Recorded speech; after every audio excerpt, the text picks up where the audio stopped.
Ah, hello, everybody. Good morning, good afternoon, good evening, wherever you are. Hope everyone's having a good day. It's been a bit. I took a break. We did the one stream of Reverse, and I have had a mix of insomnia and illness the last few weeks. I'm still having the insomnia. I slept like 4 hours last night. I'm streaming today regardless. But yeah, I miss this, and honestly, I think with the sleep issues, streaming earlier might be better, might be easier. Who is this stranger? I don't know. I don't recognize him. But yeah, I might start streaming a lot earlier again. Like, honestly, I felt like part of the reason it took me so long to get ready is because I was trying to find things to do. I probably should have just started an hour earlier. But we'll see. I do have a lot of stuff to get done. I have Honkai to do. Maybe do some Genshin. And I'd like to get to art again. But we'll see. But before we get to that, I need to make coffee. Because all that time I was spent trying to fill, I got so distracted I forgot to make coffee. I was going to make my coffee before the stream. So, I'm going to quickly make coffee. Clean out my grinder.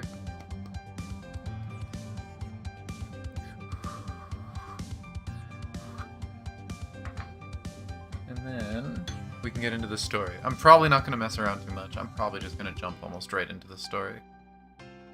Because I'm very excited and I want to try to finish it in one day. I feel like most of the times when I do story, I end up doing it like half of it one day, half of it another day. I want to get it all today, if I can. I want to see if I can get it all today. So, wish me luck.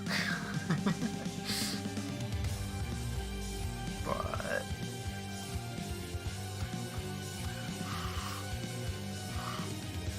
now people have heard me clean my grinder and doing this stuff.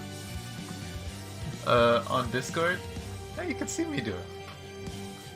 Not that it's that much interesting. I use a brush and I blow out all the persistent parts of chunks of coffee. But I think I'm gonna use my favorite coffee today, which is hola. It's a light roast. Might have poked it a little last night. What are my chances? Does it feel like something that's gonna be really, really long?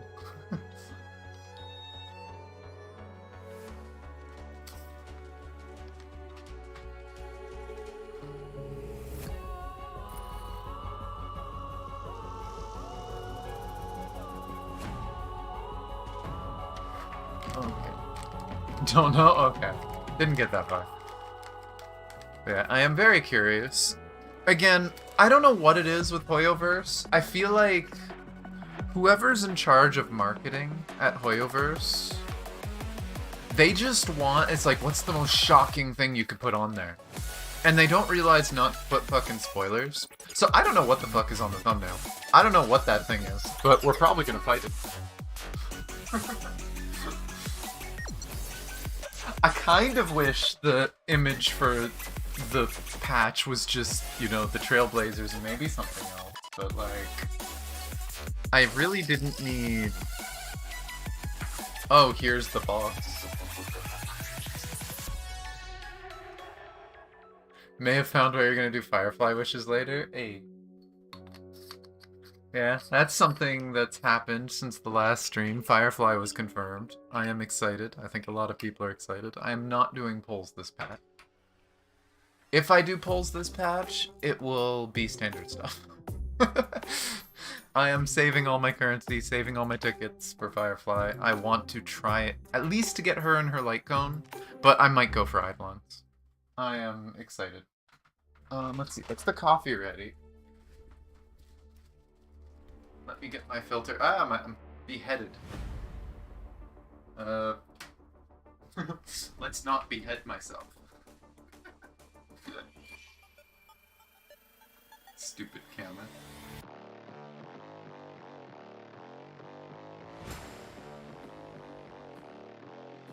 But yeah. Hopefully the audio's fine. It looks like it's picking my voice up fine.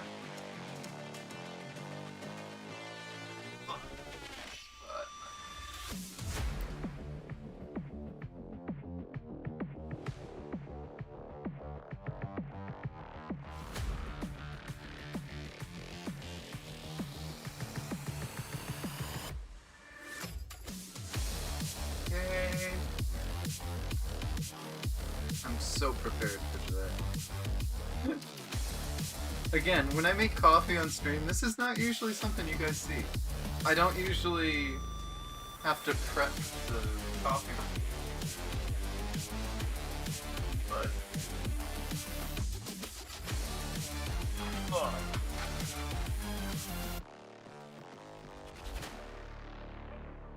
Doesn't really show what she's capable of. I've heard Robin is really, really good for dot team and for follow-up team.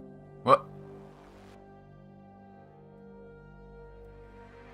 Windows fuck off? What the hell? Windows trying to harass me to check the weather? I'm streaming, Windows. Fuck off.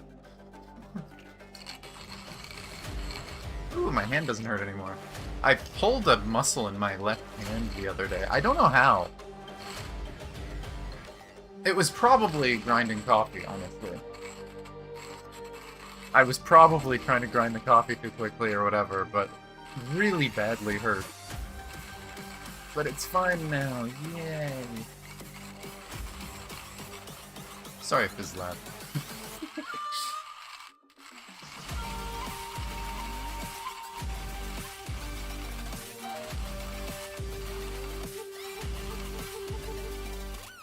But yeah, it was specifically my muscles that have nerve issues that are weak, so I probably just overused them, because I am smart.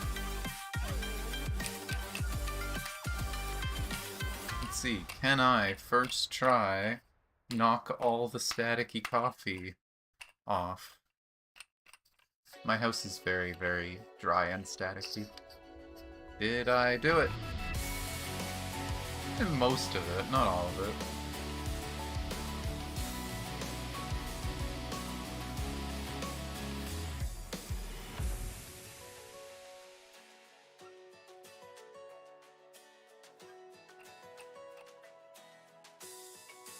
Okay. There's that. Problem for later, also. I did not plan dinner at all.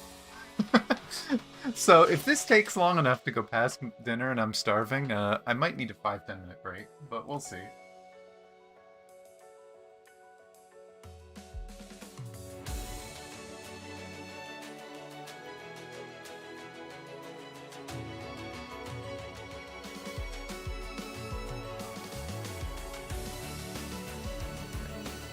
Let that pour through a little bit. And while I do that, let's start to open the game. I did update it last night. Sorry for the beeps. I did update the game last night while I was asleep. I haven't opened it yet, so if there's a download on launching the game, then gotta do that stuff.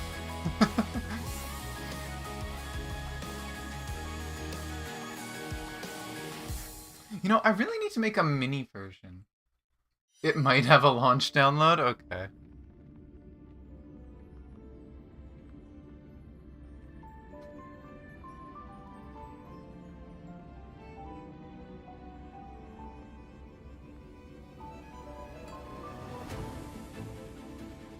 Well, hopefully said launch download is not too big. Here, I'm gonna stop my music because you guys can clearly hear the game. It is blasting. Let me poof away and get the mini webcam there. Ah, it's tiny. It's tiny. We're fine.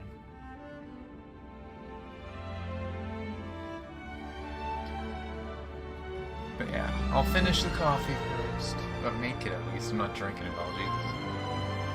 But We'll see. I don't even think I'm gonna do the trials yet. I might just save that for like either Discord later tonight or tomorrow or something. I don't know. I really just want to focus on the story, so I'm gonna make sure I'm not capped. So I might do like a tiny bit of daily stuff. But then I'm gonna tunnel vision the story.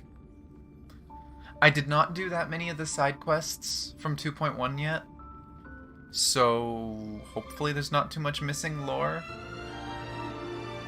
If there's anything you guys know of that would be important to know at certain points, feel free to tell me that, hey, at this, you should have known about this from a side quest.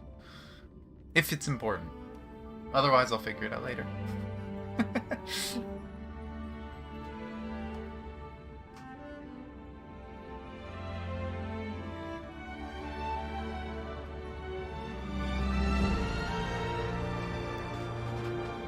I forgot how slow verifying is. The download took no time at all. Now it's just verifying forever. At least this ain't Genshin. You haven't done any 2.1 side quest? Okay. I guess we both blind to it then.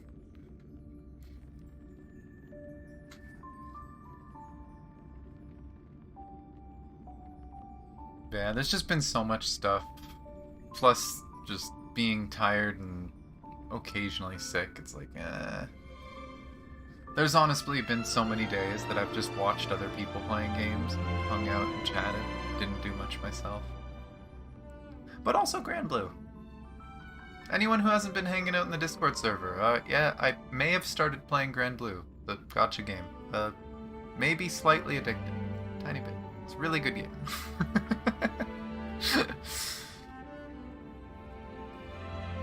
I don't think I'll ever, like, stream Grand Blue stuff. It'd be awkward for one, because it's portrait. But, I don't know, its story, as good as its story is, I don't think it would stream very well. But, highly recommend the game if you haven't played it.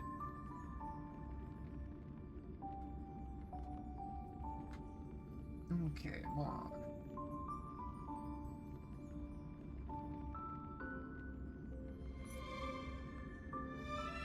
Now the real question... Oh, I was gonna say, what's gonna win, the game or the coffee? I guess the game won. Game beat me to it. I didn't even get to issue the challenge. Oh, I haven't even plugged my controller in. Let's plug that in. I am excited. It's funny, I think more than anything, more than like new characters or whatever else, I'm mostly excited that we're getting a new Trailblazer. Stell is literally my favorite character in the game, and getting a new form. Actually, I'm kind of curious for people who did the anniversary stuff. A few people in here I've seen. But they gave us who your most used character and stuff like that was. Stell. I have a funny feeling for like the past month it might have been a little lower. Just, I've been doing a lot of the dot team and they don't really need a tank anymore. But here, let's load in. I could start to quickly do daily stuff while I finish the coffee. And then we could see what the hell is the thing on the thumbnail. That is the question of the day.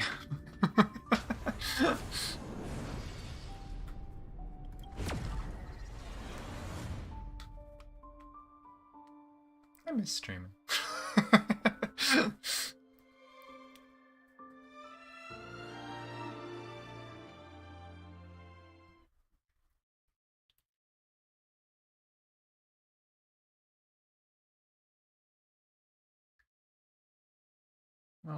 Okay. Now we wait for it to pour through.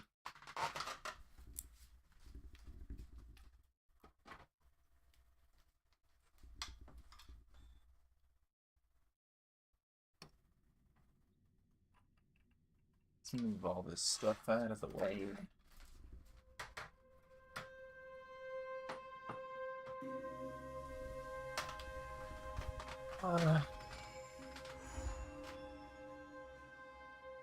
And his food takeover. That's fair. No. Punk. Oh, and someone messaged me. Who messaged me? Bree! Bree did a spook last night. Oh, it wasn't even last night. It was in the middle of the day yesterday. Oh, there's new emotes. I can use new emotes to respond.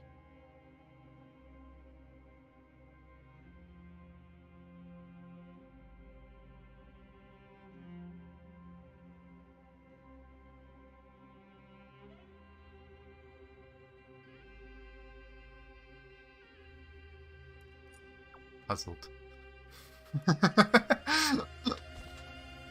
But let's go through these. I'm going to assume my assignments aren't done. They are not.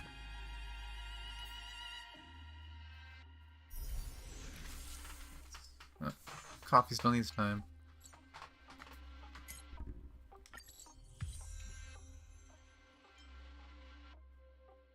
Oh, the minigame thing is out too already. That'll be something to mess around with in Discord. Play a bunch of minigames. Pretty picture of Robin with poles. Look, controller, you okay? Again, I don't know what this thing is, but I think I'ma beat it up. Possibly throw my hat at it, because apparently the weapon's a hat.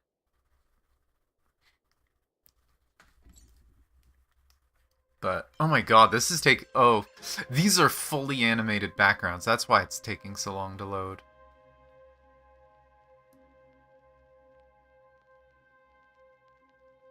Yeah, there's a new thing. I still think I like the one I have.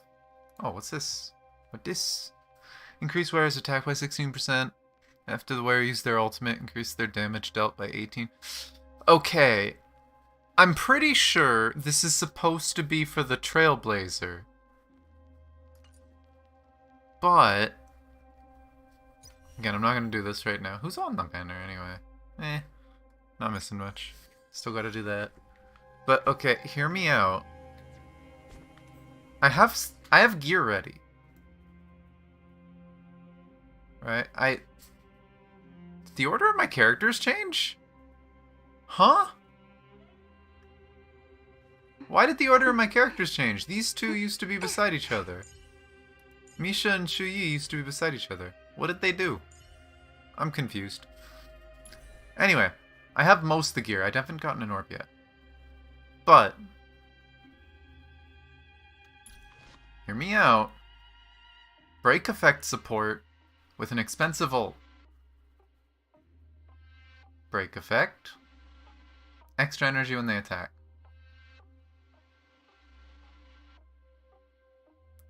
I think this might be better. If you're gonna build the new MC, I think that might be better. Oh, did I get a reply? Oh, the cat's throwing money. The cat is throwing money. I'm gonna eat a peach. Does it make sense? No, but I'm gonna do it. But yeah, currency is staying for Firefly. I am not spending any of it now. I still have a ton of it in the world. I haven't even collected chests. I haven't even unlocked all the maps. I still have a lot of 2.1 stuff to do, and a tiny bit of 2.0 stuff to do. Some catching up to do. But I have a single standard pull. That game? Thank you. It is not a 5-star. Didn't expect it to. If it was a 4-star, I'd be happy though. Sad.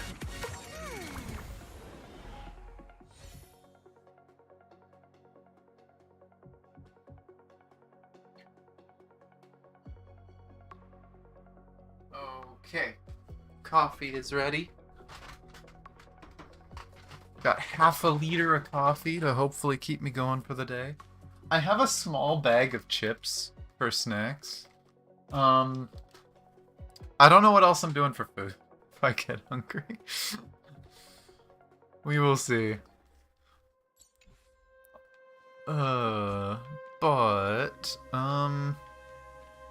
Is there new stuff?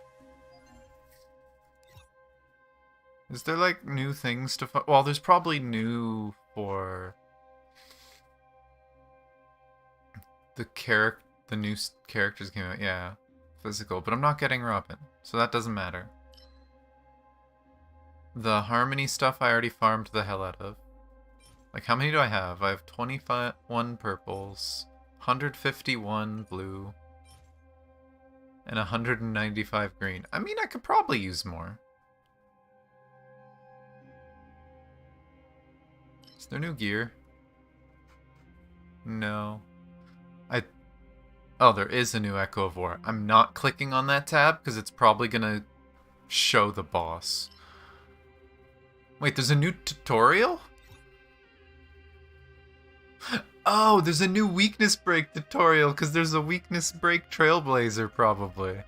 Maybe I'll do that later. We'll see. I'm not doing that right now. Oh, wait, it's probably super breaks. Super breaks make sense. It's safe and doesn't show new weekly? Okay.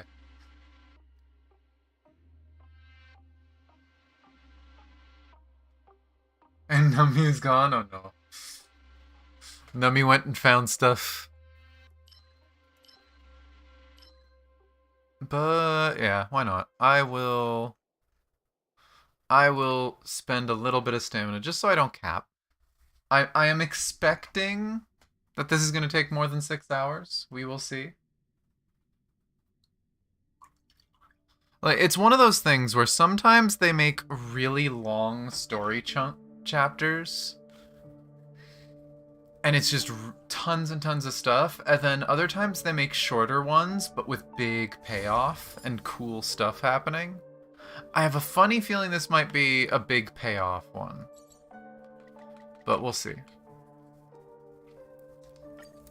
But let's farm some Harmony. What? Oh. When you have multiple lineups, you can use preset lineup to quickly locate the desired team. Oh, they let you pick it this way. Okay, that's interesting that you can quickly go through them. And yes, as you can see up here, the Trailblazing team is ready. Clearly the Fire MC isn't supposed to be there. That was a team I designed for a certain other MC that I don't have yet. And eventually Himiko will get replaced with Firefly. If I ever get Ruan Mei, I'll replace the Silverwolf. I don't know if there's a better character for me to use than Silverwolf in the team. I guess I'll experiment once I get the character. But that was my idea of a team. I haven't renamed all these. Oh boy. Don't mind me while I fix my team names. It's not even really a Sele team anymore, is it? It's just my Mono Quantum team. Mono Quantum. This one is still a very much a Kafka team.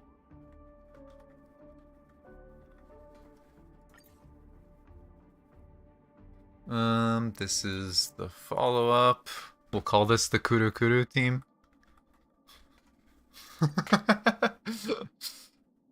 And then everything after that is just me messing around with different fights.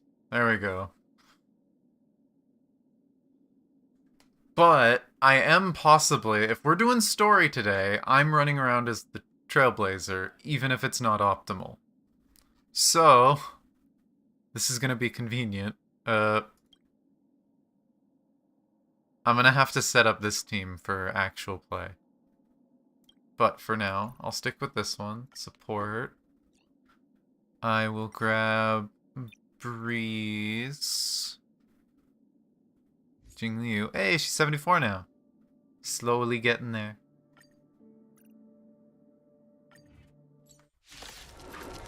Kafka's still the backbone of the dot teams. Yeah.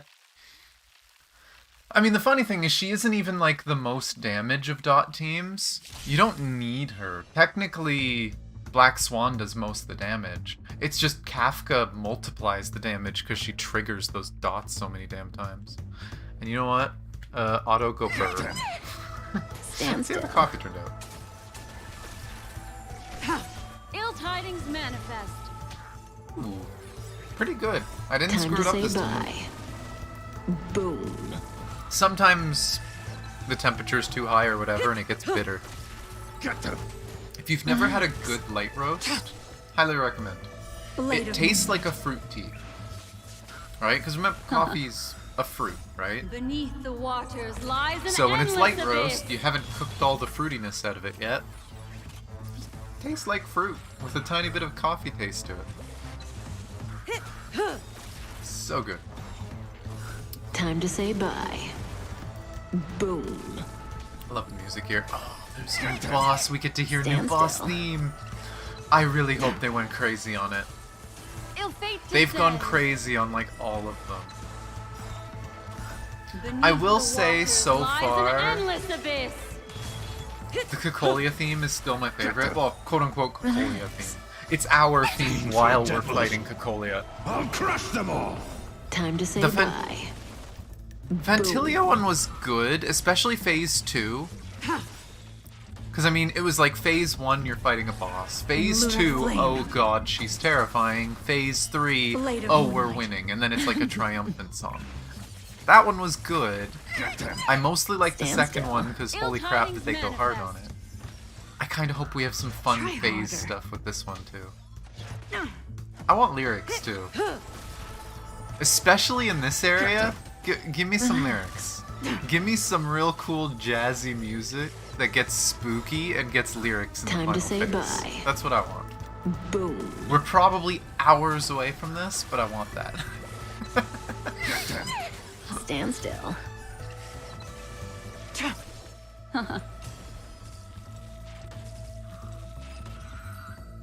There we go. That's all I need to do. 12 hours. If it takes me 12 hours, oh god. It's on a whole other level. I still need to watch that. I know there's a lot of people that have bugged me to watch the concert. I was gonna watch it on Twitch, but you know. Still working on fixing that.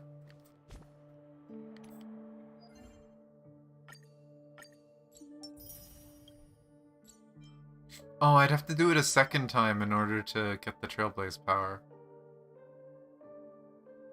Still waiting for me to watch it? I'm sorry. Yeah, whatever. I'll do another round. Just to get the dailies done and over with.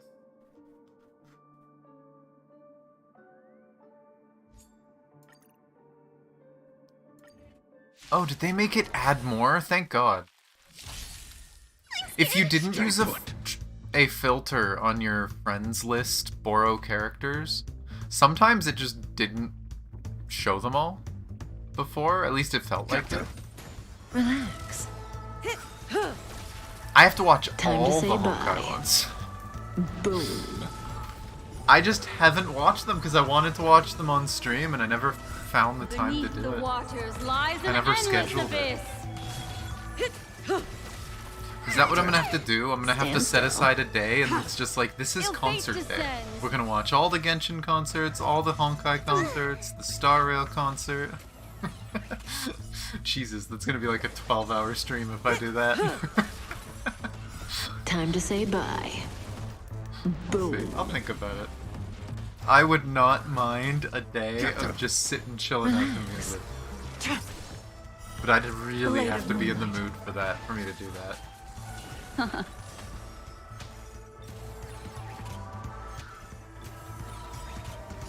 Beneath the waters lies an endless abyss.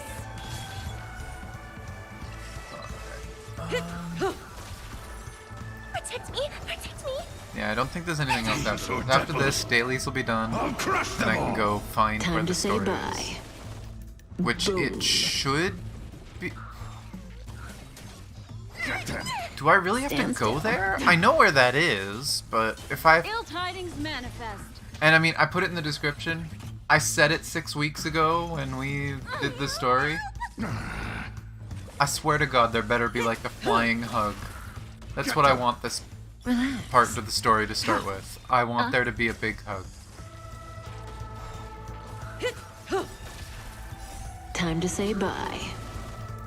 Boom. But we will see. Stand still. Fiends or devils, I'll crush them all! Beneath I'm the also waters wondering if they're lies gonna an do the endless thing. abyss. Because like they've Later done moonlight. they've done a bit of it in Star Rail. In lunar flame. Again, I'm still annoyed. They did it like once in Honkai Impact and then never again. Get them! Relax. But Firefly's coming out next patch. Ill fate Do descends. we get to play her? Do we get to have her on our team as part of the story? Please? I really hope that happens. That would be fun. Time to say bye. I really hope we actually get her on our team, by the way. And it's not like we go to fight the boss and we get like a little button on the right side that's just like, oh, call Firefly. And she just jumps down, punches the boss, and then leaves. Please don't do that to her. I really hope that's not the boss mechanic. I really want her to actually get a chance to fight.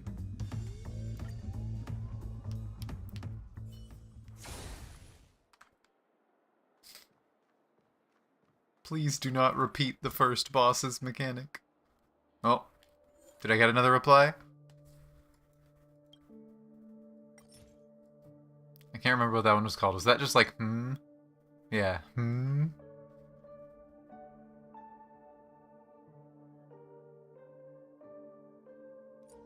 Undercover.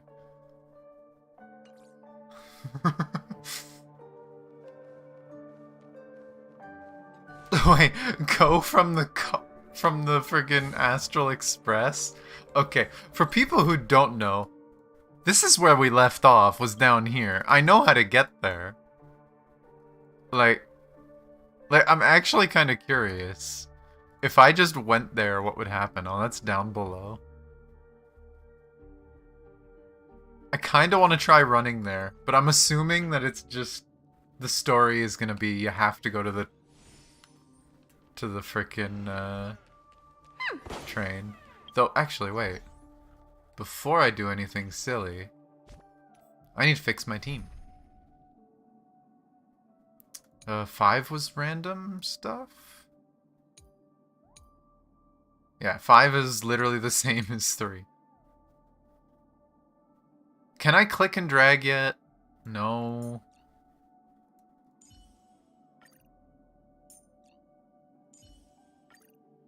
Sorry, Gwyneth. MC time.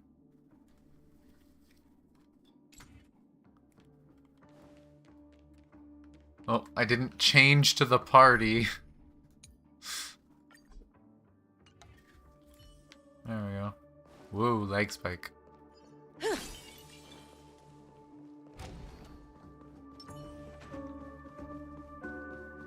Can't see me.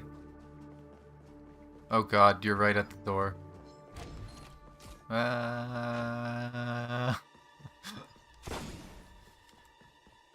Is there anything here or no? It'd be funny if going here could trigger the story too. Nah. Because this is where the story is. Right here.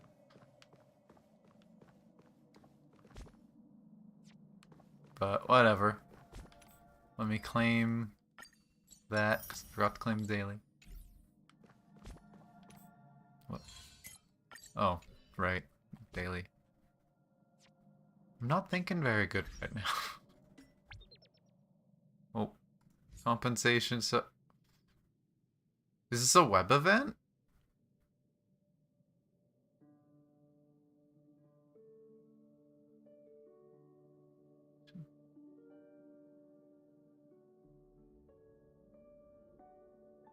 Huh.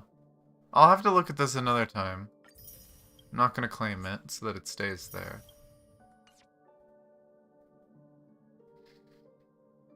But, okay. Story time. Back to the... Okay, let's not load every map.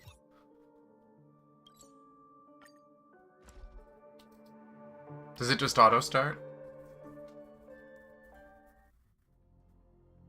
12 system hours until Charmony Festival, Astral Newsflash. Express. Penacony's Charmony Festival has entered its countdown phase, accompanied by Clocky's TikToks. After 12 Is that system Sampo? hours, this grand celebration will commence with much fanfare. Oh. Boot Hill, can you get the fuck off my train? The hell?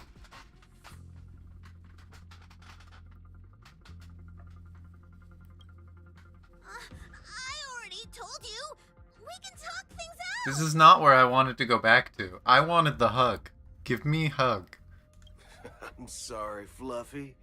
I really have something urgent to attend to, so I had no choice but to resort to He has a asking this crosshair favor eye, of you huh? all. Bullet earring and crosshair eye, huh? I never looked that closely at him, if you haven't noticed. Since you already know what you're doing, I'll also have to remind you of its risks. Hey, partner, what's with the hostility? I thought pulling this thing out was just a way of saying hello. Kinda a fucked up way to say hello. For the last time, state your identity and purpose. My name's Boot Hill, and I'm a Galaxy Ranger. Please? Please tell me that these two actually fight? I so want Dun Hung to start using his dragon powers and just scare the shit out of Boot Hill. Galaxy Ranger? You look like you seen a ghost. Did you think we all went extinct? Well, that's the price you pay for being off-grid for too long. The righteous heroes of the hunt would never hijack the Astral Express.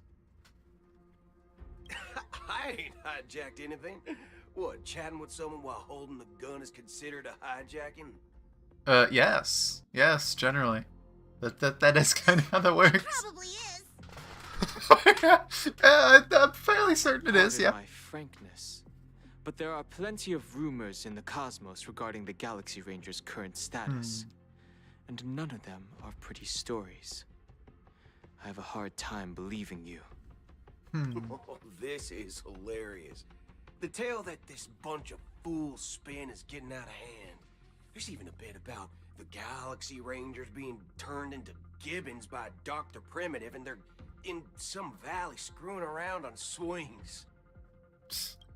Of course, I know you won't believe me, which is also why, similarly, I have a hard time believing that you're the real Nameless. See the bullets in this gun? 9mm, an eternal classic. I may need the Astral Express's help right now, but if you're an imposter just like that one, then this bullet might just end up in my head. I can't allow myself to be exposed to danger. That's just the way it goes. So, you all have to first prove yourselves. Huh? Where are you going? Okay, the timing on that was a little off. Something tells me that was a thing of, you know, Chinese language took a lot less time to say what he was saying.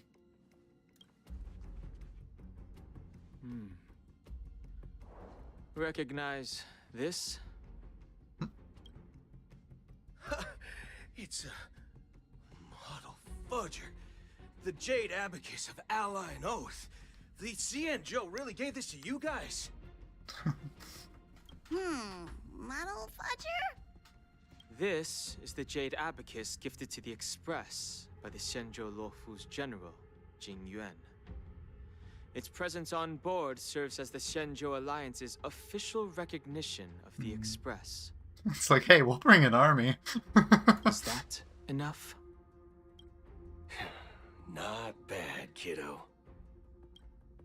And across these sprawling stars, a gentle squeeze is all it takes to rustle up a whole legion of cloud knights. Now, I reckon that'd be one fudging sight to behold. Okay, this guy and his random words that he's mixing in are driving me crazy. Now it's your turn. Been ages since the Galaxy Rangers had the spotlight shown on them. We ain't equipped with such fancy gadgets. But I've been around the block enough to know the way to handle these types of situations is... Situations? This freaking accent. Feel free to toss any questions my way. Let's see if my answers can't turn your trust. If your gut tells you otherwise, still ain't too late to show me the door.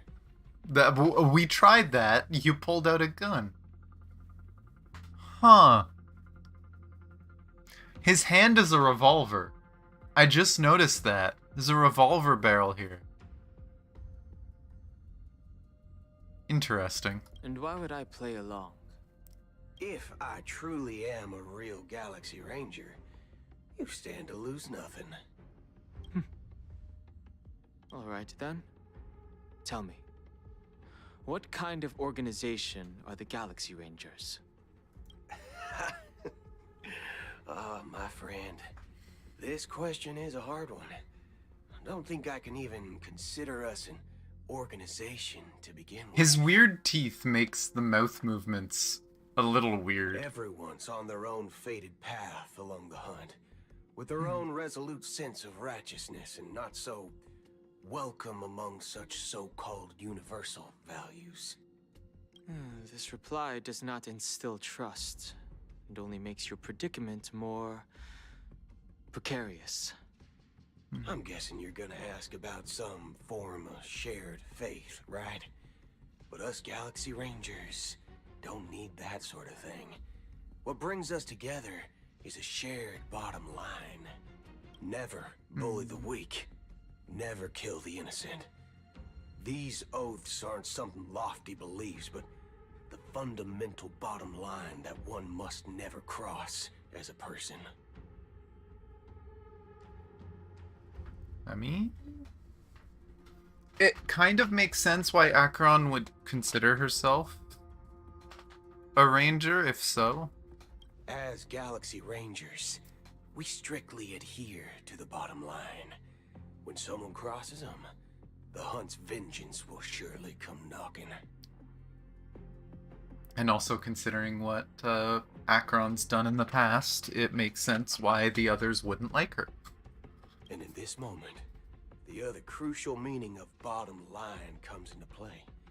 As long as you don't cross it, you're free to do whatever you please. You catch my drift? Second question. Why do you seek trouble with the Astral Express? I already said that I seek no trouble. I must go to Penacony for a matter. But I don't have an invite. And I can't even enter the family's hotel doors. If only I could borrow the Nameless's identity. The entire cosmos knows you're guests of the family. Aren't the Galaxy Rangers also esteemed guests?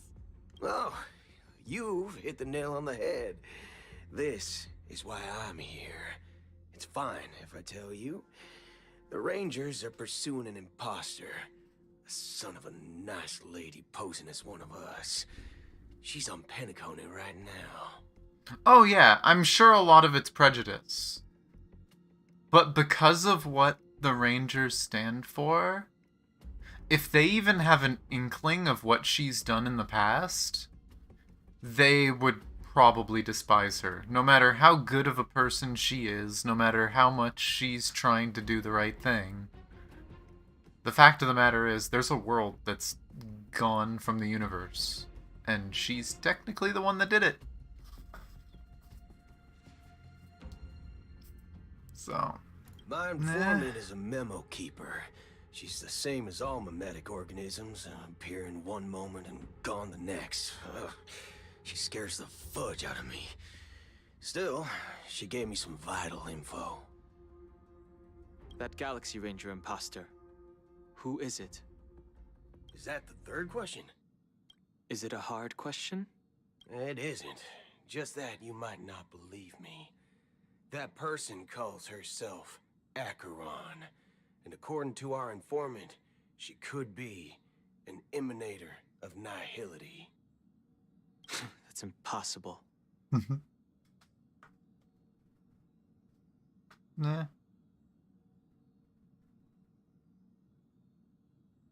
That's what I said.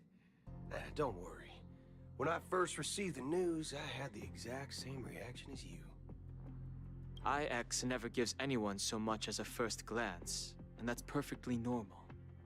What reason would they have to bequeath strength unto mortals? Mortals may have stolen it? Then you must know that emanators can also conceal their own identities, which, for many people, it's better that way. Otherwise, there'd be wanton bloodshed across the cosmos, or even, perhaps, turning their back on the path they're supposed to follow.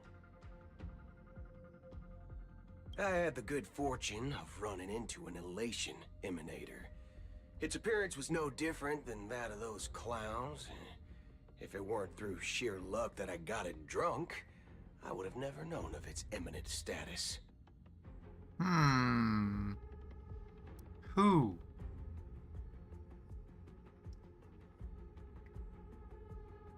I'm just imagining Boot Hill and Sampo at a bar and it ends up being Sampo. That'd be hilarious. Though honestly, the idea of getting an emanator drunk, it's like, no. They told you because they thought it would be fun. Even in the purest hunt, you'll find the Xianzhou Alliance under the spotlight and Galaxy Rangers lurking in the shadows. Paths are inevitably concepts created by people and exist in planes beyond our understanding. To reckon that nihility emanators don't exist, well, maybe we just ain't nihilistic enough. So, do you understand now? Your companions are in danger, and it's pretty harrowing. Except You don't that wanna believe me emanator saved their and send lives. a message to them, but I'd advise you to move fast. We don't know what's happening in the Dreamscape or how much of what the memo keeper said is true. See, this makes me think that Acheron's gonna have a very big part of what saves the place. I feel like she's gonna prove herself. Because it's very bizarre that they painted her as a villain and then showed that she wasn't. And now they're trying to paint her as a villain again, just from another person's perspective. Biting your tongue? Eh? And that Acheron, who knows what she intends to do.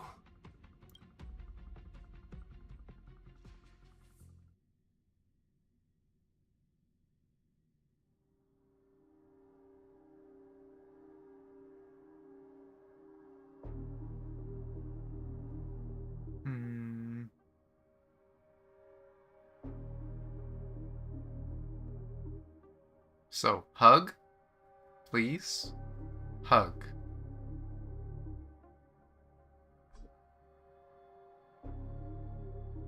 Oh, this isn't where I don't thought we'd intend to do anything. be. Is she listening in? That's not up to you. Did you know? People who come to the land of dreams for the first time, they'll subconsciously stop to reaffirm that they're still walking on solid ground. And then they will unanimously raise their heads to gaze at the sky. Huh. I mean, we already know that the family is like a hive mind. Like, they're just a bunch of people connected as a unified emanator. Is this the voice of that emanator? Be it reality or dream, staring at the sky is instinctual for humanity. Since the day that the golden hour was completed, it's always been there, watching over every single night of decadence. But now this night sky has been mercilessly severed, dyed with the mist of nihility. And this whole event happened within the course of a single slash of a blade. Well, she was saving someone's life. Oh yeah, like, I'm assuming it's related to the Harmony in some way. We know earlier in the story, Robin mentioned that,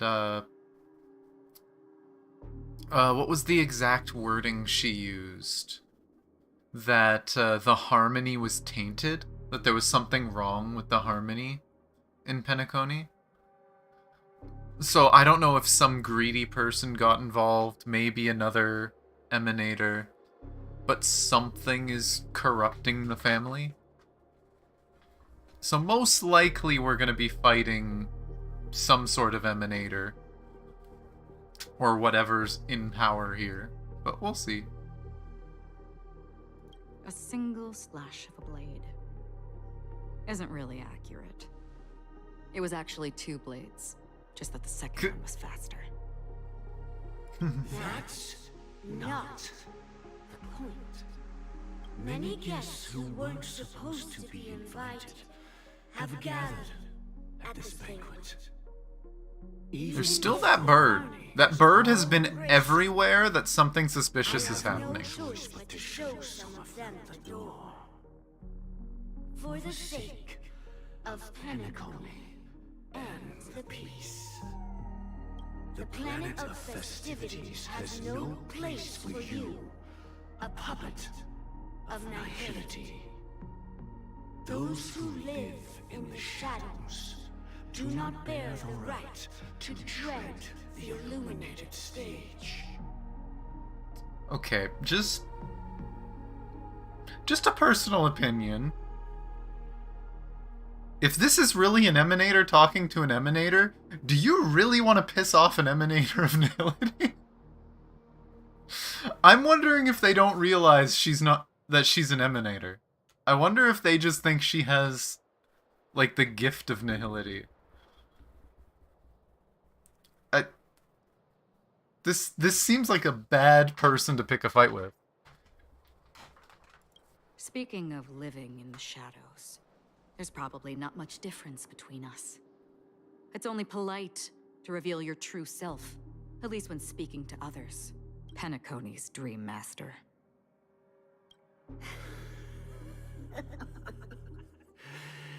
That's just another reason that you can't stay. Whether you believe it or not, this is the real me. We are one. Yeah, okay. Makes sense. Again, we know, we've already gotten that lore, that the family is an emanator.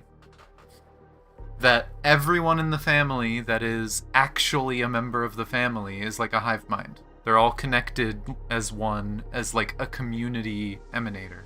Kind of like how, what's their name again? Shipe? Shipe, the Harmony, is technically multiple people fused into one. Multiple gods fused into one. Is this the unity that the family espouses? My mortal shell has long since dissipated. The Oak family's 107,336 offspring are now my eyes, ears, and mouths, spreading joy across dreams when required. And in times of essential need, exiling evil from this haven. Well, that helps explain that. The quote-unquote darkness in it. This is someone who died a long time ago. Yeah, well, I mean, no, that's what it was forever. But yeah, this sounds like this is someone who was part of the family in the past and found a way to cling on and stay in control despite dying. Which also kind of explains the existence of death if the actual Dream Master themselves is physically dead. From the sound of it, it seems like you're asking me to leave, Penacony. I am glad that you're an understanding one. Alas, I'm not asking. If you think you can. As I said, not someone you want to piss off. Are you threatening me? I ended it with a period. It was a statement, not a threat. Knowing who I am and still showing such malice. You're not the first, nor will you be the last. This scene played out many times before. And usually, when faced with my questions, most people retort, "Why can't I?" The result has invariably been that they can't. You are confident. But be reminded, the family is forgiving, but not weak. The cords of the harmony extend across worlds. If you do not comply, when the blade is unsheathed for even a hair's breadth, you will never be able to escape the eternal Centurion's wrath in all of your lifetime. 137 individuals. That is how many heathens I have exiled since I became Dream Master. Among them were those who once severed my wings, and those who immolated my body. Huh.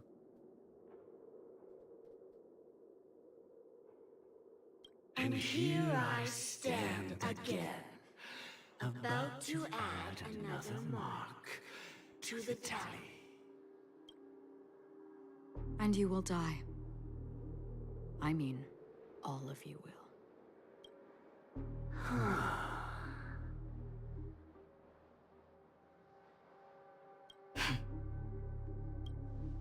But that won't come to pass.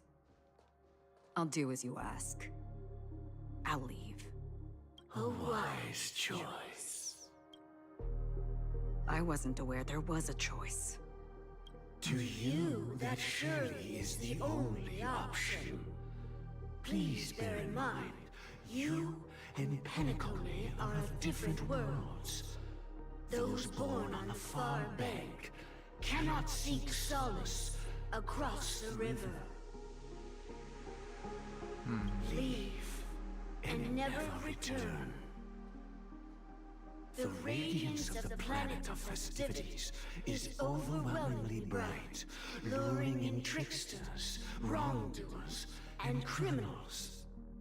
But even the harmony itself will never welcome the self-annihilator of nihility. Wait, the Self-Annihilator. We've always heard of the Self-Annihilators as a group.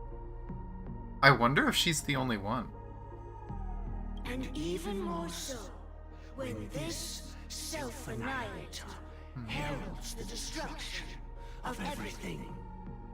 Your strength is obviously a gift of the sleeping and shapeless, immeasurable and fathomless, like a tributary spawned from the abyss that brings death and sin to all.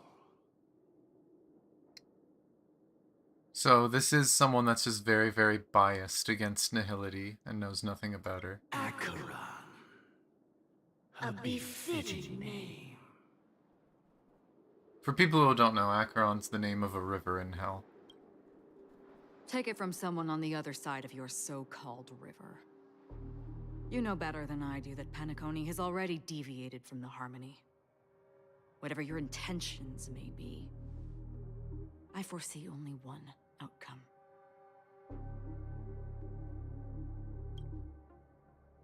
Its future holds nothing but nihility. Just like all the worlds that have drowned in their shadow.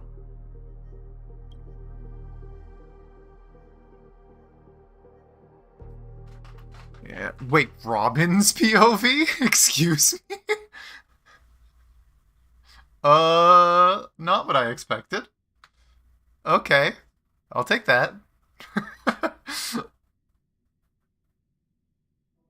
Huh. Attention, please. The unusual event that occurred moments ago was due to a technical malfunction at Clock Studios theme park. The family has promptly responded to secure the area, and we're happy to report that there have been no injuries.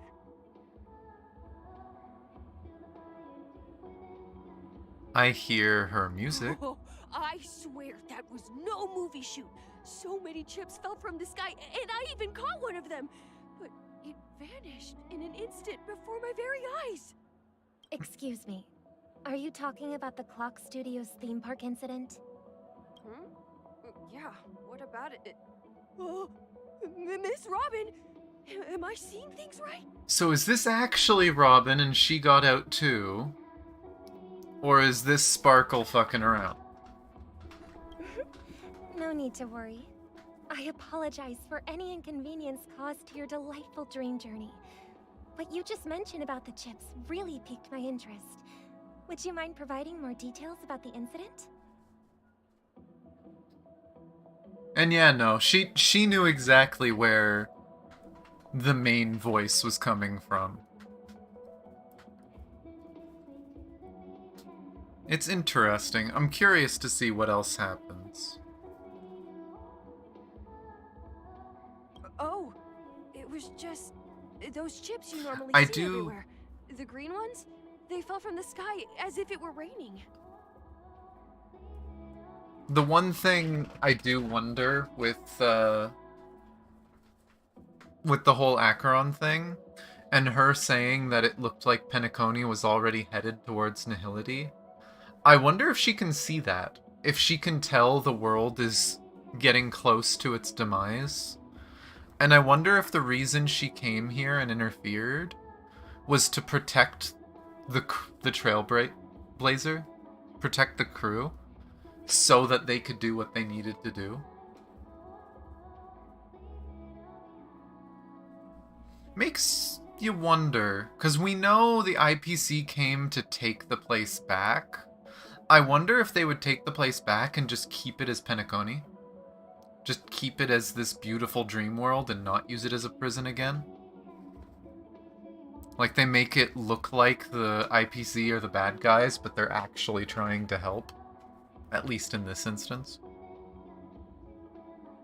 Because it definitely seems like the Emanator's a bit fucked up here. Those chips simply disappeared. It appears to be the Dream Sim tech the Iris family has been developing. Huh? Miss Robin, you mean those chips were all part of a performance? But I really... Shh. This technology hasn't been made public yet.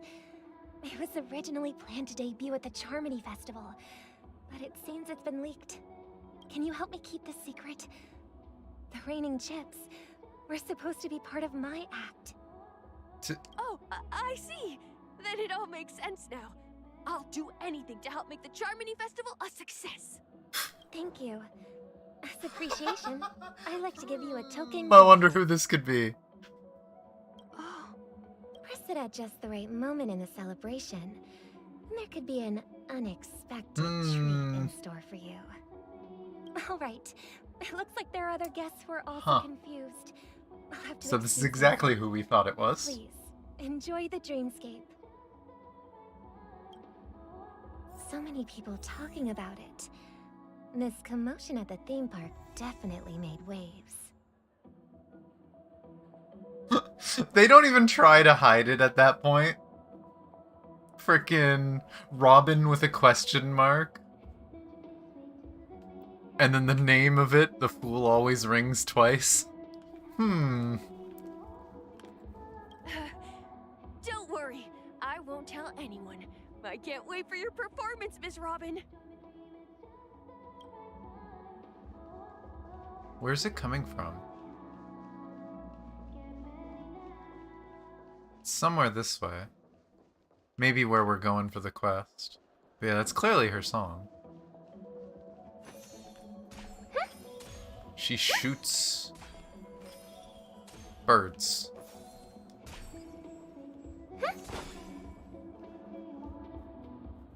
Yeah, it definitely sounds like it's coming from over here. Yep.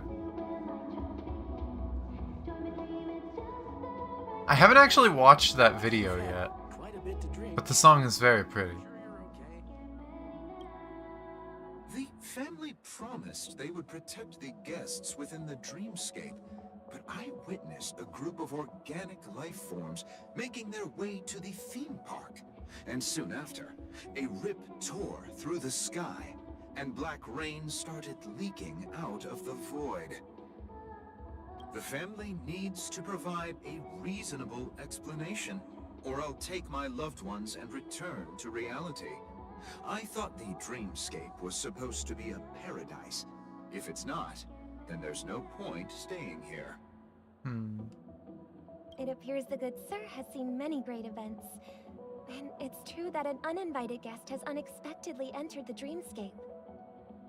However, their target is not the ordinary guests, but the ambassadors of the IPC. The family will certainly ensure that the safety of the guests is of the highest importance. Miss Robin, I know the Bloodhound family has already sealed off the theme park and has control over the situation, but it won't resolve the It's still in English? The family can try their best fine. to protect their reputation. Makes sense, because it's a song, As right? guest, I don't wish to gamble with my life. But as you can see, sir, no innocent bystanders were affected in this incident. Perhaps the Dreamscape is not as perfect as promised, but there's no place safer than dreams under the family's rule. I believe you know this better than I do. If this incident happened in real life, how many people would be able to walk away from it? I could stay here, but keep in mind, guests come to Penacony to enjoy the Dreamscapes. They do not wish to be entangled in a conflict between the family and the IPC, so let's not have any more unnecessary incidents. So distracting having the pretty music in the background. Of course. With the Charmony Festival about to commence, we will spare no effort in our preparations. Rest assured. Oh To boy. express our apologies, the family has arranged this gift for the guests. Thank you for understanding. I really want to know what the hell her gift is gonna do now.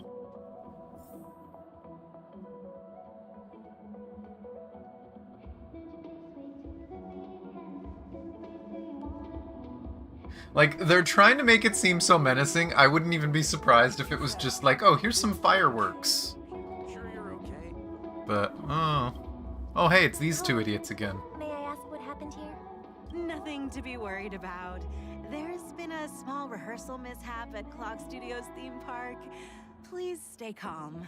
Hey, are you a fool? You don't even recognize Miss Robin? Who do you think you're talking to? I'm sorry. I've just been transferred to the Bloodhound family, and I'm still not too used to working on the streets. I didn't realize it was you. I'm so sorry. Hey, don't sweat it. You guys have a tough job. I know how it is. How's the situation looking? Oh, we've sealed off the theme park. Most guests are used to bizarre phenomena in the Dreamscape, and so far, no threats have been detected. We can expect order to be restored soon. Rest assured, Miss Robin will intensify our patrols to ensure that no incidents occur. I trust you guys. But regarding what happened in the theme park, what do you hounds think about it? It's okay. Feel free to speak your mind. Well... Actually, I was there shortly after it happened. Is it true that the IPC's ambassadors came with ill intent? And that Galaxy Ranger who easily cut through the sky? Oh, they saw quite a bit. Miss Robin, tell you the truth, everyone's been talking about it. The myriad factions on Penacony have already been causing unease for everyone. Thank you all for your loyalty towards the family. The planet of festivities has indeed run into some trouble. The representative from the IPC, he's trying to regain ownership of Penacony and is prepared for a hostile takeover. Of course, the family did not agree. The result of the failed negotiations is as you see it now. No wonder. So this is the main reason why the IPC staff are banned from entering the Dreamscape. Did they apprehend the troublemaker in the end? Don't worry. Mr. Sunday is currently tracking his whereabouts. Of course and he I'll have is. something to show for it soon. However, given the situation, the IPC surely won't let this go easily. Therefore, we are relying on you hounds to maintain the order and stability of the Dreamscape. You know what I just realized? You know what'd be funny? If those buttons, all they are is a buzzer that gets Sparkle's attention. So it's like, fun is happening this way, fun is happening that way. She's just giving people a bunch of pagers so they can just get her attention so she doesn't miss anything. Please be assured, Miss Robin, we take our orders seriously. We won't let That sounds like such a Sparkle thing. I could see that being what it is. Thank you for your hard work. If there are any other members, But I feel like who we're gonna feel figure out uneasy, what they are today. please tell them on my behalf that protecting the Dreamscape requires everyone's help. This is a small gift prepared by the Iris family for the guests. There's one for you too. Please, open it at the Charmony Festival for an unexpected surprise. Oh boy. I can't believe I received a gift from Miss Robin. It feels like I'm dreaming. Wait, I am in a dream. I'm not gonna lie, I've been waiting for that joke since the beginning of Penacony. There it is. There it is. You are dreaming, in fact. Congratulations. Trouble comes knocking on our door, we're not afraid Oh, to go boy. to war. Rest assured, the Dreamscape's peace will be protected by the Bloodhound family. I can't believe I received a gift from Miss Robin. Oh, they just Trouble repeat the comes joke. knocking on our Okay, I just repeated the ending. Is there anyone else to talk to? I'm assuming this is an invisible wall. Yeah. Too many people there for that not to be an invisible wall. They say anything else? I could stay here, but Oh, just repeating again. Okay. Well, nothing else. Ice cream! Robin can take the ice cream.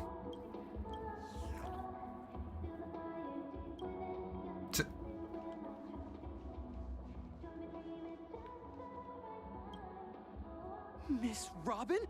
That's the renowned cosmic superstar, Miss Robin! Yeah, again, I don't know what they are, but I don't think mutually assured destruction device is an accurate description. Again, I'm curious to see, because we still don't know that much about Sparkle. She's here because she knows something's gonna go down here, and she wants to see it. That's her elation. That's her fun, right? She wants to be here for the excitement. I don't know if she would really stir the pot and make it worse. I kind of wonder if she would rather protect people because, you know, the more people around, the more craziness gets to happen. I wouldn't be surprised if they did something silly, but I don't know. We'll see. I didn't expect to meet a fan here. I'm honored. Welcome to Penacony, a world filled with wonderful dreams. I can't believe I'm actually meeting the real Robin! Shouldn't you be preparing for the Charmony Festival? Preparation is important, but the ceremony is fundamentally about sharing the Great One's harmony with everyone. If there's a chance to sing with everyone, I will not refuse. Regarding the recent mishap, I understand it negatively impacted some of our guests. As a member of the family, It's only right for me to come forward and offer my apologies to everyone. Like, I'm wondering, did the family ask Sparkle to do this, or is she just doing this herself? But, are you sure it was actually a mishap? Everyone saw those chips descending like rain and the red light tearing through the sky. Claiming it was merely special effects seems a bit far-fetched. Plus, I met that generous gentleman. He looked really out of it and kept talking to himself. Is this also part of the performance? You got the songbird? Hey, grats, Merle. You have gotten an incredibly powerful support. Everyone, please do not panic. I believe that the family will give everyone a satisfactory answer in due time. I have too much pity built up to do that. So, I'm just not gonna pull anymore.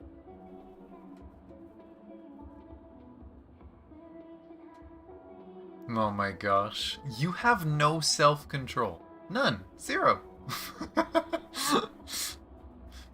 Again, ask, do you really want an upcoming character, and do you think you can guarantee it if you were to spend a bunch of pulls? Otherwise, just save. That's why I'm saving. Even if you say so, Miss Robin, it's hard to believe. No, that's you shaking. You're an addict. You have problems. You're going through withdrawal. Just stop. Oh my gosh. Some people just never listen, do they? It's never ending. It just goes on and on. I'm getting really tired of this. Uh-oh. Miss Robin? Still, I suppose I should keep on helping everyone. I am the epitome of joy. Huh? What was I just doing?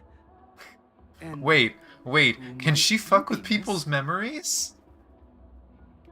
Here, take this, little guest. This gift has been specially prepared for you by the family. Make sure to take good care of it until the opening of the Charmony Festival. Then, when the show reaches its climax, press the button together with the others around you. You never know. Something very exciting might happen. I kind of wonder... if those buttons are gonna be to take a jab at the family.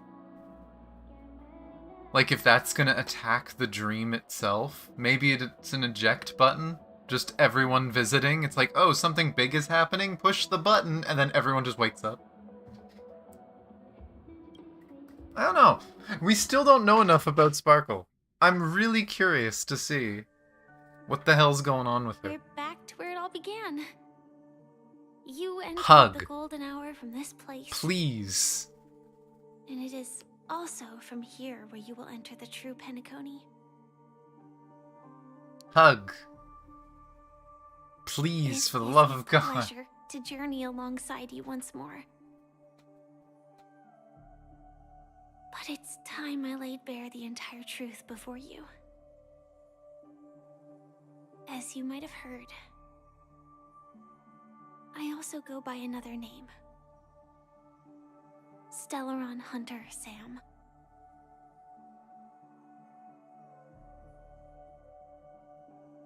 Okay, anyone who actually picks the second one is an idiot. Anyone who picks the second one is an idiot. Anyone who picks the third one is traumatized. Anyone who picks the first one actually fucking cares about her. But yeah, no, Neko, I 100% agree. I think Sparkle might be trying to get at the family for whatever reason. Again, she follows the elation. She's doing things that she enjoys. She's stirring chaos. But it genuinely seems like the family are kind of fucked up. So, it'd be funny if literally the whole Penacony story is, oh yeah, everyone came here to fuck with the family. Because nobody likes the family. It's funny because they tried painting the family as the good guys. We're the peace-loving people. We made this happy, peaceful town. Oh god, no. It doesn't seem like it at all. But are you alright? I'm fine. Sorry, I hope I haven't scared you. I know you have many questions. Do you remember when we encountered death in that strange dreamscape? When I was caught by that meme? In that instant before it killed me? I saw the reflection of another dreamscape in its ghastly pupils. So, following the clues in the script, I came up with some theories about the meme. That's why I instructed Silverwolf to issue invitations, drawing everyone to the Dreams Hotel. Huh. Interesting.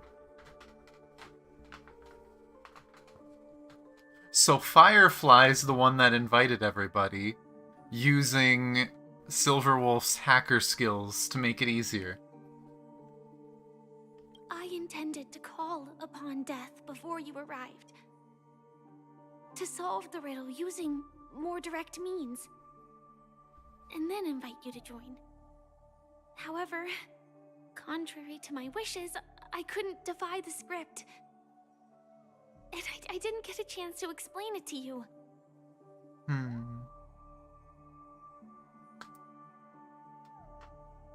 Interesting that as much as Firefly knew the script, she tried to fight against it. It is how you see now. I was impaled by the bladed wings of death. The heavy pressure of concentrated memoria, miasma, exploded in my mind as if it was actually reality.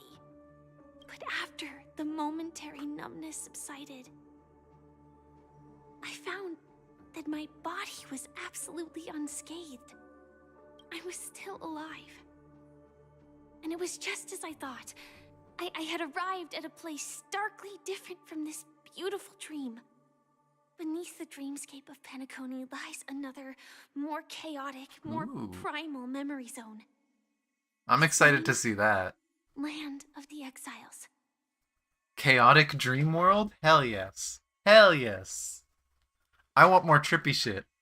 And so, then I returned to the hotel in the dreamscape, hoping to tell you of its existence. Yet I could not reveal my own identity. So, I could only divert your party's attention and lure you away from the battlefield. And after all my attempts proved futile, it wasn't until not long ago when a crimson blade of light shattered the high wall of the dream, causing you all to fall far into the abyssal depths of the dreamscape, that I was able to awaken you and your companions one by one. And that's it. That is all that's happened so far. I'm completely confused.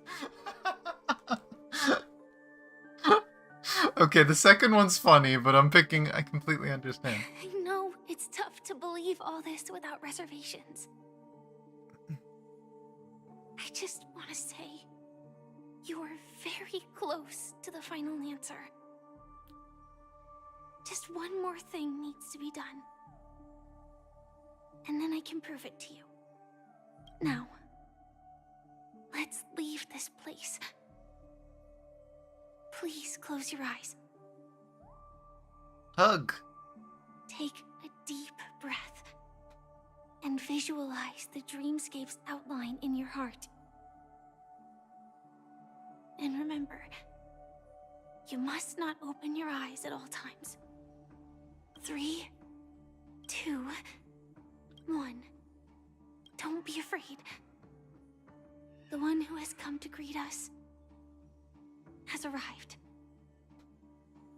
Yeah. I mean, again, it's a person that's slowly dying, slowly disappearing because of the enhancements done to her, right? Again, there's been so much lore about her hidden in the game, despite people, like, they didn't tell it straight up. But if you read the description and the lore on some of the planner sets, specifically I think it's Glamoth, the planet she's from basically turned people into living weapons. And the main cost of it is their lifespan is shortened. So, like, it makes sense. She has, ironically, the opposite reason of Blade. Blade joined the Stellaron Hunters because he wants to find a way to die. She's probably there to find a way to live. After a piercing screech, a thick and ferocious surge of memoria crashes into your chest, churning and ravaging. Your consciousness becomes like scraps of paper caught in a whirlpool, breaking apart, dissolving, and dispersing within turbulent, muddy current. Innumerable voices resonating through the symphony of memoria like roaring thunder, and among them, one echo stood out with exceptional clarity. You know it came from the girl beside you, your hearts beating to the same rhythm, peaceful and even more peaceful, till that quiet darkness, memories ripple into existence. Yeah, we literally just got stabbed. She was literally like, yeah, keep your eyes closed or this is not gonna feel good. I'm gonna call my pet Death to come stab you so we can go where we want to go. Which, might I add, she said she woke up all our friends. So does that mean, as Sam, she went up to our friends, it's like, don't ask questions, shut up, close your eyes, you're gonna get stabbed. Trust me. I really hope that she just went around and did that to everyone we know. And left us for last. I never knew you could do this. Huh? Oh, is we going through some of her memories? Do you have a driver's license? I do. Interesting. In the trailer, there was a clip of the Stellaron Hunters driving car, but it was with Kafka, if I remember right. Why? Because this is Japella, the city of Oh, hey, it's sins. Japella. No, it's nothing. Oh no, trust me, I've seen that. Signs of her disease, most likely. I'm just thinking that you haven't slept in 20 system hours. Are you sure you're okay? I'm fine. I'll survive. Same goes for you.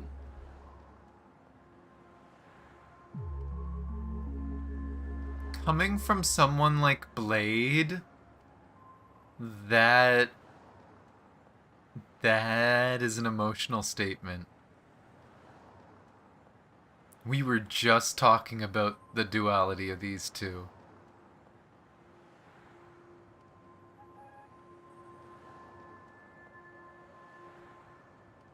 Mm-hmm, yeah. But damn.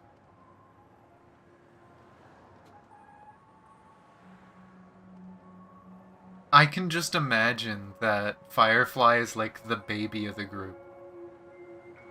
She, as much as she's probably one of the most uncontrollable and the strongest of the Stellaron Hunters, she's the one all of them are looking out for because, you know, she's dying.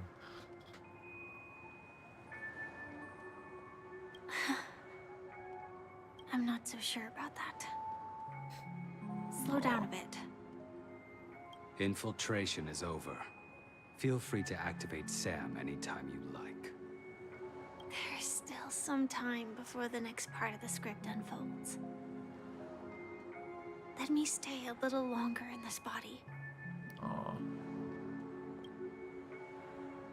Long silence ensued. Neither of them brought up any topic, seemingly accustomed to this silence. It wasn't until much later that a soft sigh once again broke the quiet in the car. Such a long tunnel. Didn't feel this long when I set off. In half a system hour, it will lead us to Kafka.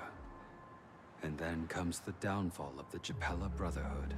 Yeah, this is right before the Japella Rebellion. This is right before Kafka caused this place to fall apart. It's so nice seeing payoffs for all these old, like, cinematics they put up on YouTube. I can understand people being upset that not all the lore is in the game and that there's videos on YouTube you have to watch, whatever. But I fucking love it. It's so good. I do wish you could watch them in-game, but it's good seeing signs of the stuff we learned about show up. Is that also part of the script? It's in your script too. Sorry. I didn't notice. Their destiny won't change just because of your selective ignorance.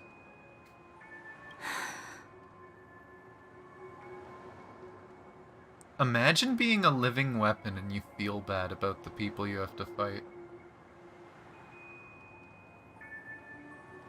I mean, I feel like it's kind of important for this part. This part makes no sense if you didn't know that, that the Stellaron hunters, and especially Kafka, caused a rebellion on Japella. I told you before, it's a bad habit. What about you then? Is this the moment you finally find the death you've been looking for?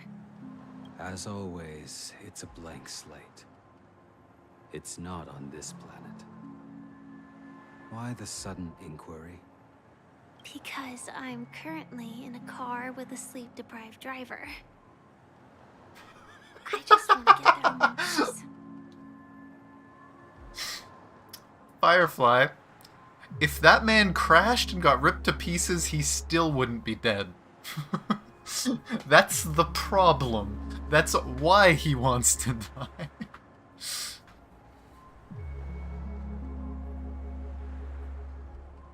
But why did they do it? I mean, part of it was probably to get a Stellaron, but other than that, I don't know. Oh boy, I hope you guys can't hear the lawnmower going. This car has full self-driving capabilities. I'll just put my hand on the steering wheel. Will that do?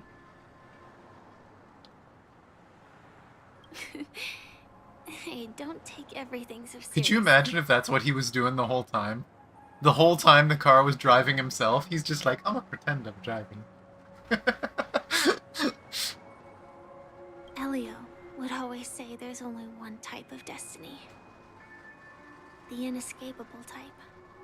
He can see the future, and we, likewise, are aware of our predetermined end.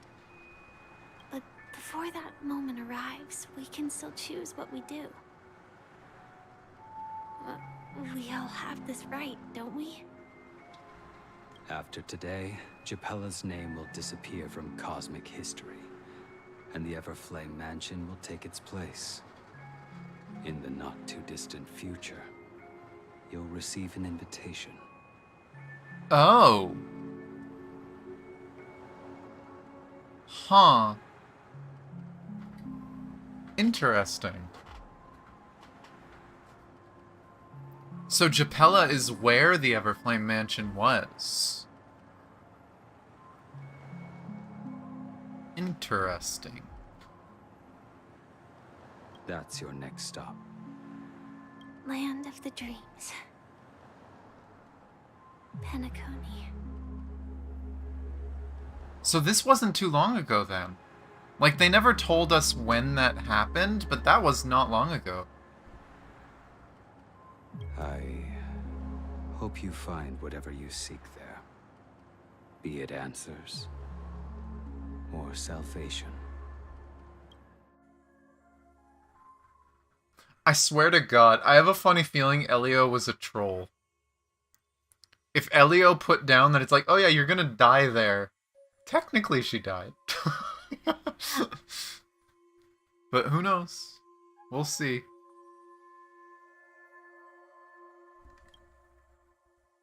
But that very much had a very heavy implication that her destined end is in Penacony.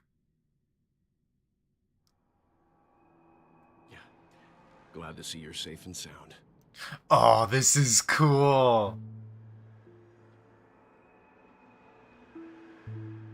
This is straight up like a cyberpunk futuristic underground city. Oh, this is cool looking in the background, and I can't even see that much of it.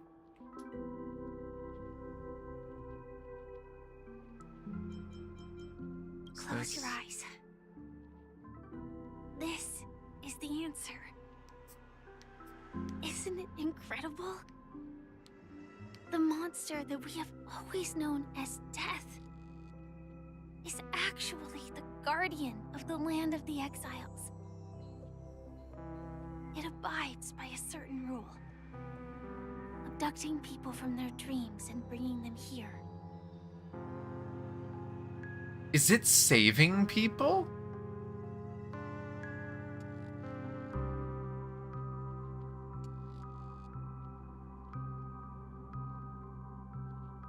I'm trying to think.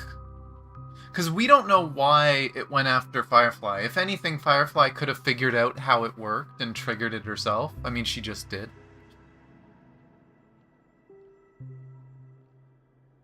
But maybe the family was targeting Robin, and then Death saved her. And then same thing with Sunday, because very clearly, you know, Gallagher was there. Maybe Sunday was in danger, and Death saved him.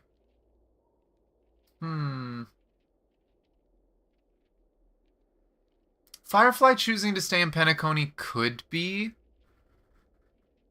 I'm also wondering, because we know the Harmony here is corrupt, I'm wondering if the MC obtaining the powers of Harmony, either we're gonna do something, or Shipe is gonna do something to save her.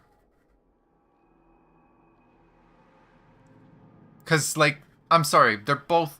Technically, Stell was a Stellaron hunter, right?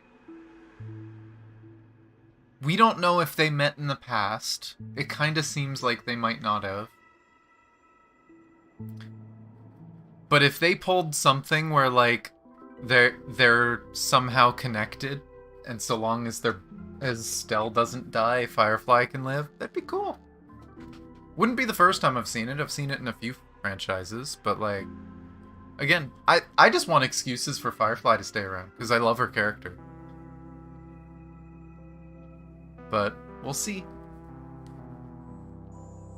The question that has been perplexing us, does death really exist in Dreamscape, appears to be a cognitive trap. It was laid by those orchestrating events from the shadows to cover up the truth behind the disappearances and the existence of this fortress known as Dreamflux Reef. Every emergence of that meme is related to the Watchmaker. Since Dreamflux Reef is where it brings its captives, it's likely that many of our long-standing questions will be answered in this place. The atmosphere here is starkly different from the beautiful dream. There are no regulators here like the family.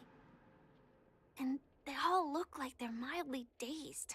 I mean, they're kind of stuck here. But from the whispers of the residents, I've heard a familiar name. Gallagher. It's that man again. Always in the right place at the right time. It does paint the end of the last patch differently too, doesn't it? Because they made it sound like Gallagher was a bad person at the end of it. But it could just be that Gallagher was going to Sunday. It's like, hey, Sunday, you're getting too close to the truth. They're gonna kill you, so I'm gonna kidnap you. If Gallagher's just going around rescuing people. Himiko and March have already made a move. Get ready. We're about to set off. The real Dreamscape. The land of the exiles. Before we go, should we speak to everyone first? Yes. Though first, I want to pick up whatever the hell this is. Well, why is there so much stuff here? Distractions! But, a train station.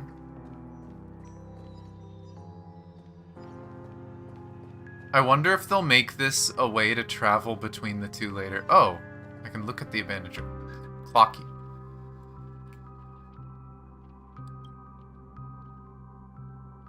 Abandoned railway, the Dreamscape's magnanimity has allowed it to escape the fate of being invaded by overgrowth. In this case, you can still faintly hear it constantly roaring from the other side of the tunnel. It's as if in the next moment, the eerie train will slowly pull into the station. Oh boy. That's probably another silly RP thing. I'll do that later. I would rather continue story. But that is probably a little roleplay thing, kind of like the closet was.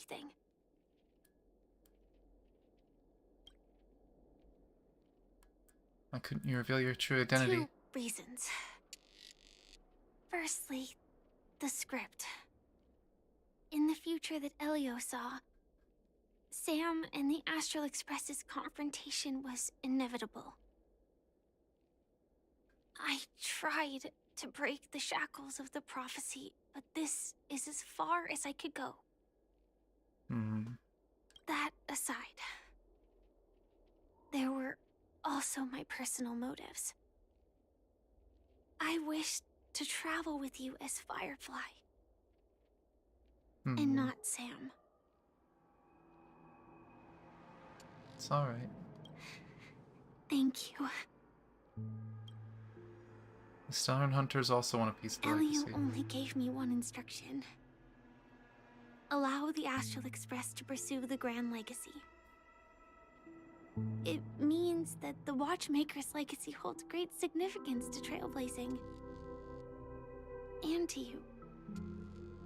Elio's scripts used to revolve and expand around certain specific Stellarons.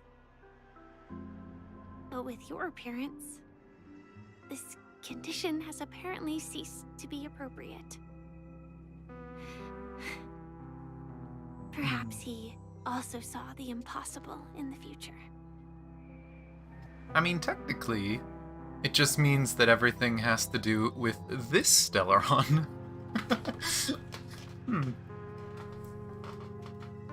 You running off every 5 seconds? Yeah, Topaz would be a bad idea for me.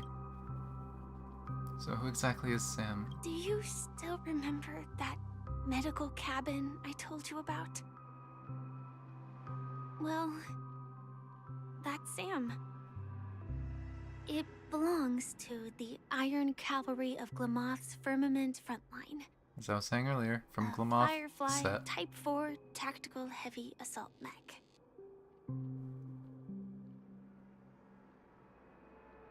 It is the cradle of my vitality. And the meaning of my birth. And for the longest time it was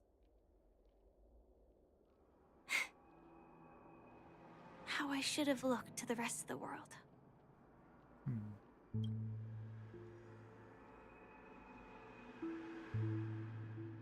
I kind of wish they went a little further with that, but they'll probably do it later. The time scale of Dreamflux Reef differs from reality, so we mustn't lower our guard. You're sensitive to Memoria.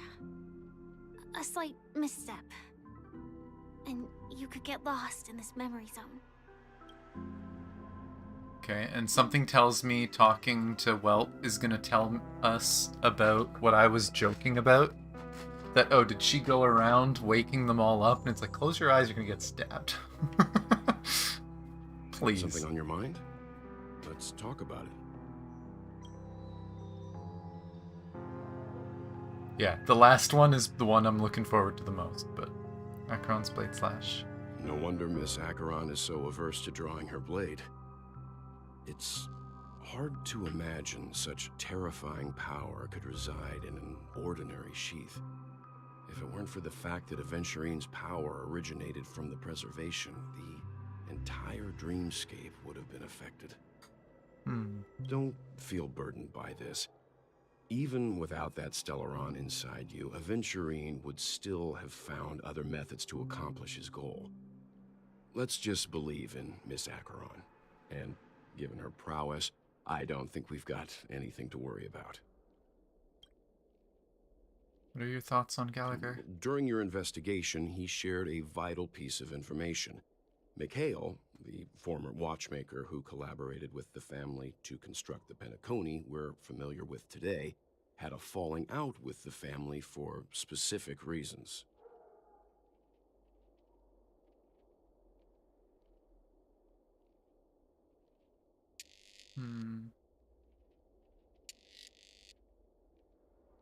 And yeah, no, it's not too far off. But this is precisely where the problem lies.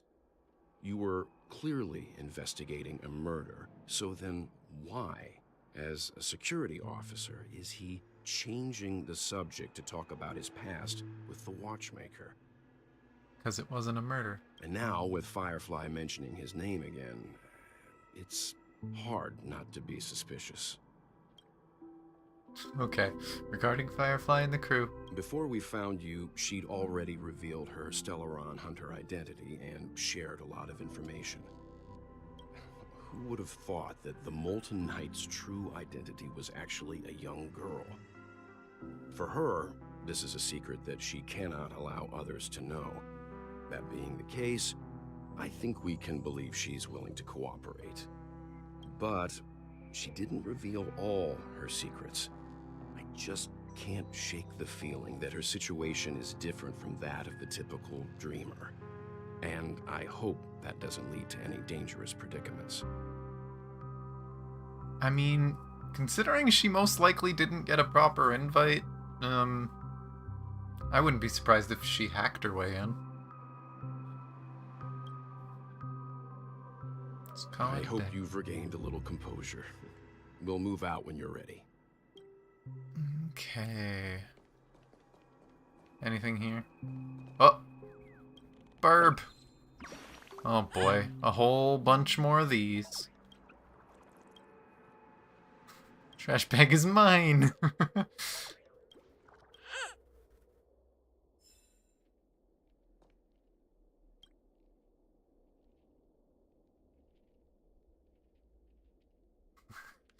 Sir Trash Bag, do good work. The world behind the door. Oh my gosh. Okay, I can't keep getting distracted.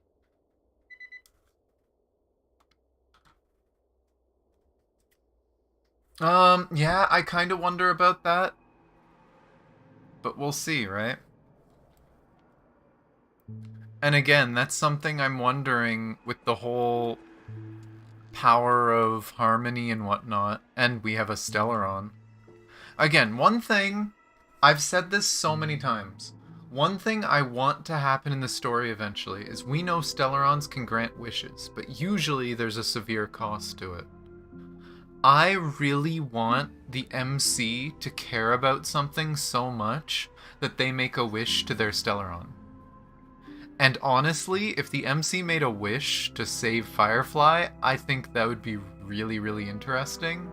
Especially because they're kind of painting Firefly to being a very important character and getting very close to Stell. Or Kalis, if you're playing Kalis. But I kind of really hope that they do something fun with that eventually. Oh boy. Welcome to heaven. Dreams, true or false, all are ephemeral. Might as well drink more Soul Glad instead. Huh. Almost sounds like she's going crazy. keep going straight down this alley and it'll lead to an elevator. It'll take us to the center of the land of the exiles. This place has more space inside than my own house. The fuck? Hi. I didn't even know this guy was here. What the fuck? What the fuck? That was a jump scare. Huh. Sneaky friend.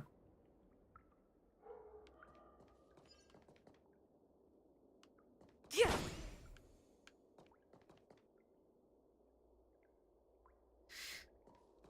But yeah, I wonder if everyone is just like drunk on Soulglad, or if because they're down here, they like the average person kind of loses themselves a bit.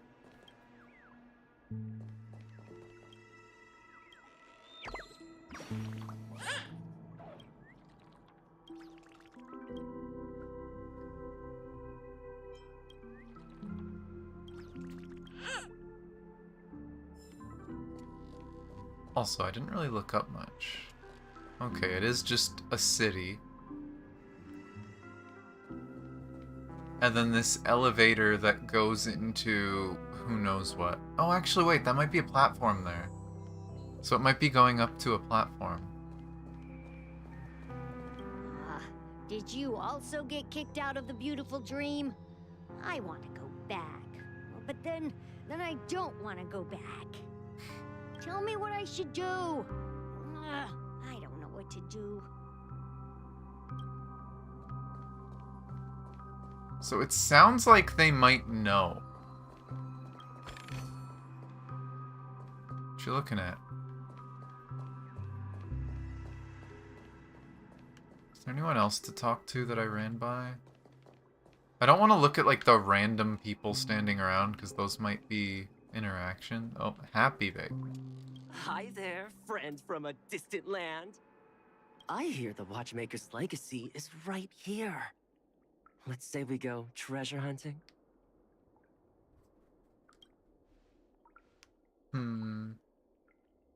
I can sit on a couch?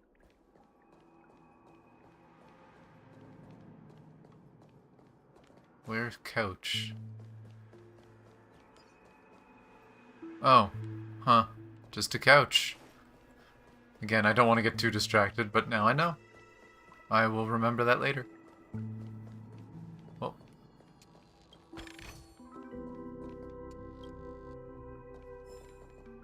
Stowaway investigative report.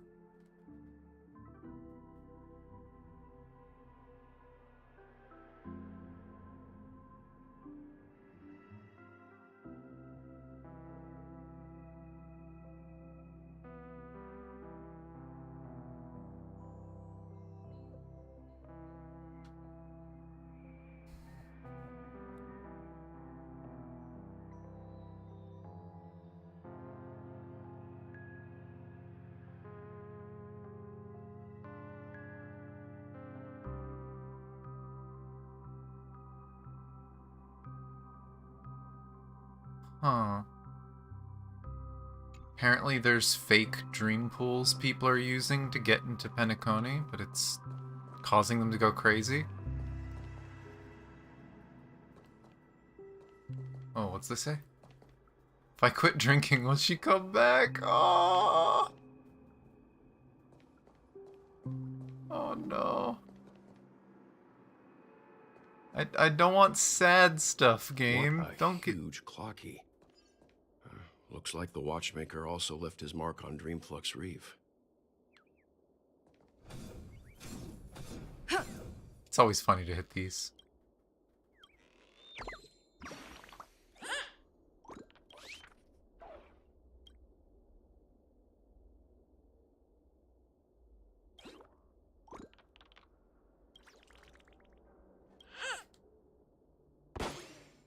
But, huh.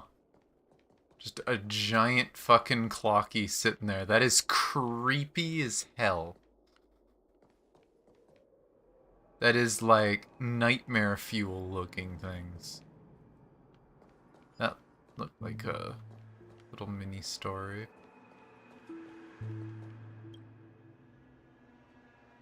Giant clocky here in the streets, proud landmark. Children from other neighborhoods all look upon it with great envy. I don't think it's envy they look at that thing. Maybe in the past.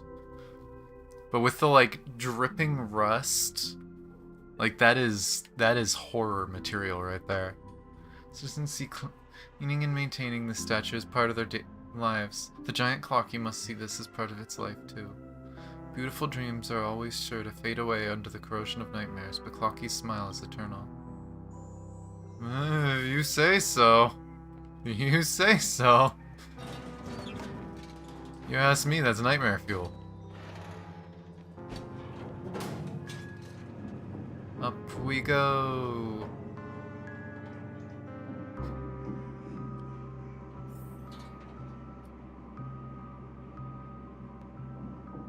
Gonna go up on top of this area.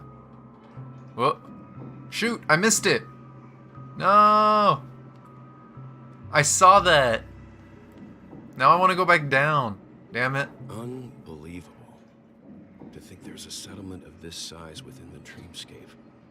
And all beyond the family's reach. There was something to interact with on the elevator. God damn it. The Oh well, atmosphere in this I'll have to remember to fortress do it is, another time. Pretty different from that in the beautiful dream. When I first saw it, I was in awe too. The sky here, it's like a reflection of the 12 dreamscapes. What's even more bizarre is that this place is also separated into trade and residential areas. The layout may be simple, but the facilities are very comprehensive. Huh. It seems that there are quite a number of people living here. Though both dreamscapes have distinct styles, the architectural designs are quite similar. Works of the same hand, perhaps. Hard not to speculate on the connection. But there's no point in overthinking things. Let's meet up with Himiko and the others first. Take a right turn at the end of this road and you'll reach the trade district. There are more people there. And perhaps someone knows where she is. Not coming with us? The Astral Express likely needs room for some internal deliberation. In the meantime, I'll try and locate Gallagher. Sure. Let's reconnect later. Letting her go was the right decision. Further observations are needed before we decide whether to trust her. But first, there's someone I need to talk to. Little friend. I want to go talk to Misha. Let's go. I'm sure you've Uh-huh. already noticed him. Yep, saw him right He's away. Right over there. Oh, I wonder. Because we know Misha's related to someone from the Express. I wonder if Welt recognizes Misha. The Reverie Hotel's Or- bellboy. How did he end up here? And right after Miss Acheron severed the beautiful dream. I wonder if he noticed the badge. We'd better check, just to be sure. This can is perfect for me, and perfectly legal for me to stay in. I hate to tell you, friend, that's not a trash can. It's an empty barrel. Trust me, if anyone's gonna know, it's Stell. Huh. This area is kinda huge. Oh gosh, it's bigger than I thought. Huh. Wait.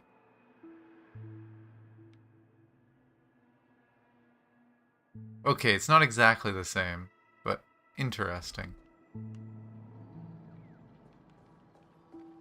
Okay. Hi, Misha. Hi, Clocky. The question is, can Welt see Clocky? You were the guest from before. We meet again! And a new friend. Forgot to introduce myself. I'm the hotel's bellboy, Misha. Yeah, no, I want to try getting the story done today, so I can't run around too much. It's very tempting, though. I love the aesthetic of this place. I love it so much. Hello, Misha. I'm Welt. We met in a dream. Oh. And who might this be? Welt can see Clocky! Tick-tock! Old friend and new friend! Let's high-five! Mr. Yang, you can see him? Your, memory zone meme? Oh, Welt can't see what he actually is. Nope. Clocky is a good friend of mine. We all live here. How did you two get here? This dreamscape isn't supposed to be open to the public. I wonder if it has something to do with Sleepy. Is Sleepy what Misha calls death?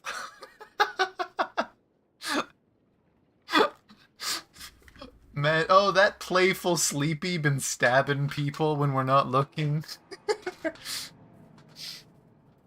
You said option 2? How did he react? And I mean, fair, both of those were good options. So, this is your home? Yep. After my work in the beautiful dream ends, I'll go back home. Commuting used to be more convenient, but ever since travel became cumbersome, Sleepy started ferrying people back and forth between the two dreamscapes. This Sleepy. Can you describe what it looks like? A bunch of eyes. Sleepy is a memory zone meme. Looks fierce and has Yep, many eyes. But it's actually really well behaved. Gallagher's been taking care of it.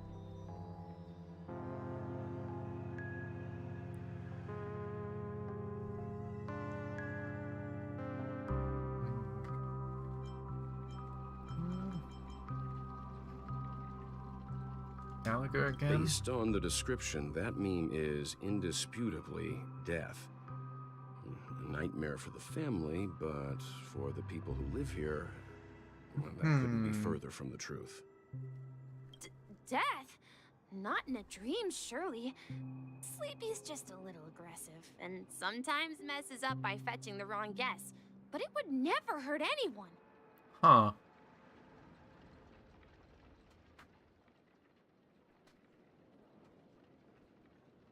Oh, that's interesting. I see.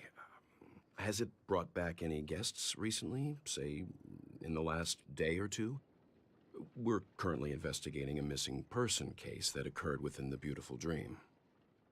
I see. Then you'll have to speak with Gallagher. But he's currently busy hosting a visitor from the Oak family and specifically asked not to be disturbed. Okay, so that's our cue. Let's go disturb him.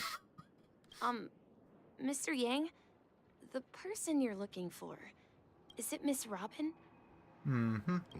Just as I thought. Considering what happened with Miss Firefly, this doesn't come as a surprise. If you're looking for Miss Robin, I can lead the way.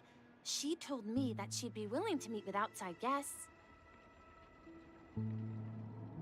Okay. Welt.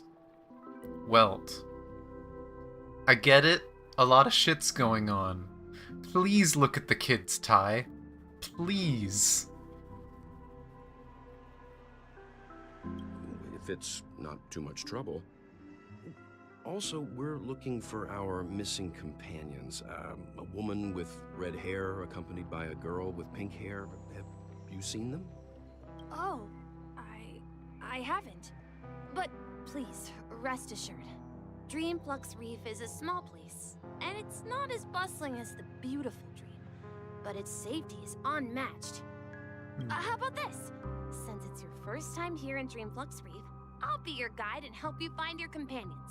And then we can all go visit Miss Robin together. She's gone to Mrs. Grace's to visit the children. She won't be leaving anytime soon, so there should be enough time. All right, then. We'll follow your I kind of wonder if Robin knew about this place, like, before. Like, she wasn't kidnapped to this place if she chose to come here. But maybe her brother saw her get impaled by, quote-unquote, Sleepy, and assumed that she was dead.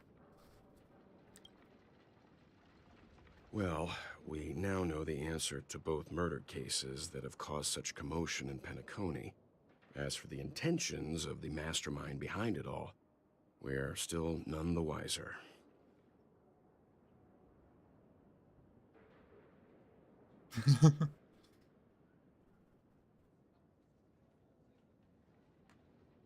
A visitor from the Oak family is worth learning more Yes, about. and I believe their relationship with Gallagher may run deep. Why else would they be so clandestine about their discussion? Regardless, we have to find Gallagher. Say, you mentioned before that you saw a clocky that only you could see, right? Oh, do we explain it now, or...?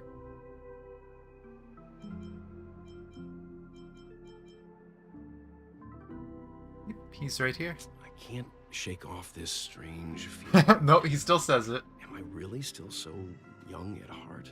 I mean, we did describe it. We did describe it to them before, so it's funny if he's kind of piecing one and two together and realizing it's like, huh. Oh, I just realized. Big black hole looking thing. I feel blind that I'm only noticing that just now. Important. We'd better just follow Misha. Can I go look at that first? It's pretty.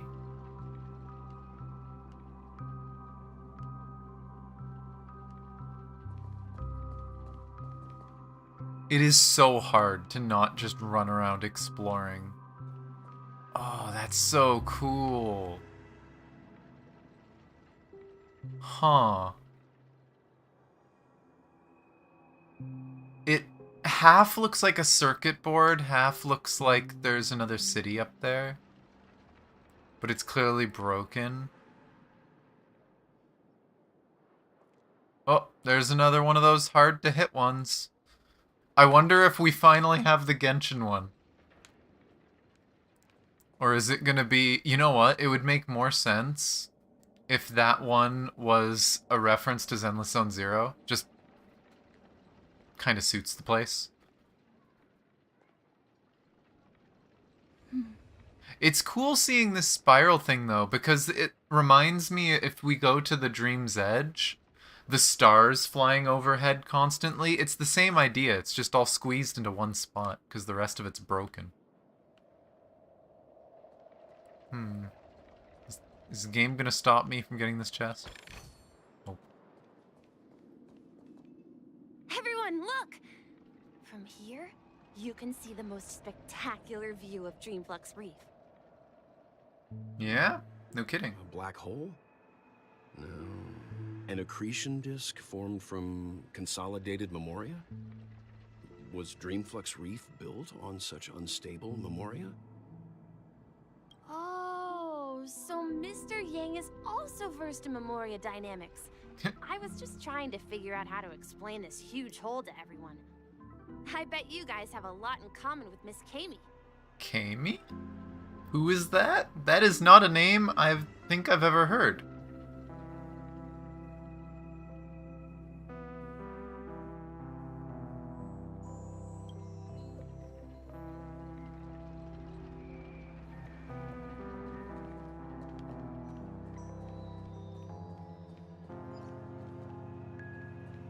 Oh. I'm just a Huh. wallflower. To Slumber Town. I see you, burb.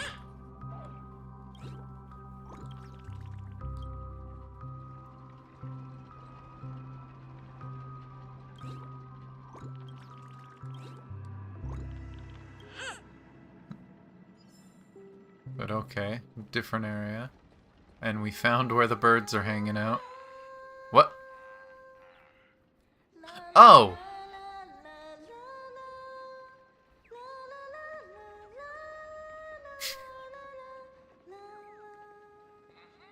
God damn it.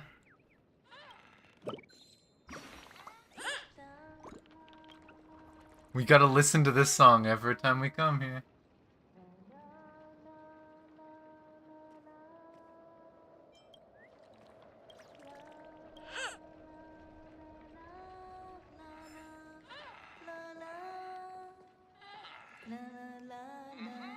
There you go. I can stand beside. Of course, I hear this song all the time because it's what I have set on my train.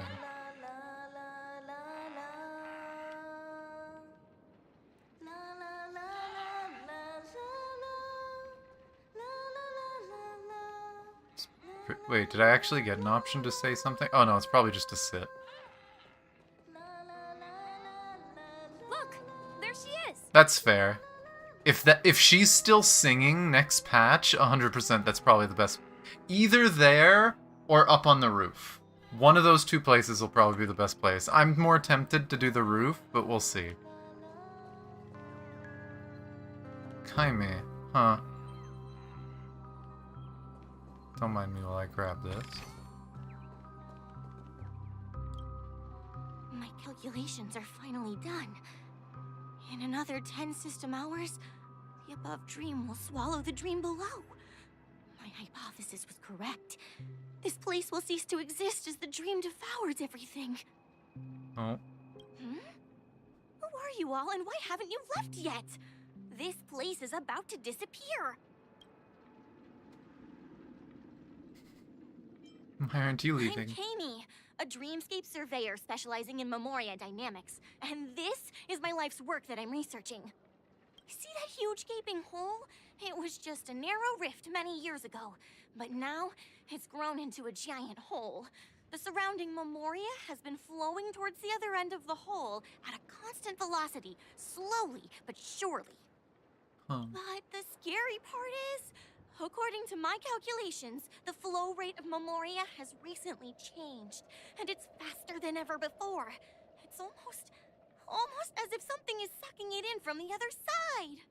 By constantly improving upon Madame Rosalina's Memoria measurement method, I've finally obtained accurate results.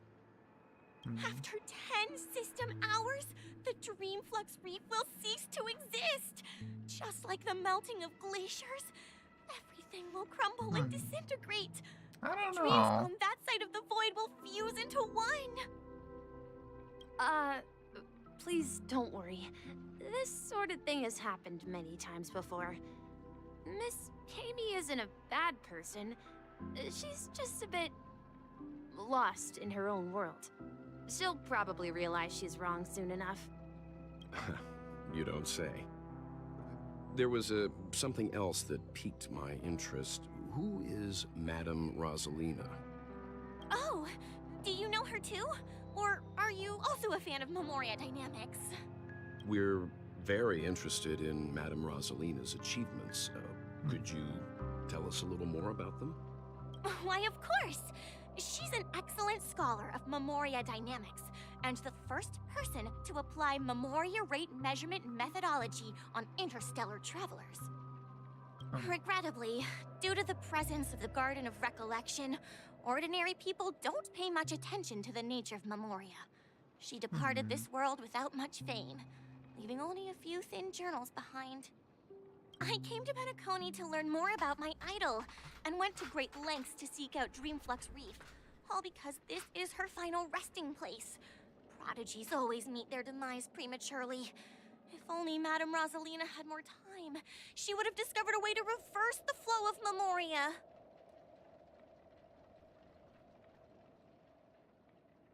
Yeah, it definitely sounds like it. It almost sounds like this is the real Dreamscape, and someone took over and is trying to use this to create their own, which would be the Penacony we came from. I felt it. Or just to The make source themselves is in stronger. The golden hour. There is a certain anomalous presence stirring the currents of the memory zone. I must uncover more concrete proof. I must convince everyone. Does the name Madame Rosalina sound familiar to you? That one I think I might have heard before. Oh, it was! Shoot! I know I saw it before, but it's one of the nameless mentioned by the conductor. That's right. It seems like she did a great deal of research and calculations in Dreamflux Reef before abruptly passing away. Miss Katie regularly mentions her. I hear Madame Razelina passed away during the prison war. She could see the Penacony of today. Its people building homes in the memory zone. I bet she'd be really happy. Perhaps. Okay, well, we're now talking about the Express. Small child has a ticket. Small child ticket. Notice. Our destination is the commercial district. That's where the largest crowds gather in Dreamflux Reef. We might be able to find the others there. I'll wait for this to go through. Okay. I felt it. The source is in... Okay, just repeating it. Oh.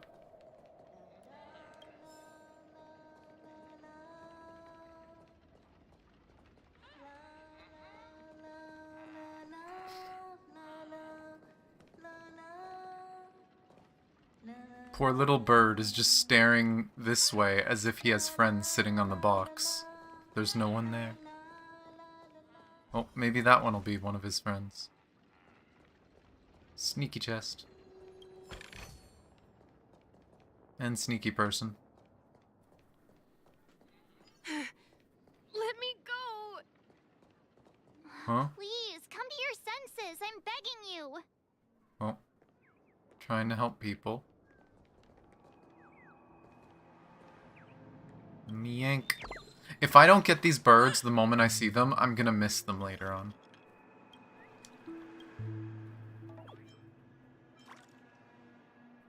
He's gotten lit.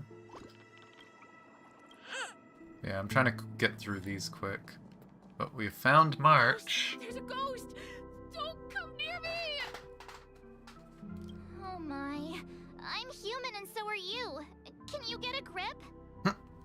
Mr. Yang and Miss Trailblazer, I've been waiting for you. Miss Trailblazer is a weird way for her to refer to us. Quickly, come help. I bumped into a member of the family on the way here. He was so scared and I just wanted to calm him down. Let me go! Let me go! I've only done good in my life. Why can't I rest in peace after death? Well, this is how it turned out.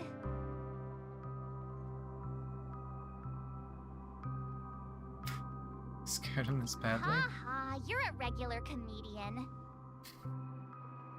I love how we don't even get a choice that time. That time we're making fun of March. There's the clock thing again. He thinks he's dead.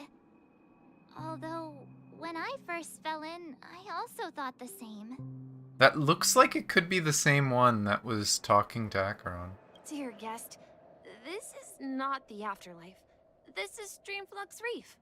That's right. Did you hear that? Repeat after me. Dreamflux Reef. You're talking to someone invisible. If I'm not dead, what am I? I shouldn't have pushed my luck and tried sleeping in my dream. Curiosity kills the papashi. Oh my god.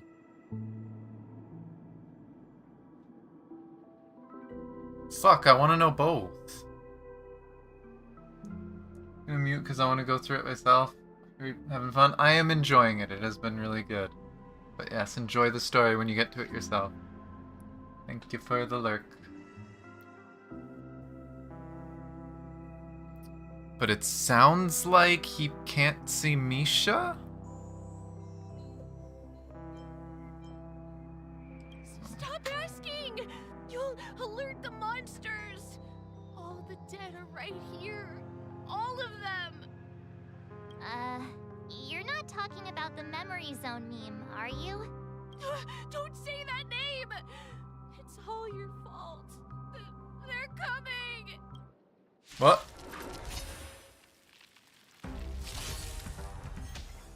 Ooh, new ones. What? I'm gonna hold everyone back again. Excuse me?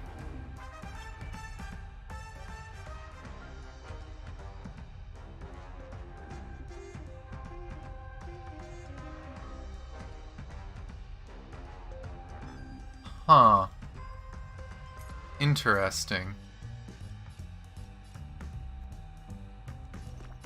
Protect me! Protect me! Thanks. You're too good to me.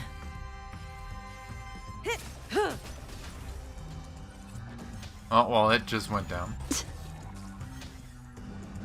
Oh. Lance at the ready. Stand still. What do you want to know? I'm scared. Stay down.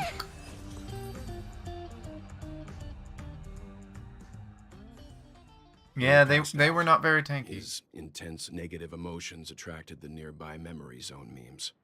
I see. But why aren't the other people around here scared? Unlike in the Sweet Dream, people here don't see memory zone memes as dangerous monsters. And even if they pose a threat, people can easily escape by forcing a wake-up call. But we can't just leave this man here. Can we take him somewhere safe? We can ask Jessie for help. I've gotten to know many locals while waiting for you guys. Everyone here is living a self-sufficient life. I don't know how to describe it, but this place feels like the real Dreamscape.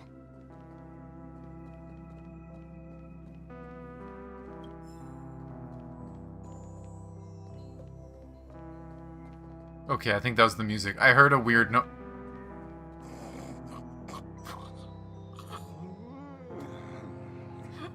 They actually just recorded snoring for this person sleeping here?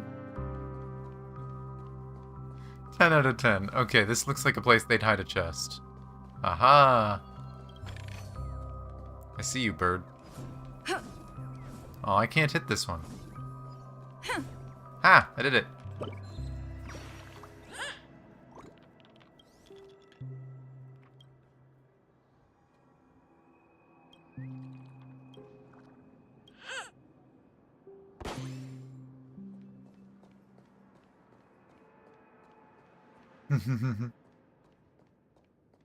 Yeah, I mean, it's story stuff, right? So The family will be done for. Done for. I don't think most of these are going to be meant to be that difficult. Huh. Music shop?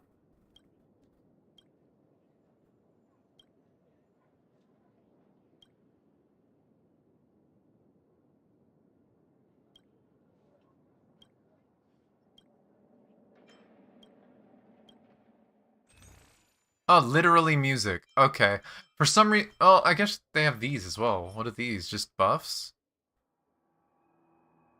Character with the highest attack deals 35% more damage. Their chance to get hit is... That would be hilarious with Clara. Build a whole team around Clara, with Clara having the highest attack.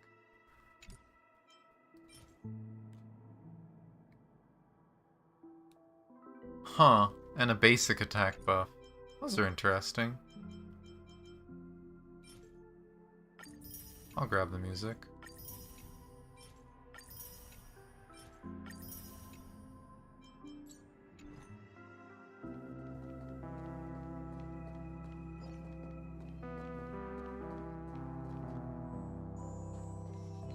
I knew you couldn't hold your liquor.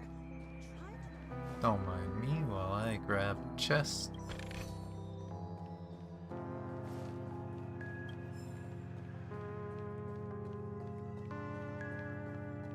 Oh, another one. Let's see how you handle a stroke of genius like this. Stroke of genius in a game of pool. Evening, Jessie. Is it evening? Welcome, Miss March. Who might these be? These two are my friends. As for the man lying on the ground, he's a scaredy cat who fainted from fright. I see.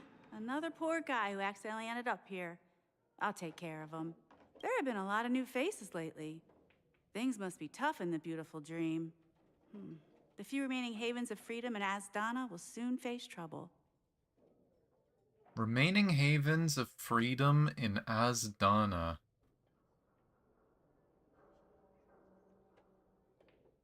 Do such things often happen here? Not really, but they're becoming more frequent now. Guess it's one of the signs of the Sweet Dreams collapse. Huh.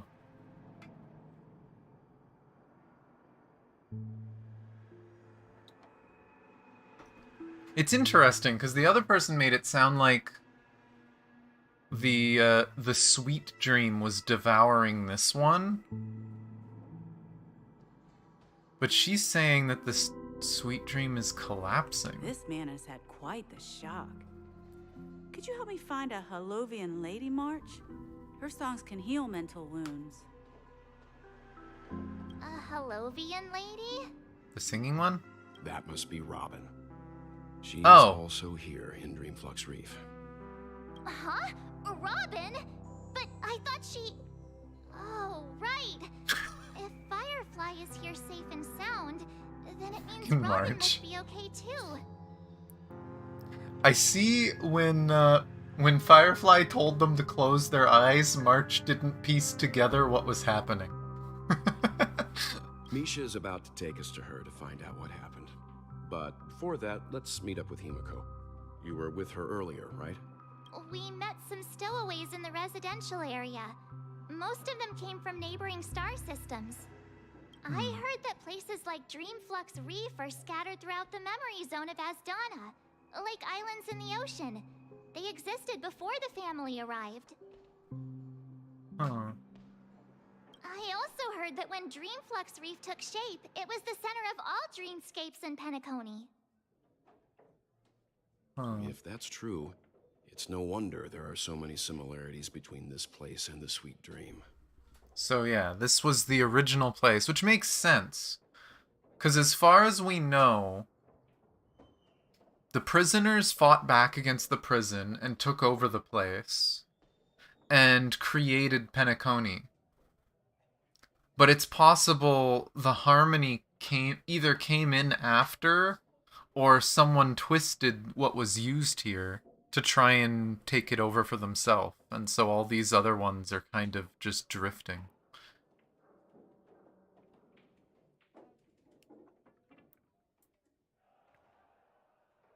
I mean, to be fair, when someone saves your life... But yes, I am still kind of confused by everyone's reaction to Kafka. Himiko must be gathering Though they are information. cautious around Let's hurry up Firefly and as get well. going.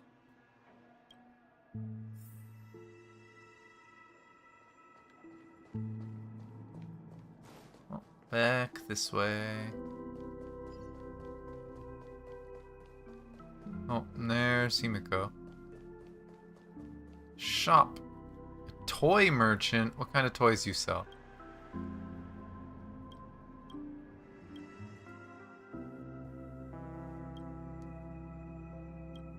Just speed running through this.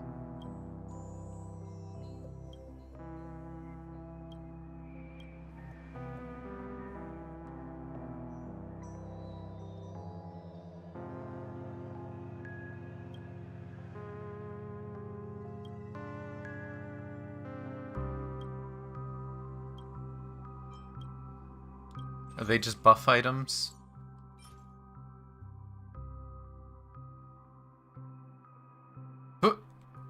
Huh. A random bomb. I wonder if that could be put on one of your teammates. It's just like, whoops, blew up one of my teammates. For the first time in the battle, the attacked enemy target will heal for an amount of HP it lost in this attack. For every 1% of HP the enemy heals in this way, characters receive a shield that can block damage that is equal to 1% of the character's max HP, up to 100% of their max HP, lasting for 2 turns. Huh.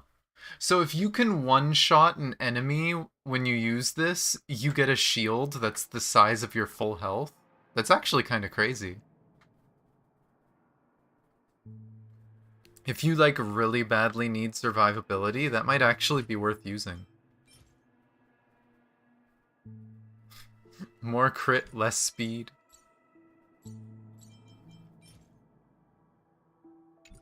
Interesting. But This is where we split up.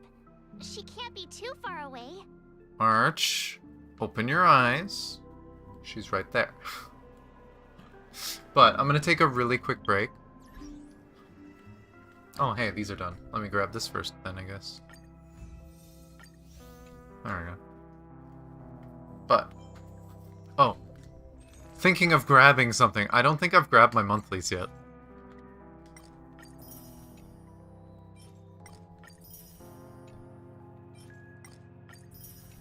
There we go.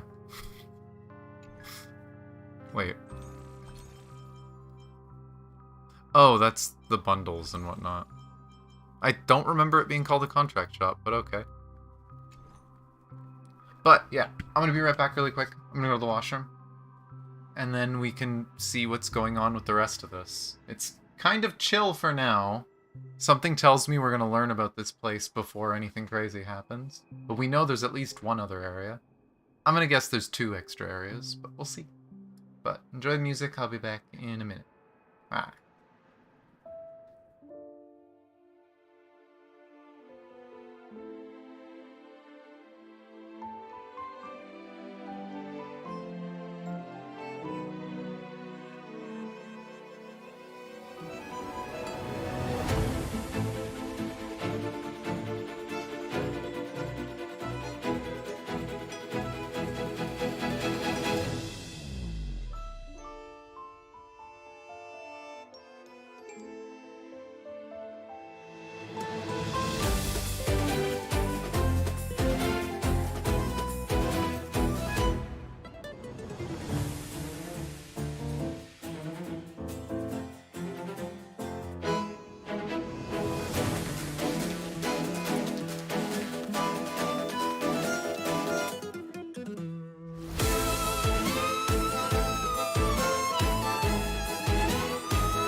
Ah.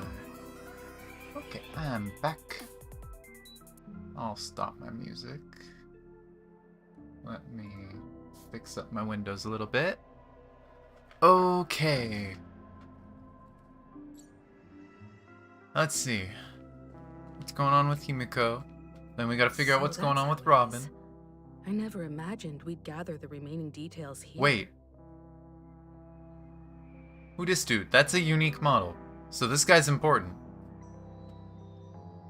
He kinda looks like he's one of the guards. Now, I do have a theory. We've constantly been told, I think we said this during the last patch's story, that Gallagher kept acting like he was the boss, but then whenever we mentioned the name Gallagher to one of the hounds, they said, "Who's that?" They said, "Oh, I take my orders from the boss, but who's Gallagher? Is this the boss? Is this him? Is this the real one?" Mika. To borrow Gallagher's catchphrase, what an unpredictable twist of fate. That name sounds familiar. Himeko, here they are. Ah, perfect timing. Now that everyone's here, I'd like to introduce everyone to Micah, who's partly in charge of the land of the exiles. Close enough. Micah, these are my companions. It's a pleasure to meet the Nameless. You know us? Also, his outfit is very reminiscent. I've been keeping an eye on you since the day you arrived in Penacony. We would have met under more appropriate circumstances if Dreamflux Reef hadn't been isolated from the 12 Dreamscapes. Please, allow me to formally introduce myself. Gravekeeper, I'm so Micah, maybe not. The Gravekeeper of Dreamflux Reef. Gravekeeper? Life in Dreamflux Reef is pretty liberating. Everyone here mostly keeps to themselves, without meddling in others' affairs. My daily task involves cleaning a few tombstones. You're too modest, Micah. When lost dream chasers stumble upon this place, you're the one who takes care of them, guiding them back to the sweet dream, or showing them how to survive the wild dream chaos. So, guardian of sorts. Were you talking to me, Mr. Yang?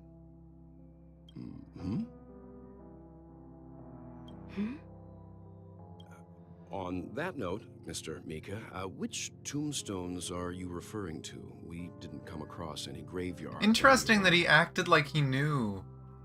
Well, They're actually just symbolic stones. But since you're curious, Mr. Yang, I'll take you there. I have a feeling you might find something of interest there. But before that, you have an important guest joining you. An important guest? Who could it be? This way, please.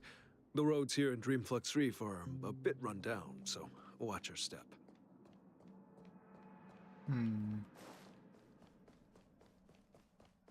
Oh, are we gonna be going to the other area? Or no, because the entrance is there. I don't know. This place is big. Oh, there she is. There she is. Hey, there she It is. really is her! Miss Robin! The real one. Oh, Everyone sang so wonderfully. It's not often that I tried this music style, but I've gained some valuable insights from it. Oh, I can't thank you enough, Robin. Well, these kids have made incredible progress in only a few days.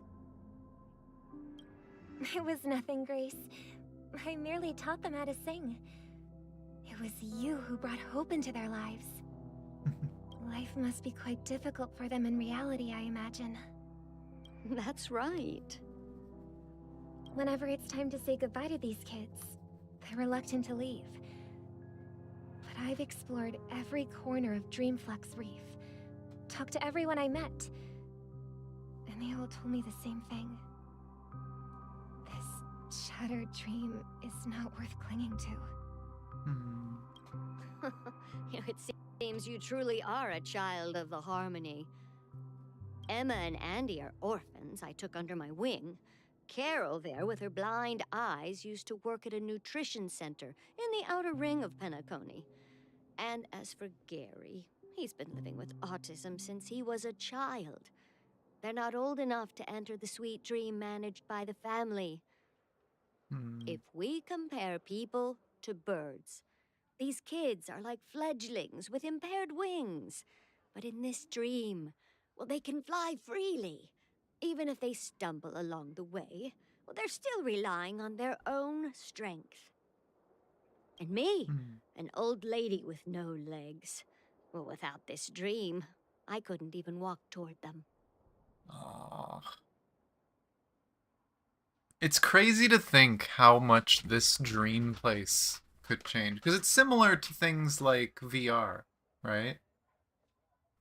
Because I know I've heard of people that go in VR for stuff like that. Whether they can't actually walk in real life or...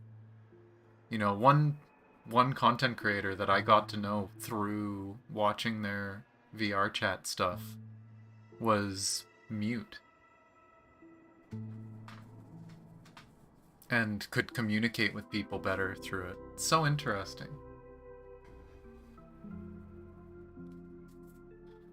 Yeah, I mean, they're probably, again, these are probably stowaway kids, right?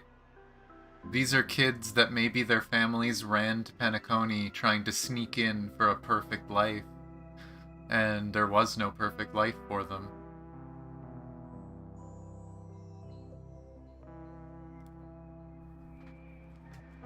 I'm glad that you found a new life here in Penacony. It's just... Don't worry, Robin. Dreams have their significance, but they aren't everything. Both the children and I understand this. No matter how long we fly through this dream, we will one day return to reality. But you know what?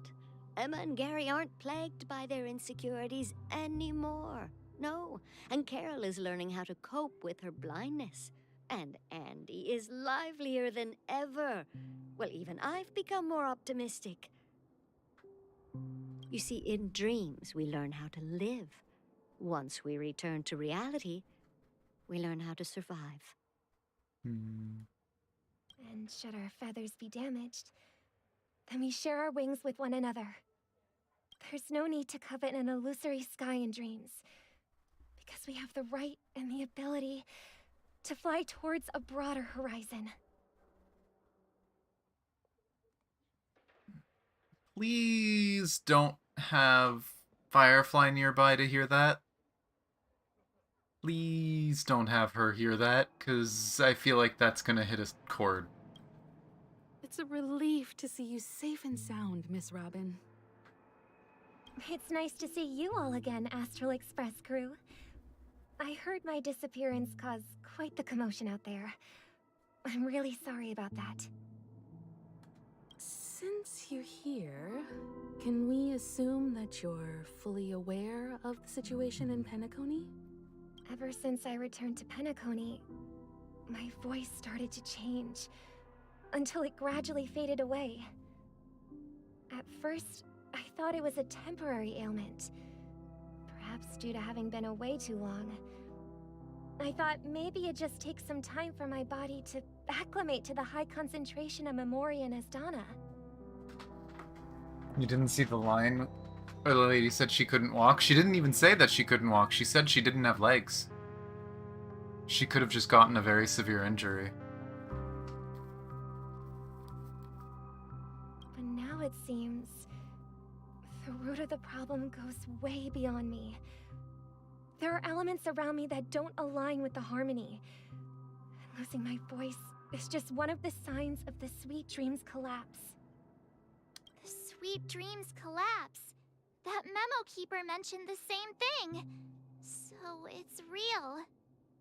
While I was away from Penacony, the boundaries of the 12 dreamscapes kept expanding outward. But whenever I mentioned the anomalies in my dreams, the family heads refused to talk about it. Only my brother was willing to respond. Later, I discovered the secret letters from the IPC ambassador, which further convinced me that there are hidden secrets beneath the surface of Penacony. So, following the clues in the Oak family's dossiers, I found my way here. Interesting. The land of the exiles. Concealed by the family under the guise of death. A dream within a dream, where Penacony's past is buried. Hearing you speak, it sounds as if your voice has made somewhat of a recovery. I hate to admit it, but the harmony in this place resonates more broadly than within the sweet dream. It's regrettable, but the family has experienced betrayal. The traitor, or traitors, abandoned their original principles and, using the name of harmony, exploited people's weaknesses to turn Penacony into the planet of festivities, trapping everyone in the illusion of the sweet dream.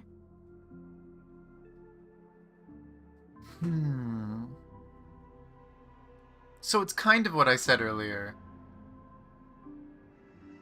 That,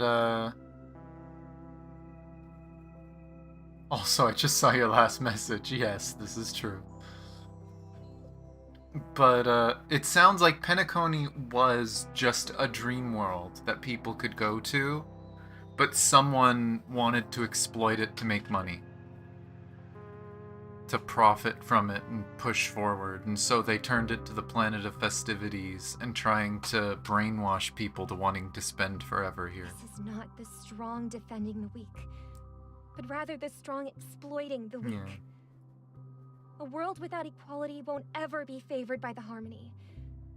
And naturally, those voices blessed by them have lost the ability to sing. Could there be another force influencing the family's shift in philosophy, Miss Robin? Considering what happened with Acheron, it's difficult to conceive of another entity within the realm of the harmony capable of influencing everyone.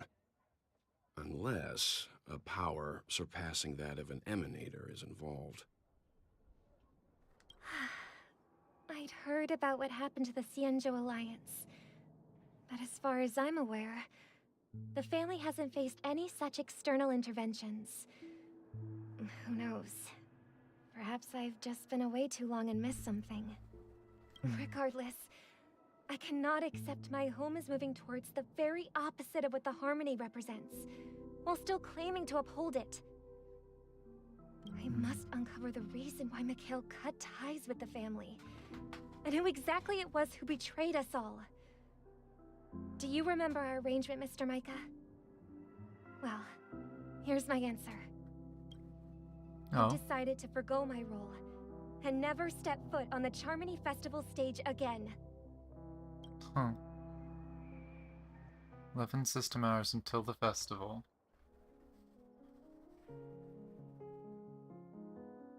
And it does weird crap? Yeah. That happened to me while I was setting up the stream.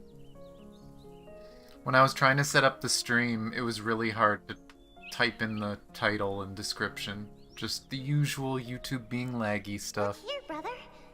A little bird. Aww. A bird that looks very reminiscent of her coloring. Looks like a fledgling Charmony dove. But Charmony doves don't live here. So how did this little bird get here? Maybe its parents abandoned it? It looks weak and frail. Why don't we find something soft and make a nest for it? This place is too dangerous for a fledgling. Let's take it with us. We can put it on the wooden shelf in front of your window. Okay. A bird like that must have a beautiful singing voice. But where will it live? I'll ask the family head to build a cage for it. A cage? But then it won't have the freedom to fly, right? Let's see. What is it that has captured the attention of the two best interpreters of the Great One? To the point that they've forgotten how to enjoy their dessert. Okay. Does anyone else think it says kind voice? That voice did not sound kind. At all. That voice sounded incredibly creepy.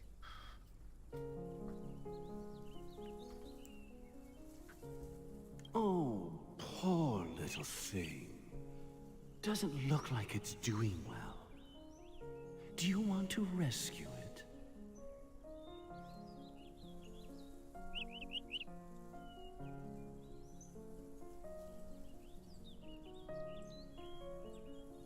I do. But I don't want to lock it up in a cage. Why? Even if it's small and not fully feathered and can't sing, it didn't come into this world just to be locked up in a cage.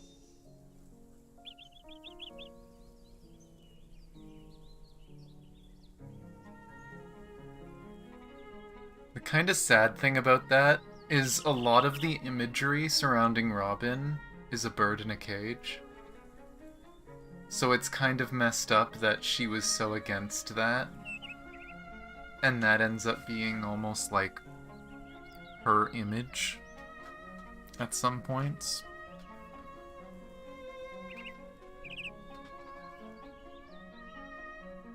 Birds. They should be flying free in the sky.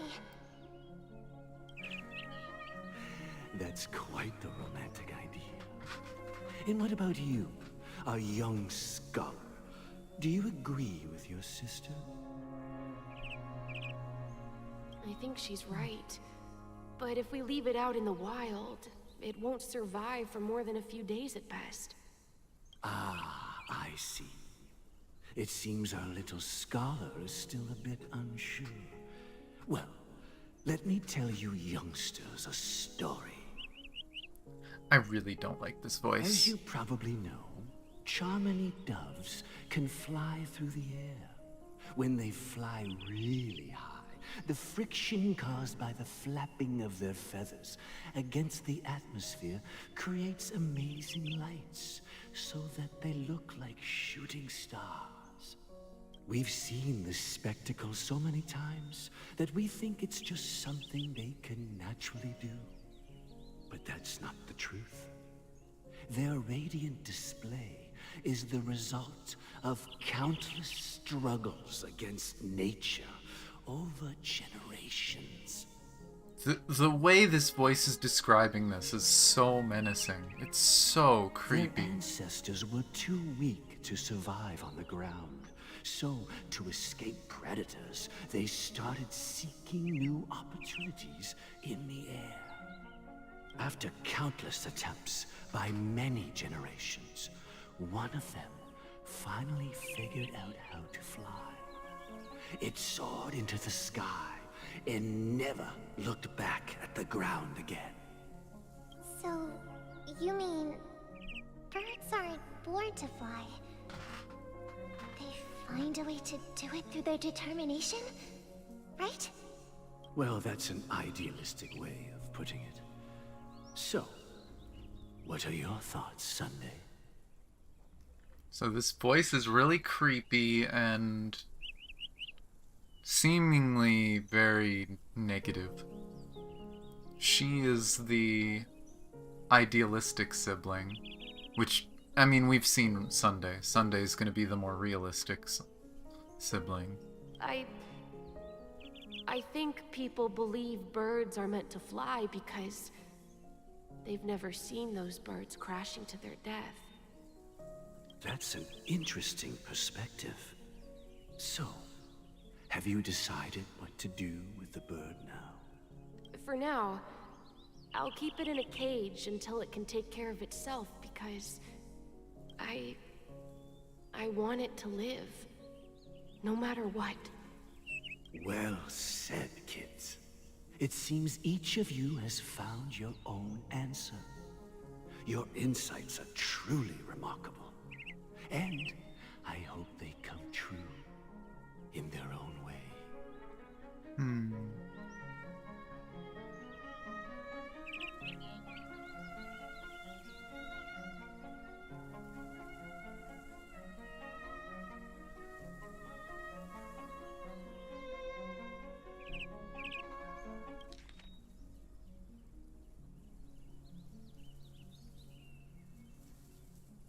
This almost feels like a parallel with Firefly.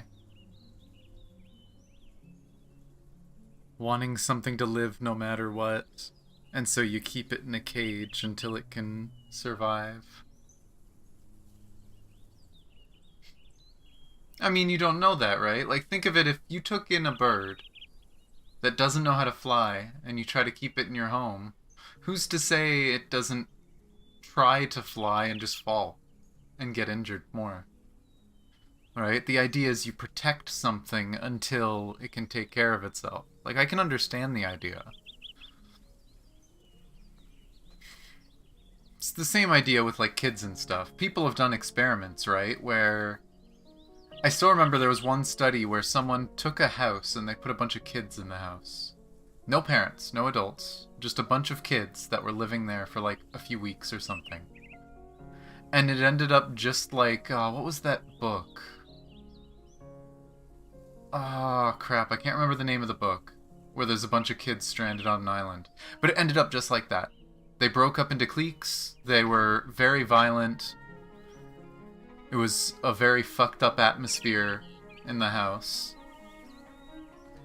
Right? So, is giving kids absolute freedom a good idea? No, not at all. And I think most people know that. It's the same idea. Of just you protect something until it learns and gets stronger and can deal with life itself. And you hope it makes better decisions. We will take good care of it. Won't we, brother? Yeah. But, Mr. Gopherwood, there's one thing I don't quite understand. Mr. Gopherwood.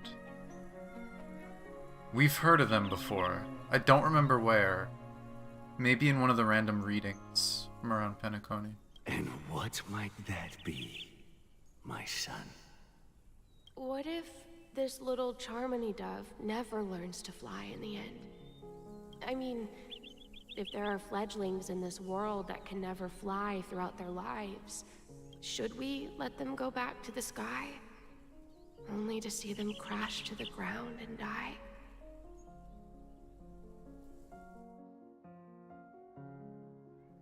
Again, I'm seeing more parallels with Firefly, and I don't like it, especially because of the context of this one. But I'm seeing a lot of parallels. Talking in your sleep, birdie? Time to wake up.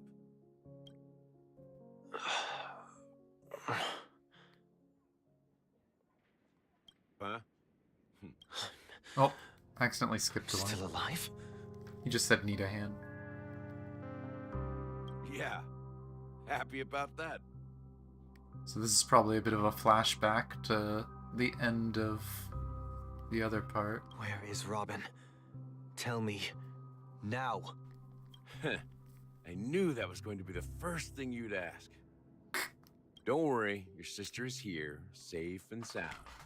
She's probably walking around the streets now. If I were you, I'd be more worried about myself. After all, right in front of you is the guy who just stabbed you in the chest with a dagger. If you wanted to kill me, you wouldn't give me the chance to speak. Just tell me your demands, lackey of the Watchmaker. So, you figured out who I am, huh? No wonder you had the guts to go against the Dream Master and the Four Families. Looks like I made the right choice. Choice? You are aware of my plan and see through my act. Time is running out, so let's drop the charades. Oh. Oh. I mean, we did get a hint before that the Enigmata was messing with the Dreamscape. Thank you for the hydrate pause check. I actually haven't touched my water yet. But no, we were told that the Enigmata was messing with the Dreamscape. It says Fictionology over his act. The History Fictionologists is one of the factions dealing with the Enigmata. So Gallagher is probably literally the source of that.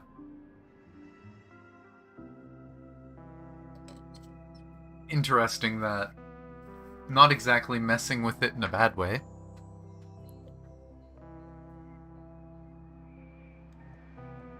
I'm suggesting we cooperate. Cooperate? What makes you think I'd cooperate with you? The fact that the famous Robin has chosen my side. Plus, some clues about a traitor and a bright future for Penacony. Any of that catch your interest? Aw, you having some lag issues? That sucks. Also, I forgot to do a posture check. Oh, you know what I did? I didn't even stretch and crack my back before stream. I'm being bad, apparently. Oh.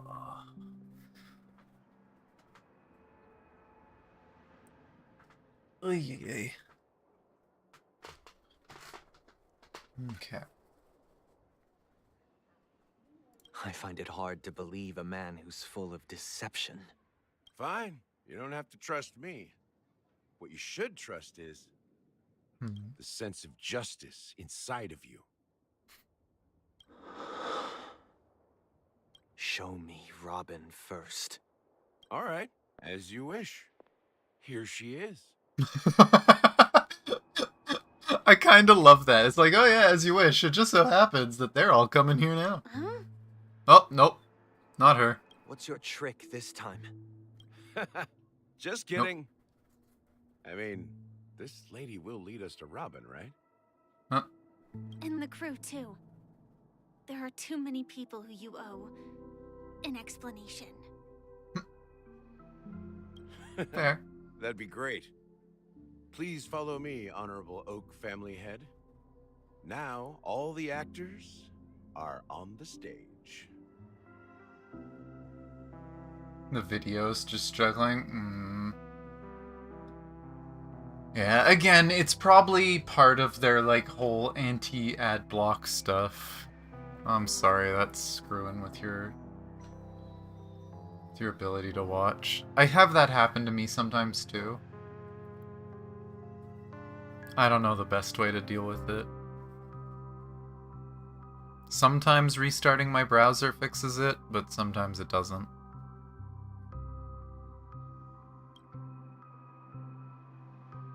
It is interesting that the Sunday is the head of the Oak family right now, but as far as we know, the traitor is in the Oak family. And I mean, we saw the bird in the Oak family estate before, many times. This is the monument I mentioned earlier. The names inscribed on it should be familiar to all of you. Rosalina and Tiernan.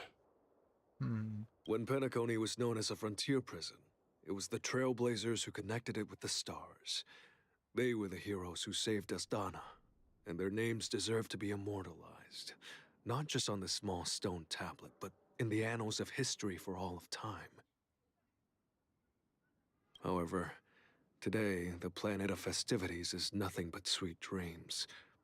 That heavy piece of history is all a distant memory. Just like that prison.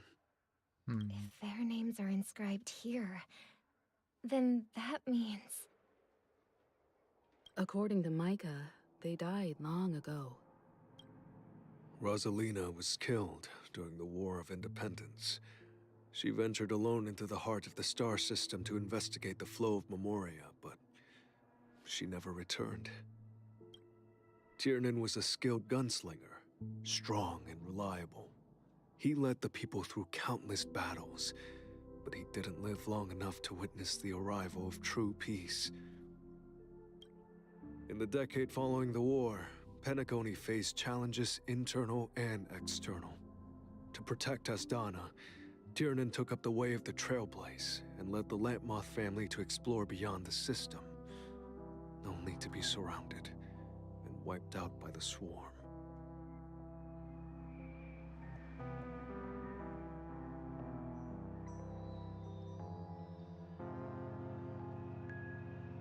Though I had expected as much, the tales of these heroes truly are sorrowful. True to the title of Trailblazer, they spent their lives venturing into the unknown. But what about this tablet? There are no names carved on it. When Dreamflux Reef was created, its owner was still alive. However, he insisted on erecting a monument for himself, saying that it will happen someday. Here we meet again. Everyone from the Astral Express. Robin.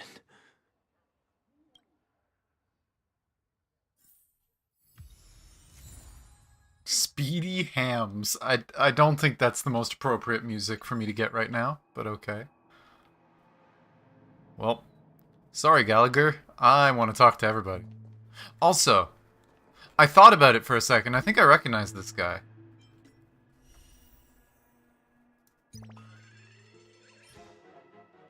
Was he... No, maybe not. I was wondering if he was one of the people on this. I don't know if I can actually look at the full art. Yeah, maybe not. I was wondering if it was maybe. This looks more like Gallagher than anything. I tried.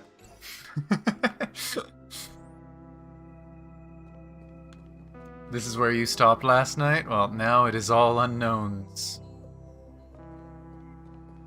What is that thing looking at? It's probably something below me, but whatever. Brother. There's no need for words. You're safe, and that's all that matters. Aw.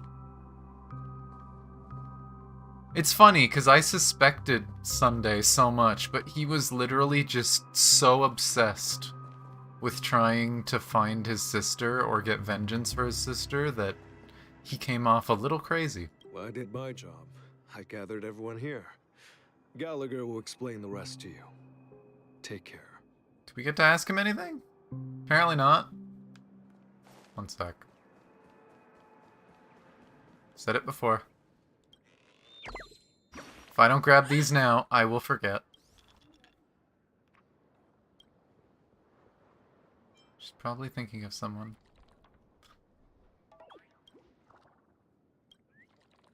Silly bird.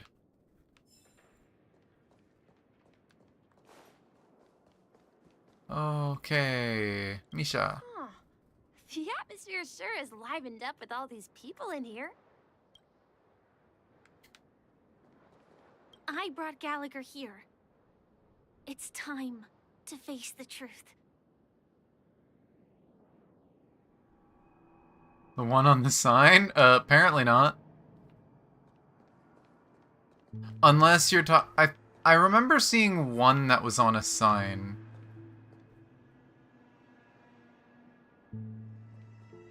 But I don't know. I get easily distracted. Actually, wait. Huh. No one from the Express is shown here. That's interesting.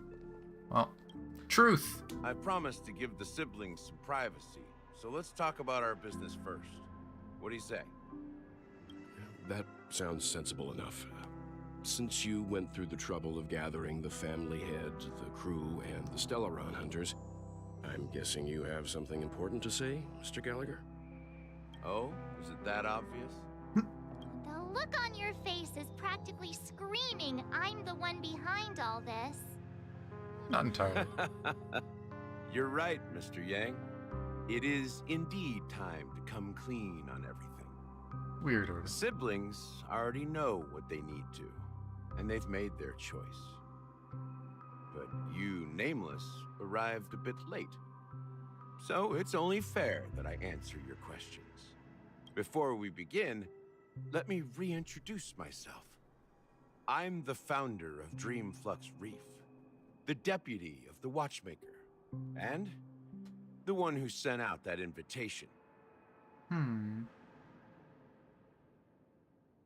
That's interesting, because again, Firefly said something about an invitation too.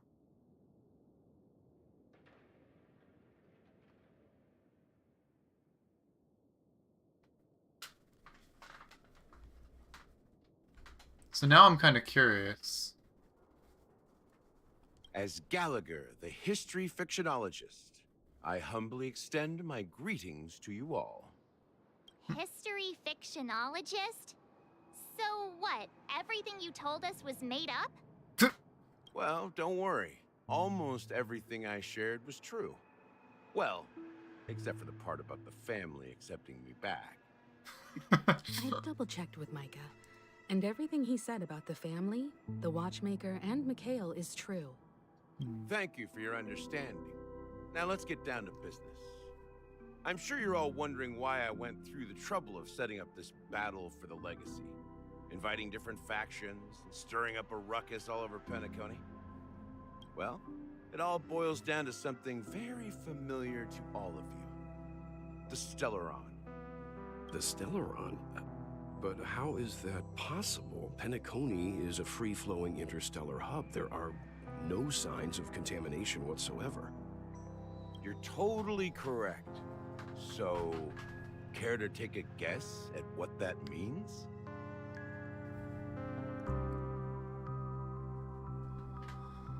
Either, yeah, the first, either it's sealed or it's under control. Stellaron has been completely sealed. I wish that were the truth. But if that were the case, I wouldn't have invited all of you. The sweet dream doesn't come out of thin air. If you think of the memory zone as the sea, creating the land of the dreams is like filling that wild ocean with earth to make an island. So the dream world's created by the Stellaron. That makes sense. They'd need a big power source for this. To achieve this feat, without the help of an Emanator of Remembrance or Enigmata, the only way is to use a Stellaron. And that's not something you can achieve with a simple wish. It requires vast quantities of knowledge, time, and manpower. I'm sure you get what I'm hinting at. In Azdana, the planet of festivities itself is a Stellaron disaster. Huh.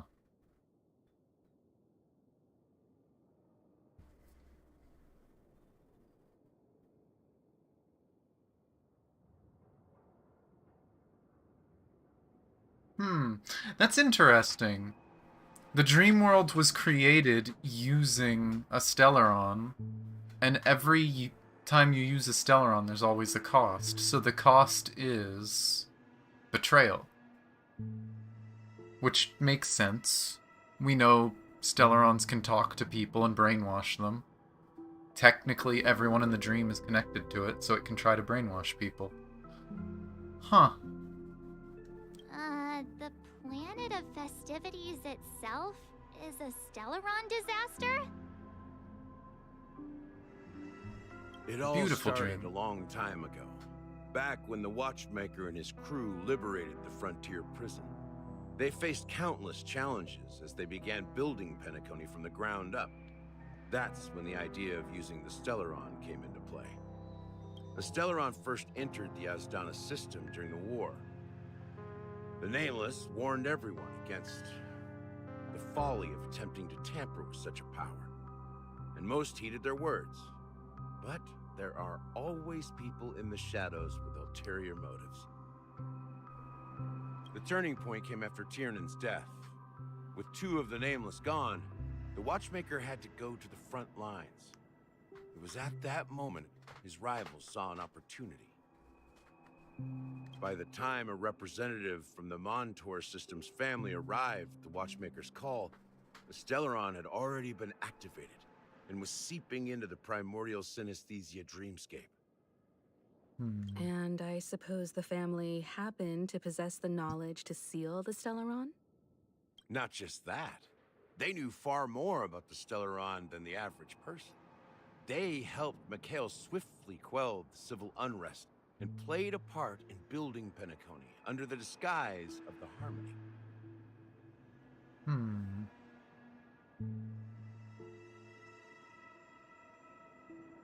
Those three eras were known as the Age of Dreaming. The Watchmaker, who had been left in the dark, sent out invitations across the universe, spreading the hype around the land of the dreams. Then, how did they turn against each other? Wasn't actually the Harmony. Remember the island in the ocean metaphor? The truth is, the Stellaron was never truly sealed. It existed in a different form within the Dreamscape. Think about this. What would it cost to create and maintain such a lavish dreamland? It's people's lives. The opulent dream is built upon the decay of spirits, with a toxic elixir called pleasure flowing through the Dreamscape. It tempts people to indulge in the Dreamscape, and gradually their minds succumb, becoming nourishment for the sweet dream. The reason people go crazy and get drunk when they drink Soulglad is because literally the dream is eating them. Oh, that's fucked up. Okay, I knew Penacony was going to be fucked up. I didn't know it was going to be that fucked up. Penacony is basically a giant mimic.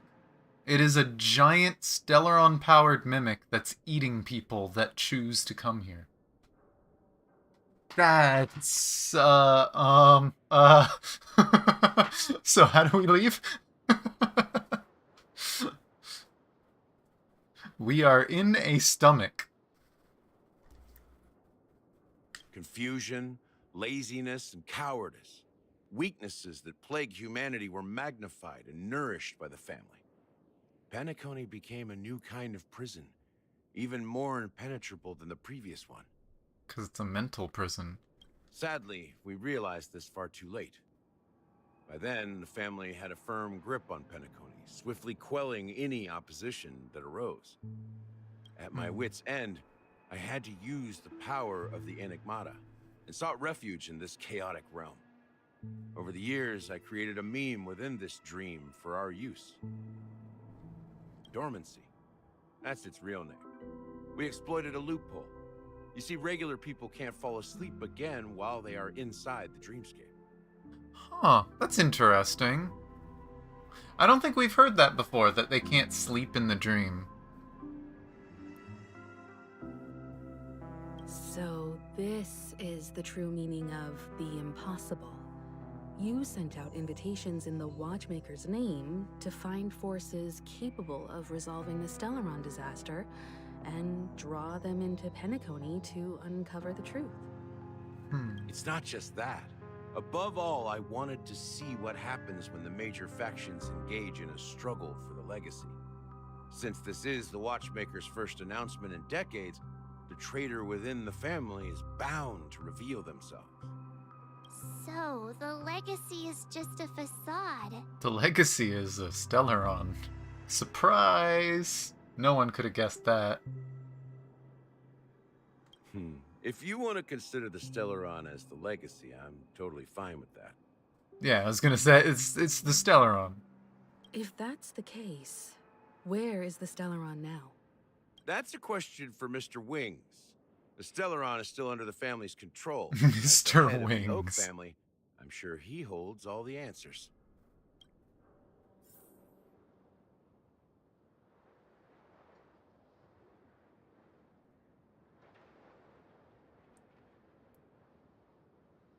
The new abundance mats for 5 days. Are you ready to build Gallagher?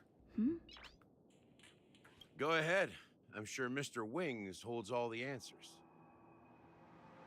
Ah, so you have the wrong ones? Oh no. I mean, again, Gallagher works...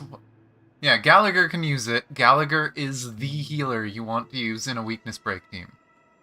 So it's not lost value. You can still use it. As I suspected, the core of this issue lies within the Stellaron. Surprise! There's a Stellaron hunter here. I wonder what the problem could be. You all look quite serious. Is there anything I can do to help?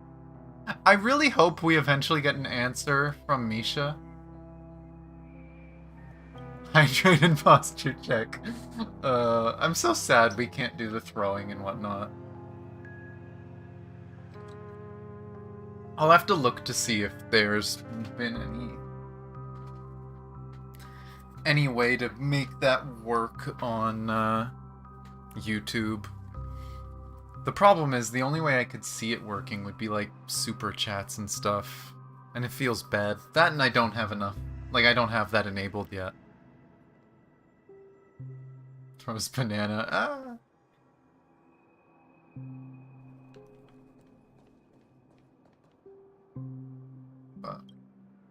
Are you done talking? Hmm. So, will you tell us where the Stellaron is? It is the Penacony Grand Theater itself. Oh. As I suspected. It's the embodiment of the family. The edifice that first materialized within the Sweet Dream. That's what turned Penacony into its current state. As for the person who employed its power, it is in fact Mr. Gopherwood, the current Dream Master. Huh. Well, that was easier than I thought. Did you conduct your own investigation already? Surprise, surprise, Mr. Creepy Voice is evil. Who could have guessed that? Correct. When I was trying to track down the person who murdered my sister, apart from you, Gopherwood was my second suspect. Confronting me first turned out to be a smart move on your part. I didn't have other options. The Dream Master has been elusive, and even the heads of the families can hardly get an audience with him. Moreover, Mr. Gopherwood has been kind to my sister and me. And I didn't want it all to end like this. What do you mean by that? To be honest, my brother and I are also victims of the cancer of all worlds. We grew up as orphans, and were adopted by the family when they came to help. Mr. Gopherwood recognized our potential and brought us to Penacony. But I can't just stand by and watch Mr. Gopherwood become an enemy of the Harmony. I won't use my voice to support an evil cause. I won't step on that stage and sing, no matter who the traitor is, or what orders they give me. I won't let the Charmony Festival become an event that destroys Harmony itself. Fun fact about that, there may be someone using your face. For the paradise in our dreams. Indeed. For the paradise in our dreams. As the head of the Oak family, I'm responsible for ensuring Penacony's promising future. Robin and I will head into the Sweet Dream and confront the Dream Master. And if it turns out that the family has truly strayed from the Harmony, I wouldn't recommend I'll that. fight alongside you. We'll put the Charmony Festival on hold and make sure Mr. Gopherwood pays for his blood debt. The enemies you are about to face aren't like this old dog here, who can barely even bark. Since our interests are aligned, why don't we team up? Maybe, just maybe, we'll have a shot at success. We have always been following in the footsteps of our nameless predecessors, and there's no reason to stop now. Yeah, we Nameless won't back down from a challenge. Isn't that right, Miss Trailblazer? I kind of wish they just didn't say Miss Trailblazer there. Like, I'm really confused with their choice to have March say Miss Trailblazer instead of just, like, nothing. Because saying nothing at least, like, feels like you're close friends. So it's like, you don't need to say a name. You just say a message, you'll look at them, and they know you're talking to them. Her saying Miss Trailblazer makes it feel like she just met us, which is really weird.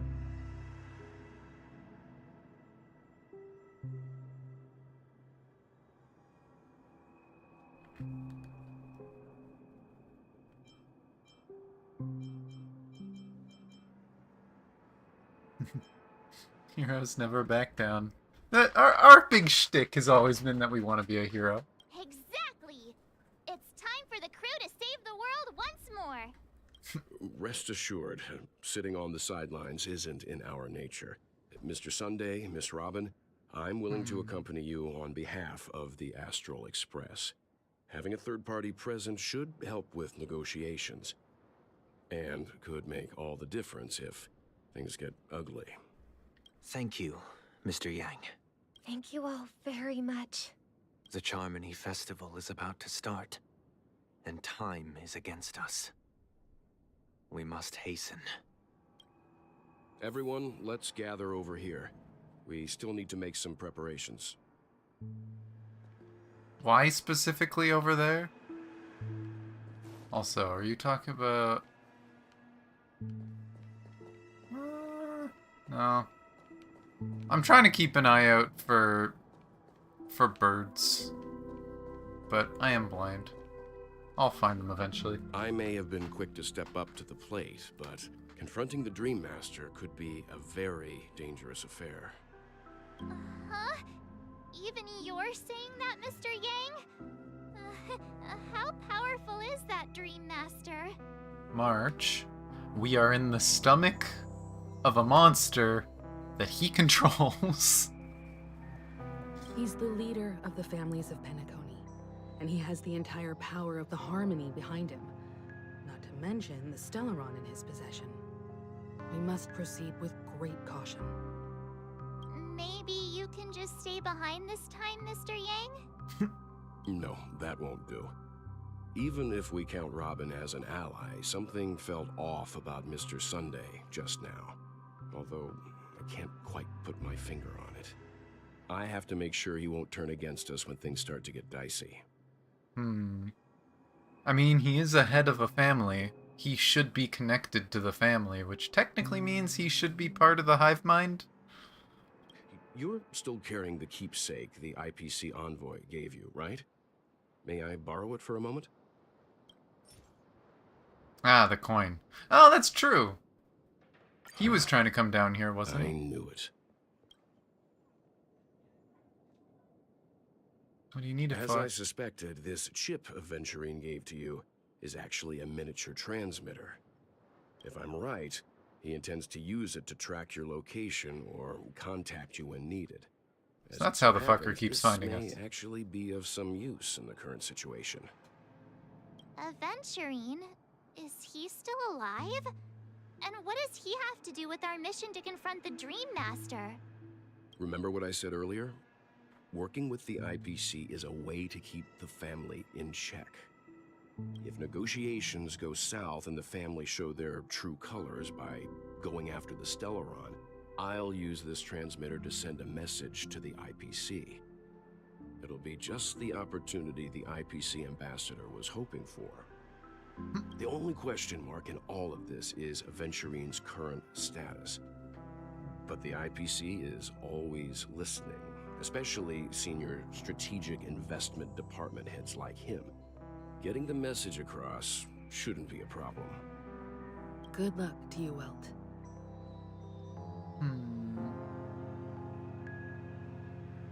Well, you take care too. If anything goes wrong, don't worry about me. Just make sure to seal the Stellaron. Spoken like a true hero. I mean, he's got experience. Even if the Dream Master is innocent, the family's corruption runs deep. I won't make the same mistake Mikhail did. Let's wish him the best of luck. Don't you have something else to tell us, Gallagher? Why would you say so? Before we departed, the conductor asked us to inquire about the 3 nameless in Penacony. We've already collected intel about Razelina and Tiernan, so the only one left is Legwork. If I'm not mistaken, we've already met him somewhere, haven't we? It's not enough to say meet, but the answer is pretty obvious. After all, I've hinted at it in quite an evident way. I've been watching over you ever since I received the reply from the Astral Express. And I've seen the great effort you all put into linking different realms together across the cosmos. And now, after getting this far all in one piece, you have truly proven yourselves. Miss Himiko, were you the one who repaired the Express and got it sailing through the cosmos again? Yes. And you two, young Nameless, You have very interesting life stories and extraordinary skills.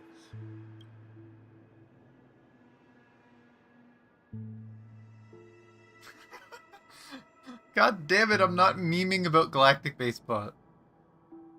I don't know much about my life story, but I do have extraordinary skills.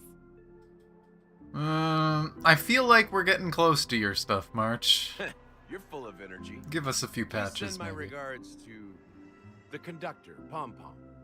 Please let them know that their friend had fond memories from his time aboard the Express, which he reminisced on every time he had a good drink. As for the last nameless, he embarked, disembarked, and embarked again, traveling in a great circle, ending up back where he started.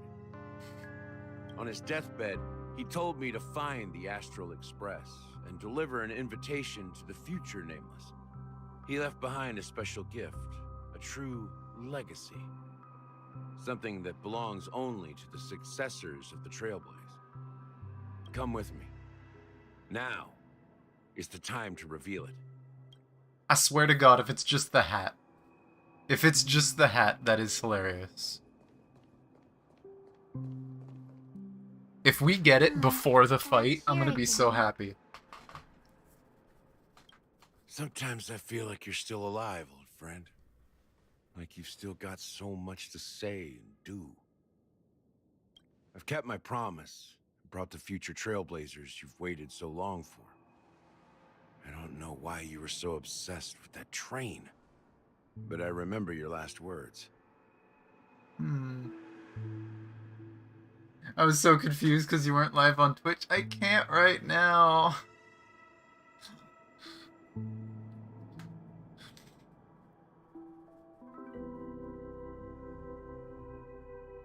Yeah? I'm here. But hello, Mishi.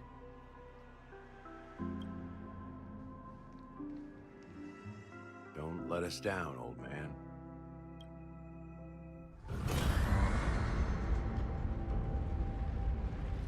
Hat? Oh, cutscene.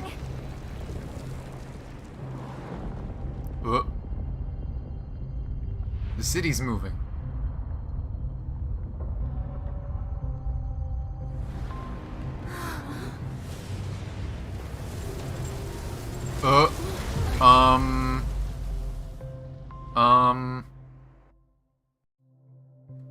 Isn't that the bad guys? Or is that a second one? His resting place lies. Is that a second theater?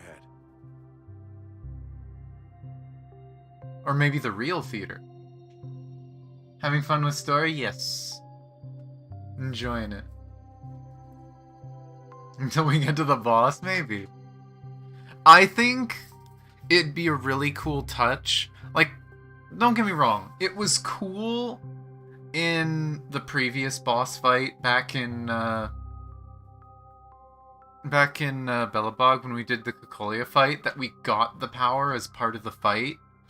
I think it would be so much cooler if they gave us the power before the fight, and the boss fight's gonna have a major break mechanic, and so that'll be necessary, so they want you to build the break team before the fight. It does mean people who didn't prepare for the new Trailblazer might have some issues, but we'll see.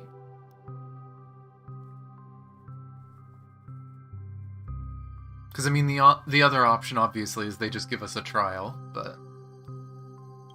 The first and last nameless of Penacony. Mikhail Char Legwart, the Watchmaker. Huh. See, I had a feeling. It was, Mikhail. Which something tells me he might end up looking suspiciously like a little friend of ours. But, huh. Fucking creepy clocky stuff.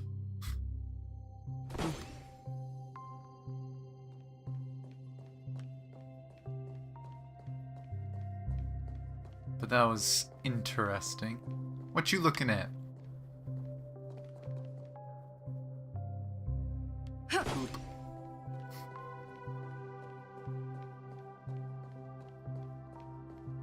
Everything's looking up. Why are you all looking up? Oh. Oh, it changed. Oh. Never mind, I know why they're looking up. Hi, Golden Hour. What are you doing up there? That's not where I left the Golden Hour. Huh.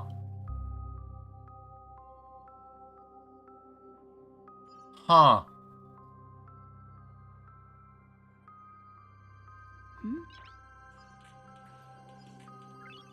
Noise. Yeah, you can recognize the whole area if you look around. That's straight up just the Golden Hour in the sky. There's the so-called beautiful dream. But yes, Mishi, welcome. We found out that this part of Star Rail's story is even more fucked up than we thought. The pretty dream city is in fact a giant mimic, and we are in its stomach. It is trying to eat us. Oh, what are you looking at? Oh, there is like a building out that way. Oh! Is that the edge of the dream over there? So where we hung out with Firefly? I hope that's what that's supposed to be, because that's actually kind of cool if they're using these to get us to look at different stuff. What's this one looking at? Signs. I don't see anything crazy over here. It looks like it might be looking at that building in the distance. Also, seeing those buildings spiral into the hole is kind of weird. Whatever you do, don't be happy. Eh. That is a weird thing to tell people, but yeah, apparently being too happy here is dangerous.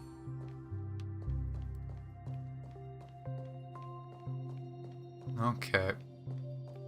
Meet with the Watchmaker. I swear, if it's just Misha up here. Oh. Maybe not. I'm expecting it to kidnap me at any time now. I love how all of them have gotten us to look at something, and this one's just like, what are you doing? Look up there. The story's over there. Just do the story. There's totally going to be a new boss here. There has to be a new boss here in the future. Oh, it's a wheelchair.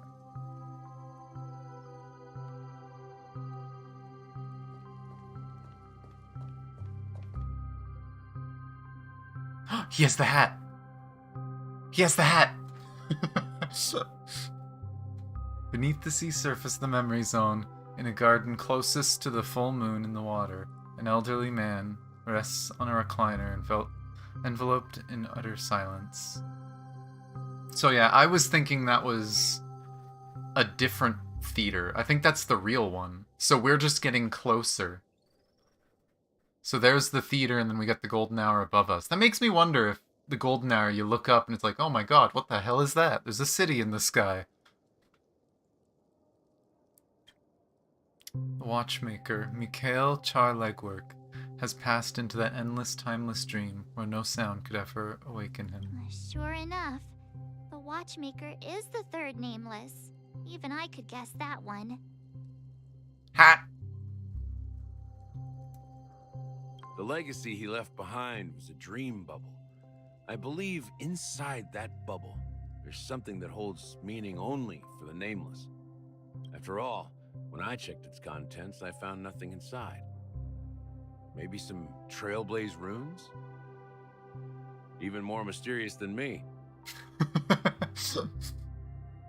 Well, let's have a look. As the words cease, Himiko nods ever so slightly in your direction. You take a deep breath, steady your mind, and turn your gaze towards the Watchmaker. Touch the dream bubble in Mikhail's hand. It's so weird to think that, like, this is technically his corpse, but, like, we're in a dream world, so it makes sense that it's just there. He just looks like he's sleeping.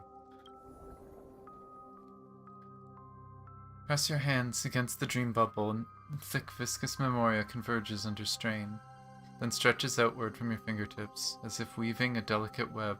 It gently cradles your palm. Chill travels from your fingertips, carrying with it a myriad of different intertwined memories, as experience would suggest. This time you see nothing at all.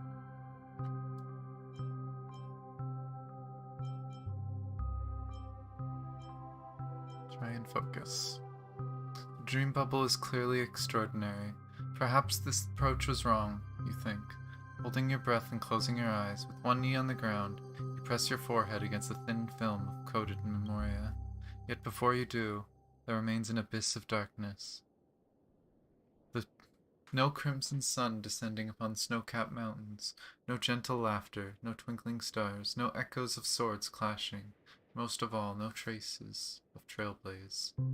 There's nothing, and nothing is there. Indubitably, this is but an empty dream bubble. Wait, what's going on? Seriously? There's nothing inside this dream bubble? How could a dream bubble be empty? Just as I suspected. That old man always had this strange belief in the nameless and the trailblaze. And I never understood where he got that confidence from. Especially since he never managed to get in touch with the Express while he was alive. I could never figure out what was going on in that old man's head. But this empty dream bubble is so typical of him. He was always full of weird fantasies and incomprehensible romanticism. Please tell me we, like, take the hat, put the hat on, and then touch the bubble again. That mischievous old man. Well, I didn't expect him to leave anything concrete behind anyway. Don't think that's the case, Gallagher. I'm sure I see a Mikhail bird. has left us the most precious thing of all. Don't start getting all philosophical on me, all right? Just as Mikhail believes in the nameless of the future, we unconditionally believe in the nameless of the past. How could they leave with regrets for the future when they were ready to dedicate their lives to the land they loved? There must be something contained in this dream bubble. It's just we haven't figured it out yet. You also have faith in the Watchmaker, don't you, Gallagher? Well, I'm a follower of the Enigmata.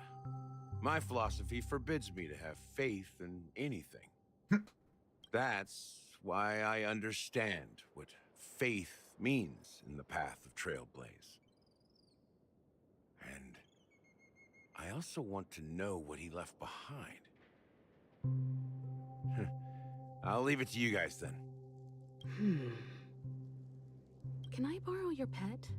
I need to make a trip back to Golden Hour and check something at the Dreamscape sales store. It's for Mikhail, and for the future of Penacony.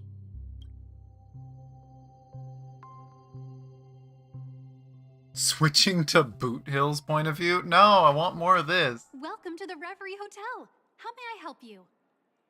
Greetings. We're the Nameless from the Astral Express, and we'd like to check in. The Astral Express? But I thought... Yeah, oh, some of them did. Yes, my companions already checked in. My name is Dan Let's see. And I believe my personal information is recorded. I'm wondering if she's gonna go get, like, a drink for him. And, like, pour the drink over the memory bubble or something. I see, but your companion said you wouldn't be coming due to a change of plans. Now the plans have changed again. And you are... Me?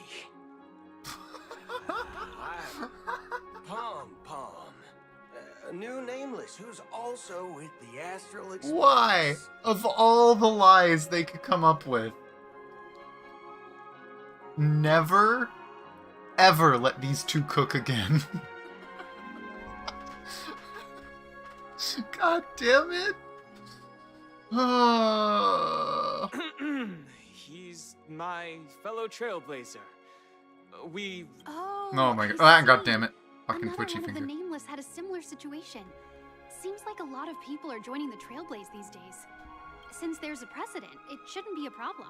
Just give me a second to contact your companions. I'm sorry, dear guests, but it seems I'm unable to reach the other members of the Astral Express. What do you mean by unable to reach them? My apologies. This is the first time I've encountered a situation like this. However, the system indicates that those guests are still in the Dreamscape. Oh boy. Did they just kind of set off a flag? Like, the family gonna know, someone's in here but missing. How about this?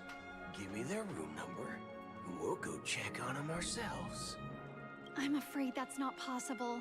I need to verify both of your identities before I can share any guest information. How about you just wake up someone? Let's say, Welt?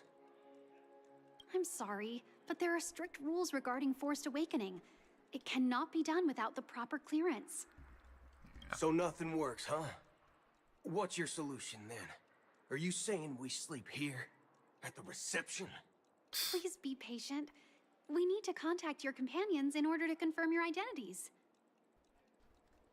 And now it seems you need to confirm our identities before you can contact our companions. It seems so. Oh, fudge. Look, nothing personal, but if you can't handle this, go find someone else who can. Please calm down, dear guests. I do recall that Mr. Sunday, the Oak family head, personally handled this issue earlier. Oh boy, and she's not going to be able to contact him either. Wait a moment while I contact him. I don't think she's trying to give us a hard time. She really just doesn't know what to do. I have a bad feeling about this. You tried to contact them on the Express earlier, but they didn't respond. Also, random note, but it's really cool that besides him being a bit of a weird cowboy type person, whatever else, you can hear the mechanical sound in his voice. Because, like, obviously, the man's a machine. I would assume he used to be a normal person, but he's 90% cyborg, it looks like, including his throat. So it makes sense he has like a mechanical tone to his voice. Something doesn't seem right. I need to leave for a moment. You can stay here with the receptionist. Sure thing.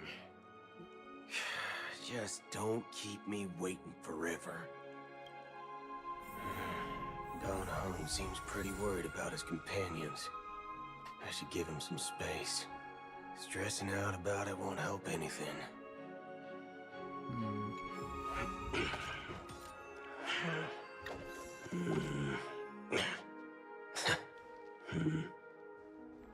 Why is it detecting life forms inside the luggage?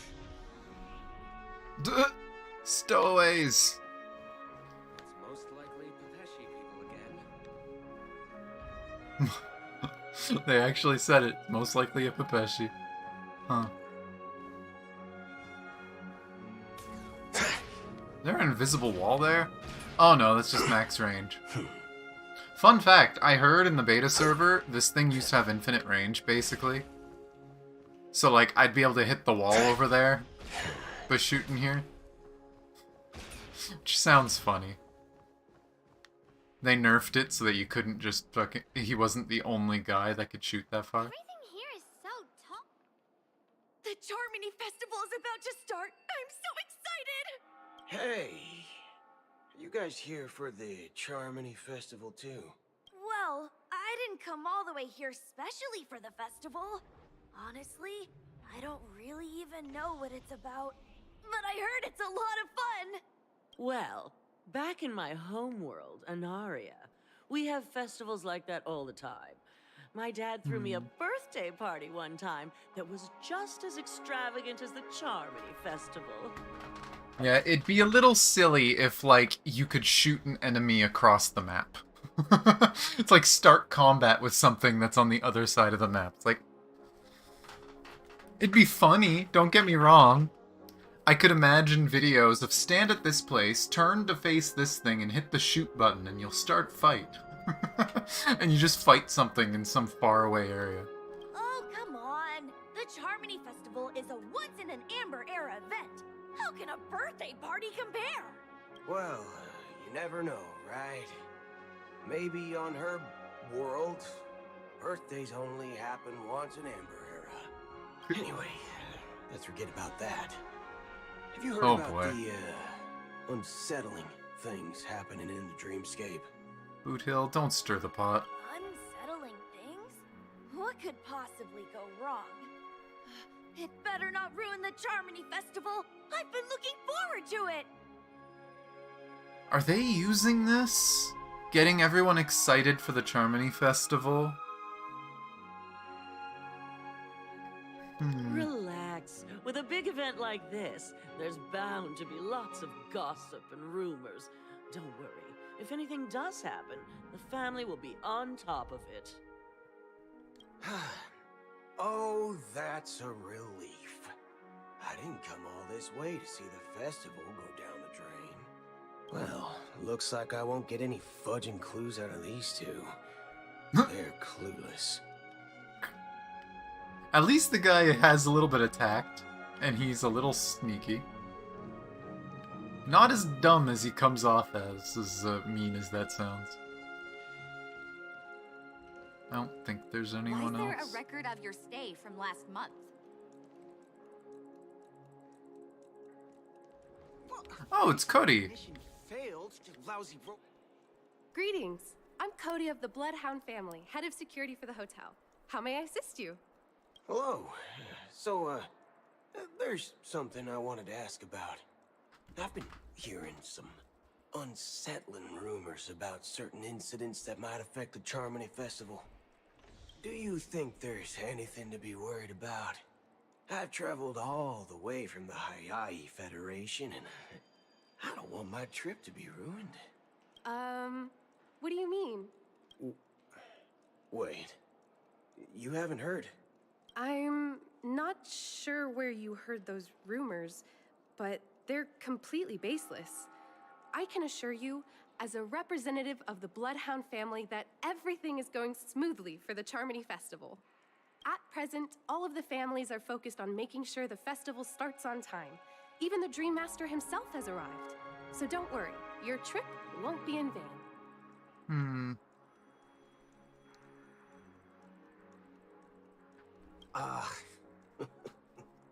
That's a relief to hear. I mean, they're already making him a little more interesting, so I'm okay with it, so long as it doesn't drag out too much. She doesn't appear to be acting. So, it seems that even the hotel staff are out of the loop. Back already? I wonder if he's gonna run into Acheron, considering she apparently left. Hasn't she returned yet? Nope. I'm starting to wonder if sending her to contact Sunday was a good idea. Neither the staff nor the guests seem to know anything about what's happening in the Dreamscape, and wherever we go, all we see is people enjoying themselves. Definitely not a good sign. I agree. Another unusual thing is that the Oak family is supposed to be in charge of organizing the council and managing everything inside and outside the Dreamscape. However, I walked around the hotel, but didn't meet a single member of the Oak family on such an important day. Well, I'll be forked. If I remember correctly, the head of the Oak family is that Sunday guy, right? We shouldn't linger here too long. Let's go back to the Express for now. Not so fast. Have you ever robbed the IPC, bro? If you run away now, everyone will be chasing after you. Are you suggesting we sit here and do nothing? I wouldn't say do nothing. But let's stay put for now. Even if the family has ulterior motives, they couldn't have anticipated us showing up here. We're the surprise factor for them.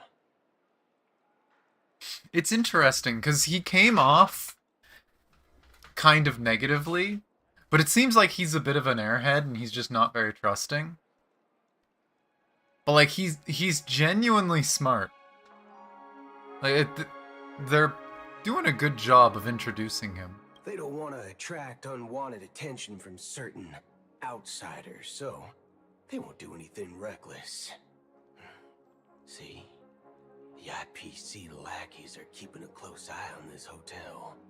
If I were a family member, I'd find an official excuse and keep the surprise factors here. If we just wait here, that would be like walking into their trap. Of course, we don't need to walk into their trap. I gave a backup plan to the memo keeper. If it turns out we won't be allowed to enter the Dreamscape, she'll order a drink for me in the VIP lounge at the hotel. In reality... a secret signal. That's right. Oh, a concrete object can indeed help the memo keeper establish a connection with you. But Boothill, if you have more backup plans in the future, I hope you'll let me know in advance. Dunhung's just like, you know, that would have been nice to know. I'm sorry, but it's one of my quirks. I have too many unreliable friends. And if I reveal that I have backup plans, things can go awry. And that would leave all backup plans completely useless. How do we get into the VIP lounge? This is where my street smarts come into play. Use street smarts? He mentioned IPC. Is there actually some IPC people standing around? Is that who we're going to talk to? Ooh, this dream's actually book a stay on credit, and the interest is Lobby manager. Street smarts pulls that gun. The lobby manager, right? Yes, I am. How may I assist you? We're the Nameless from the Astral Express. We wanted to check in, but there's something wrong with your system. The lady at the front desk said she would contact the manager, but now she's nowhere to be found. Now, we've been waiting here forever, without any food or water. What the fork, man? Is this how What the the fork? treats its guests? I love how this is clearly they wanted to make this guy swear, but they didn't want to raise the rating of the game. So they just put silly words in instead. Is this your idea of street smarts? It's called... Ah, god damn it. Standing up for your rights. I apologize for the inconvenience. Please wait while we try to contact Mr. Sunday. I'll arrange 2 premium seats in the VIP lounge so you can rest there while you wait. See? Just like that. Just don't call yourself a Nameless next time. Dunhung is just like, our reputation. Certainly worthy of the planet of festivities.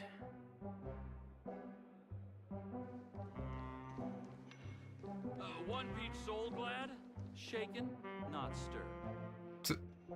Oh, also, I just thought of something.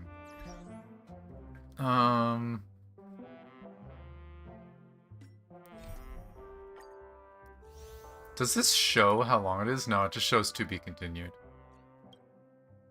Oh. Stuff I'm missing. I'm gonna have to finish doing side quests. I know I did some.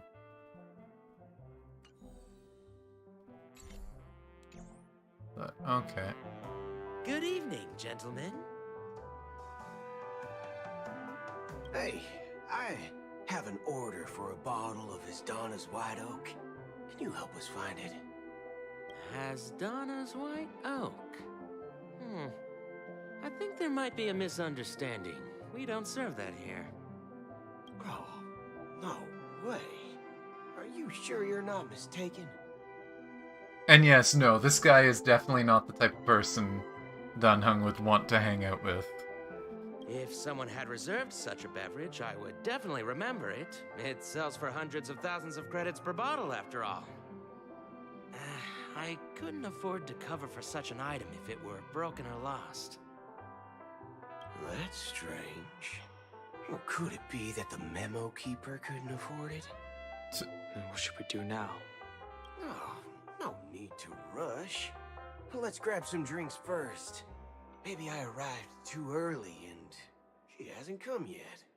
Now, let's see what kind of juice malts you all have here.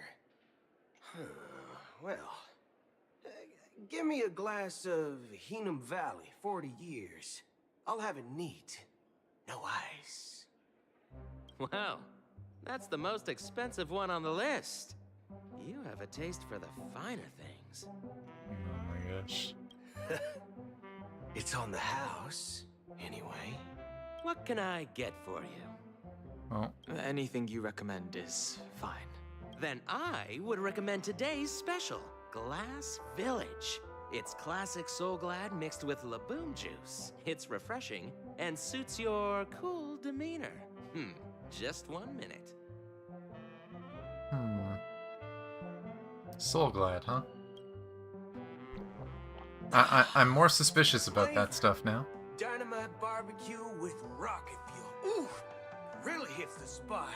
Truly the finest sherry cask-aged malt juice in the cosmos. Dynamite barbecue with rocket fuel. Is that really something that humans enjoy? I mean, does he look very human anymore, Dunhung? Hey, this guy doesn't know anything at all. As long as you're satisfied, dear guests, please enjoy. Let's give the memo keeper another half-system hour. If she doesn't show up, we'll need to come up with a new plan. In the meantime, let's take stock of the situation. What do you think? The situation is unclear. Something must have happened on the planet of festivities, but the public is unaware of it. Someone in a position of power within the family must be covering it up. It's unusual for the followers of the Harmony to invite other factions, let alone the IPC and the Masked Fools. If what you said about the Emanator of the Nihility is true, the situation in Penacony is a little complicated, to say the least. Uh-huh. Unfortunately, you don't have all the answers. Actually, there's something else I'm concerned about. Regarding Acheron. As you know, the faction that follows the path of the Hunt are some of the most dangerous folks in the cosmos to mess with. I mean, who in their right mind would impersonate the Xianzhou Alliance or the Galaxy Rangers? It's like asking for a death wish. Isn't there a saying among the Xianzhou people that the Rainbow Sect lets their Lux arrow do all the beating? Talking. Do all the talking. Well, you know what I mean. Even though the Galaxy Rangers have been out of sight for years, we've been keeping an eye on this region. Even the dumbest criminals know better than to mess with the Annihilation Gang, much less the Rangers. But that Acheron lady, she doesn't seem like a lunatic at all. On the contrary, she's highly logical and organized. She knows exactly when to hold back and when to strike without mercy. And you believe that someone like her would have an ulterior motive for impersonating a Galaxy Ranger? Maybe to lure one to come here? I'm not entirely sure, but I do have my suspicions. Maybe she knows a Galaxy Ranger, or perhaps she's trying to lure us out for some reason, which I can't figure out. Wonder if she's looking for one. Or if one passed away and was the person. Because I know she came here because someone told her about Penacony, right? Anyway, what worries me more are the anomalies within the family. They've summoned followers from various paths for the festival. No matter how generous such a gesture is, this move seems highly unusual. Hunt. Preservation.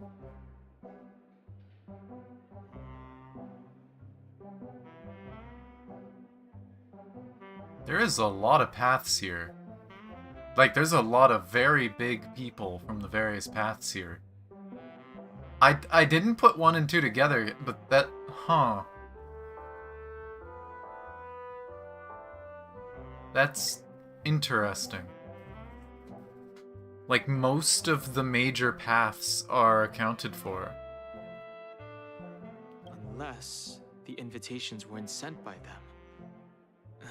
If that's the case, it's even more intriguing that the family insists on organizing the Charmony Festival, despite the chaos.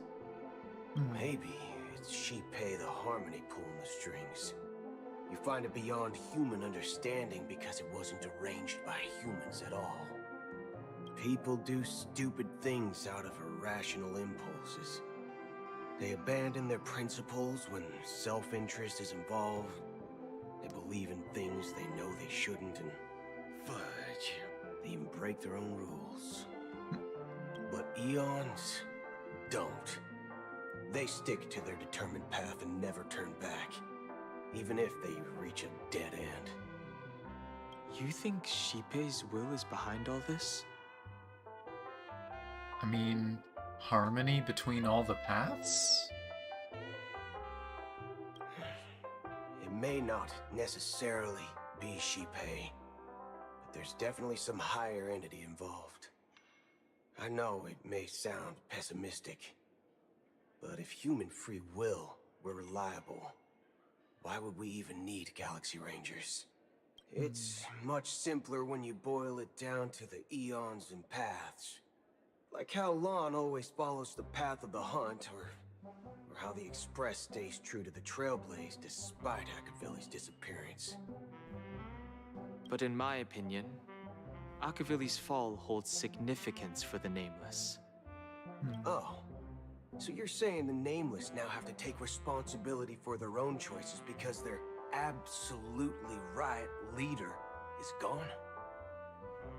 That's a fair thought on it. I could see that Akavili chose to disappear because they felt they were holding their followers back. Exactly. I believe the purpose of the journey isn't just about following a path that's always considered absolutely right. It's more about doing your best to choose the right path for yourself among countless possibilities, even with limited insight and judgment. I don't know what you've been through, but I agree that people must take responsibility for their choices, because no one else can do it for them. That's why the Galaxy Rangers need to uncover the imposter and figure out her true intentions. Something tells me Acheron's gonna meet this guy relatively soon. This is my final backup plan. I promise. You sure have a lot of cards up your sleeve.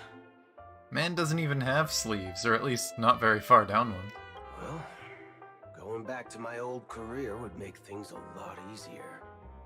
By the way, when you were walking around the hotel, did you happen to see any important-looking guests? What's your plan? It's simple. We just grab some hostages and use them as bargaining chips with the family. Oh my Or god. maybe we can even take their identities. This frickin' guy. No need for that. We'll return to the Express now. Wait, are you getting scared? Draw your weapon. Let's make a big scene. Oh boy. Are you leaving, esteemed guests? Would you like to cancel that As Donna's White Oak you just ordered? Huh? As Donna's White Oak? But didn't you just say... Memory's been fucked up. Looks like you are a bit intoxicated, esteemed guests. You ordered a bottle of As Donna's White Oak just a moment ago.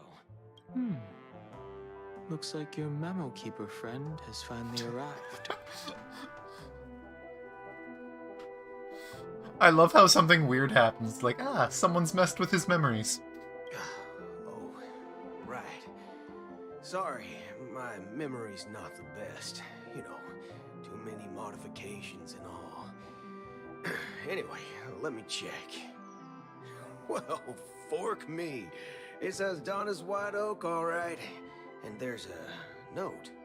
I'll be waiting for you on the Astral Express. No mistake. That's her message to you. She knew the hotel wasn't safe, so she suggested we find another place. Well, looks like we took a detour, but now it's back to the Astral Express. So, what are we waiting for? Let's go.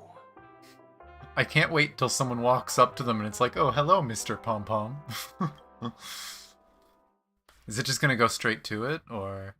Oh, yep. Back! 2 guests just boarded saying they were looking for Boot Hill, so I told them to wait in the parlor car. Oh, just in time. Yeah, Acheron's with her, probably. 2 guests? Yeah, her too.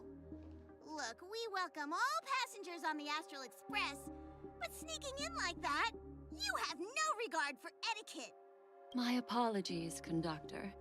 It was an oversight on my part. I assumed you were already acquainted with the garden. Given the chaotic situation in Penacony, the Nameless are the only ones we can truly trust right now. Yeah, I'm the only one that could see that. You are the memo keeper. Pleased to meet you, Dan Hung. I've seen you in others' memories. And as for Boot Hill, this is our first face-to-face meeting. I hope you enjoyed that bottle of Astana's White Oak. You sure have a refined taste. Finally, memo keeper. Well, let's cut to the chase. Spill everything you know. That's precisely what I intend to do. But before that, please allow me to introduce myself. My name is Black Swan. Yeah, I knew it. And I serve the Garden of Recollection as a memo keeper. As for Acheron's story, I'm sure she knows it better than I do. Greetings. I'm Acheron. What? You Garden of Recollection shirtbag! You betrayed me! No. I apologize, but she did that at my request. Due to certain reasons, I have been exiled by the family. Thankfully, this memo keeper came to my aid and helped me escape their surveillance unnoticed. To be honest, it was more like stalking than helping. And the process was far from unnoticed. But we did escape. I asked her to guide me to a place beyond the family's reach and to contact a few trustworthy individuals. Namely, all of you. Trustworthy? Son of a nice lady. You think I'm dumb? Son of a nice lady. Doesn't say the B word. Nah, son of a nice lady. How about this? I'll put a few bullet holes in your head and see what secrets spill out. Then, we can talk about trust. It doesn't have to be like that. I'm willing to answer all your questions, but not right now. If my cover hadn't been blown, we might have had more time, but at the moment, we don't have any other options. No other options? What do you mean? This is the only way I can ensure everyone's safety. I kindly request an immediate warp jump out of the Astana star system. This passenger is requesting... As far as I can tell, she's not a threat and seems to be telling the truth. Explaining why might help. I've briefly traveled with your companions and know their whereabouts, Dan Hung. Please rest assured, your nameless companions are safe, but they need our help. As for Boot Hill, you may have guessed. I've been waiting for you. Galaxy Rangers are known for their elusive nature and limited contact with each other. So this was the only way I could reach out to you. Only by doing this can I find a true Galaxy Ranger and fulfill a long-standing promise. to return his relics to their rightful owner. Oh. Someone once told me that every rainfall is like a gift from the heavens, a sign of their mercy upon the world. Raindrops are said to be the tears of the gods, shed in response to the sorrows of the world. Their constant pouring is a reminder that the gods haven't abandoned us yet. So, how long has this rain been going on for? Yeah, it's this guy. That is really creepy, by the way. The creepy hands just woo into the sky. I used to believe, just like you, that it would eventually stop. Years and decades passed. And in the end, such hope faded away before the rain did. Looks like the god you mentioned doesn't exist after all. As he spoke, the old man's gaze remained fixed on the distance. Amid the fine drizzle of black rain, countless shadowy hands emerged from the sea, shrouded in an ethereal mist, reaching out towards the sky one by one. Well, let me share a story with you. Mortals who walk the paths are like sailors on a vast ocean, leaving behind a trail that creates countless ripples of possibilities. These ripples last longer than the fleeting lifetimes of humans. And for some, their presence leaves such a strong mark that it's reflected in the waves. Like those shadows on the ocean. Sin-thirsters, the obsessions of the Pathstriders, they emerge from the depths of IX, seeing themselves as masters of their own destiny, unknowingly repeating the actions of their past lives. Sin-thirsters. Huh.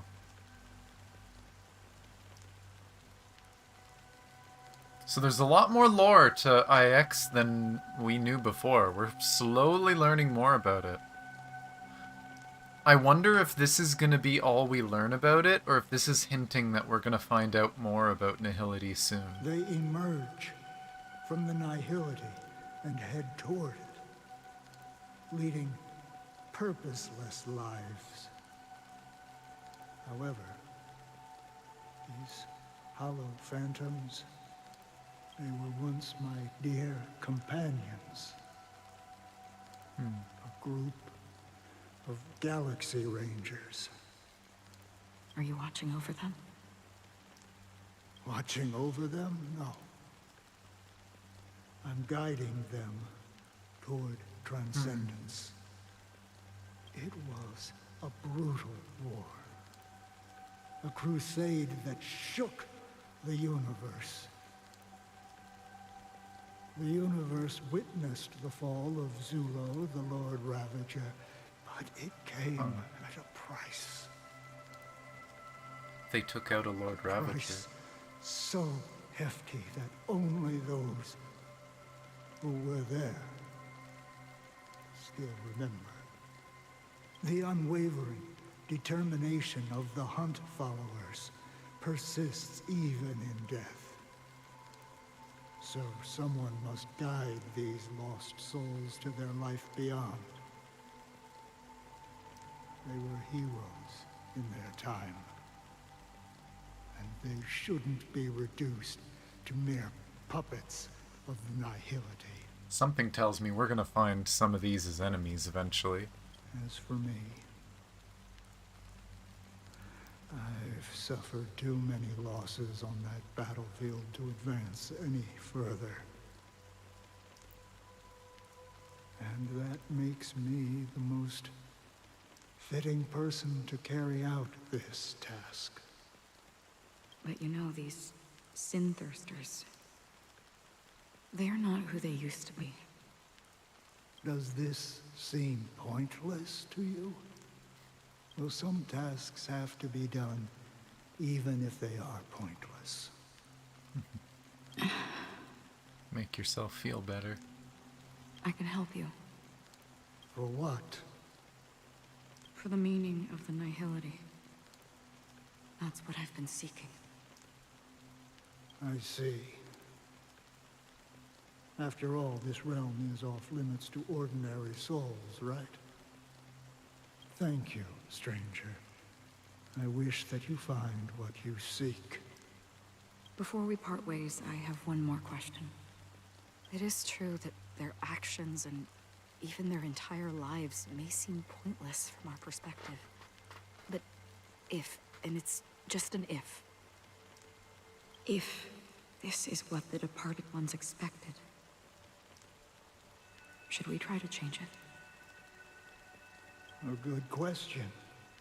And a profound one. I don't know the answer. What I do know is that one day, I too will pass away. And when I bid farewell to this world... It's interesting, because it sounds like this is kind of like what happened when she attacked Aventurine. This is like another dimension linked to nihility. Someone will stand at my grave and place a bouquet of flowers on it.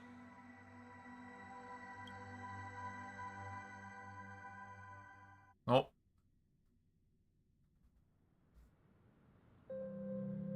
Nine hours. When I appeared as a child, my speech, mindset, and soul reflected immaturity and innocence. Appeared? As I grew into adulthood, I left behind my childlike side.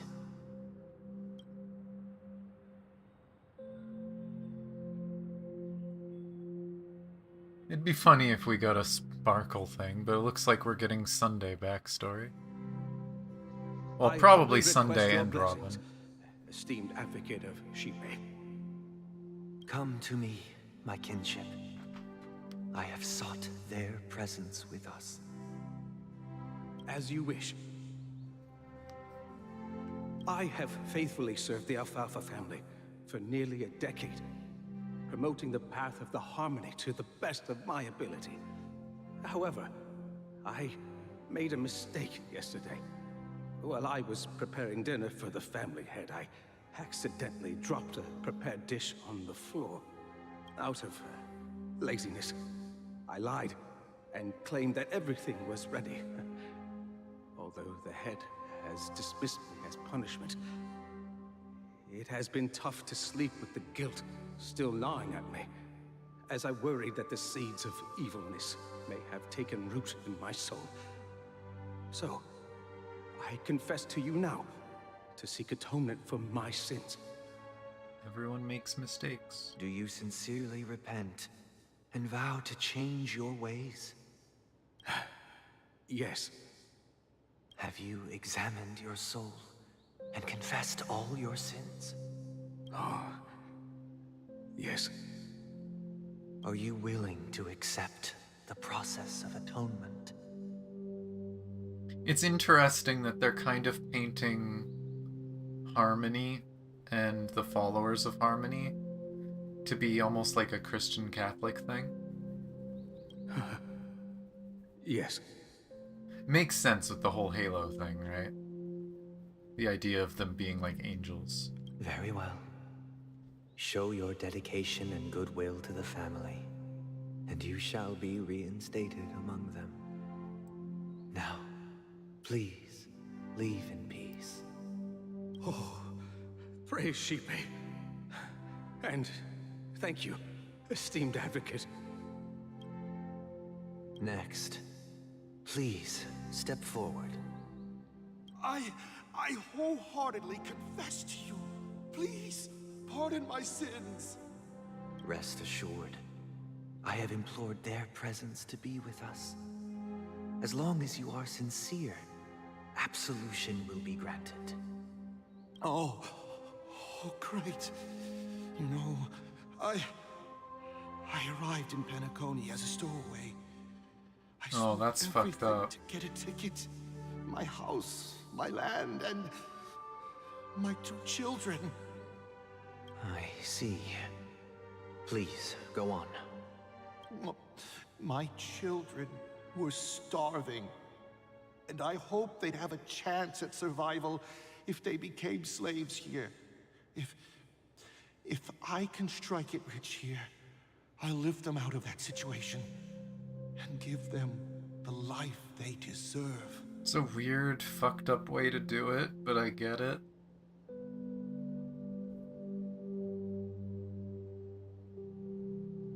Oh, that's such a, like, morally gray thing. But the Bloodhound family got wind of it. They're on my tail, hunting me down. I thought I could bring my kids here. It was all my fault. All my fault. The family is ready to forgive all sinners. I'll ask the Bloodhound family to cease their pursuit. You don't need to live in fear anymore. Oh, thank you. Thank you. I'll work my hardest to redeem my children and make them part of the family. Praise the harmony! Next, please step forward. I half expect his sister to eventually be one of these, but who knows. Hey, long time no see, Mr. Sunday. The most esteemed individual in Penacony, and the next leader of the Oak family, right? I have sought their presence with us. Let us proceed. Sure, let's just get this over with. I have sinned, please forgive me. I wasted half a pizza at breakfast, and a bottle of Soul Glad. Gosh. The degree of different things that he's dealt with, and I'm sure it's similar to, like, anyone who deals with confessions, just... That's it. Nothing more. Can we wrap this up? I've got a robo-ball game to catch, you know? You sound so much like you actually care about them. Do you seek to atone for your sins through good deeds? My sins? Starting to sound like a saint, huh? Well, let me tell you something. Neither the family nor you have the right to judge me. You think nobody knows what your precious family has done? About the Watchmaker? Huh? Don't kid yourself, Featherbrain. Those dream chasers might be fooled by your act, but don't fool yourself. Before you start spouting off your holy verses, answer me this. Where does the power of the Oak family come from? And your power? What makes you think you can sit there all high and mighty, looking down on everyone else? It's not what he's doing. He's trying to help people make better choices. Well, I've spent enough time in confession today to enter the Harmony's paradise, right? Then I'll take my leave. Good luck with your election, and, don't make me regret my investments in you.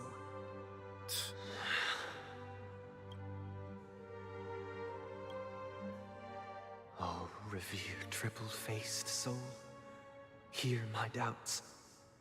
Who can judge the strong when their power hides their crimes? There's something I'm sure a lot of people have thought about in the real world. Who can vouch for the weak when they will pay any price to survive? Who can comfort the purest souls when even they get led astray? If the strong defending the weak is truly the foundation of paradise, then who is responsible for the suffering and anguish in this wretched world?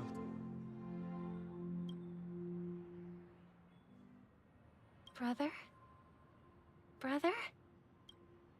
Brother, are you all right? I'm fine. I've been working long hours, and I just made a trip to Dreamflux Reef and back.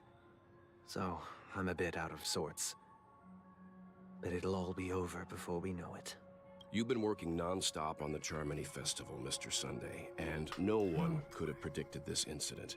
Even if the Stellaron does pose a grave threat, I still feel sorry for all the trouble we've caused you. No need to worry about troubling anyone. The Charmony Festival was meant to spread joy and harmony across the cosmos. But now that we know the truth, I'm afraid we'll have to cancel it. It has always been our wish to make everyone happy, so... we'll do our best to explain everything to the Dream Master. I'm sure he'll understand. I don't know about that. Even if the negotiation does not go smoothly, I'll refuse to go on stage. Without the Chord Master, the Harmonious Choir would not arrive, and the Charmony Festival would be just a grand performance, and nothing more.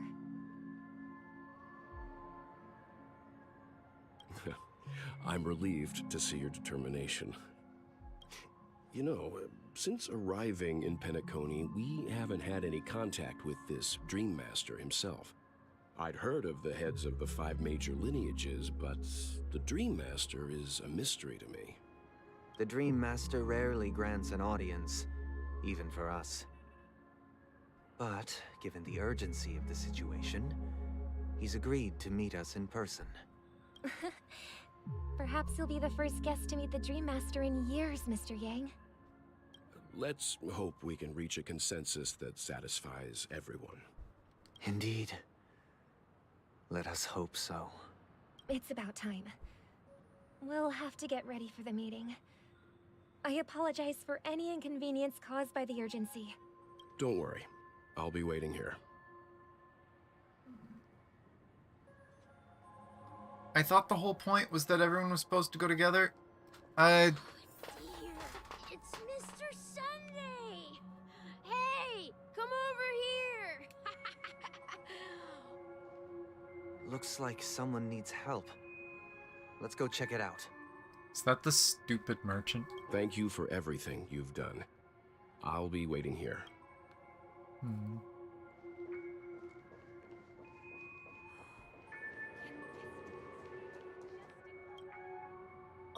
Mr. Sunday.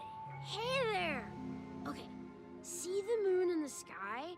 It's about the size of the cap on my Soul Glad bottle. If I just reached out my hand, I could grab the moon, couldn't I? The moon? You mean the Grand Theater? Yeah. Look at me. I've been away from home for too long. I must be missing that moon. But it's no big deal. The Grand Theater here looks much better than the moon back home. It's just magnificent. They told me not to sell everything I had just to come to Penacony. How short-sighted. Selling everything you had? Why would you go to such lengths? Why? Can't you see? Life back home is miserable. It's not really living at all. It's better to be here at Penacony. No pain, no worries about tomorrow, just sweet dreams. You can do whatever you want. That's what I call living. Is this truly living? Huh? What did you say, young lady? I didn't quite catch that. Oh, it's nothing, sir. You see, the traffic on Glock's Avenue can be dangerous. How about I ask a Bloodhound family member to escort you to Ideen Park over there, so you can continue enjoying your sweet dream? Oh, yeah, that's a great idea. Wow, no wonder you were the leader of It is this weird how so many of them sound drunk, and it's also creepy now that we know why. See you around, Mr. Sunday. And it was nice chatting with you. What's up, sister? This is the land of the dreams. But why do they live like this? The man we ran into, he doesn't seem happy at all. Even though sweet dreams are nice, they're just illusions. But for him, they're the only way to survive, even if it means giving up on reality. That's not really living at all. I suppose you have a point. But, in my opinion, that's how most people live their lives. Why do you say that? You think that man is not actually living, but that's not quite accurate. Even without Penacony, people create their own illusions called self-value. People believe they have a predetermined value to fulfill. Gaining value means gaining power, and those deemed worthless are seen as the weak. However, value doesn't come out of thin air, and there's a limit to it. To accumulate value, people have to take from others. So, the weak get exploited and oppressed. Are you suggesting that this is not how things should be? Exactly. But, ironically, people don't think there's anything wrong with it, because they uphold the illusory notion of self-value, and even the weak believe in it. The survival of the fittest. That's where all the tragedies in the world come from. People come to the sweet dream in Penacony to escape from that reality and find solace. No tragedies exist here, only happiness, although in its nascent form. Isn't that the same paradise we yearn for in our dreams? Perhaps that man is just an exception. Let's not jump to conclusions. We should experience the dreamscape ourselves, just as I did at Dreamflux Reef. Yes, seeing is believing.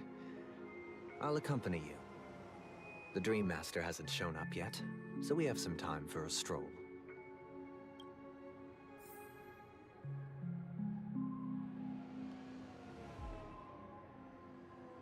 No sign of a city in the sky yet. Although there is, like, floating platforms up there, it looks like.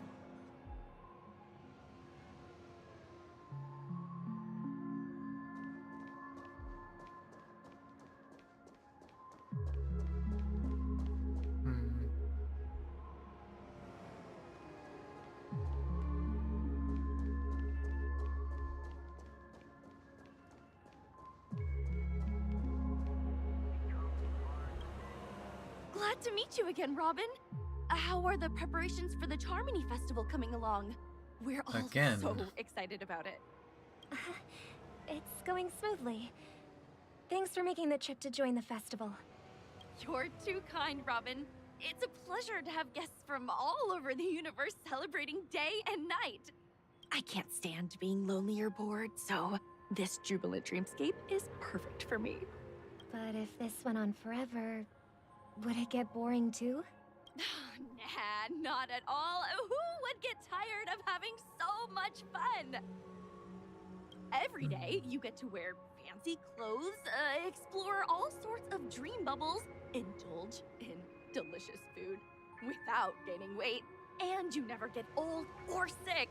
As long as you can afford a room, this place is the ultimate paradise. But you know that only a few things can be brought back from the dreamscape to reality, right? That's exactly why I don't plan on bringing anything back. Just enjoying the dream itself is good enough for me. I mean, I'm not one of those long-living species. I only have around 60 or 70 years in this lifetime, and there's so much to worry about. Being happy here is pure bliss. Only in this sweet dream can I truly feel like I'm in control of my life and fate.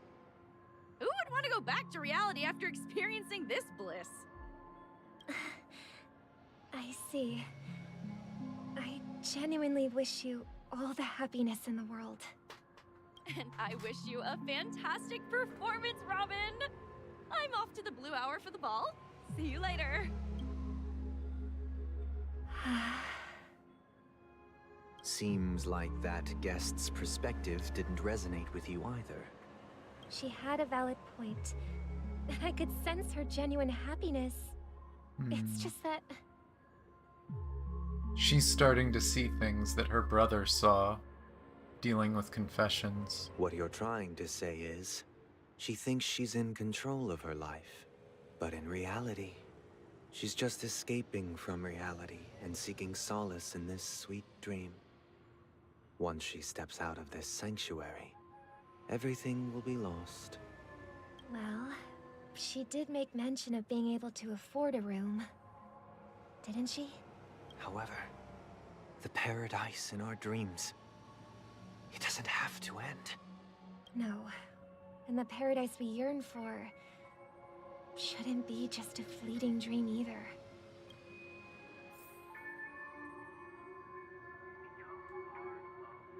Okay, is nobody gonna point out the fact that she said she met you already?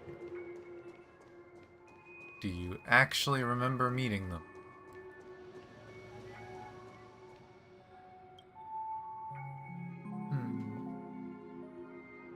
The scenery in this dreamscape is truly breathtaking, isn't it? Oh, Robin. Can't believe I'm meeting you in person here. What an honor. You're right. Even though time stands still in this dreamscape, it always feels fresh. I find something new every time.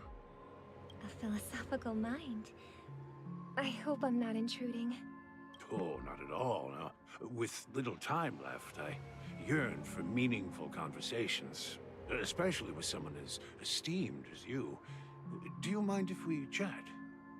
It's my pleasure. No need to be formal. Just speak your mind. You said, with little time left. Please, forgive me for being blunt. But is that why you came to Penacony? Yeah. I was part of a war, and while escaping from the Sarkosian mothership, I got exposed to some radioactive materials. And then, all my comrades died, and my hometown was wiped out by neutron bombardments.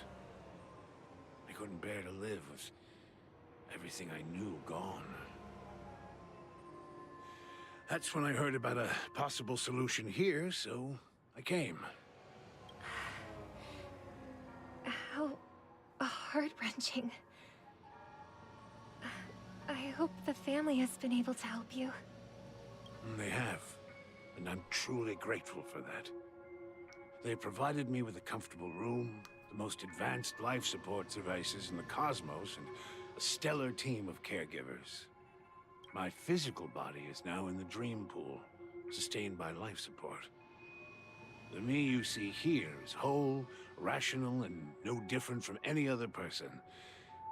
But I can't say the same for the me in the hotel room. My true appearance. Now, I hope you never have to witness it, Robin. So, you'll be living forever in this dreamscape, right? Just being able to live at all is good enough for me. Whether it's in this dreamscape or not, well... Glenn could already I be don't dead. really have Maybe. much say in the matter. We don't know. It's definitely a possibility. My world has been torn apart, and my life could end any second. So, even if this whole place is an illusion, it's still my paradise. And I'll treasure every moment I spend here. How I envy those everlasting things. That old man's story. It's so tragic. Fortunately, this sweet dream gives him joyful memories to hold on to for the rest of his life. That's precisely why this sweet dream in Penacony exists. Yeah, he's probably one of the best cases. That's what the place is for. He can't exist anywhere else, so he exists here. However, even this sweet dream has its limitations. While it provides solace to the disillusioned, it can't completely eliminate pain in reality. There will be a way out. Penacony is already on the right track. The way he's been acting has been a little creepy. Ah, we're running into Sparkle. I see.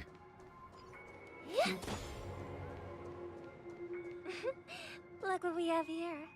A lovely young lady. Wait, is that me? He gonna mention something? Yeah, it definitely feels like it. And again, technically, Sunday is part of the family.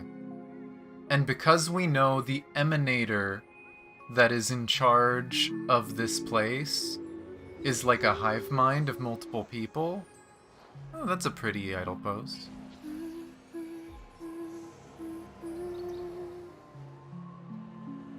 But yeah, because we know that, it's entirely possible he's part of that. So he might not have the ability to resist. Or very limited ability to resist. Brother, what a surprise to see you again. Show yourself. Your trick won't work on us.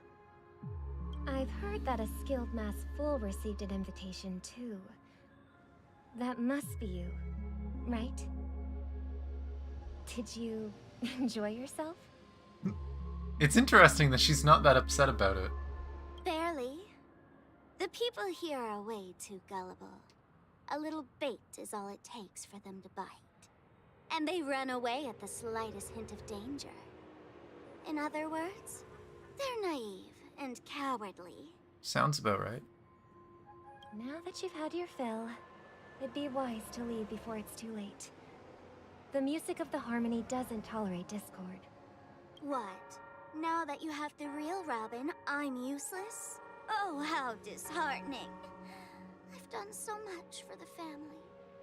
You should be thanking me, because if it weren't for me cleaning up this mess, Penacony would still be in shambles. Don't you think? That was a personal request from the head of the Iris family, and it has nothing to do with us.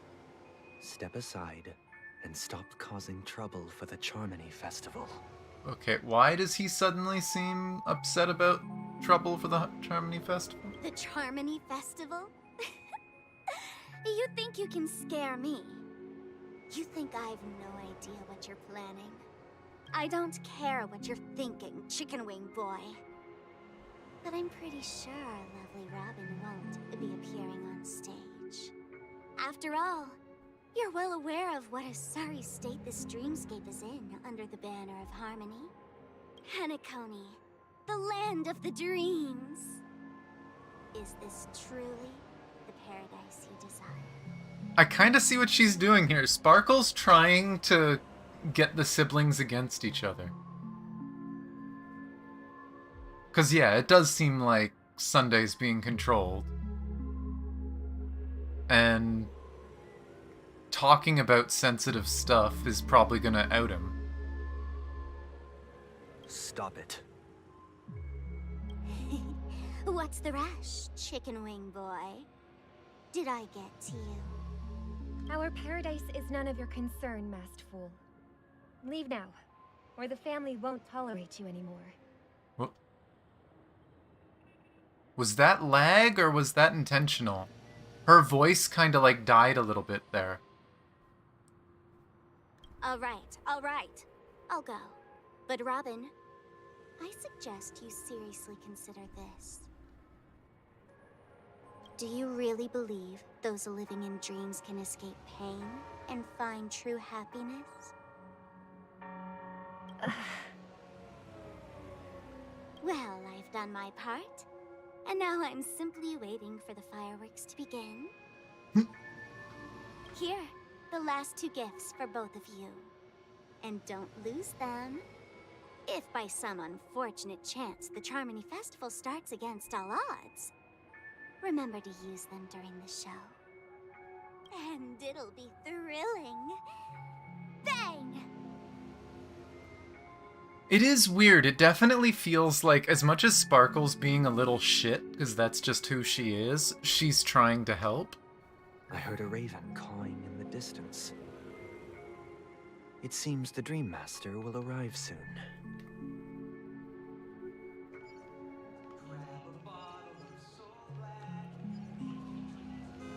Ah. Well, I got run over. But this... I don't know. This is all very, very suspicious. I kinda hope Welt isn't actually just standing over there and he's been tailing them.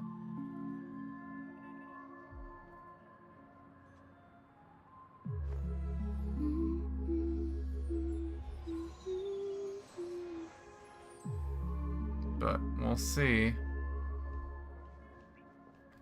Let's wait here for the Dream Master to arrive. Okay. By the way, brother, I heard you no longer have a sweet tooth. Back when we were kids, you used to steal my desserts. Seems like a lot has changed during my absence. What exactly happened? Well, someone has to stay awake even in this sweet dream. Mm-hmm. But that someone doesn't have to be you, or anyone in particular. You're carrying too much on your shoulders, brother. The paradise in our dreams. It shouldn't be like this. Penacony is nothing more than a dream. It can't erase the worries and pain of reality, or bring true happiness. It only offers an escape from reality. Nothing more. Remember the old man we met earlier? Without this dream, he might have completely lost himself. Yeah. He's one of the few people that makes a good example of people here. That might be true, but even without Penacony, he could have chosen another path. As far as I know, the Intelligentsia Guild has been promoting their rehabilitation techniques for a long time now. That path may have been more ordinary and challenging, but now he is receiving hospice care in a comatose state, and his fate is sealed. Is Penacony granting these people a future, or is it taking it away from them? Actually, wait, Robin wasn't with us when we talked about what this place was she? Well, don't forget this. Not everyone really has a future. That's dark. The future for humanity is like the sky for birds. People mistakenly believe that flight is inherent to birds because they've never witnessed those birds crashing to their death. Do you remember how we took in that little Charmony dove when we were young? Yeah. We took care of it. Provided food and water, groomed its feathers. And later, when I decided to leave Penacony, I opened the cage and set it free. Well, I didn't mention what happened to it in my letters, because I didn't want to upset you. Shortly after you left, it crashed to its death right in front of your window. Tried to go home. I had surmised as much. I knew you wouldn't have avoided mentioning the bird for no reason. Despite that unfortunate outcome, I still believe it was the right decision. Birds aren't meant to spend their lives in cages. They belong in the sky, even if they can't fly. It's crazy seeing all those buildings and stuff in the distance. But here's the thing. If there are birds in this world that can never fly, can we really assert that they belong in the sky? Are you implying that the same goes for humans too? Let's take the Astral Express as an example. The Nameless made tremendous efforts to bridge worlds, gaining fame across the universe. However, only a few extraordinary individuals can endure such a perilous journey. There is definitely something up with this dude. That's because the pursuit of the Trailblaze exceeds the capabilities of ordinary humans. Otherwise, why would this path be filled with broken rails, an abandoned express, and even a fallen Eon? That's just sophistry. If that were true, then only the powerful would have the right to determine the future. Unfortunately, that's exactly what happens. Another name for the future is self-value. While this world has its fair share of heroes who inspire people and garner admiration for their heroic deeds, the majority of ordinary people will never become heroes in their lifetime.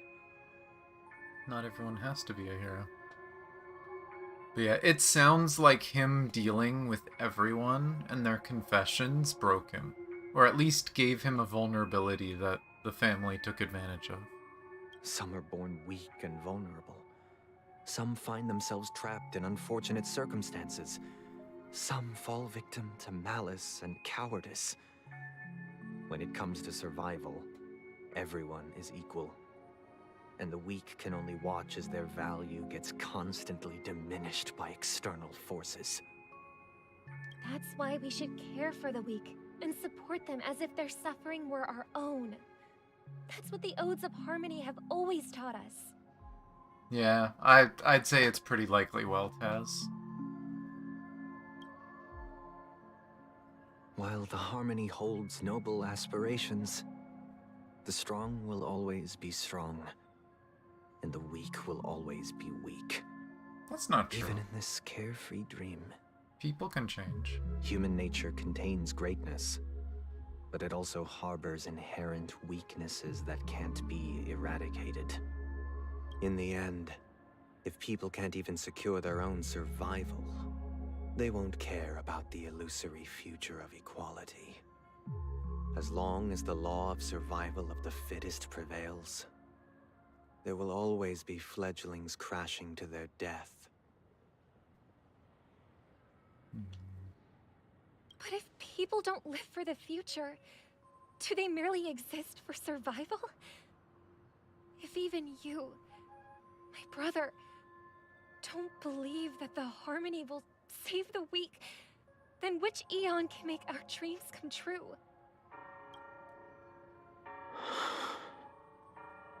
People often forget that when the first bird took flight, the entire world envisioned a future where no more fledglings would ever crash to their death. Are you reading, sister? What are you reading?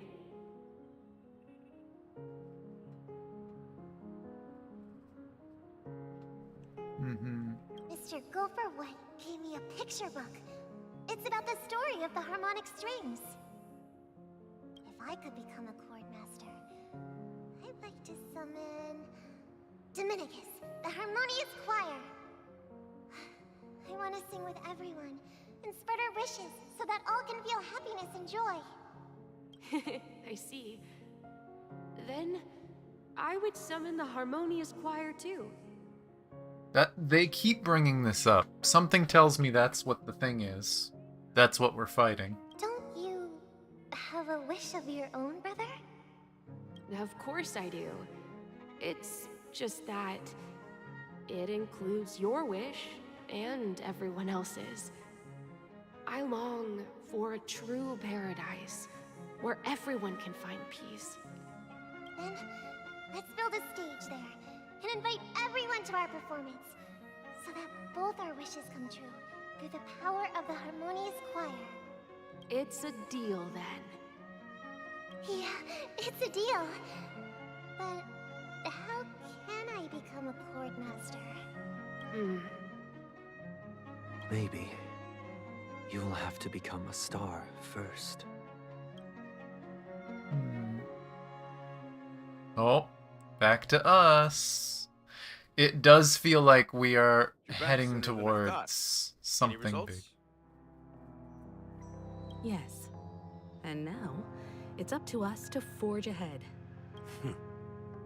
Since he's already carried out his last wish, my final mission is complete. But pardon me if I sound curt. It's good to have determination. The path Mikhail left for you is not an easy one to tread. Why else would he have chosen to sleep in solitude, staking everything on some nameless in the future? But you have the numbers. And in numbers comes strength. So that might just delay your inevitable a little more. Got any more encouraging words? As I see it, relying on Welt's negotiations alone is far from enough. Regardless of whether the other party will be compliant, negotiating simply allows us to meet them as equals, and won't grant us an upper hand. Penacony is our rival's home turf, and we already have very few chips left to play with. Rather than idly sit around while the family's got us blocked off, an offensive approach might be a wiser course of action. We're more familiar with the Stellaron's properties than most, and since it's the key to stabilizing the sweet dream, it's vital to the family's interests. By attacking their core interests, they're bound to retaliate hastily. And as the saying goes, haste makes waste. So we're gonna try and figure this out, and then immediately go to attack the Stellaron. Hell fucking yes. That's right. As long as we pose a threat to the Stellaron, either with words or otherwise, we have a chance at gaining the upper hand. But the problem is, on the eve of the Charmony Festival opening, how exactly are we going to get close to the theater? Family security will be airtight, and if we brute force it, even if we succeed, it's too risky. So, no one's gonna say anything? Then I'll raise my hand. I know the answer to this question.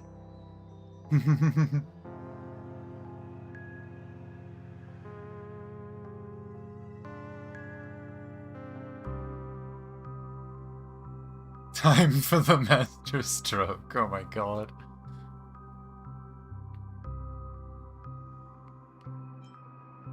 Never did you for a sec.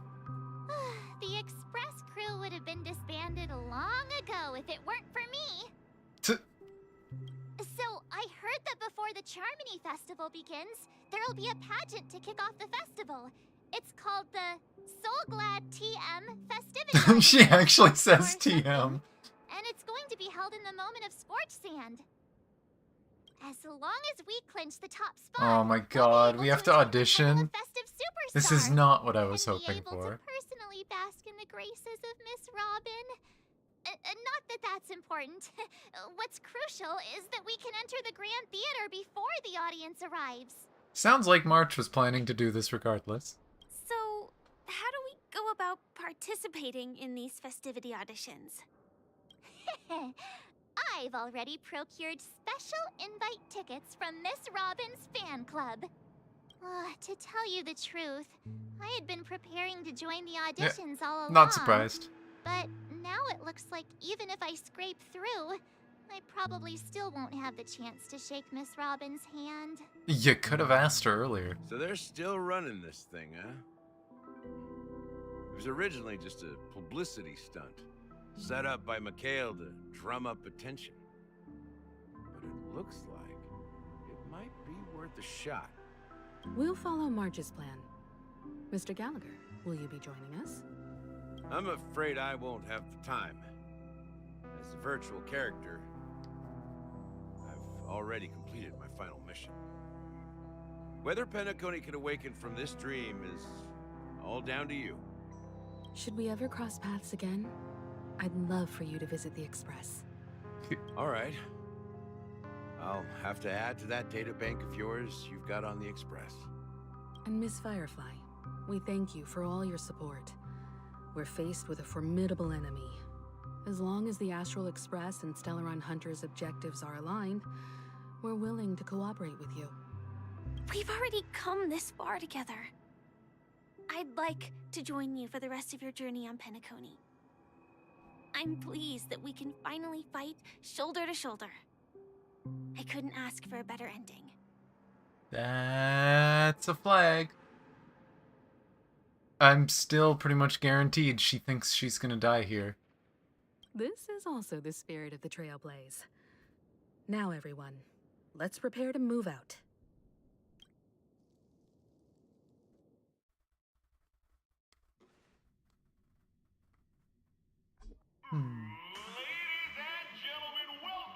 We're really not gonna go get the hat first? God damn it.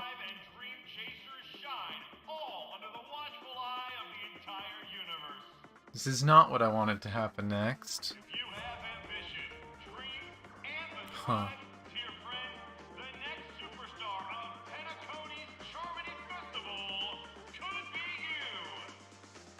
Oh, wow, they've really outdone themselves. Oh, I'm starting to get excited. Behold, here come 4 friends with spirit high and full of steel. You aspiring to be the superstars of a festival? Is he talking about us? Yes, you! There's no doubt about it. I see you have all the potential of a superstar in you. Excuse me, you 4. What are you hoping to get out of all this? As the last group of contestants, how confident are you in overcoming all of the challenges? Would you be open to a brief exclusive interview with us? It'll be quick. Oh boy. Your journey is long and fraught with peril, yet under a sky blanketed by banners, you vie for the crown. The sword and rose! Protect the beauty! The beauty! Oh my gosh. And the majestic!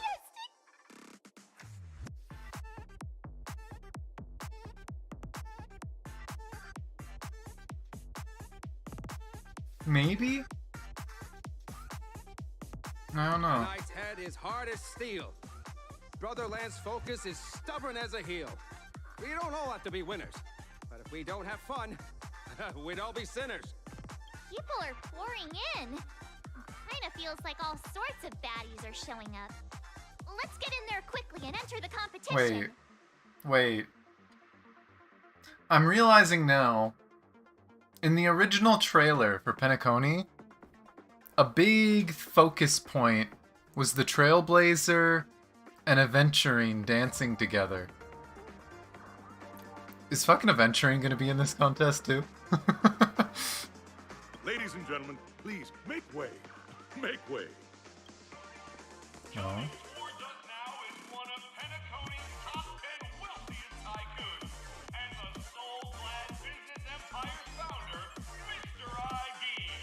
Allow me to introduce myself. I'm the director of Soul Glad's factory, Ideen Lena. My 4 friends, introduce yourselves to the audience across the cosmos. Hello, everybody. I'm Himiko, a nameless from the Astral Express, and these are my companions. Don't you guys need to hide your identities? Can't hide it anyways. Penacony is plastered with our posters. And because the Astral Express is so well known, the family won't dare to make any rash moves.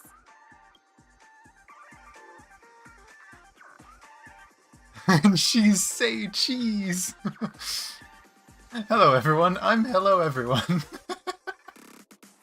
These frickin'... Is it really a good idea to have a talent show in this pivotal moment of our story? This is what I'm thinking. I'm not gonna say it, but this is what I'm thinking. Just say names. But it's what I'm thinking. Hello, everyone. I'm March 7th. I'm an ordinary girl who loves adventures. Oh my gosh.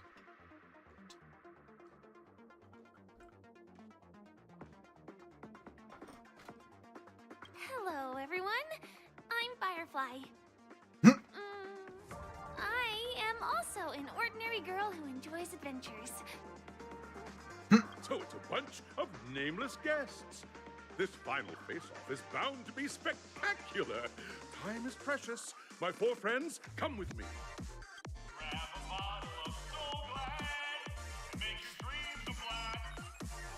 Oh my gosh. See, I love that they make the wrong assumption that Firefly is part of the Nameless. Please make her part of the Nameless after this. Please. This is a wild area. Huh. And I see chests, so this is straight up just an area we're gonna be able to go to. And there's a bunch of birds over there. Oh, and there's one of the dogs. Boop.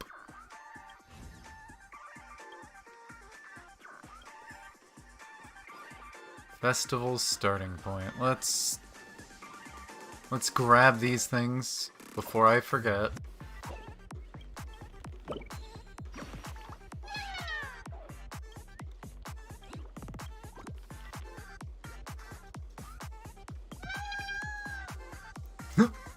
We have embarrassed the burb.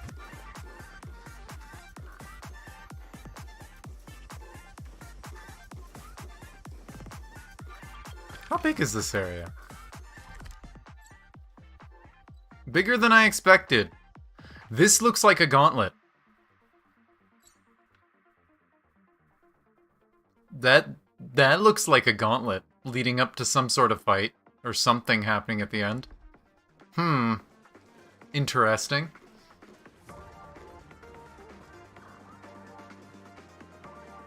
This place is buzzing. That's right. This venue is a miniature representation of that time known as the era filled with boundless possibilities. But I'm gonna be right back. I'm gonna go to the washroom. Would love Firefly to join through it? Yeah, 100%. That would be like the ideal end result of all this. But I'm gonna be right back. I might see if I can figure out something about food too. But enjoy the music. I'm gonna go washroom and figure stuff out, and I'll be back and we will see what is beyond these doors.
Ah. I am back. Let me click through everything, get that lined up. I just grabbed some small snacks and stuff. Maybe I'll make something more substantial later. I do have someone coming over, so... better if I'm gonna make something like a proper meal, do it later. Just grab a little bit of bread and some sliced meat. Just some basic filler.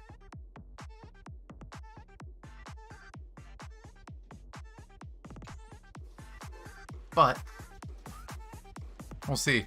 Let's see, are you right, Neko? Is there doors behind these doors? There is! I see doors. There's also swirling something.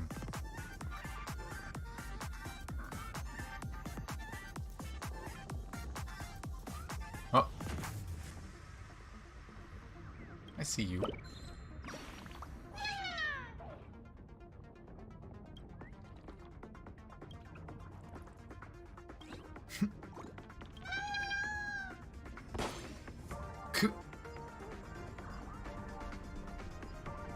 Okay, now what's through these doors? Are we going to be able to see all those platforms that are on the map?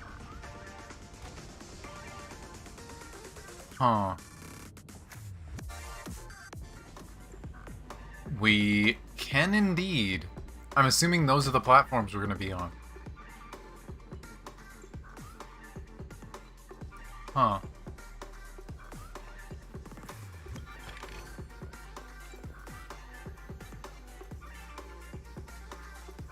I don't think I'm going to be able to get to that book. It's probably going to catch me before then.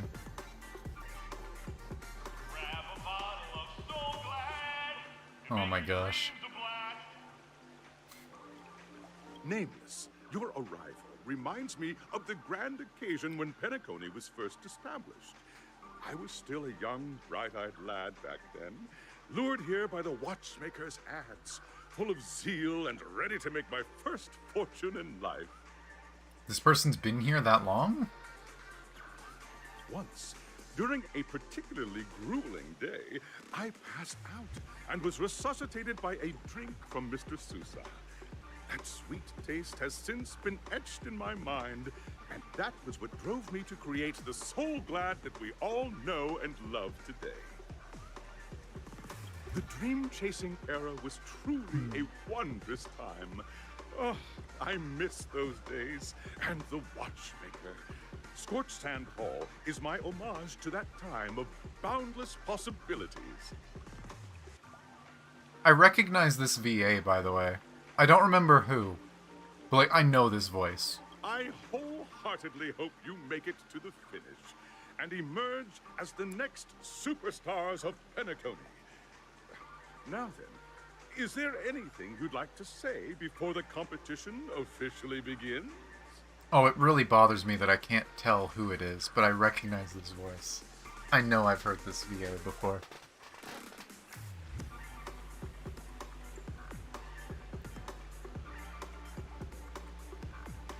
Oh my god, why can't we say anything nice?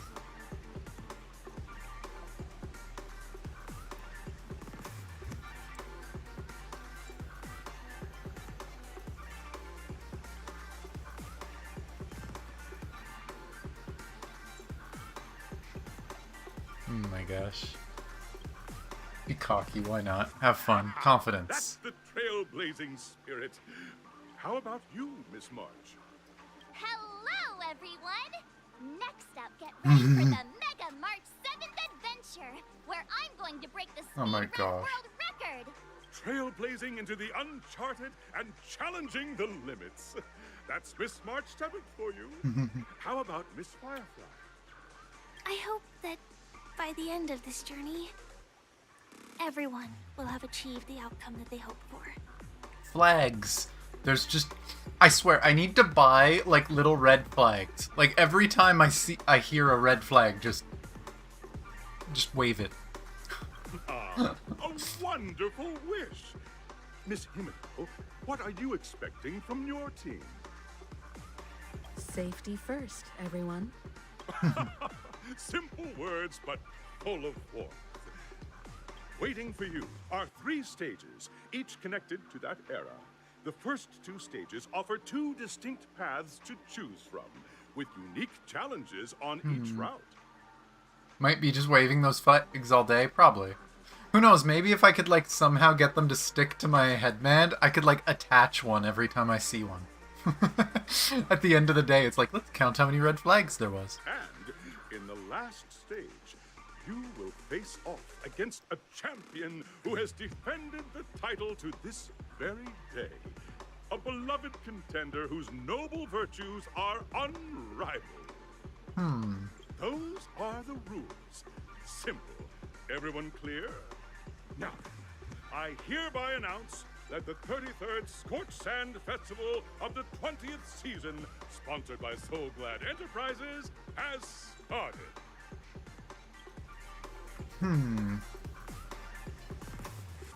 Everyone, as the Charmony Festival is drawing closer, we must reach the end as quickly as possible. Factoring in efficiency and safety, splitting up into 2 groups is the best choice. March and I haven't known Miss Firefly for too long, and Hey, we I'm get overly Firefly. familiar with her. It'd probably be better if the 2 of you paired up. Fine by me. Let's do it. All right. I don't have a problem with that.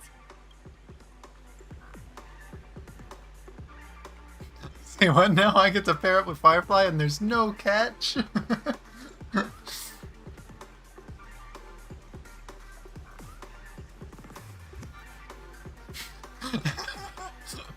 They gave a bunch of really funny ones.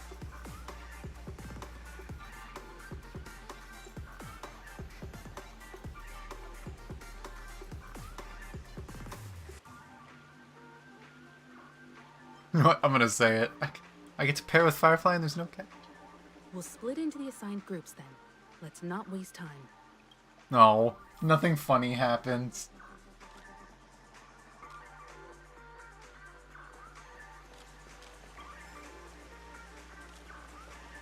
And I see this is where the birds hang out. Anything I'm missing? No. No, can't stand on them. I want it to bounce. This is a giant pinball machine. Why is this a giant pinball machine? Festival of the 20th season, Dreamplay Fantasia.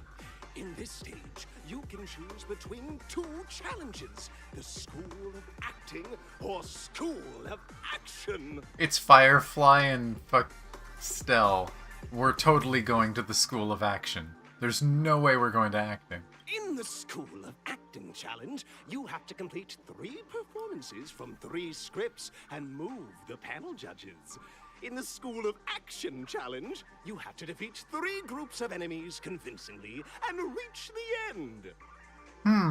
Now, Make your choice, huh? Do I actually get... There's no way. There's no way we actually get to choose.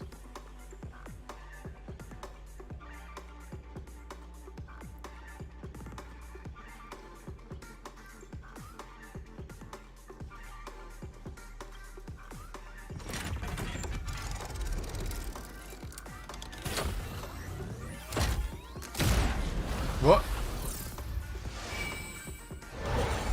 I was not given a choice. I was just blasted into space. Oh, I see.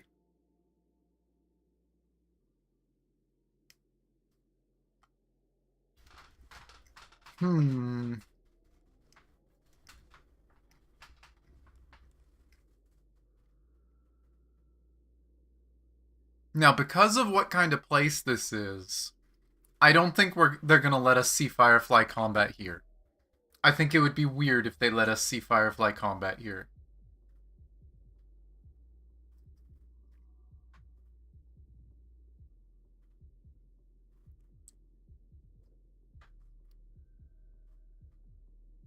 I do think it'd be funny to see Firefly and Stell acting.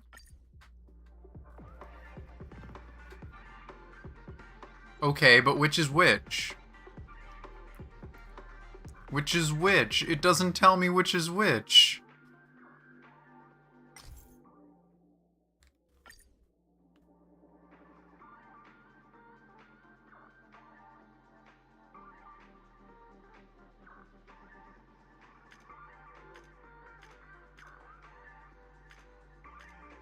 I can click... Oh! I can spin things.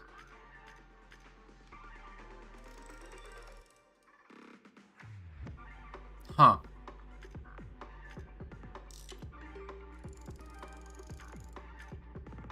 I'm curious if there's a way for me to actually, to do something with this.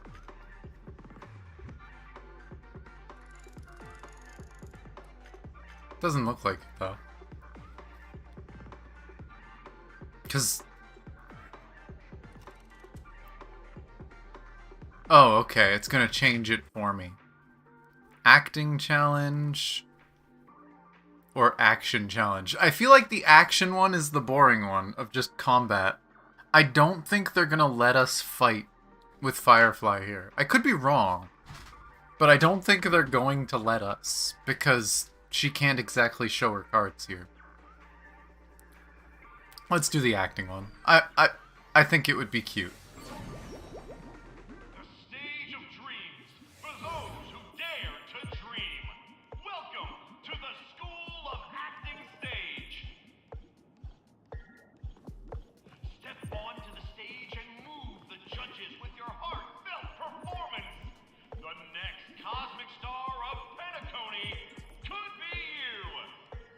I want it to be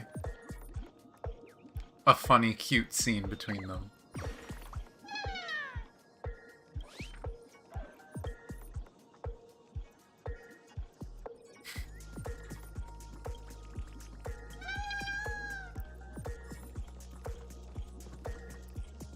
Curious, where are we on the map now? Whoa. We are in a different area. Interesting. This area is a lot bigger than I thought it was.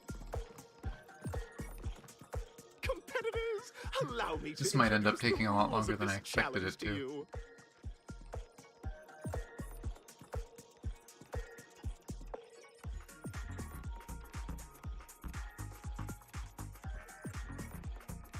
There are 3 stages up ahead. On each, you will find an outline of a script. These 3 scripts were written by the legendary filmmaker, the Watchmaker, and depict various stories from Penacony's era of pioneering. Your task is to bring those moments to life, find the right words, and act convincingly to make the judges feel the script's intended emotions. Oh, I wish you a successful performance. Also, a bit of trivia. The record score for this stage is held by a participant with fiery red hair. His exceptional performance brought even the strictest judge to tears. It's like he wasn't even acting at all. Of course. Of course Prince Charming is the one that had the best score here. We are running out of time, so let's get this over with quickly.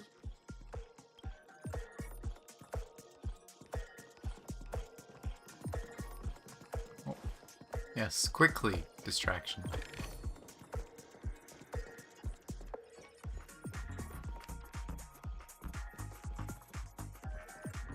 What's this script? Oh, just take a look at this pair! Such star quality. Since you've come as a pair, I'll prep a 2-person scene for you. You two, are you ready? Ready. Envision that you both, driven by the spirit of exploration, are arriving at the land of dreams that is Penacony for the first time. But instead of lush lands, you find yourselves amidst swirling sands and desolation, far from the paradise the Watchmaker described. You're driving an old clunker through the wilderness of the Dreamscape, braving the cold wind, choking on the dust, and suddenly, a fierce memory zone meme blocks your path. Now, Miss Grey Hair, What line would you deliver to express your disappointment in Penacony? Both our hairs are the same. We're both got gray hair. One's just darker than the other.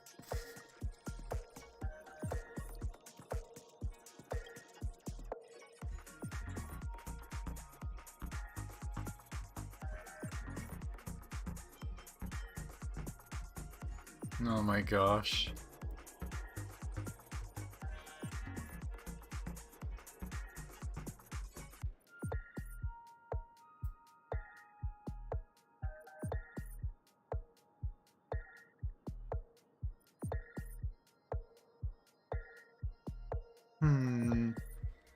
I feel like it's not a good idea to call the Watchmaker a big fat liar, but the other two are a bit weird for trying to express disappointment, so... What in tarnation is this hellhole? The Watchmaker is a big fat liar. Very good. Now, though you're disappointed, your screen partner is conversely very enthusiastic. Now, young lady, you will say... This is great! I love living on the wild side! Very good, very intense! And then we cut to the story's next scene. You find a job mending the rails, but the days are long. We living on the Wild West now? And you finally collapse in the endless expanse of desert. Suddenly, sweet rain falls from the sky, wetting your lips and rousing your spirits. Now, Miss Greyhair, what line will best express your surprise at this moment?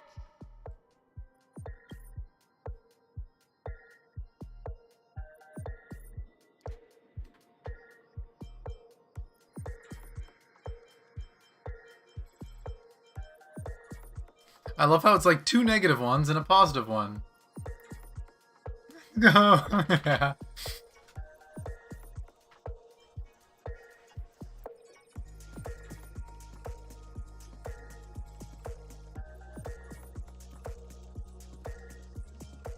Like, it feels like there's an obvious right answer each time, right? Wow, you Penacony, my Penacony, you truly abound with opportunities. But at this moment, your partner yet gazes into the sky, both her eyes closed. The raindrops fall, blurring her vision, maybe we were never meant to and she succeed line, I'm gonna says, assume. Perhaps we were never meant to succeed. Right? Fantastic! Both of you have an incredibly solid foundation in dialogue delivery. However, lines aren't everything in a performance. Please I feel like continue our the characters story are very on the bipolar, second but stage. their choice, not ours. Up next, you'll be challenged with a body language test. I hope these tests won't take too long. Oh no, that was on the mic. Oh, stairs. Are you guys hiding anything back here? Surprisingly, no.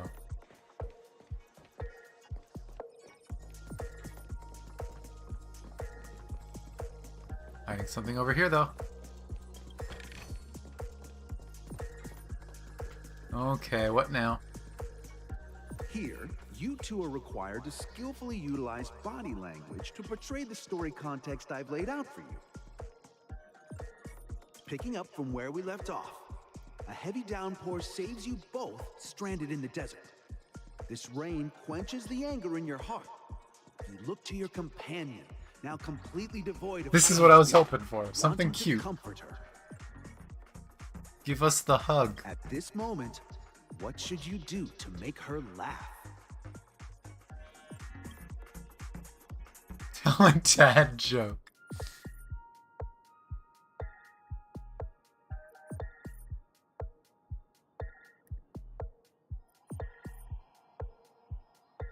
To make her laugh specifically would be tell a dad joke. But I want to pat her head.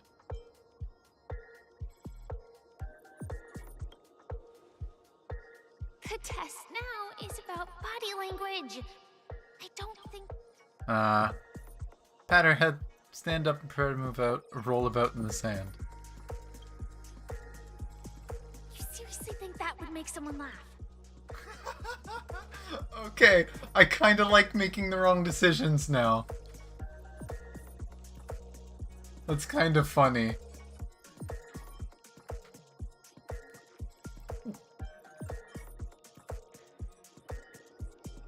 I'm curious what she's gonna say for this. You look less like you want to make me laugh and more like... Sorry. Roll around in the sand. Huh?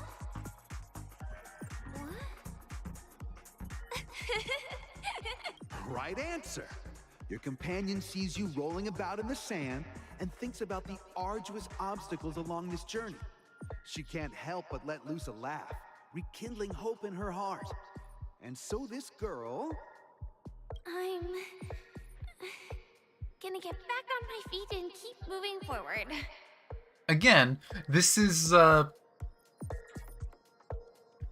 very much parallels. Tug at the heartstrings. The story continues to develop. The heavy rain leads you both to sense a business opportunity. So you start venturing into the umbrella industry.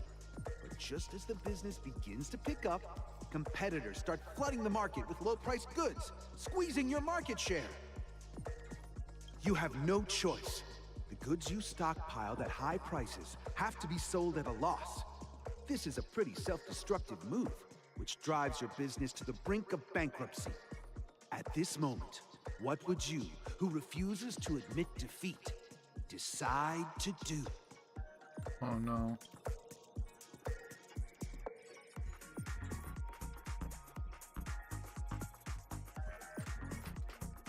Yeah, refuse to admit defeat, we smack the table.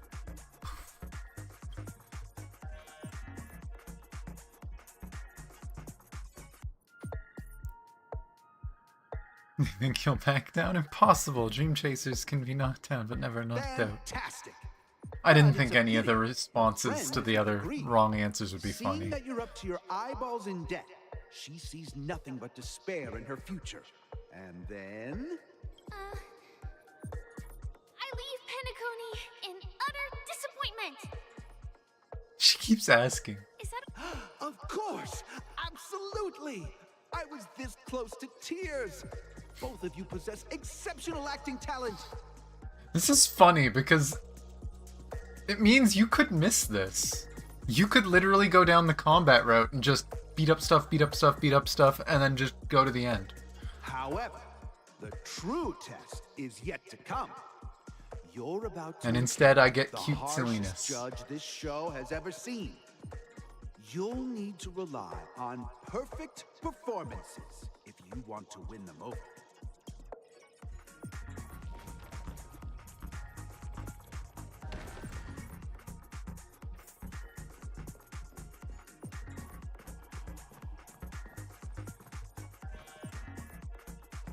Oh, there's a chest. Oh, not allowed up there. Stairs are down. Oh.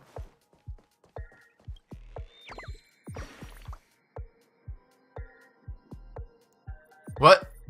What do you mean the show is about to begin?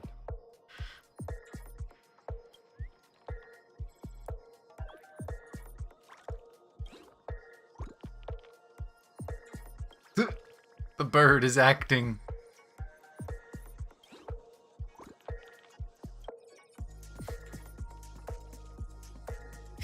Full marks. I was confused for a second there. Also, why is there enemies here? Are those gumball machines? Huh.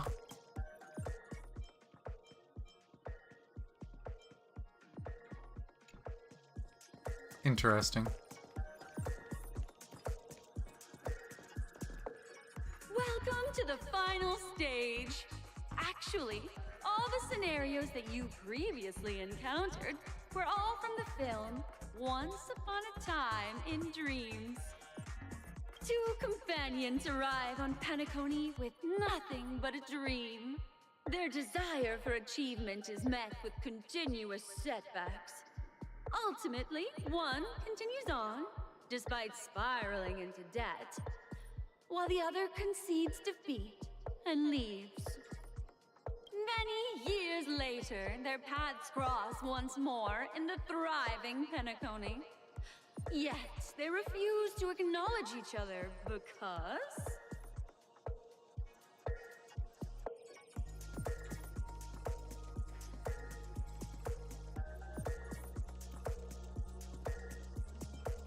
I fell into poverty and she's leading a normal life. Probably the right answer. Against the backdrop of a revitalized Penacony, the joy of reunion mixes with the sorrow of past separation, the awkwardness of being strangers, and the shyness of a long-awaited encounter, all converging at this very moment. Give it a shot. Try and convey this bittersweet scene to me. Bring it to life with precise and emotive acting. Is this ever going to end? Oh my god, is she really gonna get me to cheat? No! Firefly, we have to do cute acting. No fair. Your performance is far from satisfactory.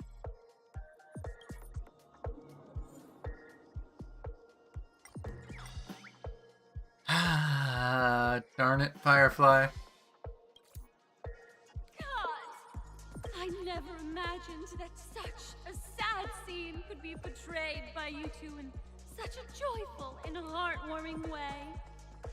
Two people sharing a long-cherished friendship, as if time and status meant nothing to them. I'm kind of sad they didn't actually add any kind of, like, acting to this.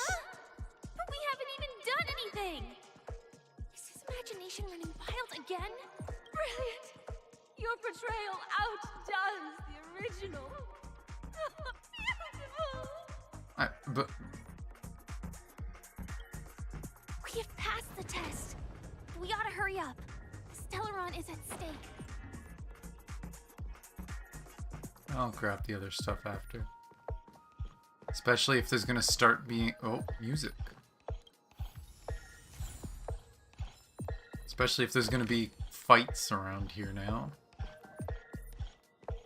Oh boy. Going into black hole.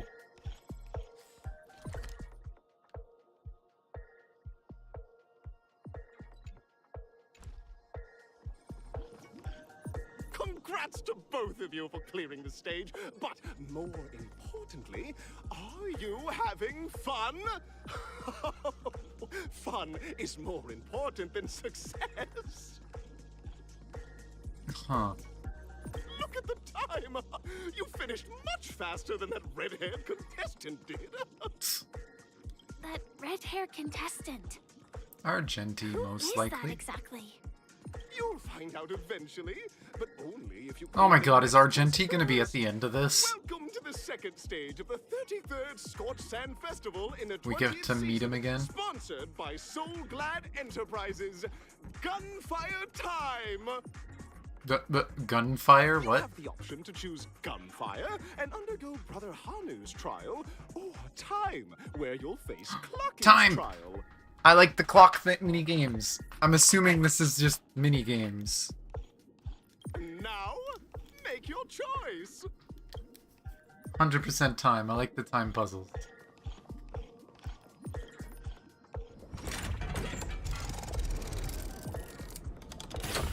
But yes, instead of this, I think it would have been really cute if they actually did a little mini cinematic of Stell and Firefly acting.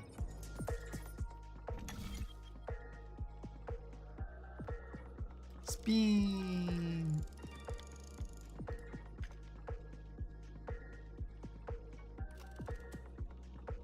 No, not gunfire. Wait, gunfire trial, time trial, that's it. I want the time one.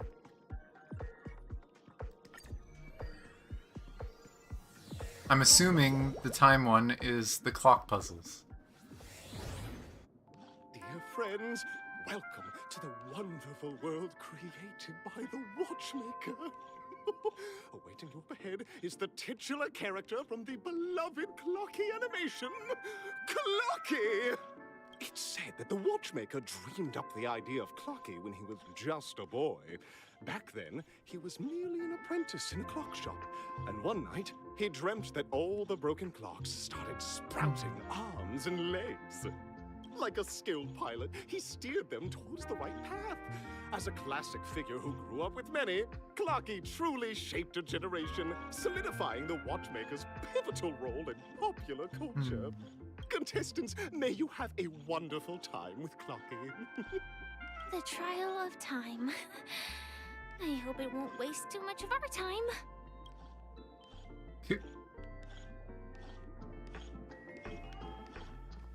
Oh. Nope. That can wait. Am I just a failed experiment? That statue. Did it just speak?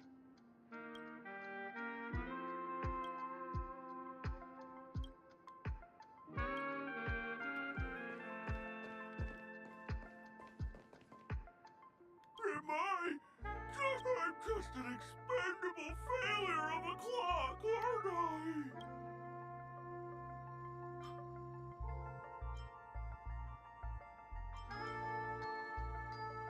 Play? So you guys are just like the other challengers. You want to enter my inner self? Then play. Oh. See? I'm just empty inside. Tick-tock! It's time for me to make an appearance!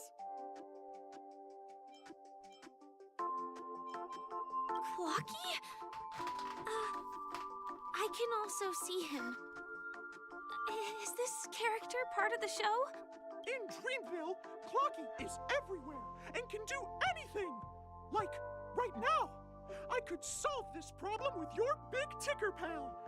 I can't believe it's actually Clocky! Why would you come and visit a failure of a clock like me for no reason? You see, we're all clocks. We're family. So corny. Happy. Tell your pal Clocky what's troubling you. I came across a startling revelation yesterday. Apparently, Dreamscape ticker isn't the same as Clocky at all. It's just a discarded prototype from Clocky's early development. Please, just leave me be, Clocky. I just don't know how to face you because I'm just a failure. Oh dear. Seeing it like this is utterly heart-wrenching. But fear not. We're here to help it rediscover. This is definitely something that's like taking a lot of extra time, and all I want is the payoff. I guess even troop members can experience existential crises. Don't worry, miss. I've already pinpointed its missing parts. Over here, my friends. Better use that hamster ball night speed.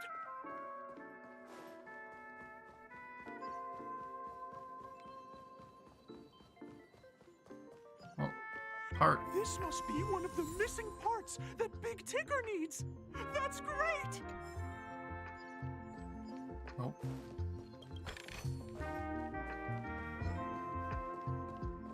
Sneaky. We're here. There's a missing part on the opposite side. But how do we get over there? There's also a dream side left here by a Dreamweaver. We're running out of time. We'll have to use it if necessary.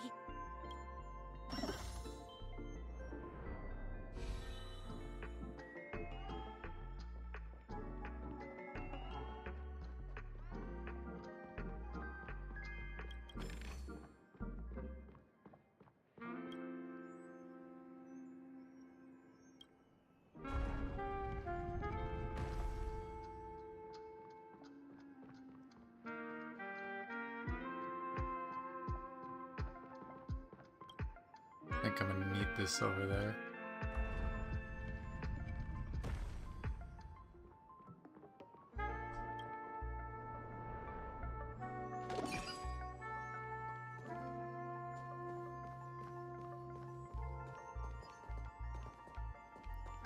can't get there right now anyway.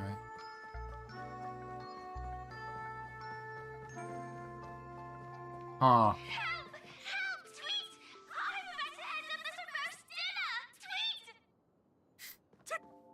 Ah! God damn it.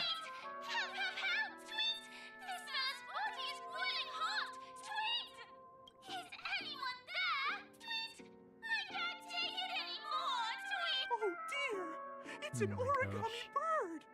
What's it doing in Beyond Overcooked's tail? Is that Cookie, Tweet? Please save me, Tweet!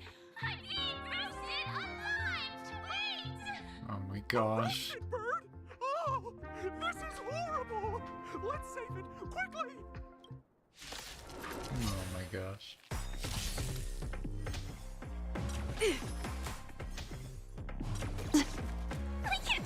Forward.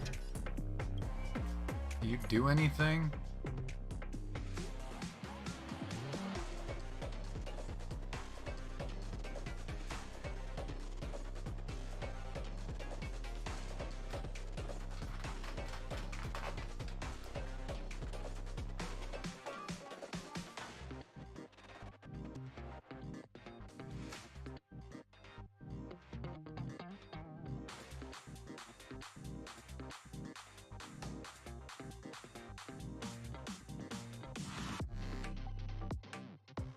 Huh. Interesting. So either skill points, energy, or both if you use an ultimate. That's interesting. Give me strength. Thanks. You're too good to me.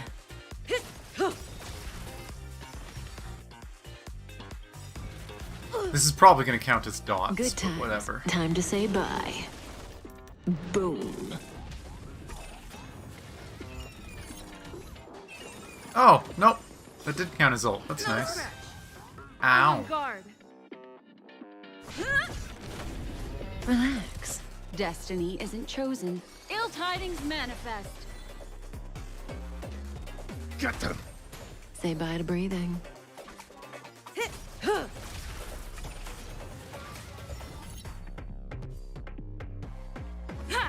Stand still. What do you want to know? Get them! Cutting the net. Yeah, that didn't do enough. Dang it.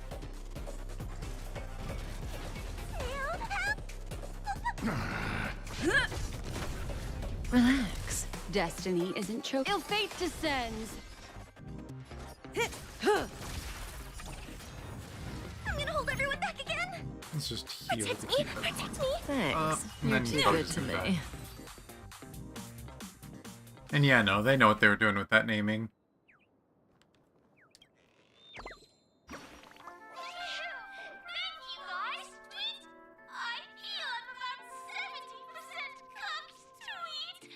Thank goodness you're okay! But why did you burrow yourself into that fella's tail? Because that fella stole one of Mr. Big Ticker's pots, Tweet! I wanted to help retrieve it, but I accidentally got myself stuck in the oven, Tweet! Go ahead and get it, but be careful, it's hot, Tweet! An inner self fragment belonging to the Sweet Dreams troupe? This is just too surreal.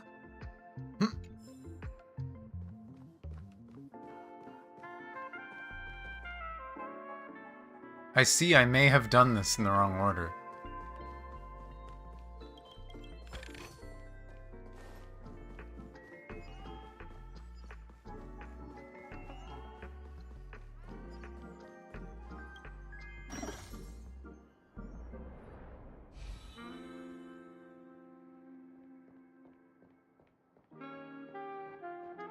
Wait.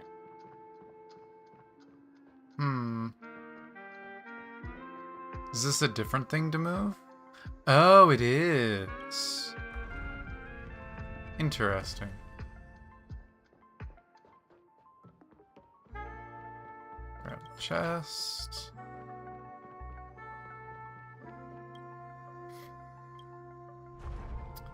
As much as I enjoy a lot of this silly stuff, I kind of wish they held back from the story this time.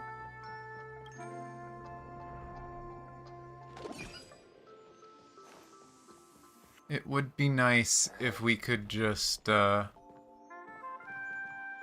focus on the major points of the story. I don't exist, you don't see me.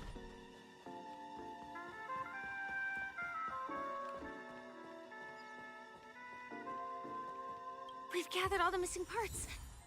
Let's hurry back. We don't want to keep Big Ticker waiting. I'm assuming this is gonna make a bridge to go back.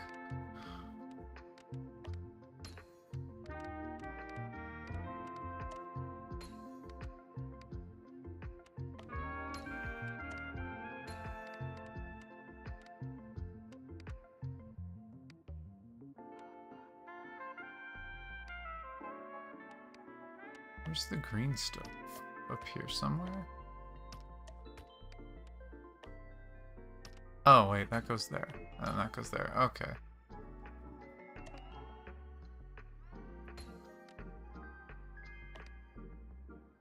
Post. Railing that's really close by. Where's the other railing?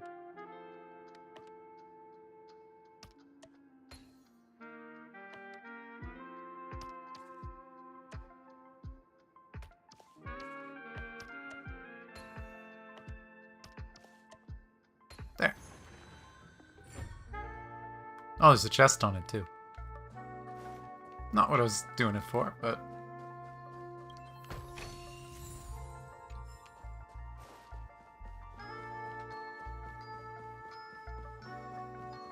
Look at all the craziness around.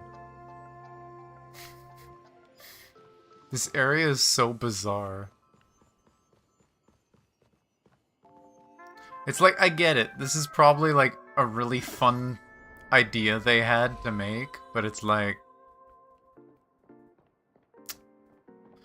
There's so much more urgent things going on in the story. Having fun time to hang out. Oh. Music. But like, having fun time to hang out with the Firefly is nice. But... I feel like we did this already.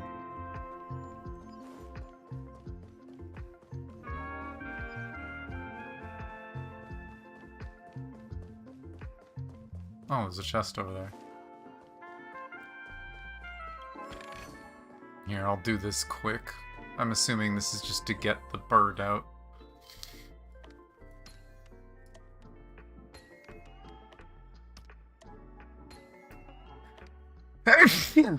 That's me.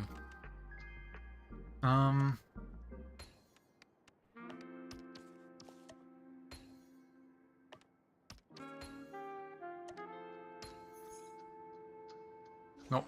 Bird poof. Ah, I see, it's on here.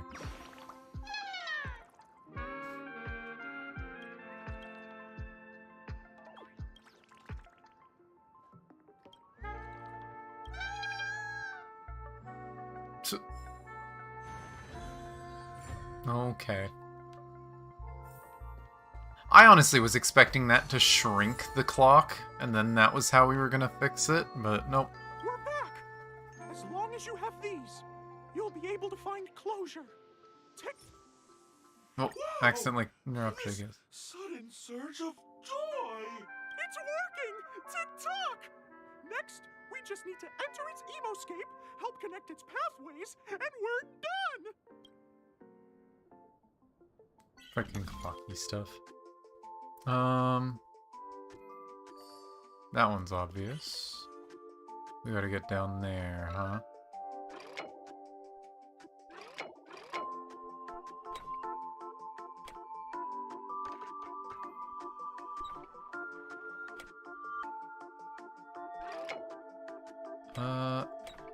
That's as far as it goes, huh?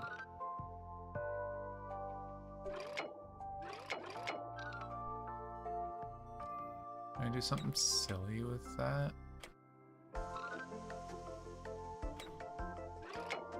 Oh. Can I do something like that? Hmm.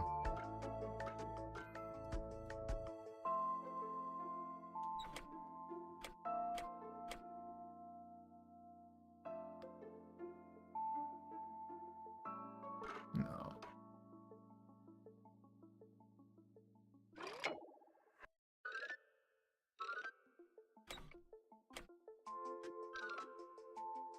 Oh, can... Hmm...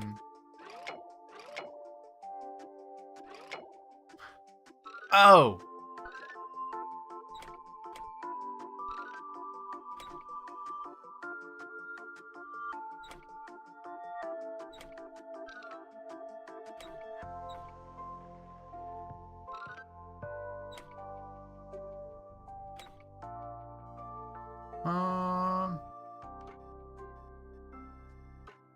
Oh, I'm stupid. That's what I'm confused about. This blue one's a bait.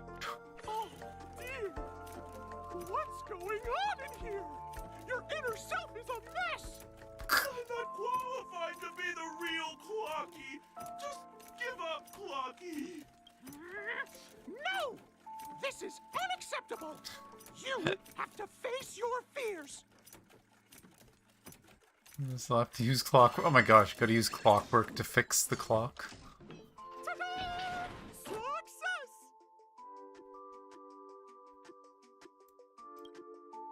Okay, and now we find a way to fix it. Which... that's relatively painless.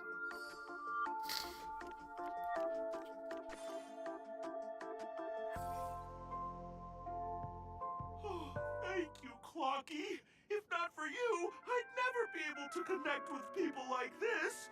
You helped me find myself again. No problem at all.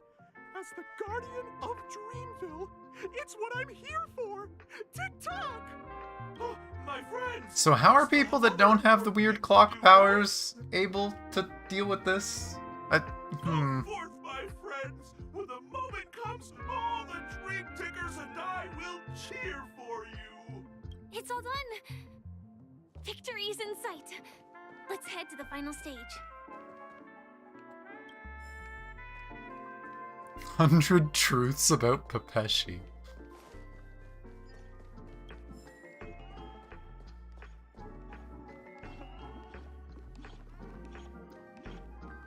Okay.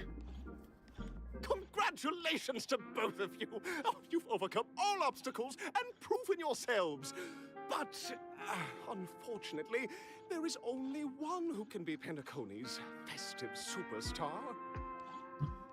In the final stage, you will face the defending champion. If you fail, you will lose the opportunity to become the festive superstar.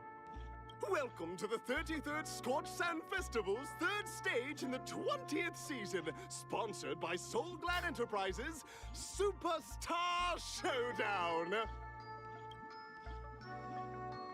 Frickin' listing the episodes and seasons every time.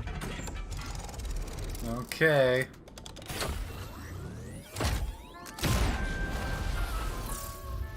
Come on, it's gotta be Argenti, right? And it would make sense, because we've already got an Argenti boss. That's certainly a voice I came back to. Oh my gosh. There's a lot of silly voices here. Arena 1 or Arena 2?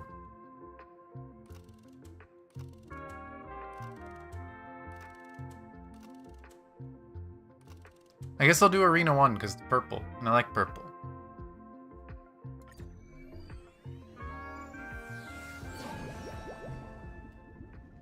Yeah, it sounds like it's going to be Argenti, but we'll see. I don't know why we had to make a decision there. Making a decision is a little weird.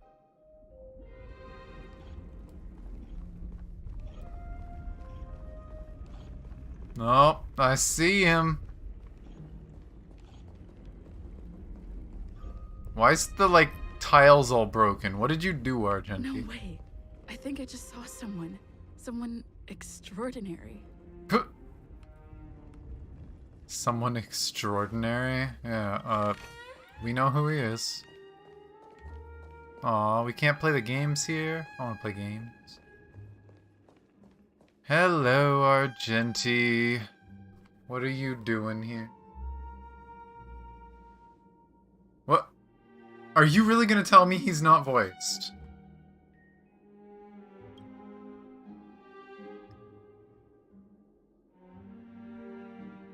Are you really gonna tell me in the main story that this fucker's not voiced? Excuse me?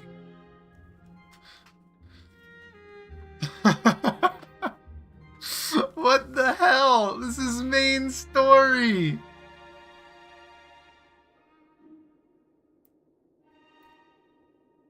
I am so confused. By the glorious light of beauty, I never thought I would see you again. In such turbulent times, your kind faces are spring's gentle breeze, bringing solace to my scorched heart. Are you a knight of beauty? Even we're voiced!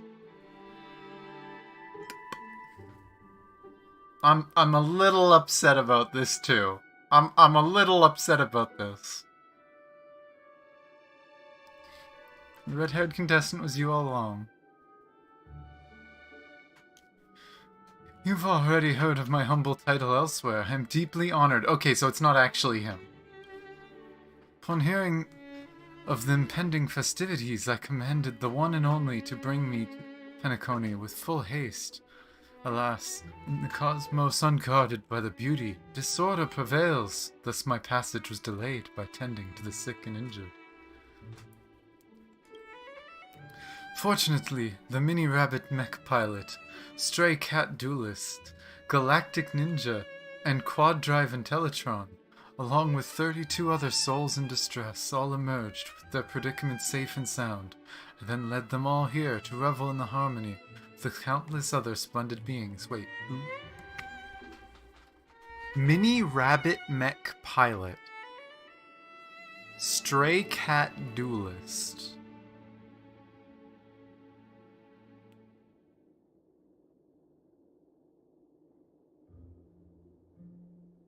I feel like I should recognize these. The only one that rings a bell is Galactic Ninja, but that would be the other Honkai. But, confusion.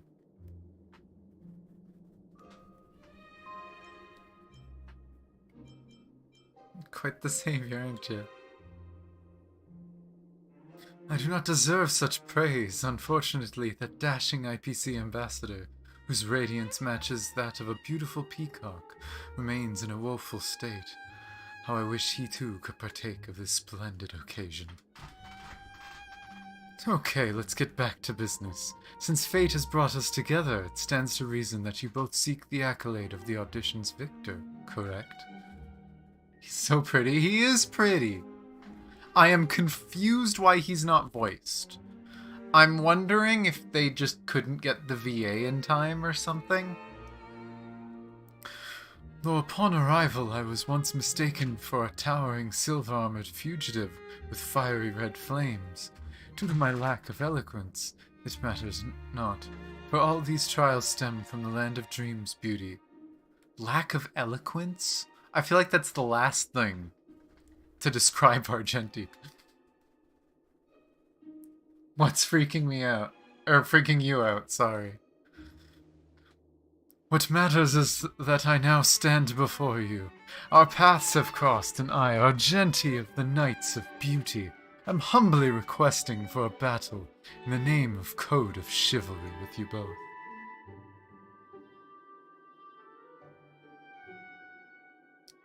Twitch chat has so much lag.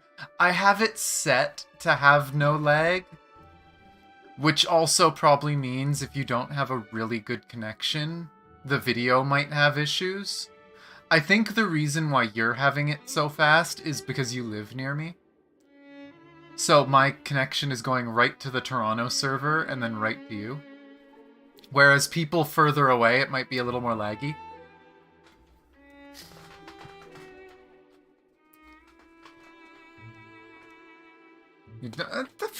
GTA, big deal.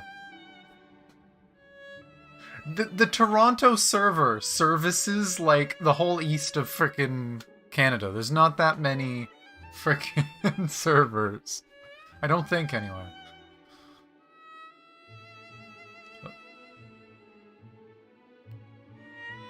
If I am fortunate enough to emerge victorious, kindly grant me passage to the crown of victory, and recognize that Drilla the beauty is the most peerless beauty of them all. Screen crack. Had a feeling. Time to beat his ass again. This symbol of pure... Didn't hurt. Yeah, then this is the old voice lines for the fight. Protect me! Protect me! Thanks.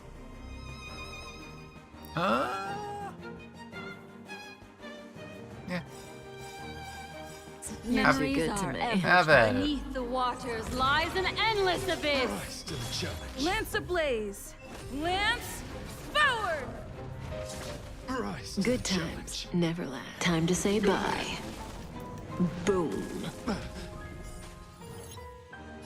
Don't come any closer! This point doesn't make sense, but I still hope we get a Firefly trial at some point. Fiends or devils. Yes, I'll crush boom. them all. All of the boom. Rise to the challenge. Stand still. Ill tidings manifest. Pledge thine loyalty. Put forth Make all me. your might. What? It's like a boring version of his ult.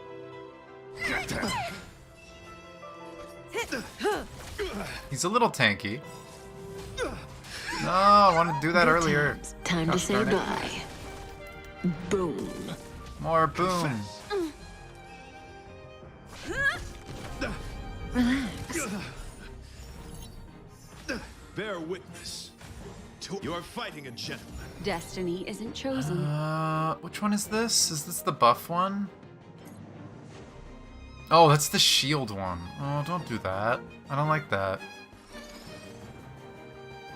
Ill fate descends. I'm scared! Memories are beneath the waters lies an endless abyss. Give me strength! No. You're too good to me. No, don't give them damage buffs. Don't give them shields. Hate you.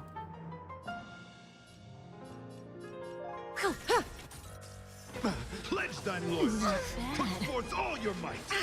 Boring ult. Uh-oh, that's gonna hurt. Okay. Fiends or devils. I'll crush them all. Lance ablaze. Lance Get rid of the shields.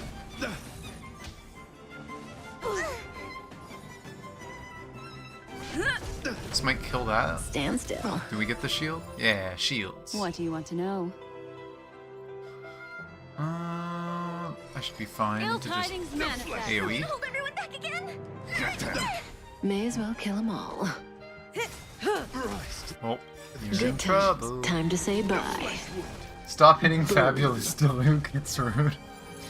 He challenged us to a chivalrous duel. I gotta honor the man. Behold, this Also, he's symbol of beating pure himself up. fighting I swear to God, he just lost half his health bar on his turns. Rise to the challenge. Dots are a funny thing.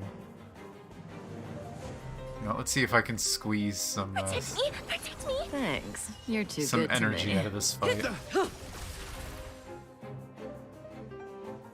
It's enough. I have come to grasp. Ah! Dang it. I missed the last thing he said.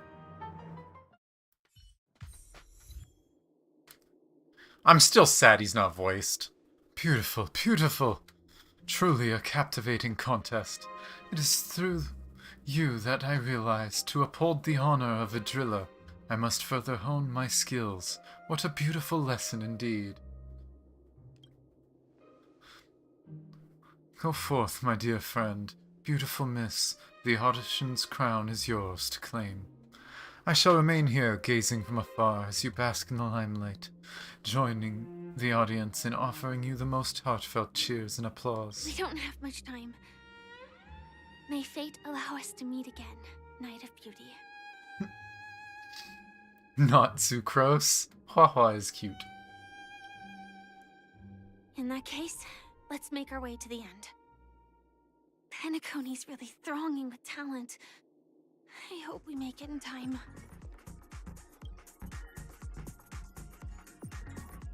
Okay, not much interesting. I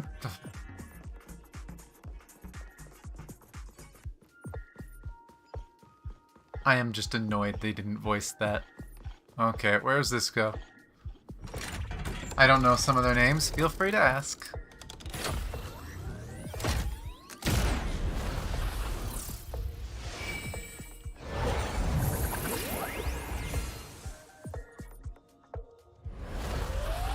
Whoop.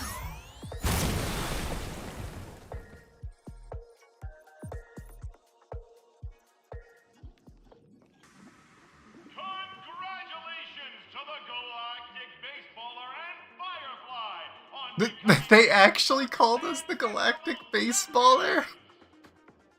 No, I don't want that nickname.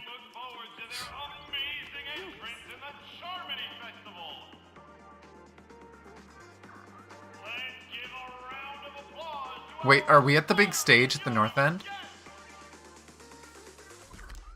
Oh, we're going to the big stage. What's gonna happen?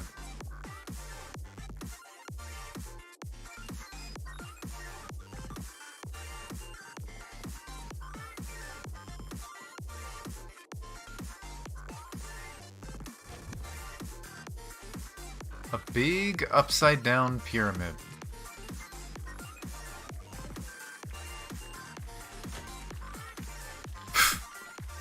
My audience is glitchy TVs. Why are the TVs glitching? What's gonna happen up here?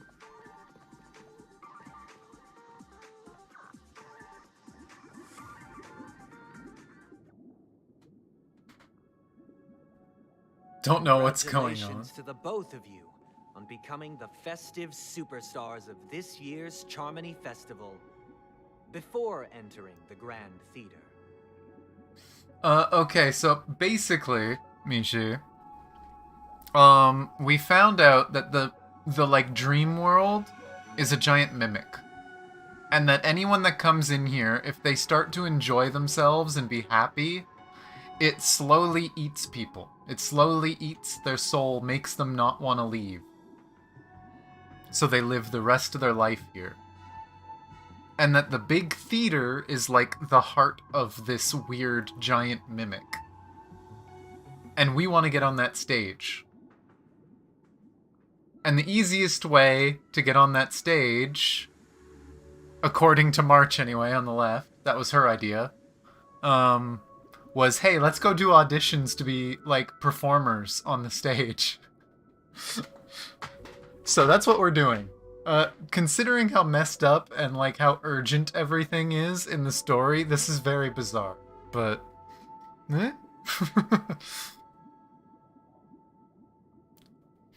yes, I think it would have made more sense if we kind of made a big show of it and broke in. But, apparently March wanted us to have fun.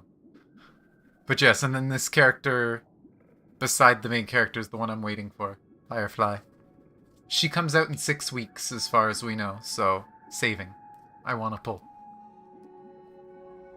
I, on behalf of the organizers, Hmm. extend my sincere congratulations to you, wishing you joy under their radiance. You shouldn't be here.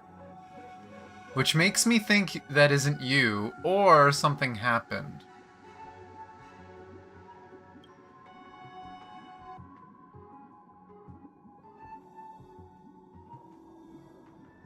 All I get is sincere congratulations. Where are my stellar jades? What are you doing here? As previously promised, my sister, Mr. Yang, and I have met with the Dream Master. We delved into the truth about Penacony and its Stellaron, and have come to a consensus I kind of doubt that. Both I and the Oak family cannot acquiesce to your request. Just as expected. We acknowledge the perspective of you, Nameless. Penacony does require change, but not as you propose. The planet of festivities cannot and will not revert to a place characterized by chaos, disorder, or anarchy. What you have planned is not harmony. Through your journey of overcoming obstacles, you must have glimpsed the essence of that era. The vulnerable ruthlessly eliminated, equality non-existent, common folk living precarious lives, eking out a dreary existence. Something tells me the thing we were fighting is probably either going to be summoned by him or he's going to become it. Oh my gosh.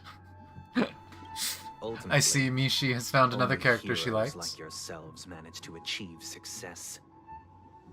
But I would dare ask, if you did not possess the special status of having a Stellaron, and you were but an anonymous and frail member among the masses, which Penacony would you prefer? A dystopia for the survival of the fittest, or a sweet dream paradise for all?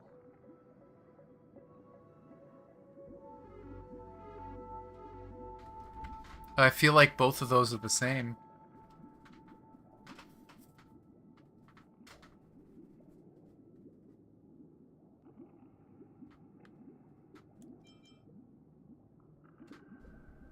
Oh, why are you asking me? Both of those sound like the same thing. That's not the point. Don't let him mislead you. Mr. Sunday, even if the members of the Oak family can't fully agree on what to do about the Stellaron, now's not exactly the time to be holding an extensive discourse about Penacony's past and future, is it? The Stellaron issue concerns the life and death of everyone on Penacony. If anyone has a better suggestion, the crew is more than willing to listen. Also, it'd be best to tell us the ins and outs of that meeting. This way, we'll at least know what Welt and Miss Robin are dealing with, and the reason why they failed to make our appointment. Ah, Navigator. That is precisely my intention. With all present, let's begin by discussing the details of that meeting. Let's talk about our tribulations and choices, our ideals and beliefs, and our final course of action. The only path to take.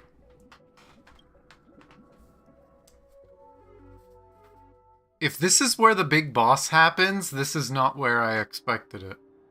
A while ago. Okay, so we're gonna... That for the longest time, there have been scoundrels who would use the Charmony Festival that I have bequeathed to the masses as a tool to realize their ambition.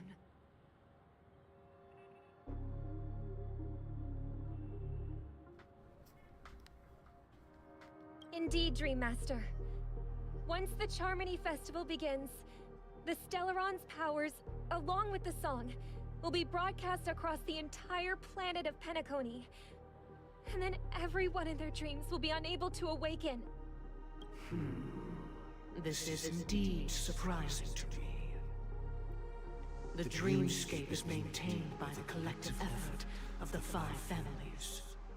If someone were to use the Charmony Festival to recklessly disseminate the power of the Stellaron, this individual must hold a position of great authority. Like you. Do you have any suspects? I'd like to ask, did you really not know of the Stellaron's existence? I would have never thought that this Nameless would point the spear at me. Quite astonishing indeed. That it's obvious. If I have offended, the Astral Express extends its sincere apologies. but the current circumstances are dire and leave no room for meticulous inquiry.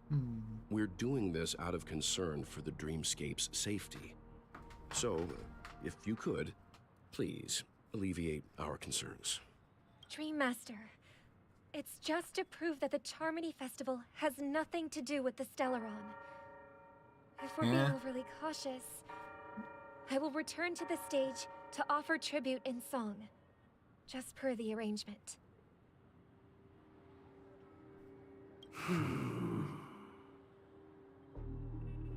Sunday, Robin. I've watched you two grow up, and know your dispositions like the back of my hand. Both of you, right now, can surely be lauded as their most devout advocates. I already know your resolve. The magnitude of this matter is enormous, and cannot be taken lightly. Since Mr. Yang has asked with such earnestness, I will personally respond in kind. If there is a need, the entire Oak family will be mobilized to heed your call.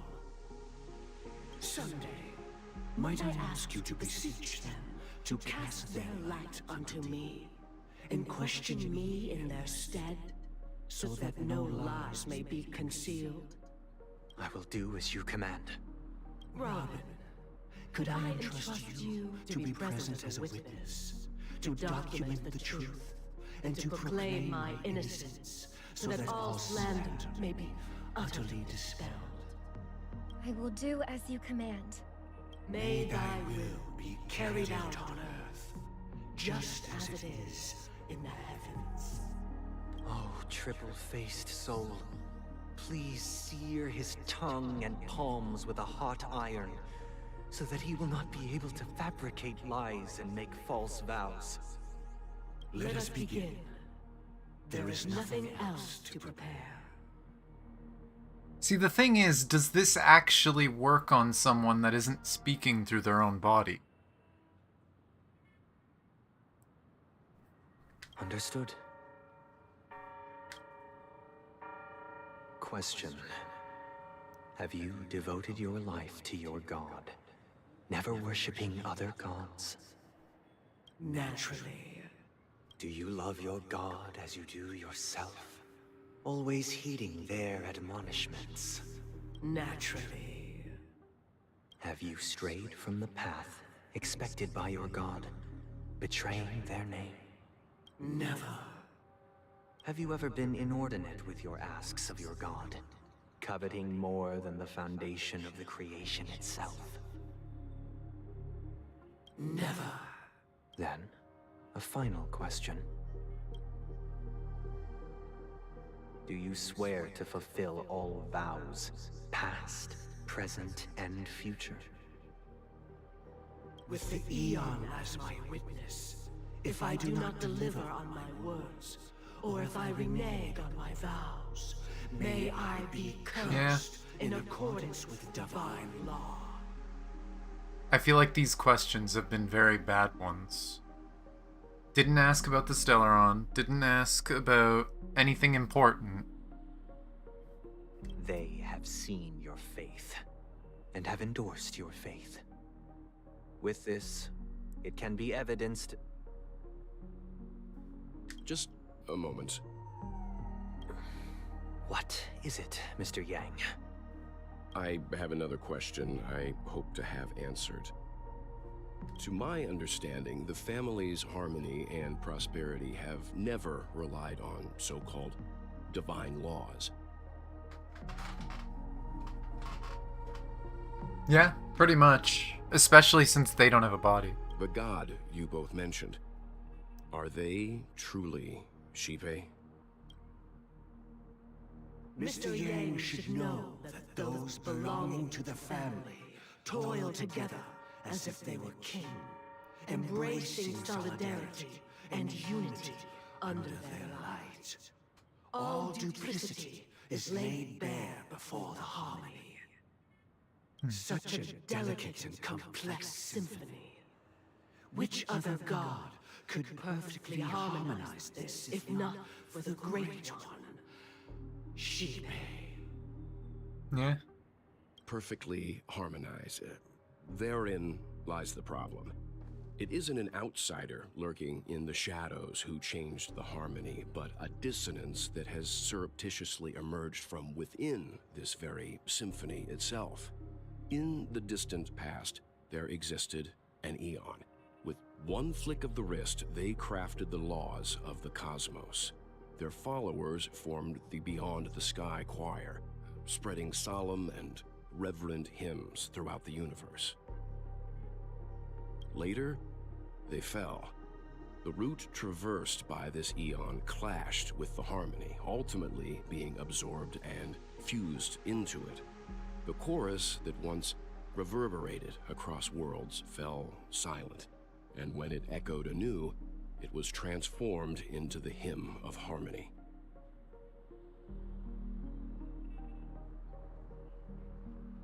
Though an Eon may perish, paths with no masters still linger. In the all-forgiving harmony, echoes of bygone dissonance may subtly arise.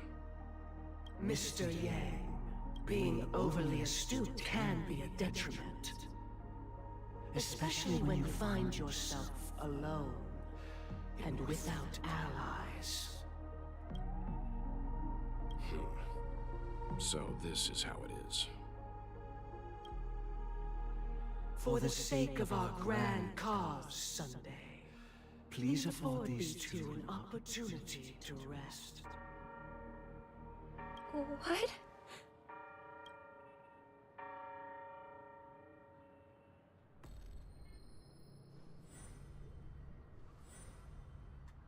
Sorry, Robin.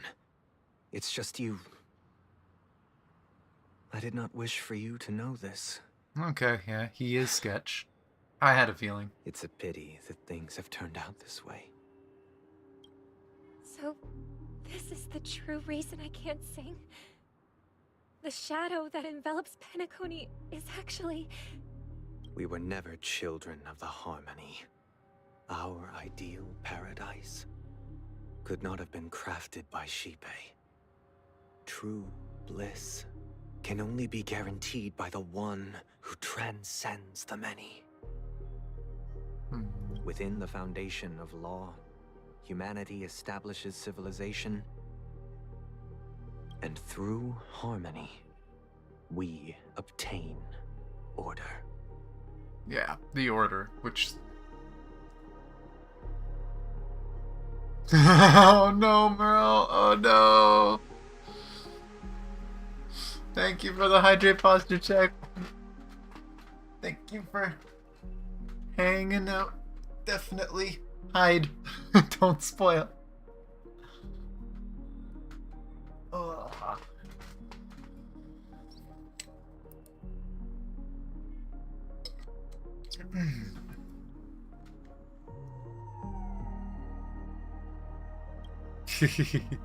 I did them.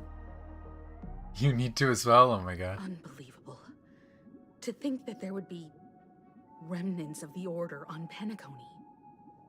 What have you done with Mr. Yang and Miss Robin? Don't worry. I just gave them some time alone to ponder their fates.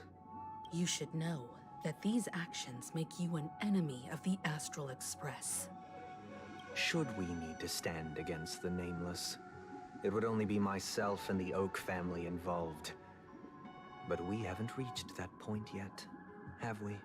Your efforts for the justice of Penacony are evident to everyone, and have been widely observed.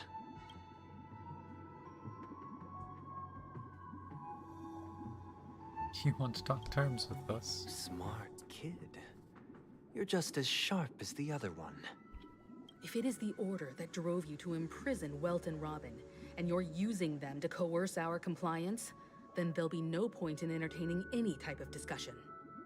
You're mistaken, Miss Himiko. They are in very safe hands, and just as the family has always proclaimed, no one can be harmed in the Dreamscape, least of all in the beautiful new world belonging to the Order. Penacony and the entire universe have witnessed far too much innocent bloodshed. The strong wield their blades against the weak, and the victors push the vanquished to the brink of life. Natural selection. The world abides by this principle, establishing the well-being of humanity atop the corpses of the downtrodden. Only we, or rather, I, possess the power to put an end to this farce. So you've decided to resurrect a dead Aeon? No one's ever done such a thing. To be fair, the Aeon isn't really dead. The Aeon fused into the Harmony. It became part of the Harmony. If Miss Himiko is interested, let's draw back the veil and speak candidly. I've always firmly believed that people can understand one another through peaceful means. I'm willing to divulge the unembellished truth as to the intentions of the Order's Pathstriders, so that you will make better judgment for the Astral Express, for Penacony, and for this stretch of the universe. Words can hardly do justice to the beauty of that ideal. So, come with me, everyone. Let us retrace our steps and see once again where this road leads. Yeah. I mean, the thing is, the whole idea of survival of the fittest falls more under Order than it does Harmony. So it's very backwards, everything he's saying. Huh? Where'd he go?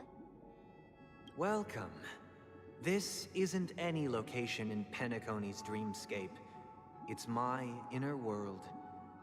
The reason the scenery before you remains unchanged is because your consciousness has drawn on similar concepts to fill in the gaps. Oh.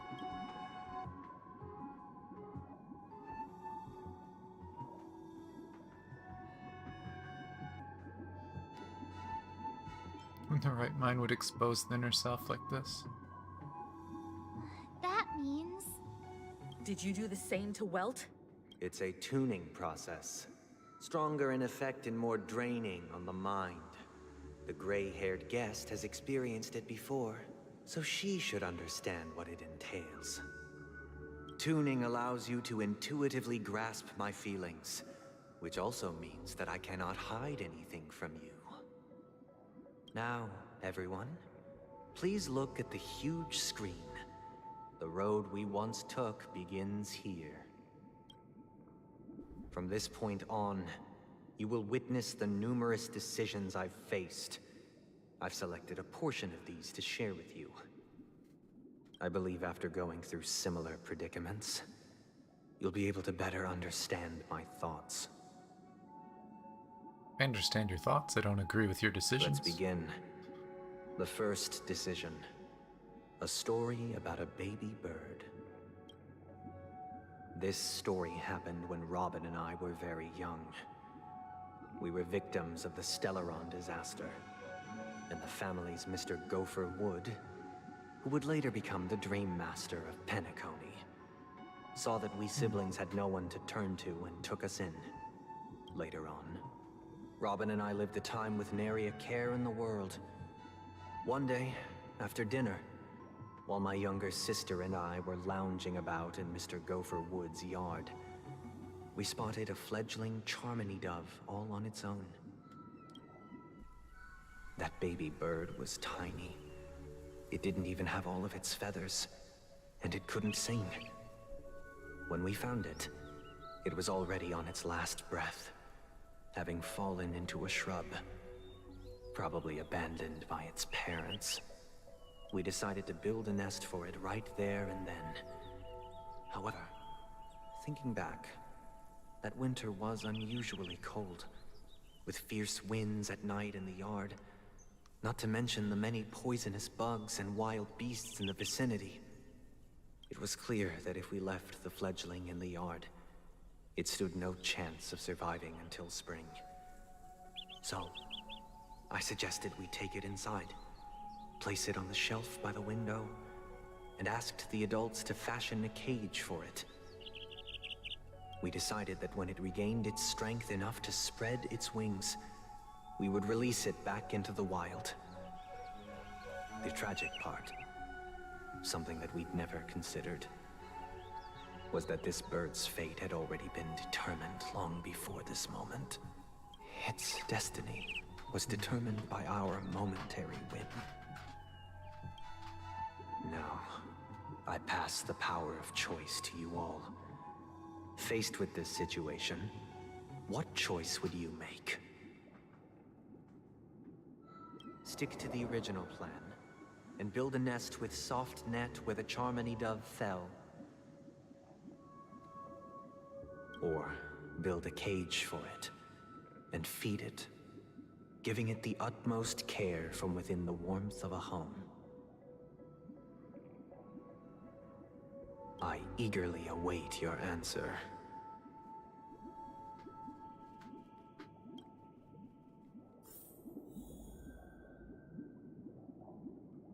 Oh. Music.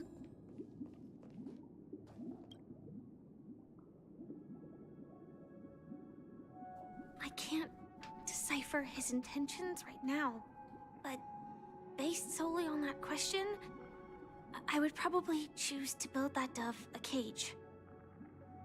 Even if I was gonna release it back into the sky, it'd have to be strong enough to fly first. If I left it where I found it, I fear it'd never get the chance to fly ever again. That's fair. It looks like he really has no intention of imprisoning us. If it's just a quiz, I suppose it's fine to humor him. Back to the question. I would personally choose to build the little Charmony dove a cage. No special reason. I do think that a fledgling should have the right to fly into the sky. But if it can't even live to that point, then there's nothing to talk about to begin with.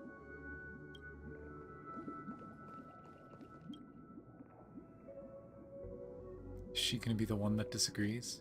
That guy just casually throws this kind of question at us? What exactly is his deal? But fine, I'll answer, I guess. If it were me, I guess everyone I'd agrees. choose to build a cage for the little Charmony dove. Protect it. After all, leaving it there, it's bound to get hurt by wild animals or something. And that'd just be too sad.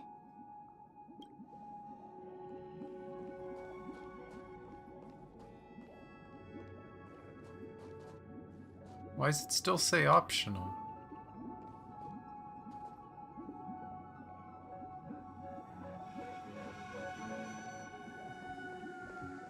Weird that it still says optional. Usually the optional thing disappears.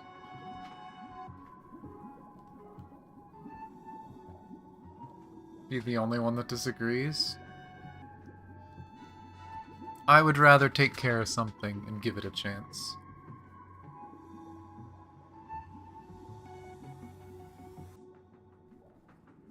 I'm happy to see that you made a choice similar to ours. If your mind is made up, let me reveal the outcome of this choice.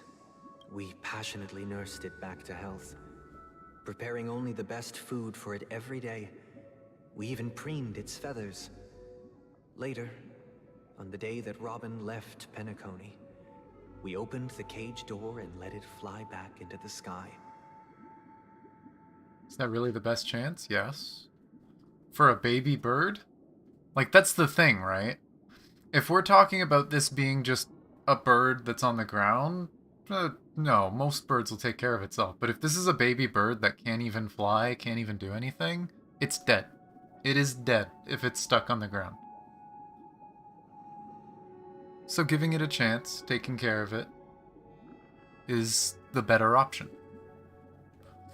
Of course, that's intervention, and not everyone agrees with that. But for the best chance for it to survive, you help it get strong first. I watched it for a Give it long an while by the opportunity. window, probably about 3 or so days. In those 3 long days, the little Charmony dove tried again and again to spread its wings to fly into the sky, but fell to the ground, only to keep trying. Finally, on the 137th attempt, it succeeded. But its attempt did not go perfectly. After flying unsteadily for a while, it fell to the ground, unable to grasp the direction of the air currents. The fall shattered its wings. It writhed helplessly in my embrace. But it was all for naught, finally succumbing to a painful demise. And in that instant, our tender care, our given love and hopes, they all became the inevitable push that sent it to its death. Yeah, but it would have happened the other way as well. How is one worse or better? I deeply regret the choices we made. Next, let us head to the second decision. This story happened when I was appointed as Bronze Melodia, a position exclusive to the Oak family, charged with listening to the problems and vexations of Dreamscape residents, and providing them with the relevant guidance. It was during that period that I had the opportunity to hear voices from all corners of the Dreamscape. Joy, sorrow, arrogance, regret. The complex tapestry of human nature that formed the world. And I was fortunate to catch a glimpse of it. He was a dream chaser, and an illegal stowaway. Just like the rest of them, he came to Penacony in search of a better life, except that, to most people, the price he paid, I suppose you could say it was everything. He told me, I sold everything I could at home. The house, the land, even his 2 children. He said he could not afford to raise them, and that at least they could eat if they lived as slaves. He had a plan in place. He would buy back his children once he had made his fortune, and enjoy Penacony's beautiful dream with them. Alas, his plan to smuggle himself was somewhat clumsy, and he was sniffed out by those pig-headed hounds. After hearing the Dream Chaser's story, I immediately appealed to the Bloodhound family to cease their pursuit. That way, at least he could live peacefully. But I was still too naive to the ways of the world. I did not anticipate that what I thought was a kind gesture would later lead to dire consequences. Did it just not go well? It's not your fault. Soon. For now, I'd like you all to make a choice. Will you do as I did, and try to convince the Bloodhound family to stop their pursuit, so that the Dream Chaser may live peacefully and realize his wishes? Or will you remain silent, leaving him to languish while the hounds are hot on his heels, until his inevitable judgment arrives? I look forward to everyone's decisions. Who knows? Perhaps they might even alter the outcome of this tragedy. What happens isn't affected by you. A Dream Chaser story. If I acted out of kindness, I would probably ask the Bloodhounds to stop their pursuit and lend him a hand. But what cruel repercussion would this choice result in? I think Sunday must have been deeply impressed by the limitations of the strong defending the weak through this incident.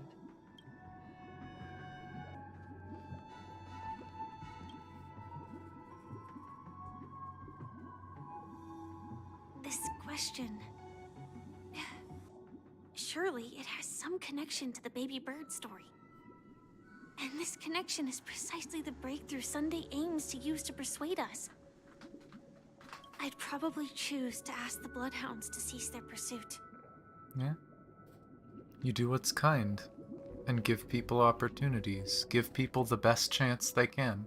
Now that doesn't mean the people are going to take that chance. Seems illegal stowaways are really quite Right? common on Penacony. It's not your fault But if some someone guy in the fails, but you story, gave them a chance. I don't think he Like the deserves bird. any The bird sympathy at never all. would have gotten the chance to fly if you didn't take care of itself. But at least it got that chance. What it did with that chance was up to it. Same thing with this guy. If something bad happened to him after you gave him a chance, well, that was his choice and what happened with him. But that's not your fault. He sold his kids to chase a dream. Even if he intended to go back for them, it's still insanely irresponsible. With that thought, there's only one choice. Let the Bloodhounds send him back home. This person deserves to be punished. Does that help the kids at all, though? If the kids had starved, would that have been better than him sending them somewhere that they could eat? This is kind of the scary and sad part of any kind of decision like this, right? Like, this was a dad who literally couldn't feed his kids. And the only way he could see them being able to eat and stay alive was to put them to work, basically. It sounds fucked up, but would it have been better for him to let them starve to death? No. I'm sure there's other options, but you can understand his. I'm honored to witness you arriving at the same decision. Out of respect, I'll share with you the dire consequences that my choice back then brought about. First, the outcome. He attained major success. After avoiding capture, he ran a business for a few years, very quickly making a name for himself, elevating his status. He might not have become a tycoon like old Audie, but he was considered a character of excellent repute. Now then, did he realize the wish he set out to achieve? No. The last time I saw him was in the real world, where the Hounds were going to permanently exile him, and I was the accompanying Bronze Melodia. The mission was simple. Listen to the criminal's repentance. He told me the reason he was in this predicament was because he conspired to usurp the head of the Alfalfa family.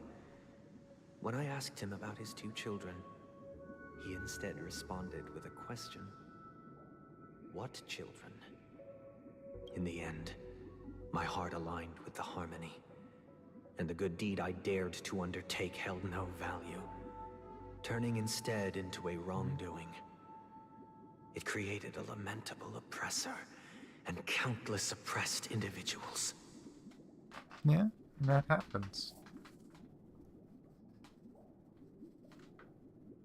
And at that point, I once he gets in again trouble offer for my it. heartfelt apologies. Next comes the third and final decision, and the story this time is my own. This story happened the day I was appointed the Oak family head.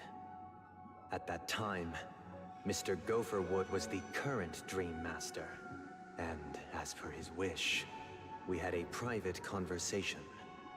What surprised me was that the Dream Master had only come to deliver a letter to me. He let me read its contents, and it was a letter from my sister. The letter contained the usual pleasantries, anecdotes from her travels, nothing out of the ordinary. Just as I started wondering how this letter related to our discussion, the Dream Master began to speak. Do you know who wrote this letter? My sister, of course. But why would you personally visit me to hand me a letter from my sister containing mere trivialities? To help you grasp the full scope of this issue. Do you know where Robin is at this moment? From what the letter indicates, she must be in Caspelina 8, correct? She's touring there right now. Correct. Has she mentioned anything about a stray bullet? A stray bullet? What? A war has broken out on that planet. It is because of this very reason that Robin chose this destination. To spread the word of the Harmony. And to save the lives of that planet. She personally made for the front line. That's her choice. She hoped to ease the people's suffering with song, and was willing to brave mortal danger to deliver the IPC's medical supplies. Unfortunately, stray bullets show no such compassion. Is she all right? If the operation was successful, she should probably be recovering in the field hospital. By the eon above, the bullet struck her neck directly, yet possibly as a reward for her consistent deeds of harmony. It didn't hit any vital arteries. Once you've attended to your outstanding tasks, it'd be advisable to write her back as soon as possible. Those damned savages! I'll pack my bags right away. My gratitude for bringing this to my attention, Mr. Gopherwood. Now you understand why she always wears such elaborate neck ornaments, don't you? How could this happen? Miss Robin? It's all in the past, so please don't worry. She took that risk. I share this in the meager hope that you will understand the Harmony's limitations and predicament. As grandiose as the strong defending the weak sounds, many times, it is nothing more than wishful thinking. Likewise, I've prepared one last question, one last choice. But rest assured, this choice will not have any grave consequences. Because this is merely a figment of imagination, a nightmare that has haunted me through countless nights. If you ever had the opportunity to make a choice like I did, would you still support Robin's journey on the path of harmony?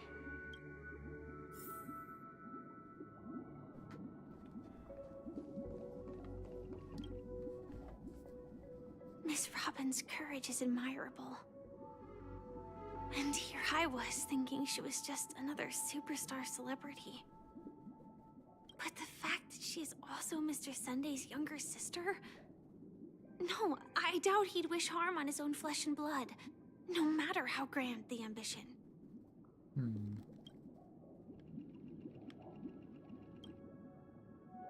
I often feel like I've dreamt of similar scenes on certain nights.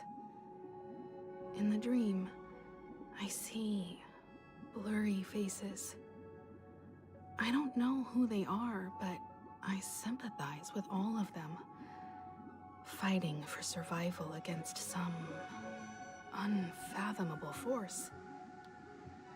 Their confusion and fear are lucid to me, but I also remember they chose never to give up.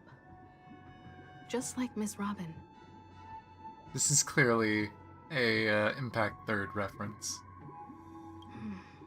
If Mr. Sunday's question leaves you puzzled, you should find the answer from your own experiences.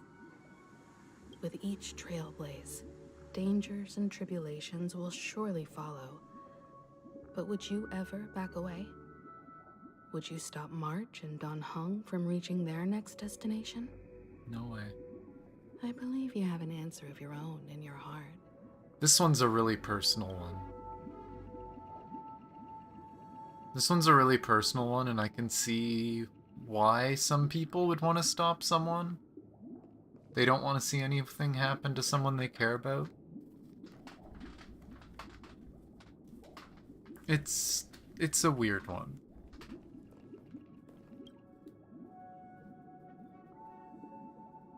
I can't believe that happened to Miss Robin. The strong defending the weak is a great mantra, but if I had to pay such a price, I don't know what I'd do. It's interesting because I chose the right one each time, which makes me wonder if that's what he chose.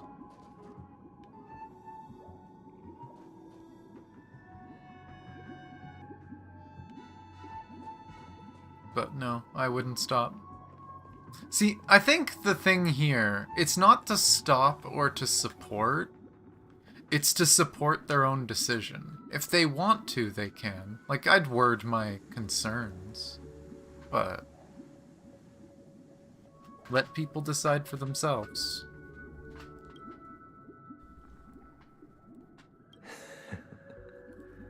I see. I am now aware of everyone's stances. Raising these questions merely serves to illustrate one point. The plight of Penacony cannot be salvaged by the Harmony. The true foundation for a sweet dream paradise can only be established through the Order, where the strong govern the weak. I know the suffering of being tormented, the turmoil of losing your way, how sorrow and even despair set in when matters don't work out. All of this causes me unending pain, because this is not what happiness is at all. We must teach the weak how to live a happy life. And this life isn't some noble propriety that the upper crust preaches, but in definitive terms, a way of survival that belongs to everyone. So what is your definition of living a happy life? That's the problem. Good question. Human consciousness is fundamentally an illusion, a cage known as self-worth. Yeah. People lured in by this illusion. I mean, when you go through a lot of shit, you're gonna see a lot of Yet negatives. still ask that external influences bear the burden. When one mistake after the next permeates the masses, they become impossible to trace. Thus, the amassing of these individual cages culminate to form a prison. A place dictated only by the rule of survival of the fittest. Nature is always accompanied by predation and sacrifice. Its antithesis is known as order. That is what I want to do. Unite people's happiness under the banner of order. They won't need to make bitter choices any longer, nor face the weaknesses of humanity. They can cast aside their primal instincts to build a haven for mankind. This guy does realize that order lost out to harmony, right? Simply describing thoughts is far too abstract. So allow me to provide a simple example. As you all may know, there are societal norms like weekends and long weekends that exist on some worlds. During these hard-earned rest days, people are given the chance to extricate themselves from the stresses of everyday life, allowing a certain tranquility to return to their souls. And it is only on these days that people do not have to adhere to the law where the strong prey on the weak. They can live out their lives happily during these brief intermissions. It's just a pity that 2 or 3 days are still too fleeting compared to the span of a lifetime. From where I stand, society's ideal system should be 7 rest days. Following Sunday, there should ensue a second, a third, and indeed an infinite procession of Sundays. This should be the face of the new world. Idyllic, eternal, peaceful. This man took his name way too far. And thus, every person can return to their base selves in this utopia.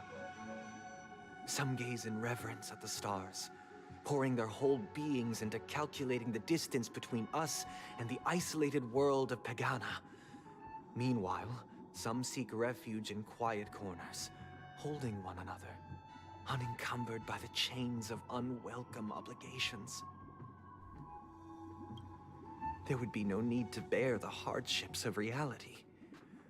Only in this way can humanity face the inevitable end with the purest of spirit, living a life of dignity. This is what it is to live in bliss. Miss Firefly, you who are stricken with entropy loss syndrome, you of all would surely understand this.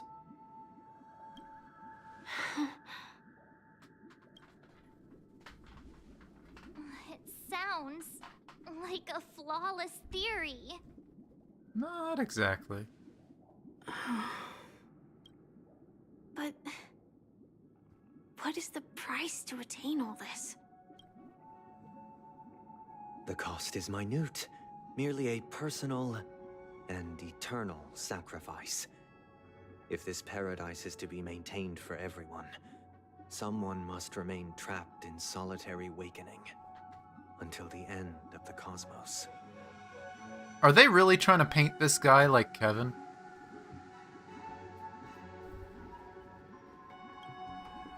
Awakening. Which means that this so-called paradise is still a dream. Stepping into this paradise means forsaking reality, correct? It's no different from what's here now. It is not forsaking, but transcending. Flesh, blood, sorrow, weakness. If the physical is the root of spiritual suffering, it is only logical that we defeat it.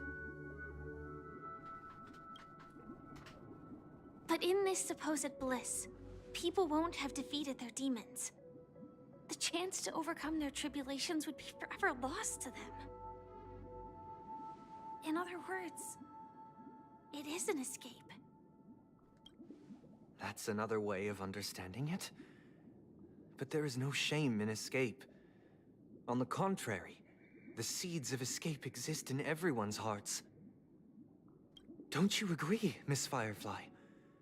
And as to why we sleep, it is because we are afraid to awaken from our dreams. But this is not in conflict with the grand plan.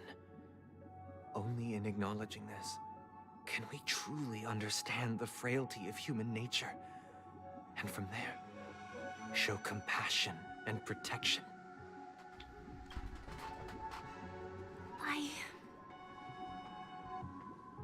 I admit that you are a born leader. Your perspective on humanity brims with pessimism. Yet you express compassion for all, even when your heart pities them.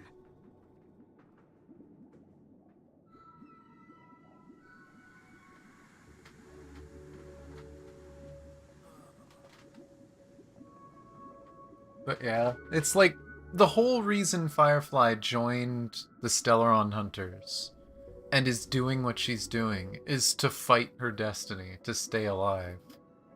Could she just stay in this dream world and live forever happily? Maybe. But that's not what she wanted. She wanted to be able to live a normal life. And this wouldn't be a normal life.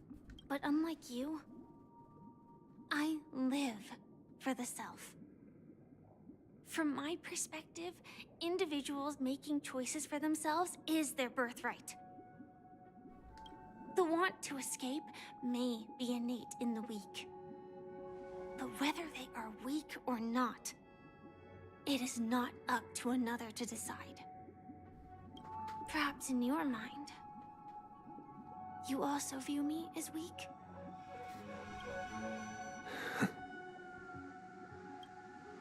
Because I don't think so.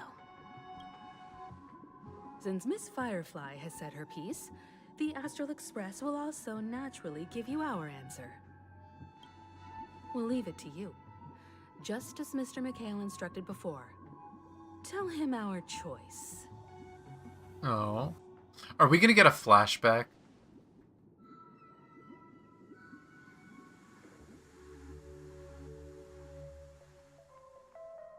Not long ago.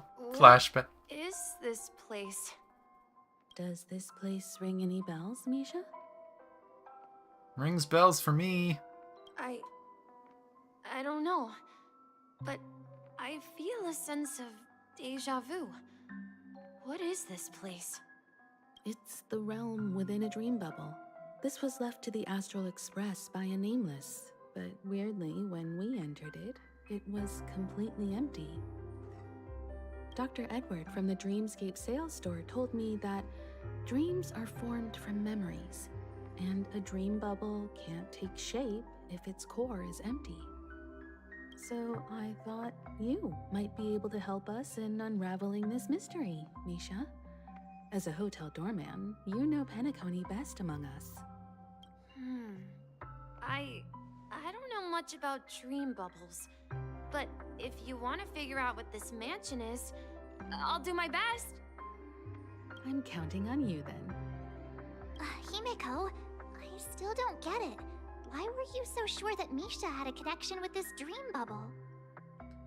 Is Himeko the first person to look at this guy's tie? I wasn't sure. It was just a hunch. But since Misha feels familiar with this place, my hunch might be correct. This place feels a bit nostalgic. Exactly. This is where you and Firefly encountered death, which we now know as dormancy. Considering its connection to Dreamflux Reef, it's not surprising it appeared here.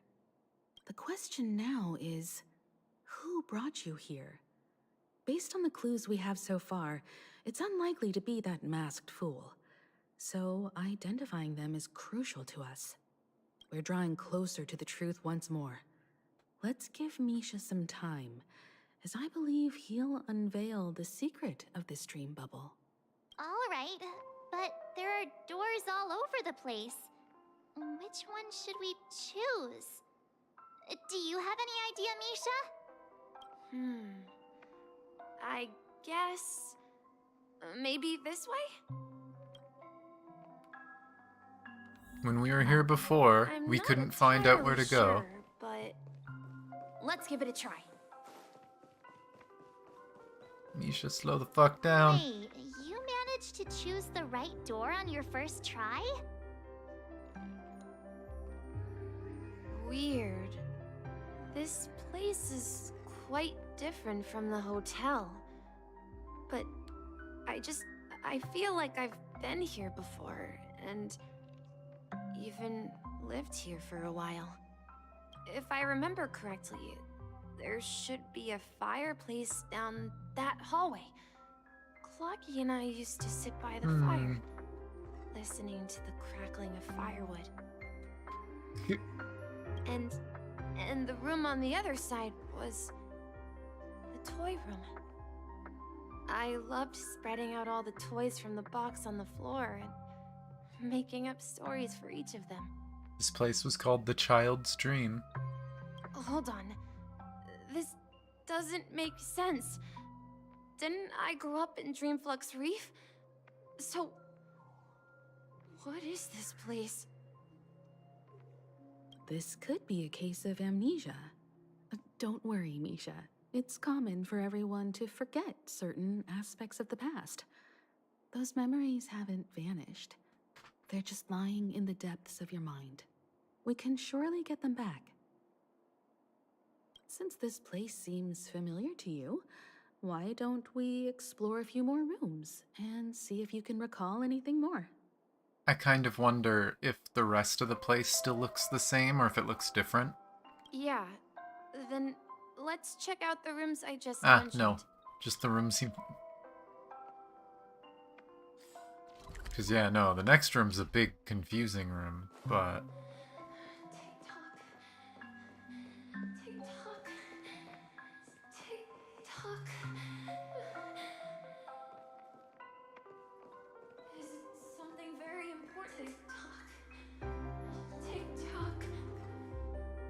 Oh.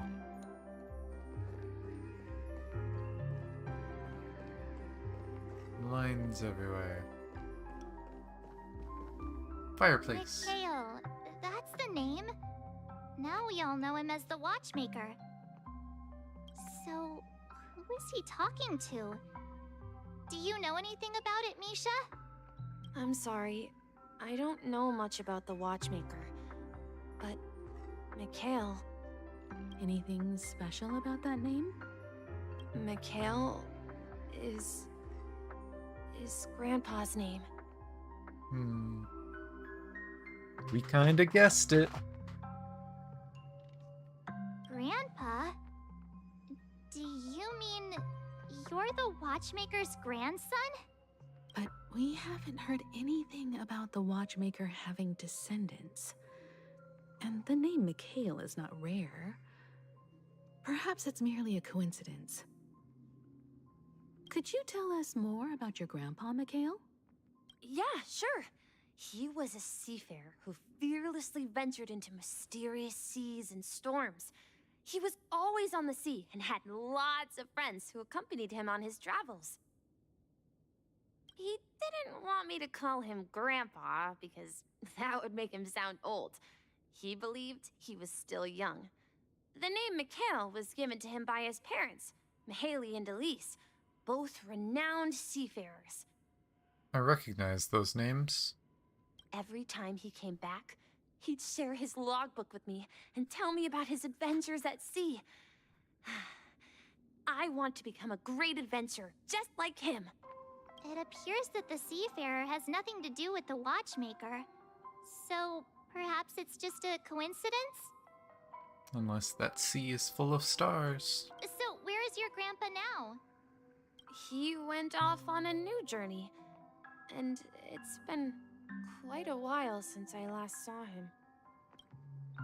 So, where has Clocky gone? Did he leave to protect Dreamville?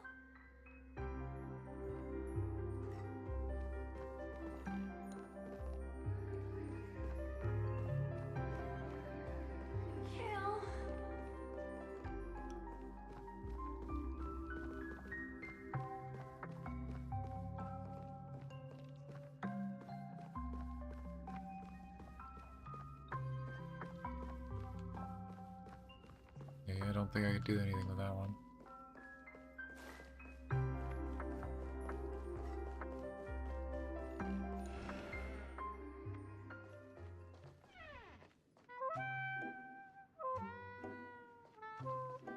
I heard some noises from the room. Origami Bird? That's a friend of mine. You and Origami Bird are friends? Yeah. It's a member of the Compass crew, just like Clocky and Miss Mirror. And there's more than just one Origami Bird. They are a big family with lots of brothers and sisters who look the same. They follow Miss Mirror's orders and handle all sorts of jobs on the ship. They're the best sailors. Sailors? Can Origami Birds be sailors? Could you tell us more about the Compass, Misha? The Compass is a ship bound for the New World. Clocky and his partners travel through layers of fog to the depths of the sea. Whenever there is danger, Clocky will use a compass and guide the ship in the right direction. That's a great story. But in the Penacony cartoon, Clocky and his partners have always lived in Dreamville and never ventured out, right? Huh? Oh, that does seem to be the case. Weird. I clearly remember Clocky arrived in the New World in the end. Perhaps Clocky has a hidden past. I think I hear the sound of water. There is a big You once fountain. mentioned there's a magnificent fountain up ahead. Uh-huh.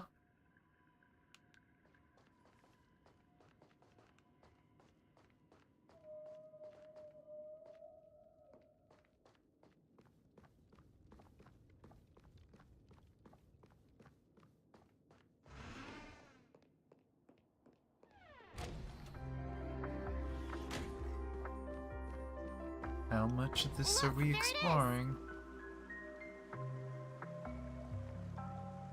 I don't see the enemies. And the bridge is disabled.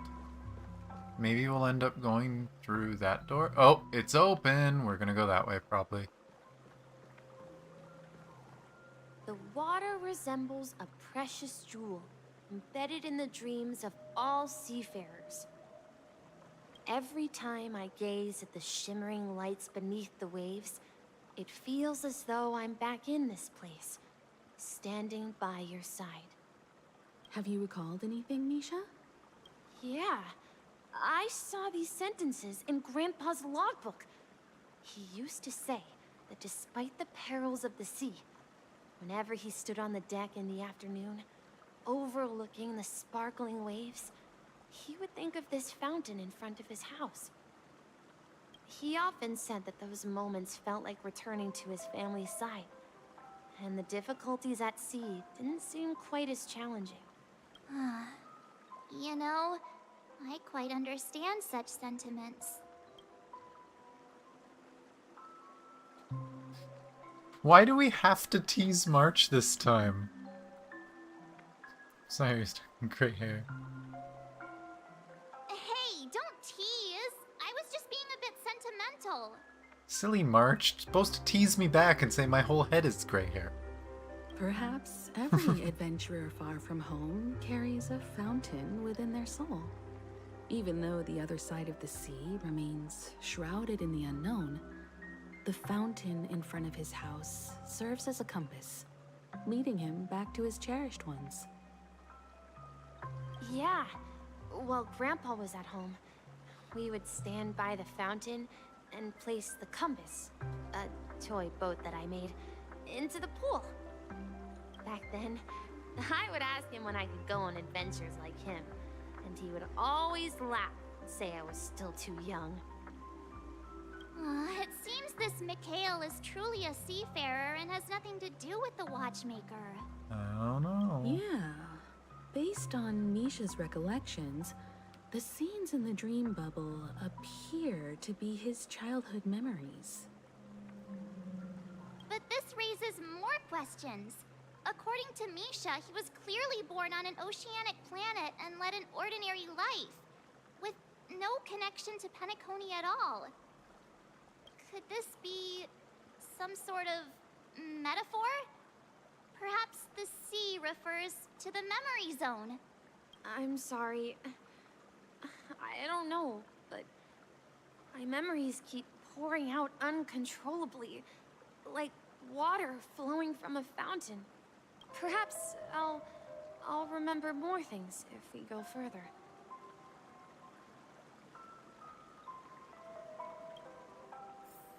I wish to share your burden. We're going to the opposite side, right? No, we should turn left here.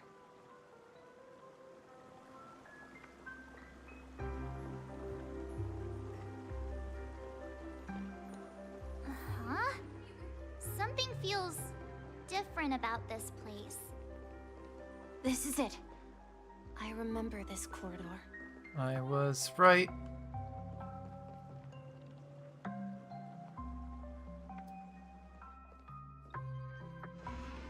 I wonder if Misha is like a part of the Watchmaker, or maybe the Watchmaker made Misha Up ahead in some way. Grandpa's study. It was in that room that I saw him the last time.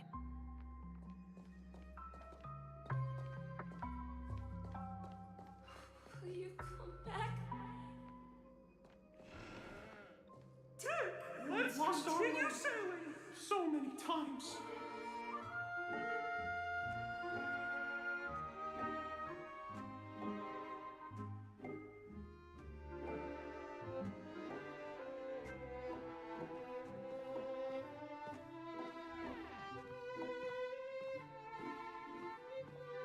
The atmosphere in this room feels totally different.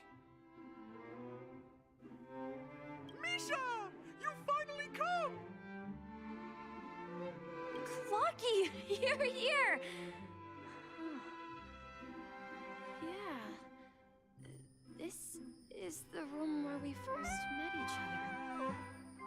those books on the bookshelf logbooks left behind by that seafarer?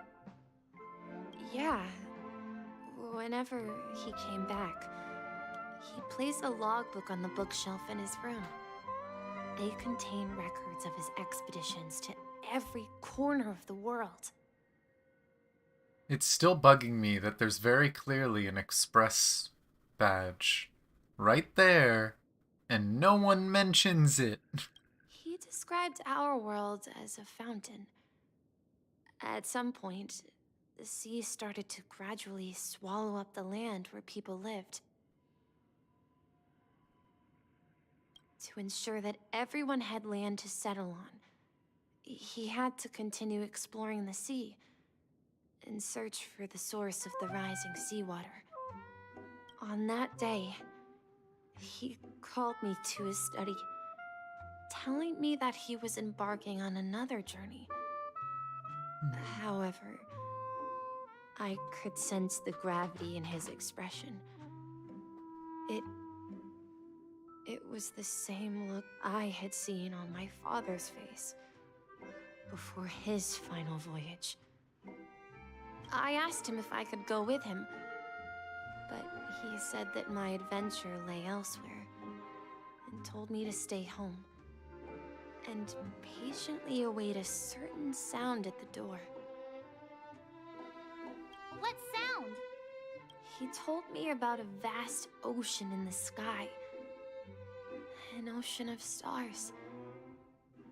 He spoke of a train that transports children with a desire to venture far away, traversing the sea of stars without ever stopping.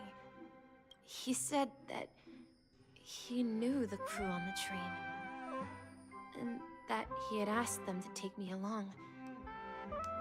He said the journey I had always dreamed of would start there. Well, it sounds like Misha's coming along. A train? Could it be? It's the Astral Express. I remember now. Grandpa's friends are a group of nameless who came to this world to resolve a disaster caused by a star. By a star, you say? Then, he gave his pocket watch to me. It was his cherished treasure, appearing in every one of his adventure tales. He explained that difficult times were ahead, but assured me that the watch would guide me. He said, as long as I kept moving forward, I'd eventually reach my desired destination. And then, it was as if I heard the distant sound of a train whistle, echoing throughout the room. Exactly, Misha! And then we followed that whistle, didn't we? Yeah. I think I can still find the way we took back then.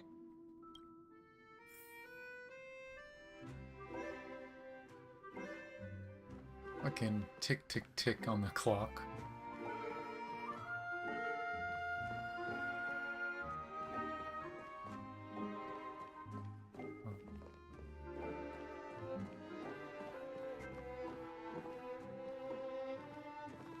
This is the dream jigsaw, right? So we're supposed to find the exit. But where can we find the last piece? And yes, there's eyes everywhere, it feels like.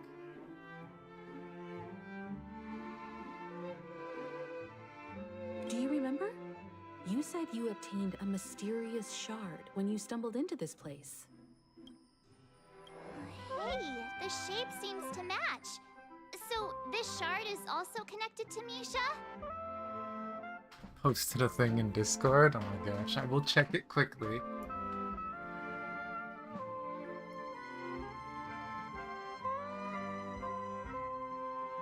Oh my gosh, someone made a Star Rail version of that.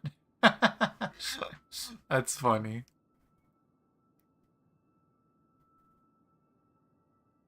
Looks like we're just one step. But from yeah, revealing it the sounds truth. like Misha's Let's just get to the other side and misremembering. investigate. And Misha is the grandson of Mikhail. And was left here And it sounds like that might be why Pom Pom asked us if we could find those 3. If Pom Pom might have known that we were supposed to be picking up Misha here.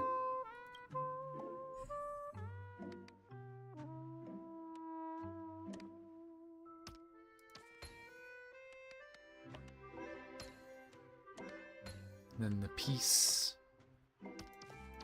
that we found.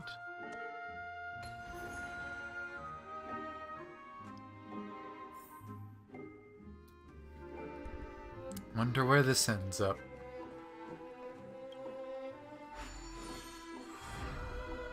This is it. This is my room of clocks. While I spent my time waiting for Grandpa to return from his voyage, Walter gave me this workshop, and it became my secret base. Here, I learned how to repair clockwork and gears, out of my fondness of precision mechanics. In my dreams, I was the captain of the compass, embarking on adventures with my companions, Clocky and Miss Mirror, in search of the new world. I was born and raised here.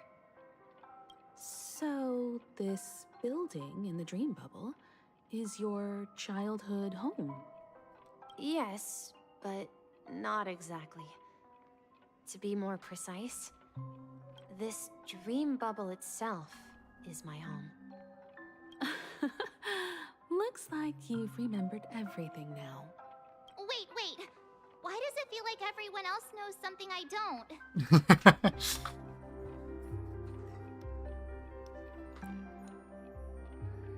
Why are we always... It's either mean or... I don't know either. Why are we always mean to March? I like poking fun at her sometimes, but... Hello.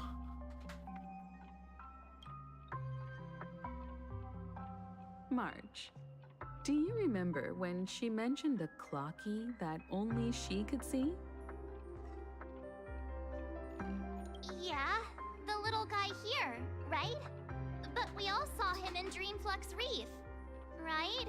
And Mr. Yang even greeted him. Looks like everyone on the Astral Express has a childlike spirit. The answer lies in the Astral Express. Her experience shows that neither Firefly nor Acheron can see this clocky. And when we were in Dreamflux Reef, you may have noticed that for some reason, nobody outside of the crew had ever talked with Clocky. I noticed that too. A mimetic life that can only be seen by a select few? It's just like a hidden message, left by someone for the nameless. But Misha can see Clocky too, right? They even grew up together. But Misha hasn't started the way of the Trailblaze yet. March. Misha was left here to wait for a train to pick them up. That's the key to the mystery, March. Now, take a moment to recall. Have you ever seen anyone outside of the crew interact with Misha? This is something I noticed before. When we first saw Clocky and Misha, I think I asked that question. Did anyone else talk to Misha? Because I don't think anyone else has talked to Misha. Wait. No way! That's the answer, March 7th. This dream bubble is the place where I was born. And I'm a dweller in this dream. Just like a Memory Zone meme.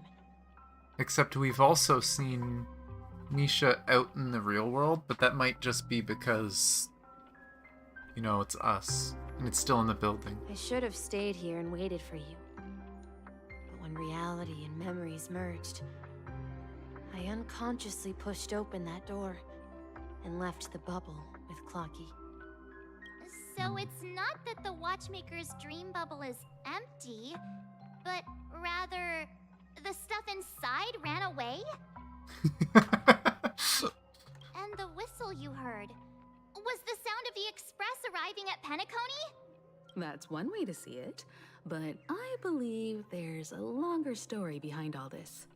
It's best for Misha himself to explain all the details. How about we start with your name? Now, should we call you Misha, or...? Thank you all for helping me rediscover my true self. Now, please allow me to reintroduce myself. I was born on Lushaka, in the Presmere system. Adopted by seafarers Mikhail and Char.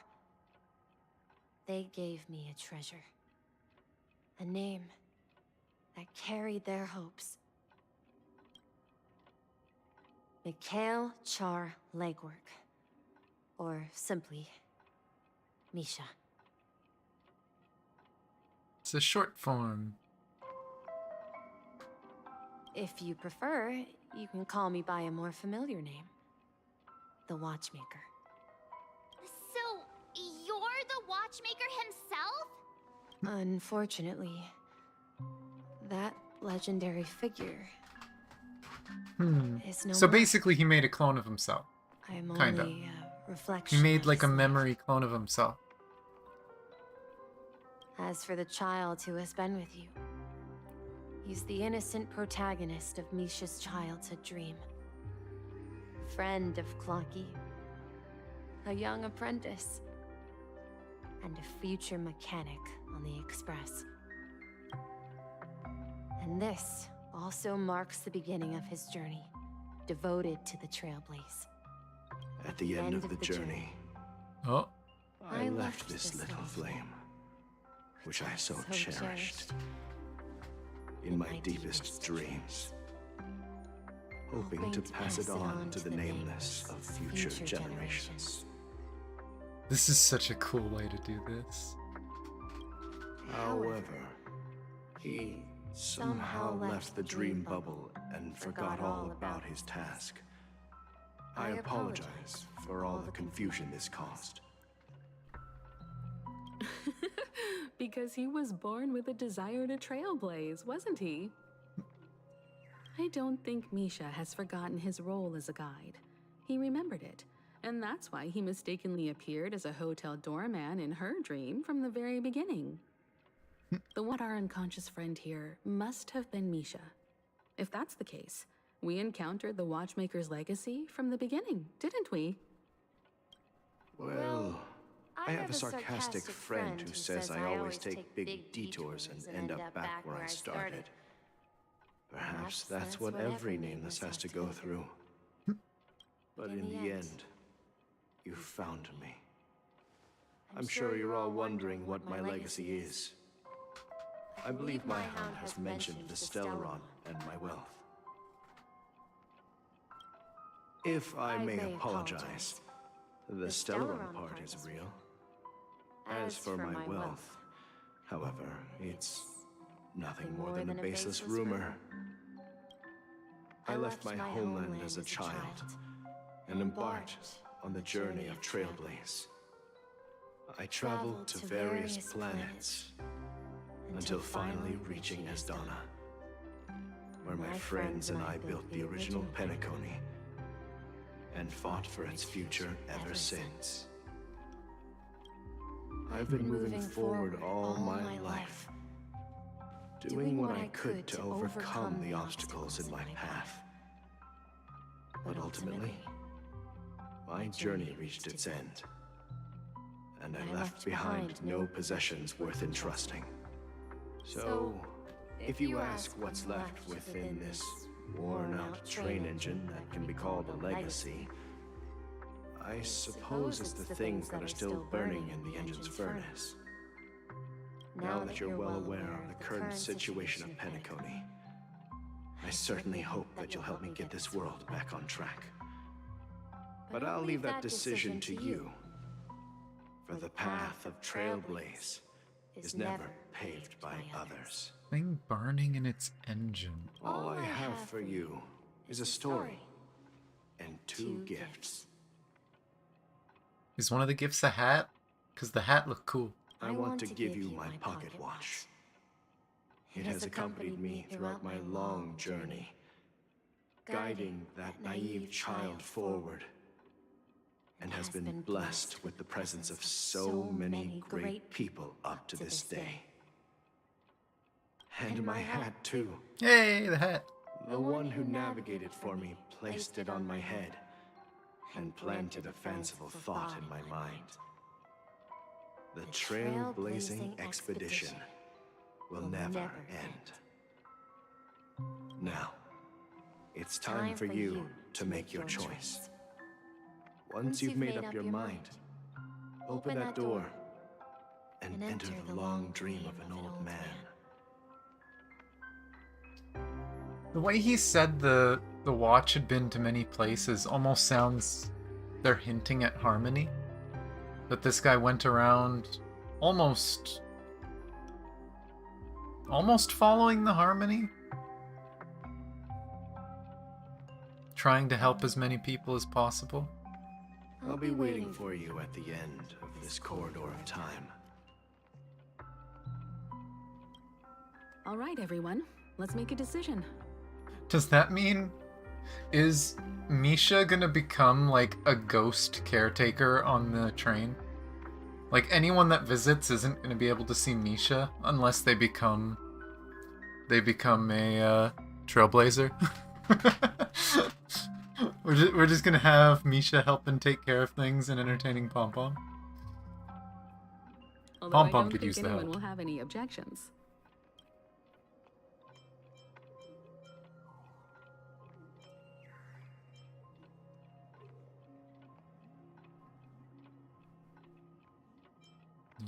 I want to witness the legacy. Of course. We've come this far. Surely there's no other option than moving forward. In that case, it's unanimous. Then let's proceed together to the end of this dream and tell Mikhail our decision. Interesting that they basically did all this stuff off screen and then brought us back. Is it going to take us somewhere else? Yep.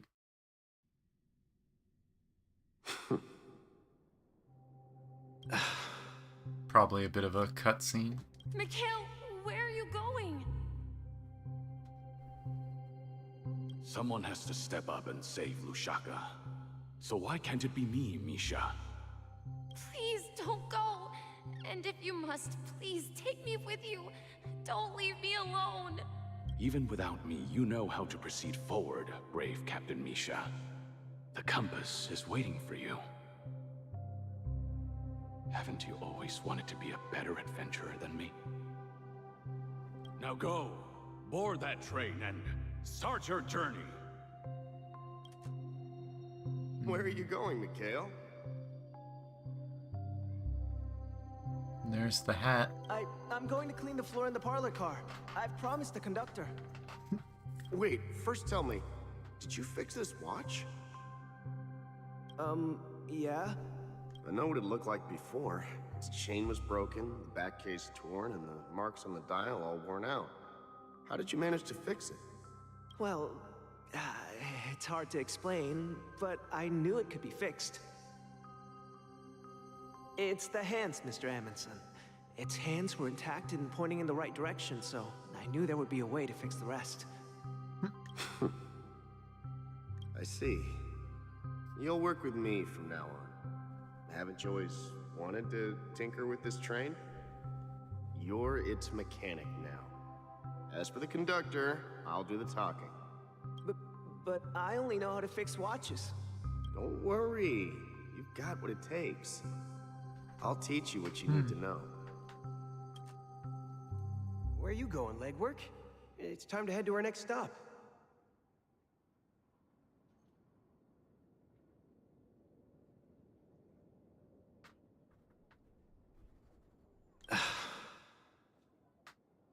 New navigator.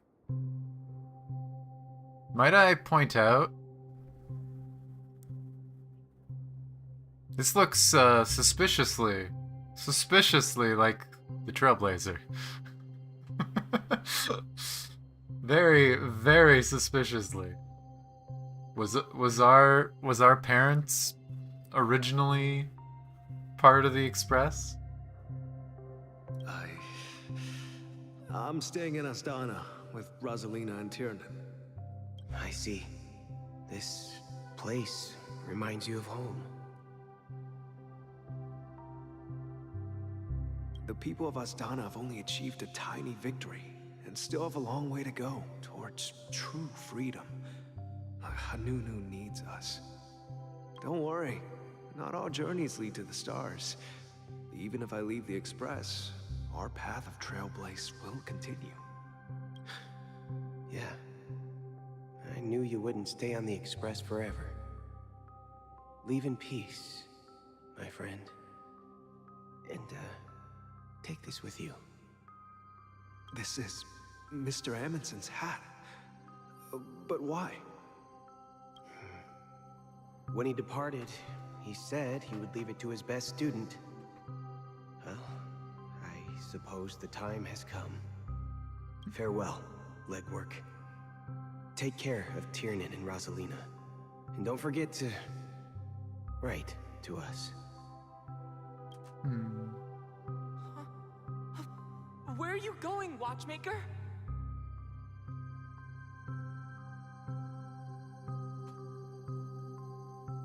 Don't worry, Micah. Just going on a little trip. Someone has to be at the forefront of the interstellar frontier, and I'm the only former Nameless in Penacony. So why can't it be me? Because you're all we have! Have you forgotten about Tiernan?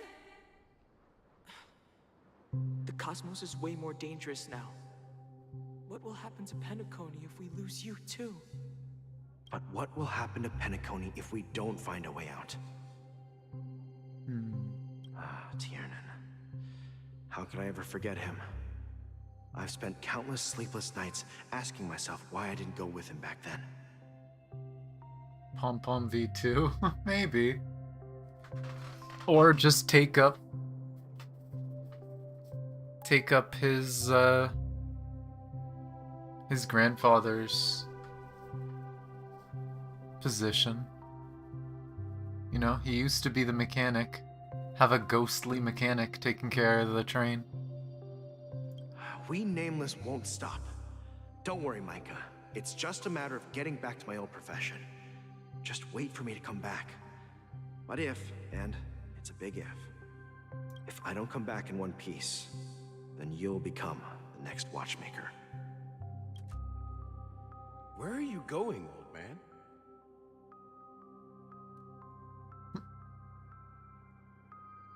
Oh, you're here. Answer my question. What are you up to? Relax, Gallagher. I just came up with a great idea. Wanna hear it? Oh, come on. Aren't all your ideas just ways to get yourself killed? I may be blunt here, but you're the last remaining hero in Penacony. If you die too, the secret of the Stellaron will go to the grave with you.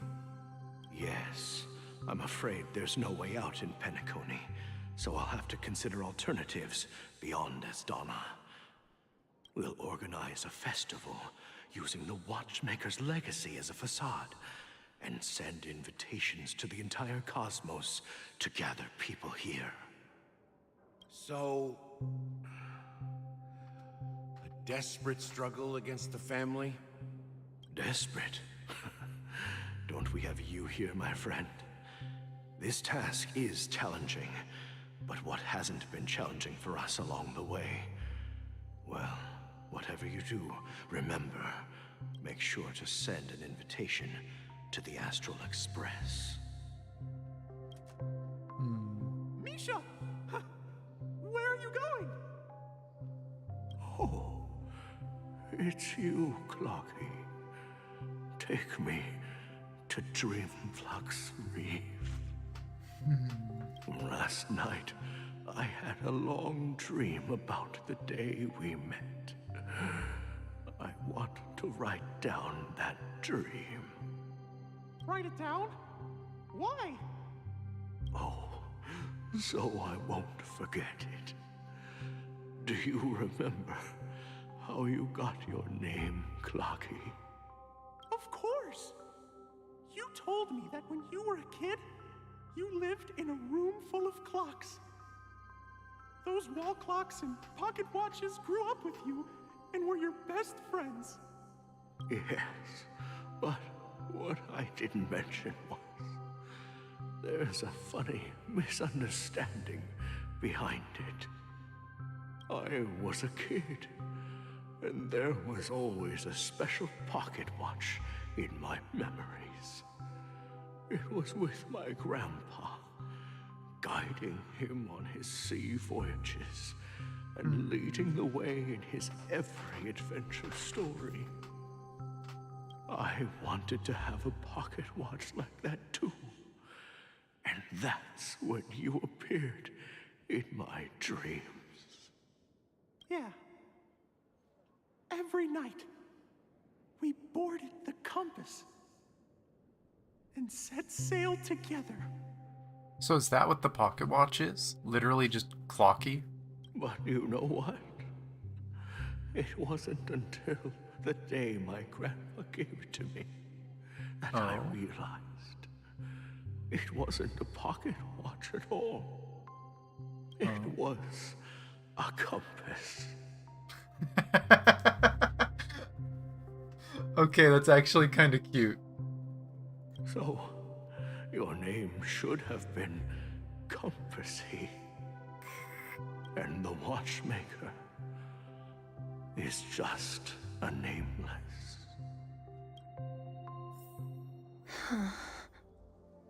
We've arrived at Dreamflux Reef. So, where to next? You know, Clocky, I don't think I'll be going anywhere else.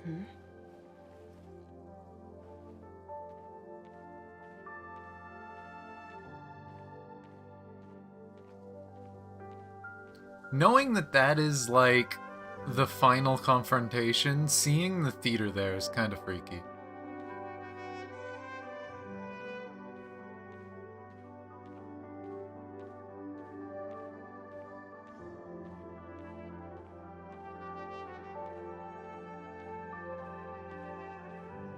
Oh, the chair's empty. Oh.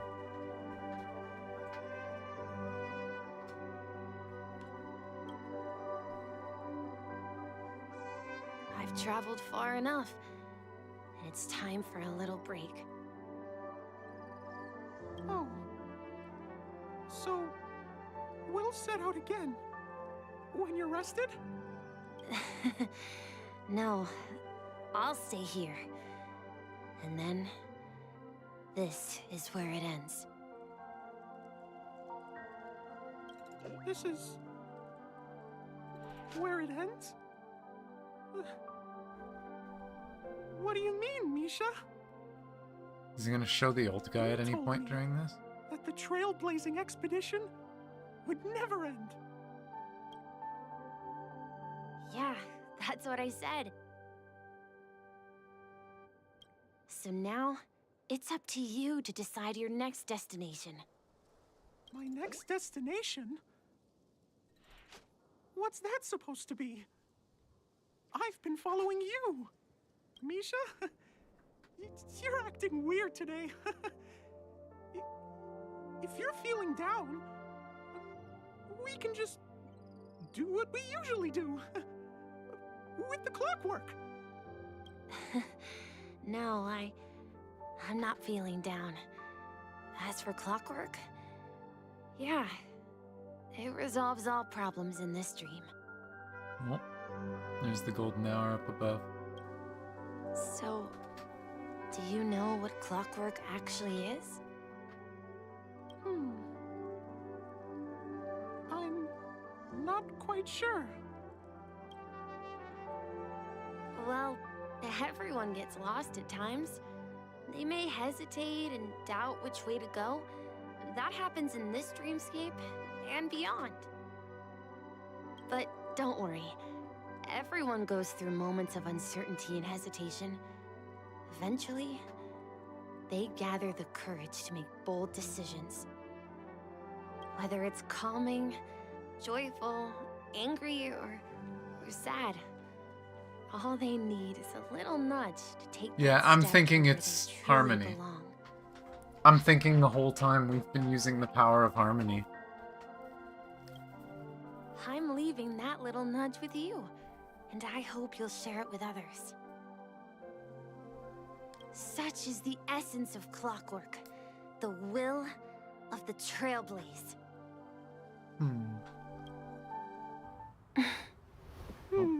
Clocky's hands spin around non-stop, indicating confusion, frustration, and weakness. But ultimately, people still need to move forward. Just like your hands, always pointing ahead. This is where my journey ends. From now on, it is your path to walk.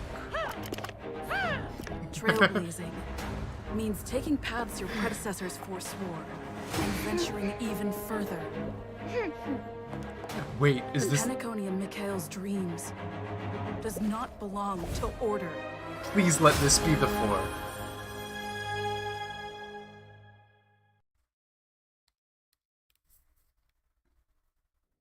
Screen crack. Screen crack. I can't believe that Eon would cast a glance at Penacony at a time like this. Is it because of the resonance from the legacy of the Trailblaze? Or perhaps the bond put the hat between you back is so on. strong that it even impresses an Eon? Well, there might be another possibility. Perhaps they want to witness, on behalf of the fallen Eons, who will hold the future of Penacony. If that's the case, on behalf of the Dream Master of Penacony and the 107,336 members of the Oak family, I'm extending a formal invitation to all of you. I wonder... The three-faced Aeon? Obviously, Shipe is one of them. We know Enna the Order is the other. Is that what happened to Akavili? Is Akavili part of Harmony? I could see that. It would make sense.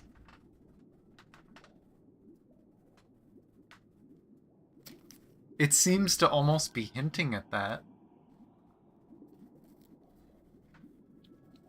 But who knows? I'm cordially inviting you all to the Penacony Grand Theater to participate in the upcoming Charmony Festival. And, of course, you won't be in the audience, but on center stage. Since the future of the Stellaron, Penacony, and even the entire cosmos is at stake, let's draw a conclusion there, in all fairness. If you truly believe in Akavili's path, then show me their courage and determination. I'm still upset that we don't wear the hat around. They should have totally made it so that we could wear the hat around. Hey, we get it before the big fight. Hell fucking yes.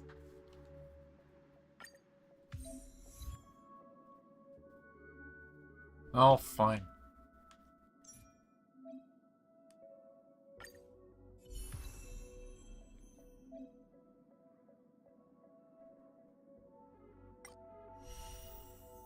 I see, we get a trial.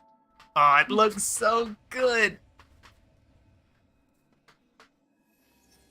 And we got all the people we interacted with represented.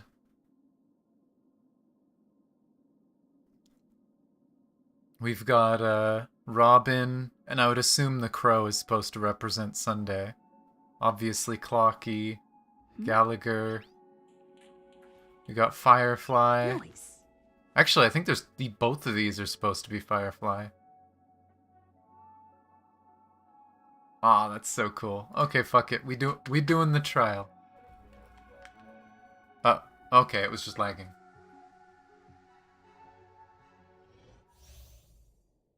Increases break effect value, causes additional break damage when allies break enemies that are weakness broken. Pela, Shuyi, and Gallagher. Not quite the team I was gonna build.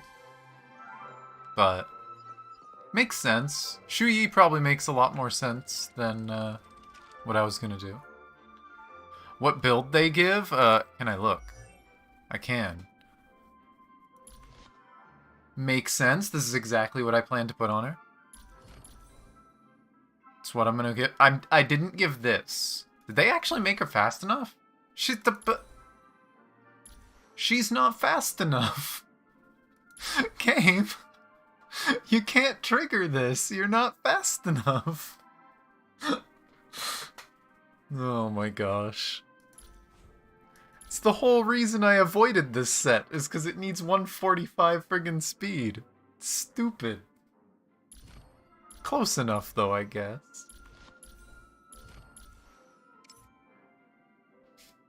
%300 break effect. They went all in on the break effect though.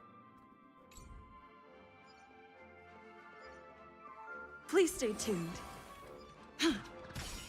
Throw hat. We need Hi, friend. Eat hat. Oh, I love it. Okay. We do this. I throw my gear on mine. And then we see how it goes. I might have to craft an orb. I don't have an orb yet. But...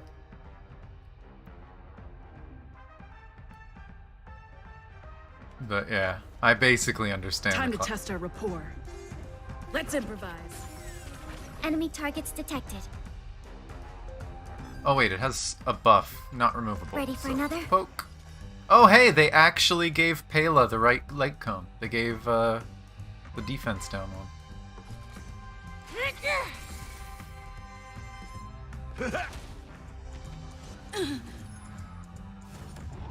Might I also say Take that your pose positions. with the hat, just holding it there, and then it's your turn, you put the hat on.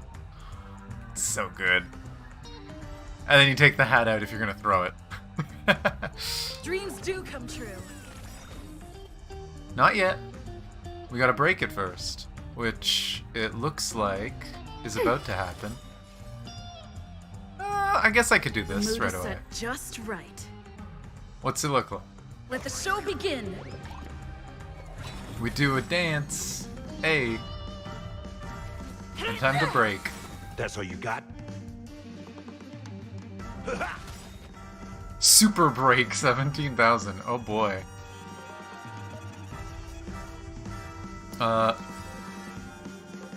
Defense down. Do this. Enemy data secured.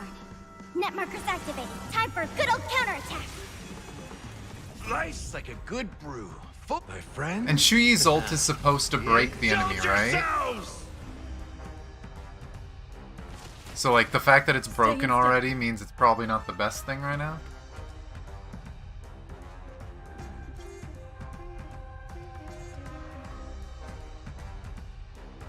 Yeah, it wants to reduce.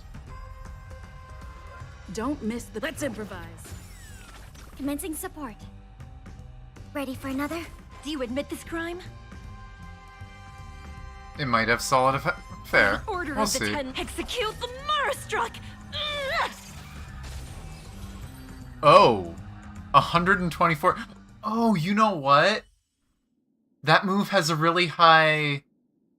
It has a really high break. Like, it does lots of toughness damage. So it probably gets super buffed for the break, the super break.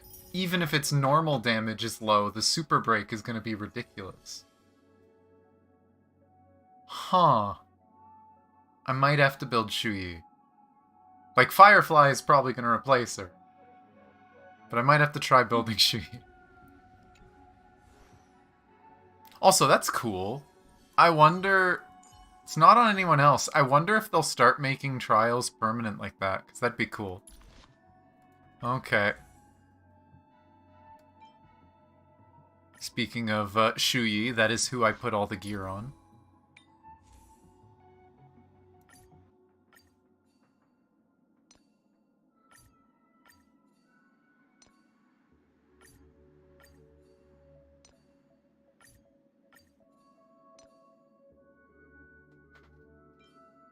Okay. And I don't have an orb. Also, I think my speed is a little low. I think I need like 3 more speed. Let me see, what's my speed at? Oh, I need 2 more speed. Literally, it just has to have speed on it. It could literally be defense, defense, HP, and speed. I'd be happy. So long as I can hit the 120. What's the break effect at right now? 187? Not the best. Before our paths diverge, savor the shared journey. Before our paths diverge, Oh god, we're gonna hear that savor multiple the times. shared journey. So we got the less enemies on the field, the higher the super break damage is. The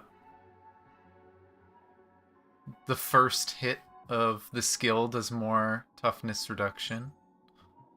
And delays their action when you break an enemy. Let's try to get as much of this as possible, because I want to use this.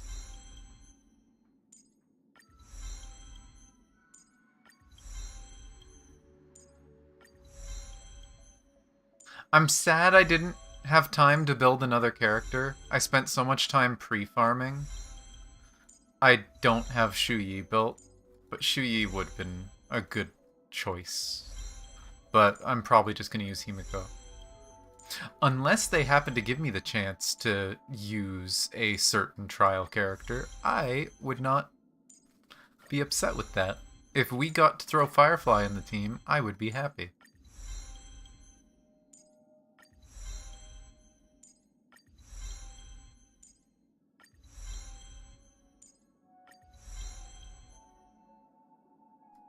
Let's see, what's...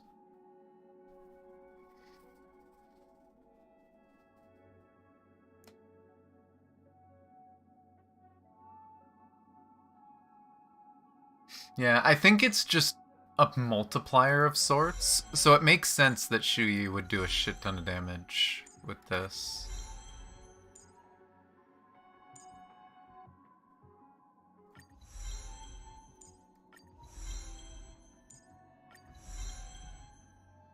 I should be able to make a shit ton more of these.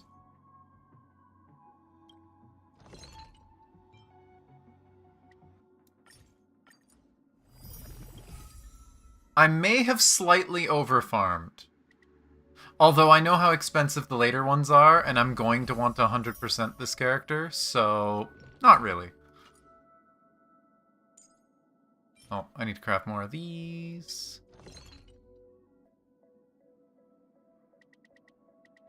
Let's just make a ton.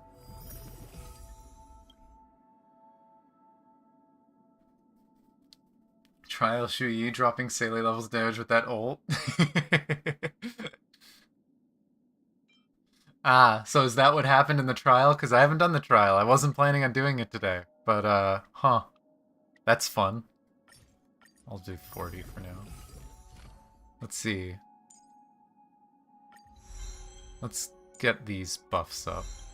Just get the passives. These are 4, that's 6. Let's get all of them to 6 at least first. I did overcraft them a little bit. Oh well.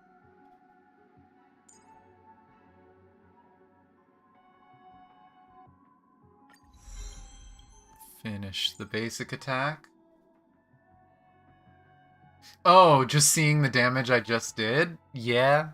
That was fun damage. And again, in my opinion, that wasn't like the best buffing that we could have done, right? There's no Ruan Mei for one. Like, I don't have Ruan Mei either, but like, I'm kind of scared of what kind of damage numbers you could get with these super breaks.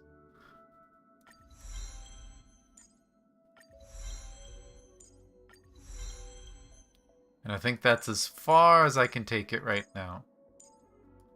Really close to 100% of them. I almost farmed enough for everything. I need what? 3 and then 20. I need 25 more. So this will probably be something I farm over the next little bit. But I don't have an orb. So what was this set called again? Sprightly Von Quack? Fun walk.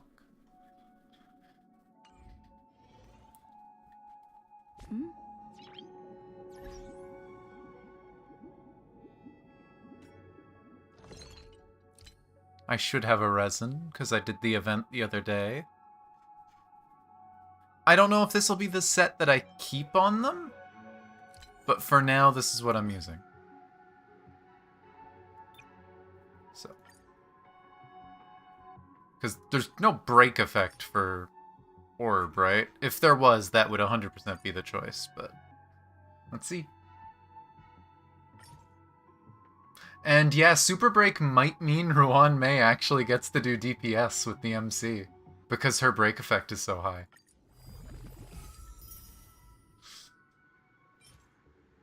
Holy shit. I am the luckiest piece of shit on this planet. I just need speed, though. The lack of speed sucks. But you know what? 2 speed is something I can make up for in another piece, because holy crap, the game has been nice. Lock the hell out of that. Now, this is going to be the most insane luck if I roll speed on that. Where is it? Come on, game. Do it. Do it. Ah. Tankiness isn't bad, it's a percentage. Break effect. Break effect. Crit rate. I love this game. Break effect.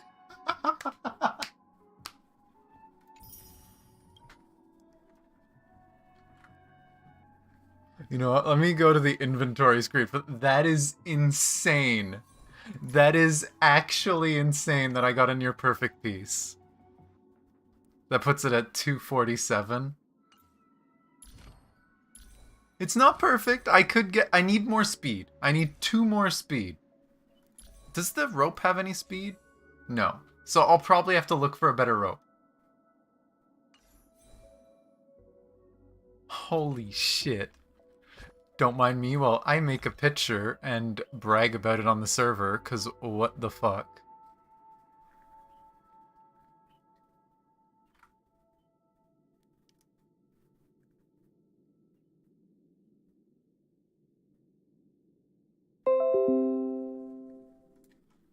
Where's the server?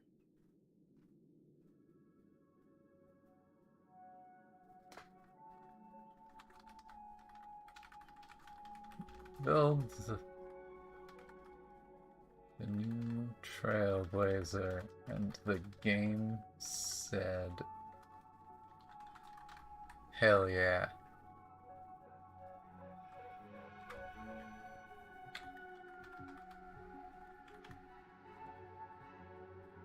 Holy shit.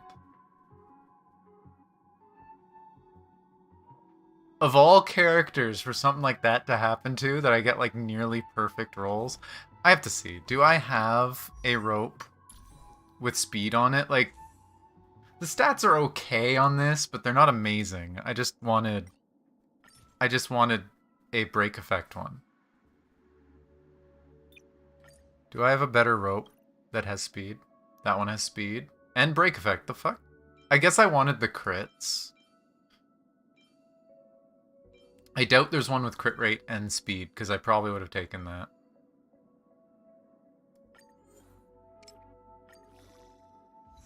HP.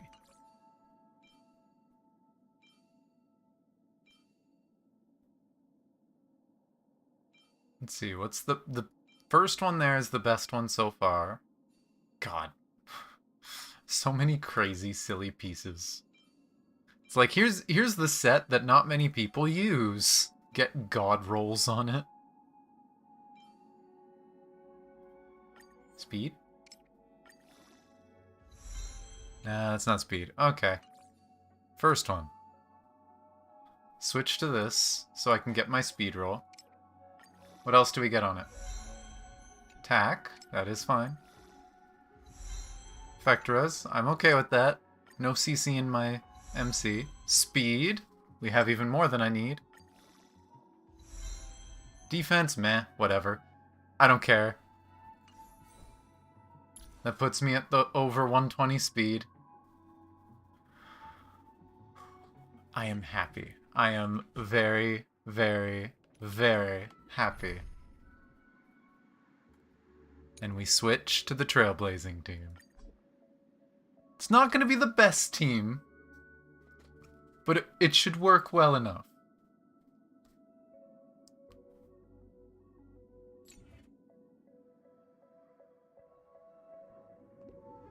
Do you have different idol poses, or is it going to be the same stuff? It'll probably still be the same. I want to see them with the hat, though. They should have added an idol with the hat. It would be cool, because we've always had the watch, right? It'd be cool if we ended up with Misha's watch. Nah, still video games. But hat.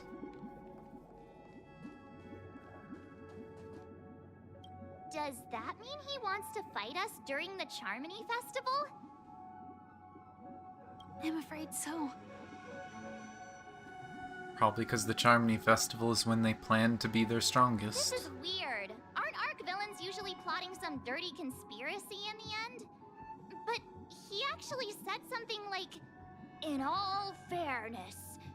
Could it be that he's underestimating us? Well, in my opinion, Sunday is deeply committed to his own philosophy and genuinely wants to prove that the Order is right. I sensed a strong conviction and a desire for dominance in him. Maybe he won't accept the outcome unless he wins fair and square. That's why he'll give it his all in the upcoming battle. Ah! I don't know what I picked. Yeah, you're right. We've even dealt with a Lord Ravager of the Destruction, so a follower of the Order won't be a big deal. Let me...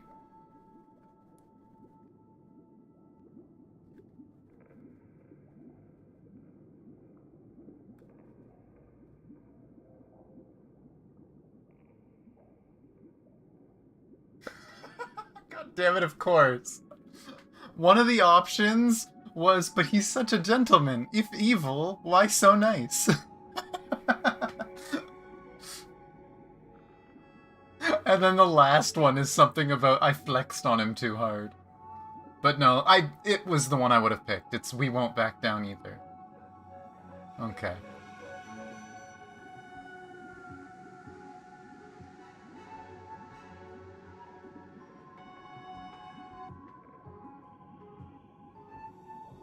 Usually we get some sort of gimmick in these fights.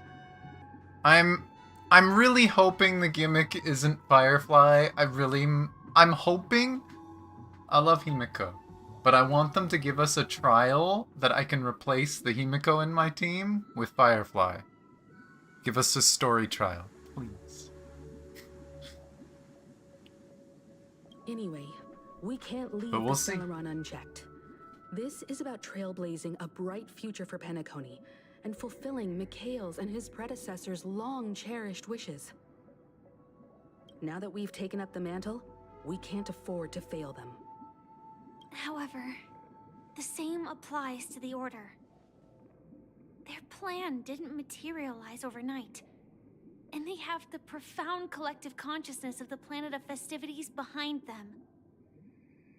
A desire to dream, to slumber and escape reality.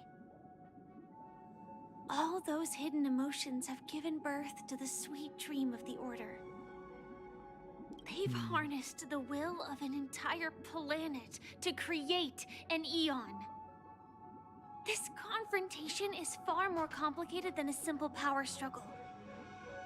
To secure Penacony's future, fighting on the stage alone is not enough. Plan? What do you mean? Are you not coming with us? I believe Firefly is trying to say that she's heading off to another battle. Are we gonna get 2 fights? Before I left, The Destiny Slave told me that this journey would bring unforgettable rewards. Even though the script he gave me only had a few lines, I couldn't ignore them. Because one of the lines said, "I'll experience death 3 times in the land of the dreams." 3 times? This can't be serious, right? The first time was a painful death when I was stabbed by the Blade of Dormancy, which led to all subsequent events. The script will always come true, but in a way that will only be revealed when that page is turned. So now I've understood the meaning of my second death. And I am prepared to face it. If all goes well, my efforts will provide crucial support for you. Only by achieving victory in this battle can we secure a future for Penacony. And only then, my third and final death won't come true in the most terrible form. The most terrible form? Does that mean... The true death, where everyone in Penacony loses themselves completely in the eternal sweet dream of the Order. We must do everything we can to prevent that. Have you made up your mind, Firefly? Yes. Otherwise, I wouldn't be here. Thank you again for your assistance for the Astral Express. May we meet again, in reality. Yeah. Farewell, everyone. May your trailblazing expedition never end. I don't like all the flags.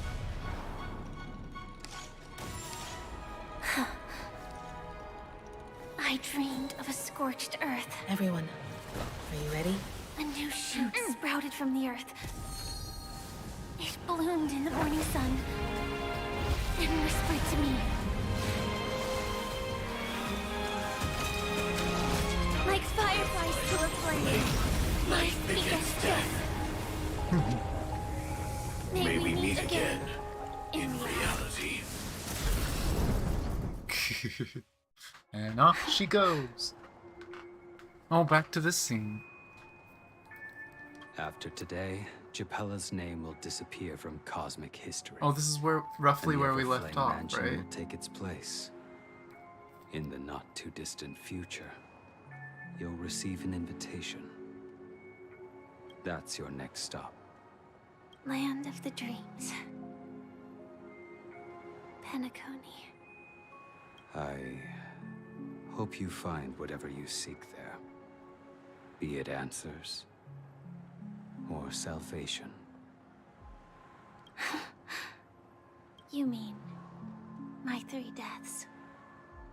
Silverwolf told me about it. It's such a shame that it's not part of my script. Well, I want to live. I'm never afraid of death.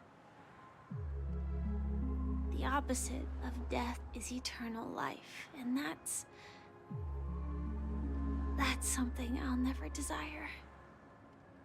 People die, and I am no exception.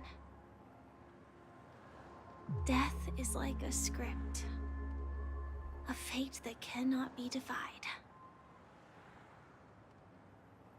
But that's exactly why we have to choose where we want to rest forever. Do you exist just to perish? Are you not the same, Blade?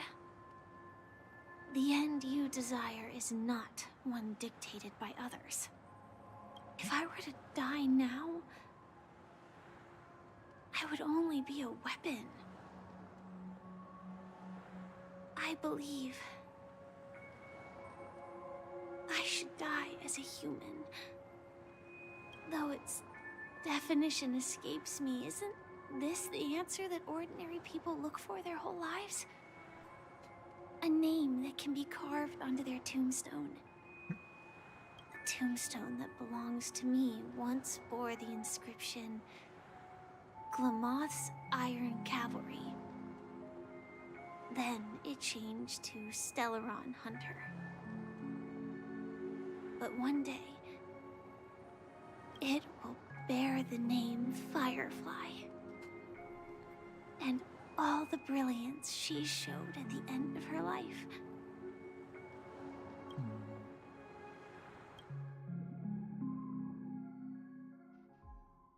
We'll see what ends up happening. That's quite unexpected, old man. Who would have thought your crazy plan would actually work? Do all you nameless fools just act on a whim? I can sense that this false sweet dream is coming to an end. The nameless may be young, but they had the ability to achieve this goal. Just like you did in your time. It's a shame you won't be able to see it firsthand. Maybe I won't either. Once something fictional is seen through, it ceases to exist. Yeah, not just those nameless. Even Mr. Wings is just like you. Stubborn, won't listen or give up, no matter what. Well, fate is unpredictable, I guess. If we weren't bound by those cursed paths, maybe we could have had some good talks. But in the end, we managed to do it. And now we can find solace. Remember how those idiots cursed us? They said, "Go to hell, you worthless traitors." Well, I don't know if they really meant it, but if longing for freedom means going to hell, then I'll be joining you soon, you old fool. Let's get together and have supper again in hell.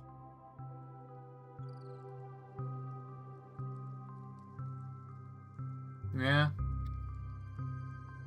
It's part of what makes her story so appealing, right? Makes it so easy to like care about her. Because at first you figure out about her and how she's struggling against her fate. But then you figure out what her fate was. And how simple what she wants is. She just wants to be normal. Oh, I almost forgot. There's one more thing. Here's to you. A glass of hello and goodbye, Trailblazer. To the imperfect tomorrow.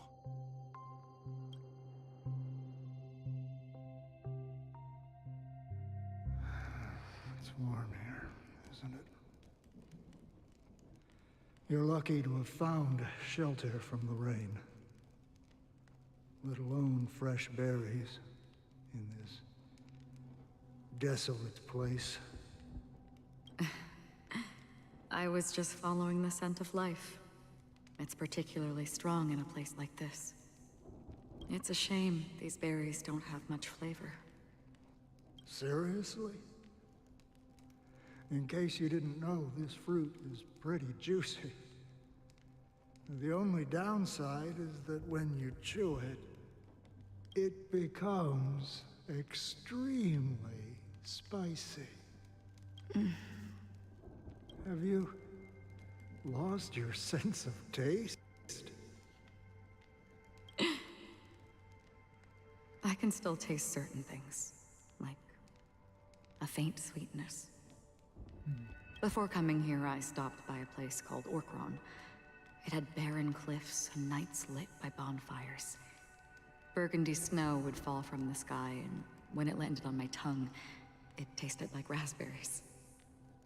The flavor wasn't exactly sweet, but it left a lasting impression. When I think back on my past, I realize that what's tying everything together isn't the big events, but Rather, these small yet unforgettable moments. Don't worry about it. Losing oneself is a reality that every self-annihilator must face. At least, I haven't completely lost my senses and memories yet. Well, congratulations on adding another footnote to your journey.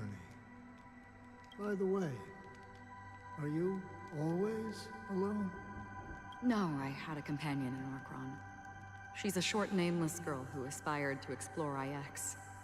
She always said she'd walk a path deeper and farther than Akavilis. Oh. And who's that?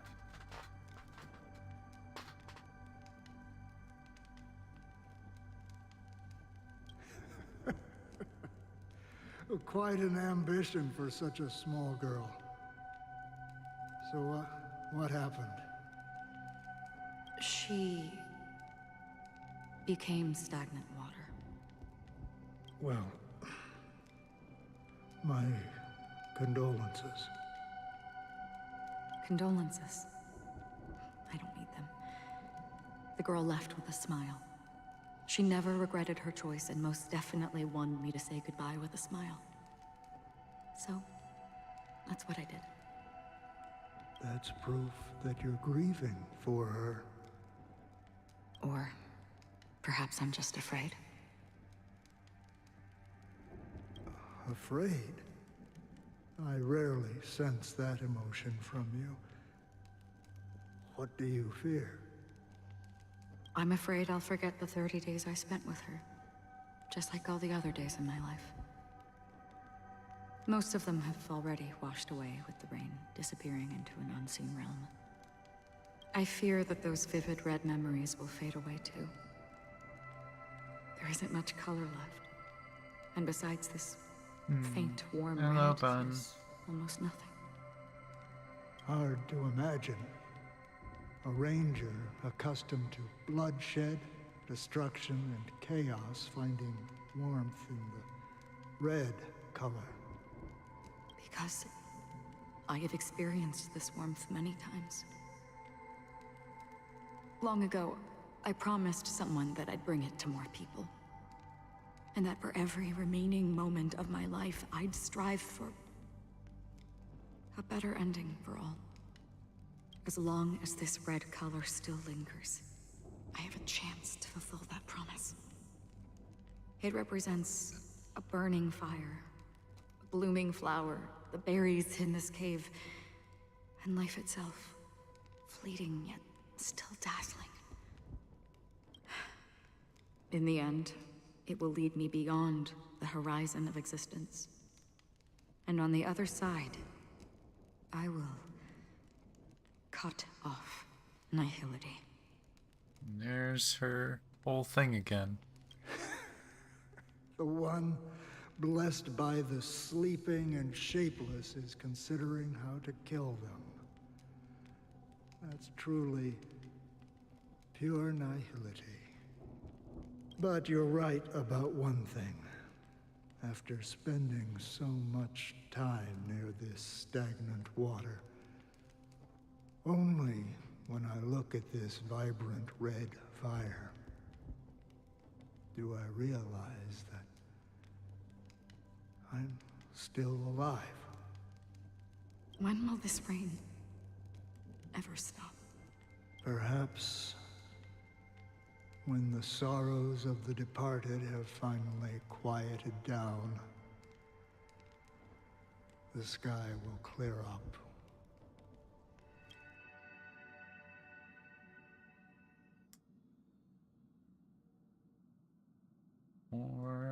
Have you heard of a planet named Biari Scamandros, Don Hung? It's one of the Paradise Kingdoms under the influence of the Harmony. A sought-after wonderland for the inhabitants of the Dardanu Major and Minor systems. Half an Amber era ago, the family held an unprecedented festival there. And after that, everyone on the planet became part of the family. Do you think the same thing will happen on Penacony? Yes. Or How else can we explain it? The family deliberately used the Watchmaker's invitation to keep all the Pathstriders here, but banished the Emanator of the Nihility. Because of the Nihility, I'm rarely affected by the power of other paths, but somehow I can unconsciously infiltrate them. Maybe that's the risk they're trying to avoid. I would disagree. Biaris Commandros is not part of the credit system or connected to the Silver Rail. It's nothing more than a remote civilization sheltered by the Harmony. But Penacony is different. If the family messes with Penacony, that would be like declaring war on almost half of the factions in the cosmos. They have no reason to do that. No, they don't. If they truly serve the Harmony, that is. What do you mean? The path in Penacony is impure. The Harmony here has impurities. Do you remember the Ancient Swarm disaster? Tezzeront, the propagation, brought endless havoc to the universe, and it eventually evolved into a fierce battle among all eons. 2 paths lost their eons in that war, the propagation and the Order. Coincidentally, their downfall is related to a certain eon. Sheepe. Sheepe, the Harmony. Legend has it that they participated in the crusade against the Imperator Insectorum, and devoured Anna the Order for unknown reasons. Holy forgaroni. So you're saying that the 2 leaderless paths are working behind the scenes? But I don't see any descendants of the propagation in Penacony. Could it be that the remnants of Beyond the Sky Choir are hiding within the family, trying to resurrect a fallen eon? I can't say for sure, but they're definitely planning something for the Charmony Festival. Whoa, Boo, now this is getting way too complicated. Is this why you want us to leave Astana right away? Are you giving up? The Charmony Festival will start soon. There's one thing that I need to confirm no matter what. A warp jump is the best way to do so. Does she want to confirm if the Stellaron is active? Time is running out. I have another plan.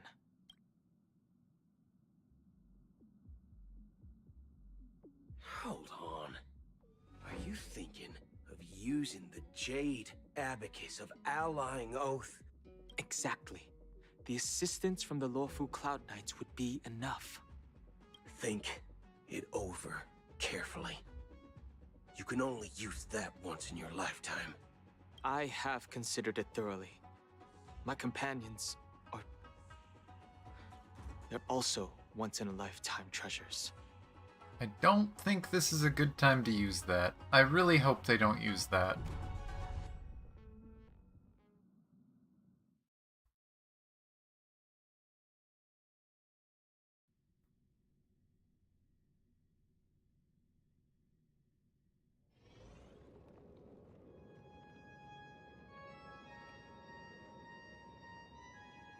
Are you the only one here, my child? The Nameless is quite the diplomat. Our secrets have spread like wildfire within the family. And IPC starships are gathering towards Astana. This is a crucial moment for us. So, where is the Chosen One who harmonizes the varied sounds?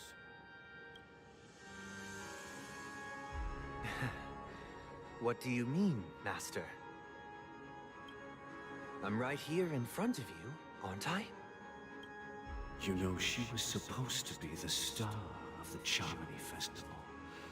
In our plan. But the plan has changed. As her brother, I know she doesn't want to sing for the Order. So I'll take her place. You've always been wise beyond your years. I'm sure you understand the consequences of your choice. If you consider this a betrayal, well, there can't be two suns in the sky. I'll step up and take down the other sun if necessary. Do you believe in karma? If karma exists, then everyone has their own karma. You have yours, and I have mine. Is he doing a double cross? Possibly. I don't even know if it's that. He probably genuinely believes in this. What was that fucking up? My preview is broken. There we go. But I think he genuinely believes in his beliefs, right? Like, he genuinely does believe in the Order, but he would never put his sister in harm's way. And something tells me something would have happened to his sister if he let her sing at the festival. Again, I said it before, I don't know what that thing was, but it looked somewhat similar to him. So I'm wondering if him singing at the festival means he is going to become this new created, like, artificial Aeon. And that possibly would have happened to Robin.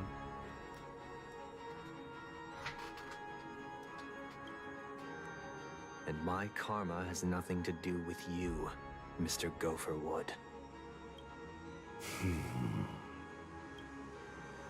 All right. Since you're willing to sacrifice yourself for her, I'll grant your wish. I don't recognize this map. Well, the compromise came sooner than expected. Why? You and your sister were born as twins of the Order. And one of you is destined to follow this path to the end.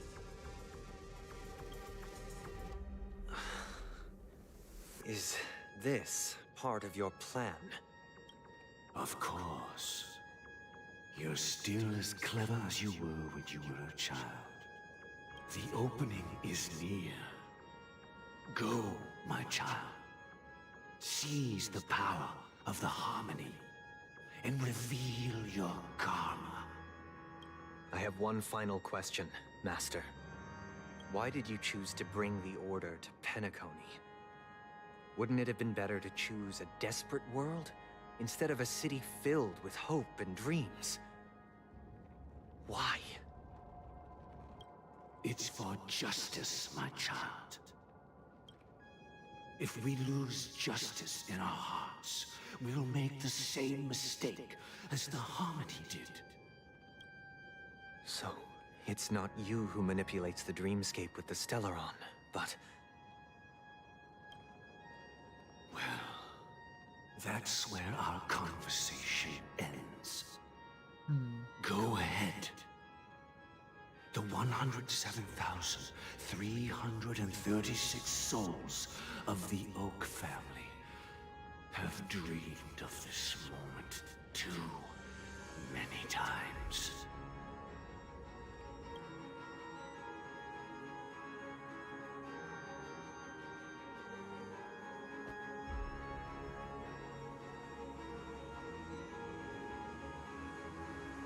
Straight up, just down.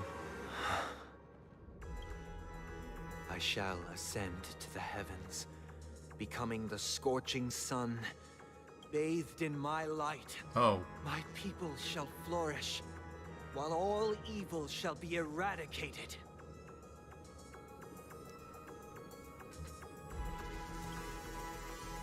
So are those all souls of This is previous the interior of the Penacony members Grand of the Theater. family that are technically dead now, aside from being in this world? It's quite exhilarating to be flushed into the air by Soulglad. But why is the venue still closed when the Charmony Festival is about to start? And not only that, the entire theater is eerily quiet. No audience. Ah, god damn it. Stupid twitchy thumb. Are we too late? Even if we're late, a grand theater like this shouldn't be completely empty. Let's explore around. Be careful, everyone.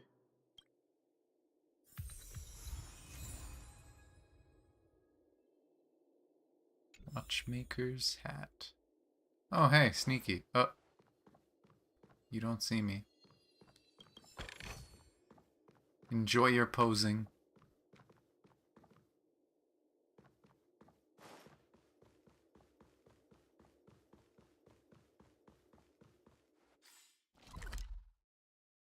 Oh boy. The map is quite big, but also quite small.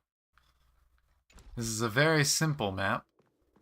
Okay, we're not allowed over there yet. Unless this, like, opens like a door. Nope, not allowed there yet.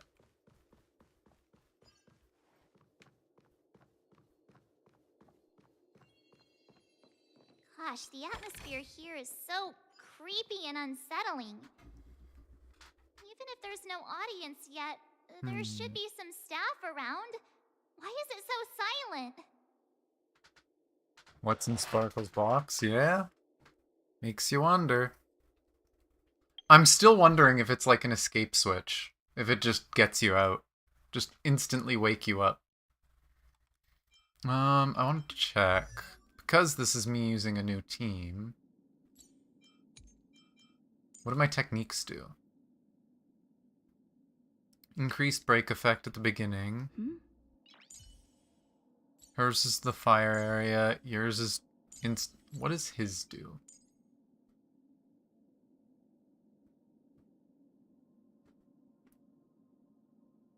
So his is pretty good, because it gives you extra healing at the beginning.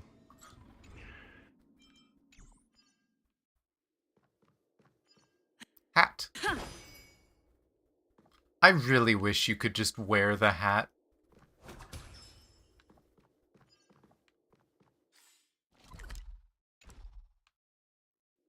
Guess we go up there later.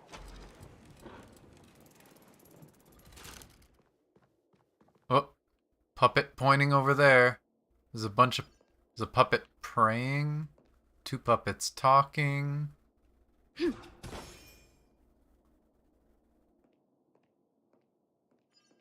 Didn't we say something about this place being reminiscent of, Oh no, we were talking about, the fact that the Emanator is like a hive mind, and it's similar to, the Legion Hersher. The fact that they're using puppets now, it kinda just doubles down on that. Intermission.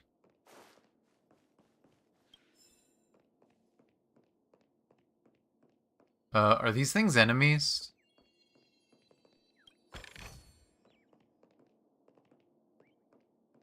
I guess not. Oh, there's a bird. Are you gonna keep moving up the posts?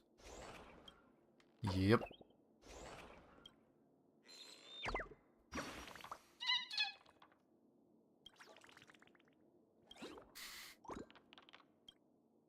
It's kinda creepy, oh my gosh. The bird's trying to grow.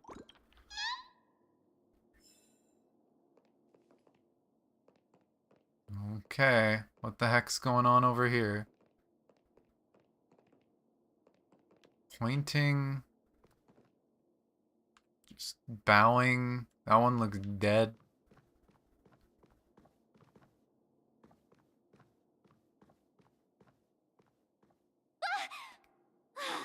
Yikes, they scared the life out of me. Why are there so many puppets at the ticket office?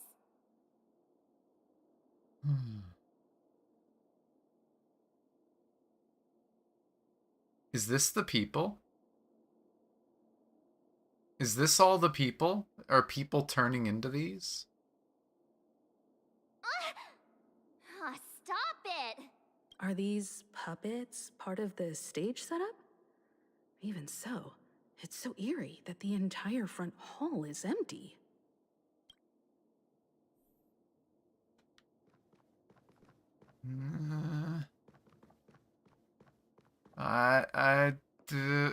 Something tells me these might be the people. I'm seriously scared they might start moving. Let's just leave, please.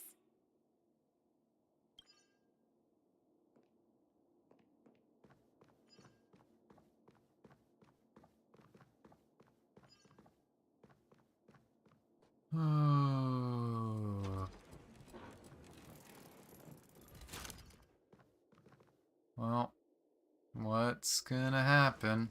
Something feels off. We're in the right place, right? There's no other grand theater in the Dreamscape. So Sunday's messing with us? He said we'd have a final showdown on the stage, but why is there no one here? My apologies for the delay, March 7th. You scared me. Where are you now? I'm waiting for you behind the curtain. Following the Asdana tradition, I invite you to enjoy a stage play in 3 acts before the festival begins. 3 phases of fight? History is a mirror reflecting the universe's true essence. Let's I really hope this boss is weak to fire. Delve into the rich history of Penacony. I really hope this boss is weak to fire. Within it, naturally, the future takes shape. Let us commence with the dawning of the world. After the Dusk Wars, darkness veiled the sky, and chaos consumed the earth. Enna the Order emerged, destined to restore all existence. That marked the first day.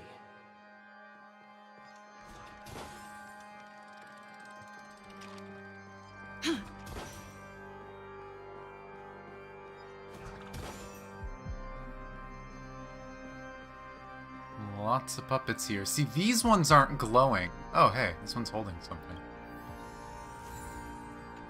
The sting of death is sin. The strength of sin is the law. Well, those aren't messed up at all. There's one curled up in the corner.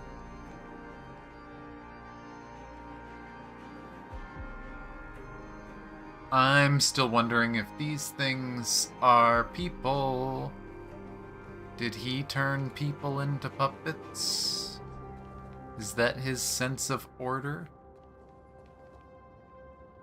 I love how I walk in, it turns my camera, it's like, no, you will They look gathered at the theater. nebulae and forged them into picks, thus creating a grand lyre with black and white keys.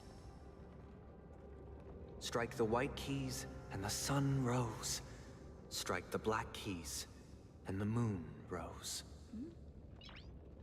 And so, the cycle of day and night arose. It very much feels like the Legion Hersher. Day.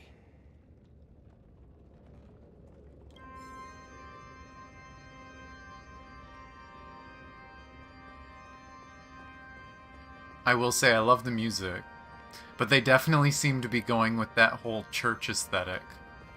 Again, like I said, it sounded like they were painting like harmony and order, almost like different forms of Christianity or Catholicism, right? Like it's the whole same idea of those religions.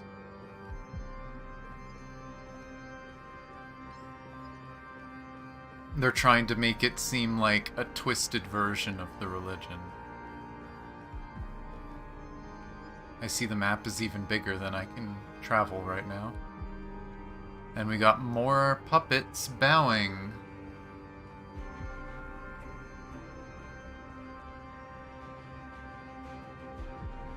But, yeah, I has hat. I can throw hat. I got a new version of the MC.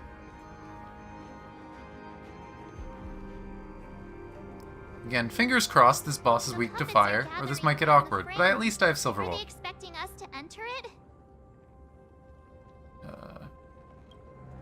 Is this gonna take us to the stage, or is this gonna take us somewhere else? Ode to Prisoner.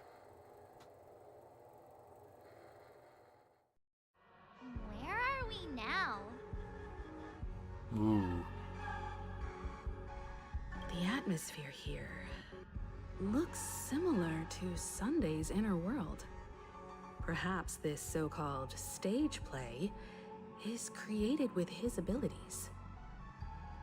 This act is named Ode to Prisoner. Given the atmosphere here, I believe it's about Penacony's past. Yeah, when it was a prison. Things were finally looking up as I managed to dodge prison during my recent trailblazing expeditions. But now it looks like I'll be back behind bars again. Oh, March.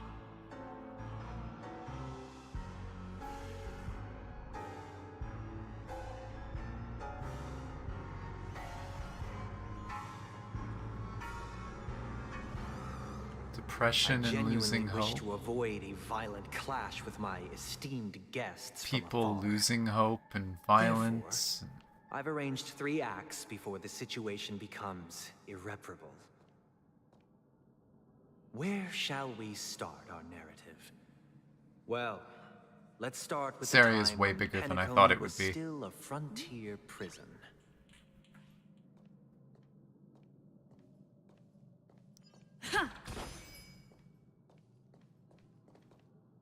For people who don't know the story of the place, this place used to be a prison. And to keep the prisoners under control, they used a shared dream. And there's a lot of stories spread around the place that you can find of, you know, the prison wardens. If a prisoner was just being too annoying, they'd literally just shoot him. They'd just get rid of him. Place was kind of fucked up.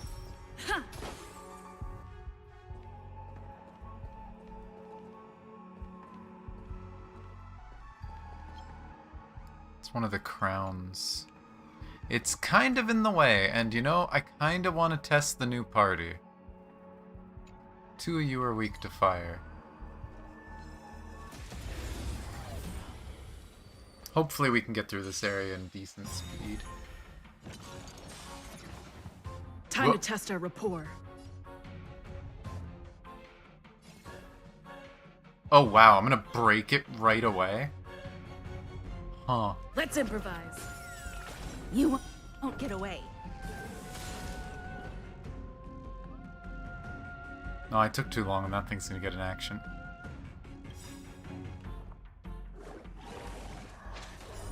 No, it repaired. Just That's cheating. right. Let the show begin. Ah, they both get hats, I guess. Can I have fun this time? Well, they're both weak to fire.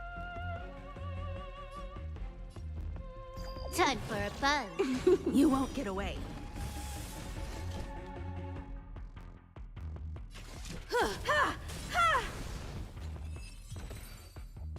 We. One step closer to the stars. It is kind of silly seeing how much breakdown This it is is. also the reward of trailblazing. Also, I didn't notice that there was stairs here. Oh, and there's a bird. Bird, stop being in the sad photo.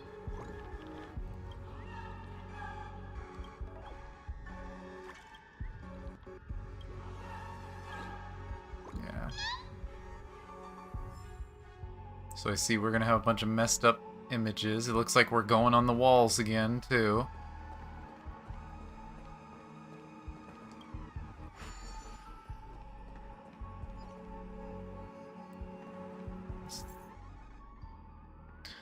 Occasionally discover some scattered dream bubbles in the map. Due to them being unconnected to passable platforms, these dream bubbles cannot form bubble bridges.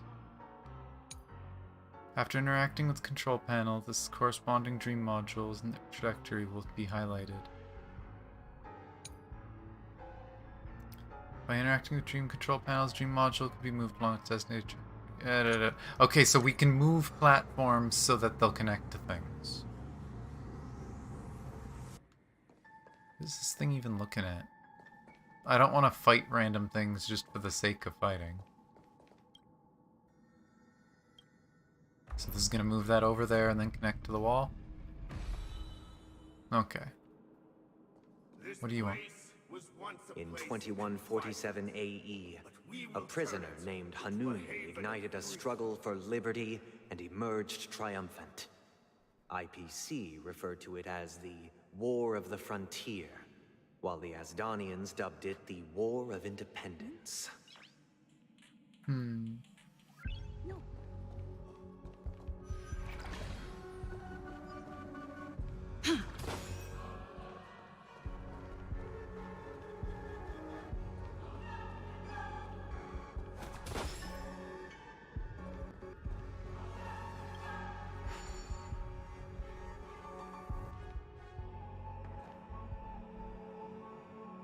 Oh.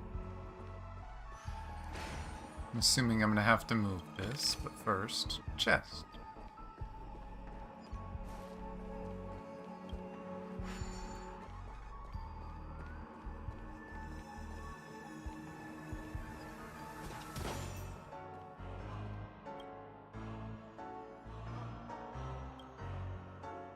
Oh, it's on both sides, so this brings it over there.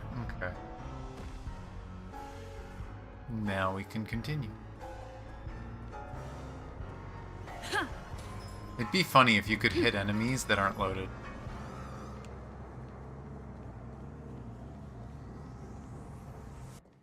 We've shattered the cages and expelled the It's guards. true that Hanunu was a legendary Where hero, shall we go?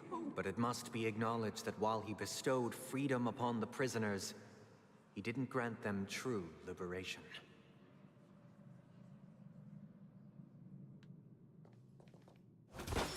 They didn't know what to do once the guards were gone.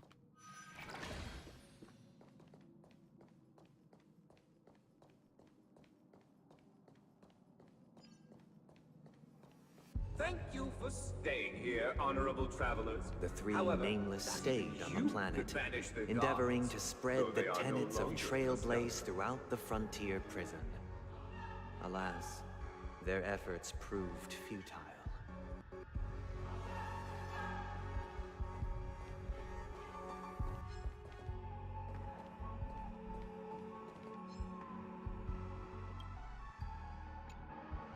Can I quickly grab this?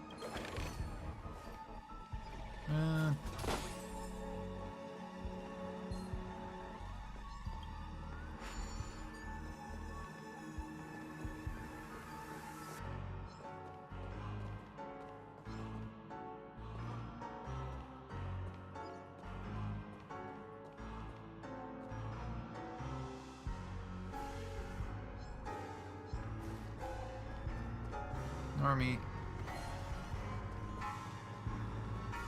Ignore me.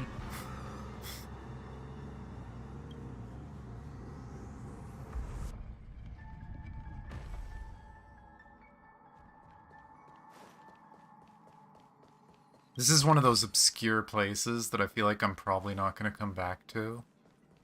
So I kind of want to finish this if I can.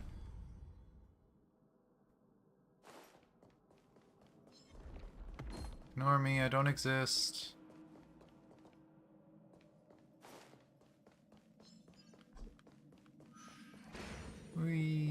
Let's build another prison. Not Once again, Asdana was engulfed in war. This time, the enemies originating from within.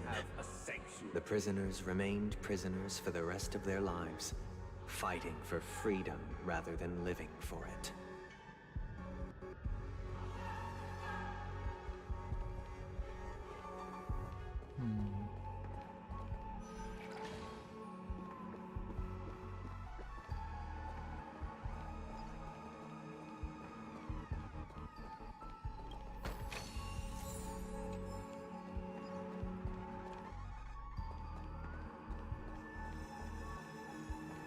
Oh.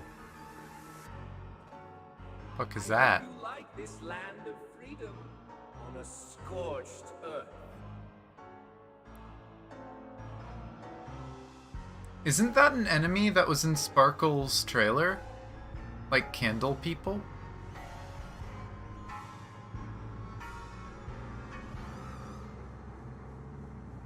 As you can see, their sentences have long ended, and the IPC guards have long been expelled.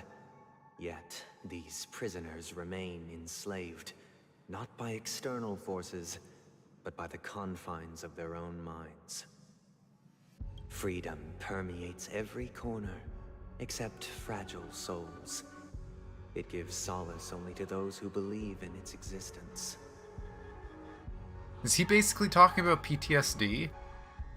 Prisoners, this is my order. Learn the essence of freedom and teach your fellow prisoners to fight for their lives. Why is this thing clearly female but it has a male voice? Hey, why do we have to fight while enjoying the show? For I desire not only your Damn. enjoyment, but also your assistance in its completion.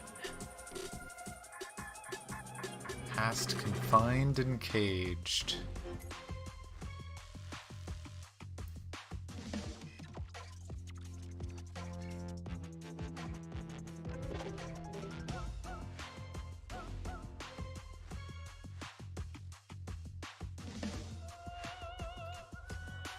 Huh. Let's improvise.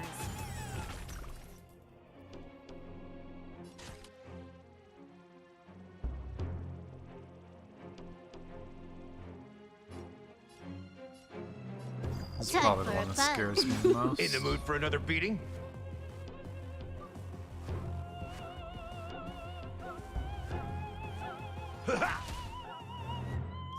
This combat needs up. This is double speed. Time for an overhaul. Music here is fucking creepy. Perhaps humanity never conceals its desire to control the heavens, and I'm no exception.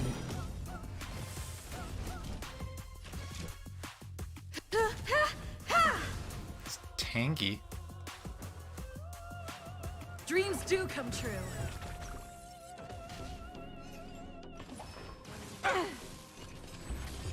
I have something for you. Can I have fun this time? What's the 4? Is it in 4 actions?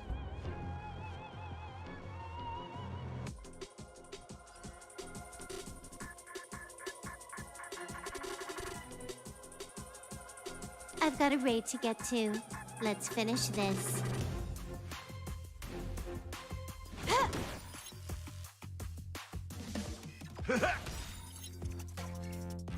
Life's like a good, my friends. Indulge yourselves! Let's And improvise. break. You won't get away. I have something The for mood you. is set. Let the show begin. Dance. This will do more damage. Super break isn't exactly crazy, but meh. Time for a buzz. Time for an overhaul. We have 2. This should kill. This and then MC. Take your positions. Dreams do come true. Yeah. No one can restrain you anymore. You are. I kind of like the team. It's a tiny little bit skill point heavy, but it's fun. Thus concludes the first act. Amidst a raging war, the frontier prison headed toward becoming Land of the Exiles. This must be how Penacony was constructed. With the aid of outsiders, the prisoners were finally liberated and established the Land of the Exiles. However, it appears that Sunday aims to convey the spiritual plight of the prisoners more than the physical aspects of imprisonment. I mean, when you live in a dream world, it makes sense. This show is a bit too literary for my taste. But the battle part is quite easy to understand. Anyway, we've arrived at the exit. Let's go!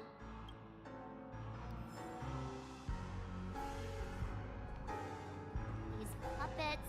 Where are they guiding us this time?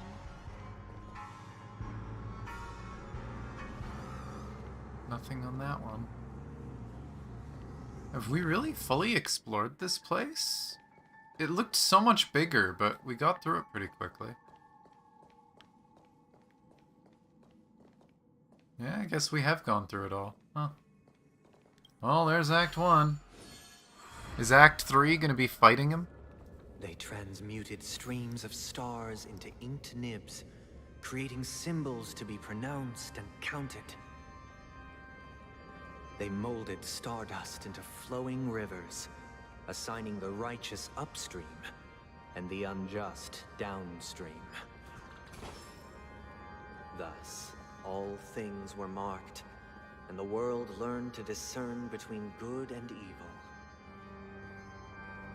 That marked the third and fourth days.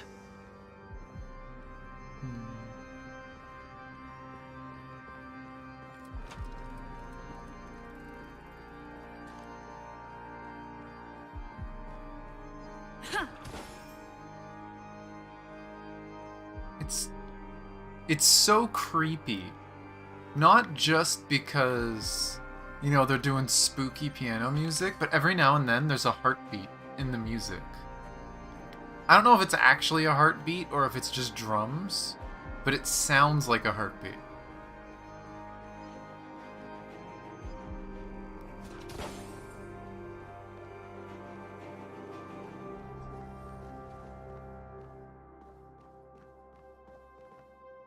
Oh.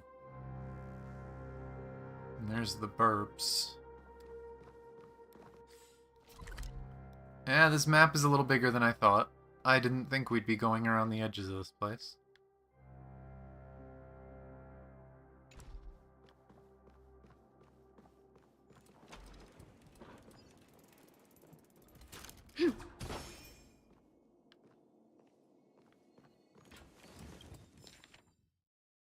Planet of Festivities Club. Collectible cards series designed to release Dreamstar. Okay.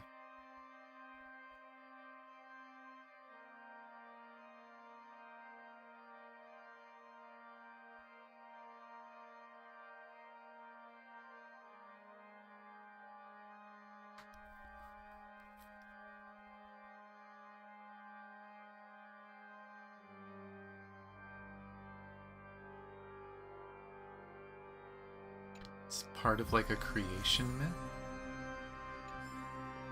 Look, another frame.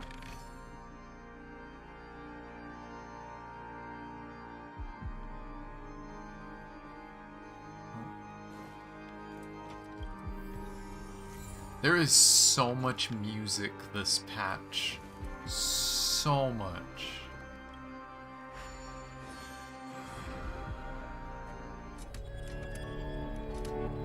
Act 2, Ode to Fool.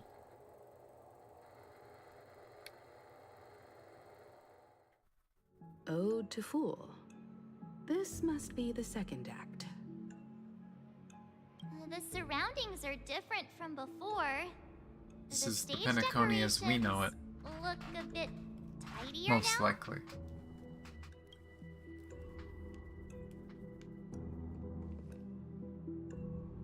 Behold the ensuing tale, a struggle for power. Penacony witnessed the ascent of the 7 major lineages: tree, grass, flower, bird, beast, fruit, and insect. Peace never truly graced Land of the Exiles. The history in this era is rich and intricate, so please allow me to present it in allegorical form.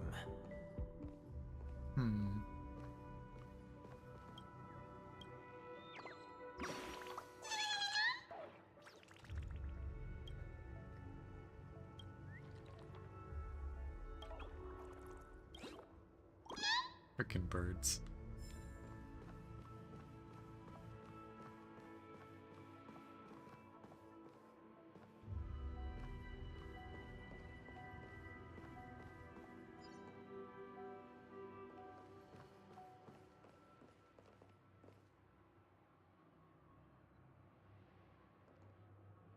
It looks like I should be able to get that chest without going that way.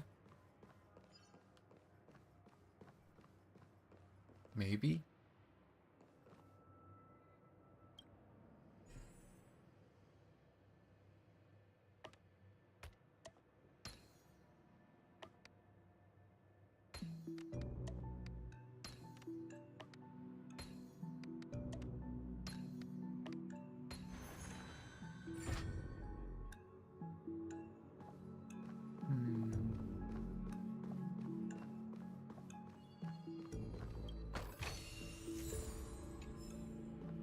Welcome to this mansion, dear outsider. Land of the Exiles was in disarray, besieged by both internal and external perils. Though the 7 major lineages appeared united on the surface, each harbored their own ambitions, leading to ceaseless conflict.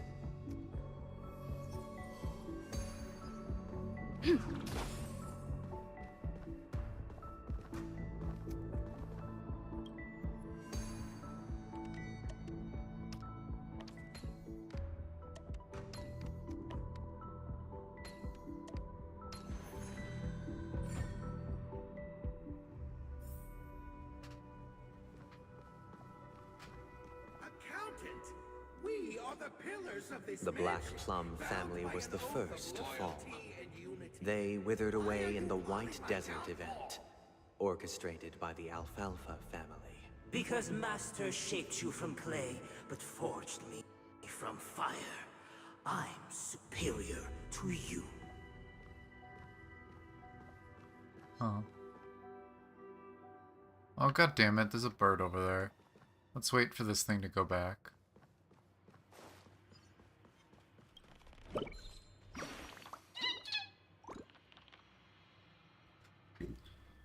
No one touches my mirror. Oh, bird likes their mirror.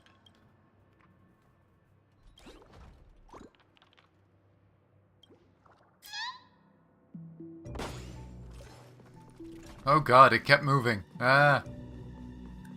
Forget me, forget me, forget me. I don't want distractions.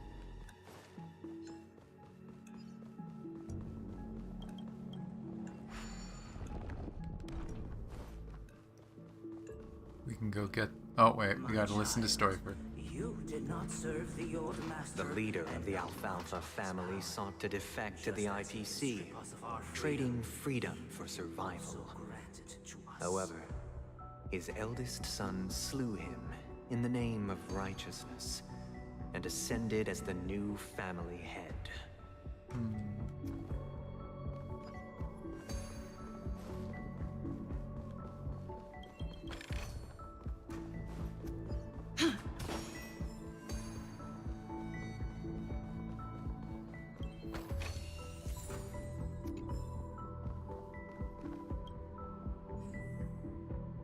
Oh my gosh, I'm gonna have to go all the way back around.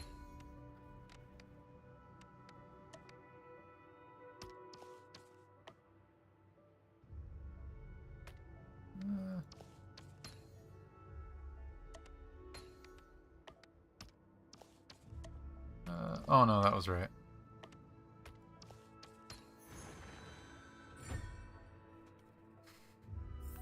All of the moving around.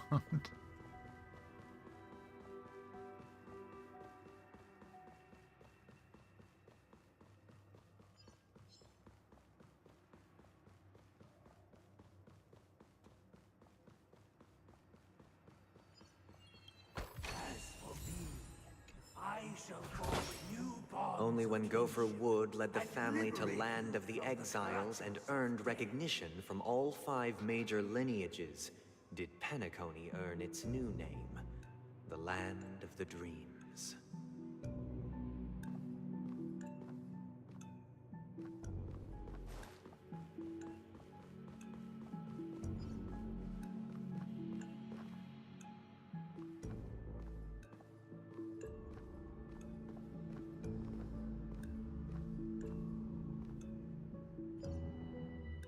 I see I'm probably forced to fight this thing. Outsider, I beseech your aid in purging this mansion of the poison spread by the lurking instigators.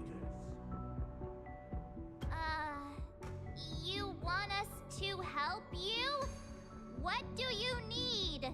I wish they could regain their reason and cast away the shackles of hypocrisy. Another new weird enemy.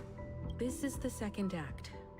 Looks like it's about Penacony's journey to becoming the land of the dreams, during which the family plays a crucial role. So, prison, rebellion, the family coming, which is... I always forget that the family came after the rebellion. But this new master seems like a bad guy to me, don't you think? Perhaps this is the truth Sunday is trying to express, if you read between the lines. The Harmony changed Penacony just as the guards once did. Looks like we've gotta help those guys kneeling down over there calm down a bit, right? Huh? Do we gotta talk to them all or something? I don't think I see any birds here. The artist. In the absence of my master, I am free. But without their guidance, for whom shall I sing? Decaying human heart finds rebirth only within the calmness, claimed the new master.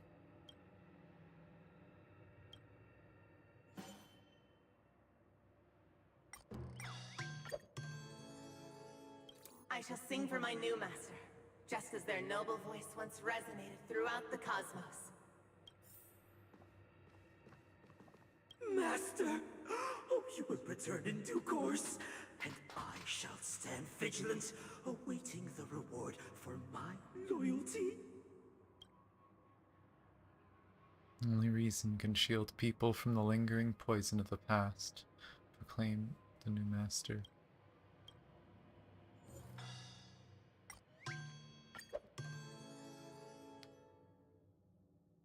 Master, now that you have gone, I shall wait no longer for my reward.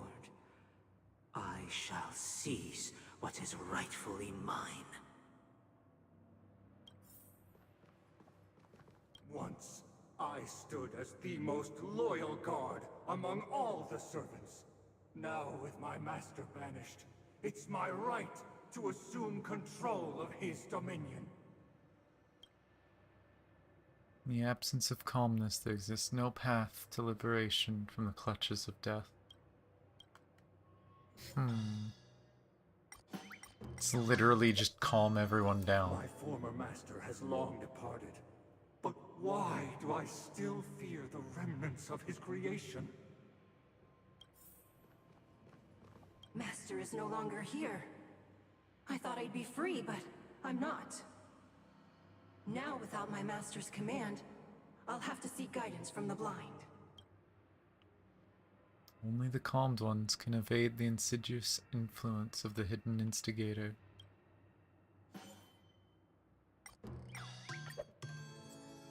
Master is no longer here. I must seek a new master and serve them faithfully. Either I shall be my own master, or I shall return to my former master. I shall not submit to a new master under any circumstances.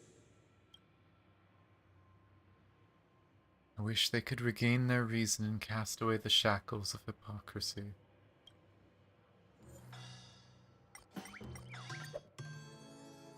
Without a master, who can grant me true freedom? Thank you, dear outsiders. My servants have regained their sanity. Heed me, one and all. Your former master shall not return. It is through righteousness and unwavering support for one another that we shall attain true perfection. Cast aside the veils of hypocrisy and embrace one another. Get ready. Looks like another fight is about to begin. They call immersive theater? Oh my gosh. Listen, time to test our minds. The sky trembles, and the earth teeters on the brink of collapse. At the edge of the silver universe, the first buds sprout under the rising sun. This thing talks a lot. Don't miss the best timing for an attack. Present inebriated in revelry.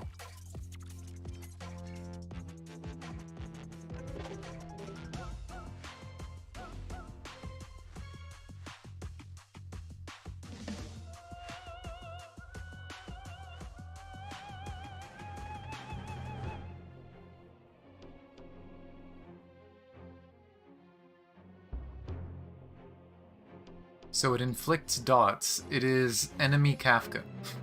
It inflicts a bunch of dots, and then once it triggers its big move, it makes all dots instantly trigger at once. Dreams do come true.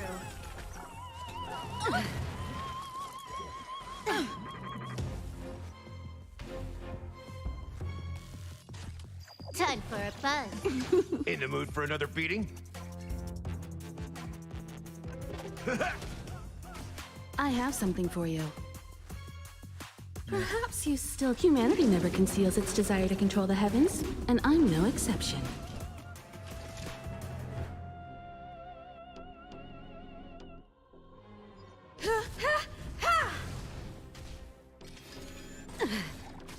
Take your positions. Let's improvise. You won't get away. The mood is set just right. Let the show begin! That's all you got?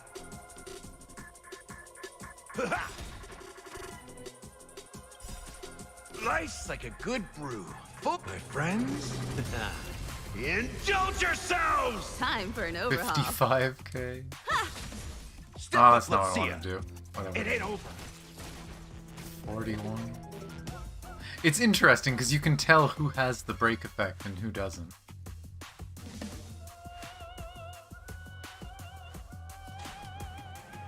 Time for a buzz. Stay in step. Dreams do come true. 75k, not bad.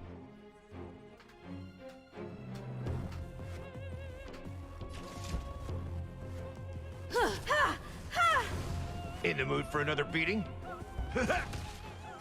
More enemies.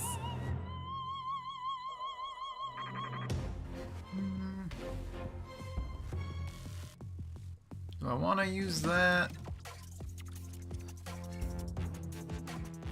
I don't know if they're going to use... Well, they didn't charge their move, right? So they're not going to trigger it yet.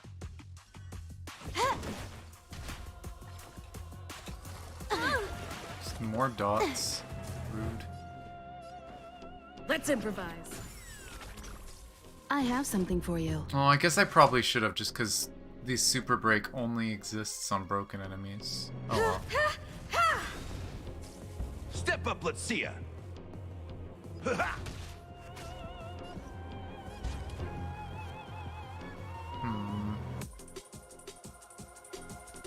That wasn't enough. Time for a well. buzz. Still the same old. Yeah, now it's planning to do it, but... You won't get away. I No. have something for you.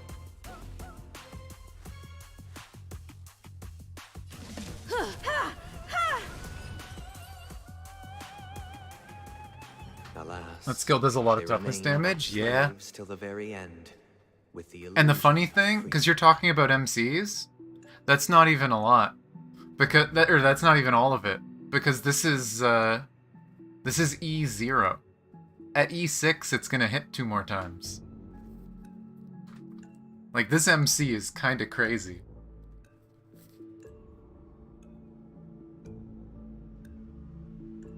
Thus concludes the second act. Amidst an illusory harmony, Land of the Exiles charted its course toward becoming the planet of festivities. This is how Penacony fell under the family's control.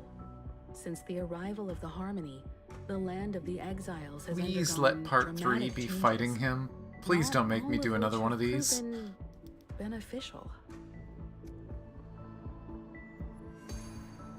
This guy really loves dramatic scenes. Bet he comes from a whole lineage of stage performers. Jeez, it's been almost 10 hours of stream. Whoop.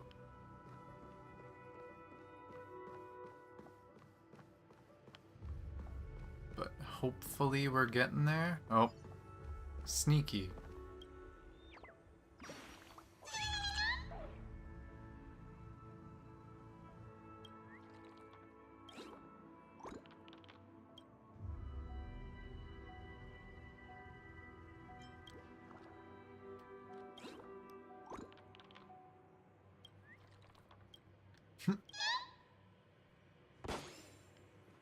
Yeah, it's a long one. Thankfully, it's largely been good, though. And a lot of the side story and lore I've actually really enjoyed.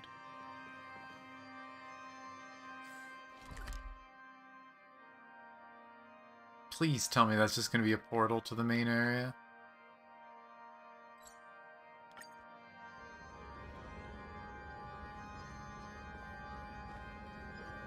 Oh, music.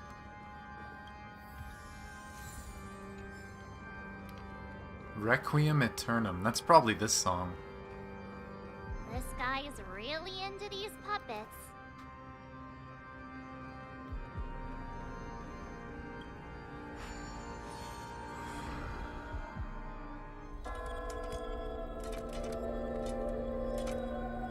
Ode to Order. This has been the events of I get it now. what they've been doing. The last scene is all about singing the praises of the Order. And the atmosphere here is completely different from the previous two scenes.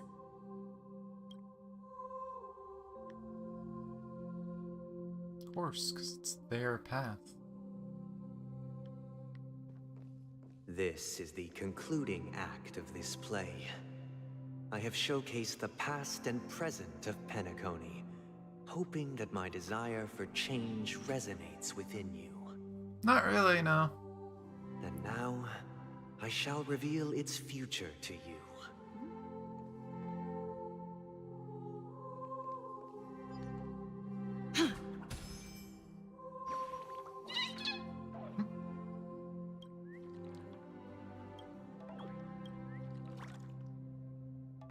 Oh boy, seeing it in the background, this is quite a big area again. Gosh darn it.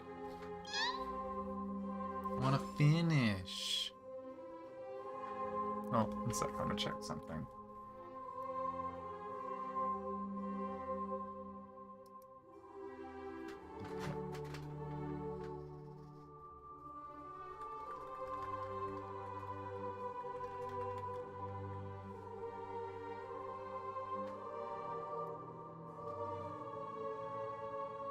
Open this over here.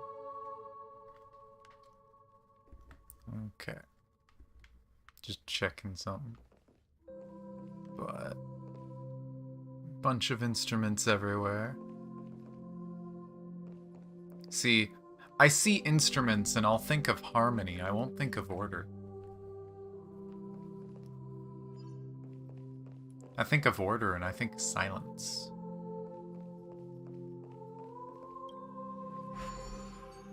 Oh boy.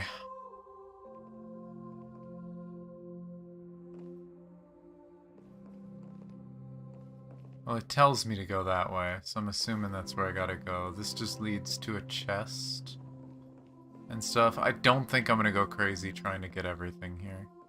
It looks like this one has a lot more optional stuff. Who shall bear responsibility for the people?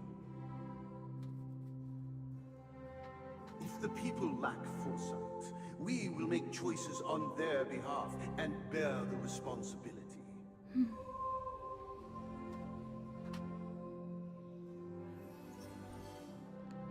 So of course they get freedom and they're like, oh, who's our leader?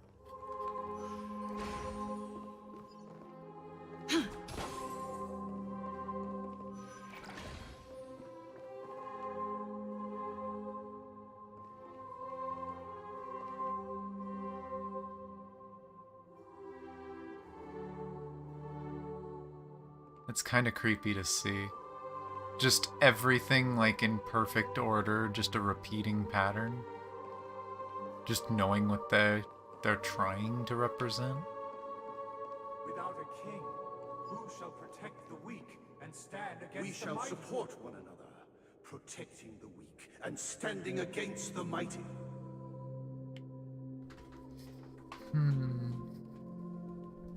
Yeah, it kind of feels that way, huh? It's almost like a computer. Like it's just simple, repetitive,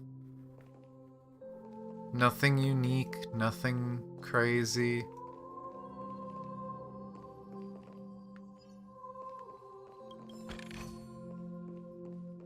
It's over there.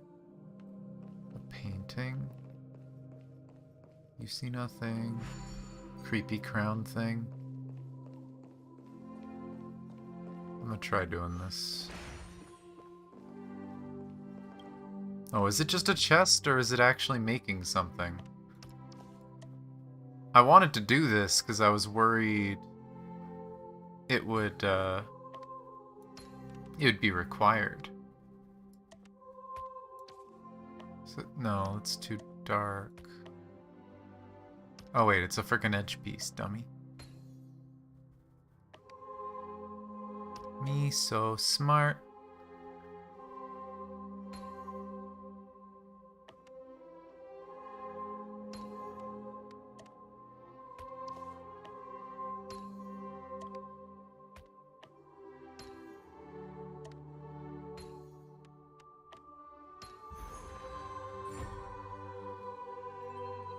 It might have added that switch over there that might have been required. Or that might be just another optional thing. Oh. Huh. Moving... Oh, I'm gonna move that over and then we're gonna go up here.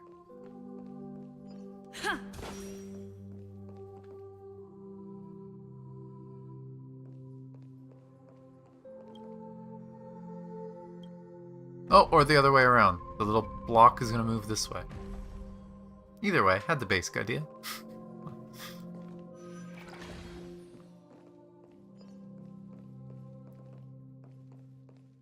Without a king, who shall govern the movement of stars?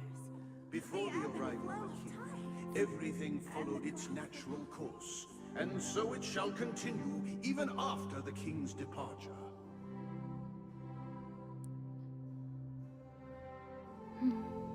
It's weird, because this is very... Like, it's like he's trying to convince us that the future is going to be better, but then he's also saying that the future needs a leader. So is that him saying he wants to become that leader? He wants to become the ruler? But after the king's departure, We no longer have need for a king, for we have become kings of all things. It's just weird, because there's this divide of people unsure if the future is good, and then the one voice just shouting that, oh no, this is perfect, this is what we want.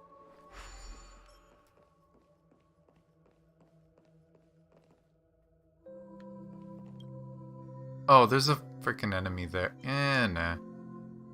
I don't want to deal with random enemies, although it looks like there might be something else over there, too.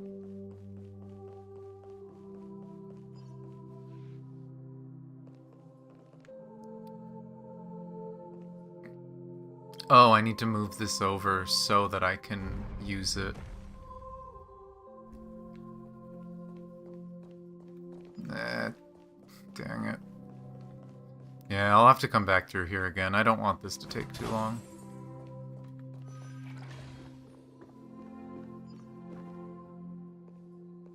Well, I think I see what is probably going to be an upcoming boss. Please stay tuned.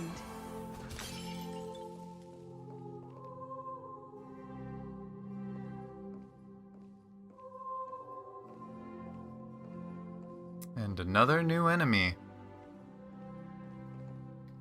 Hey, aren't we supposed to kick off a short story and have a fight here just like we did in the previous acts?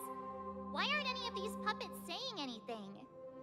Perhaps we'll need to complete the story ourselves, just like we did before. So, do you think their mind needs tinkering or something?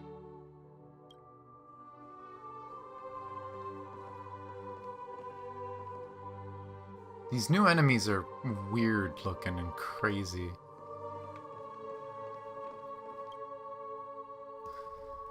Based on experience from Act 2, it seems you'll need to employ the clockwork once again to personally bring performance to fruition. Satisfied? Oh. Farewell, former king. We no longer have need for a king, for we have become kings of all things. Oh, that is fucking creepy. This is basically saying that, oh no, we've order is, oh, we've put everyone into submission. Everyone does what they want. You don't have personal feelings. You don't have personal choice. Everyone goes in the place they belong, and that's that. Oh, that's so creepy. Farewell, former king.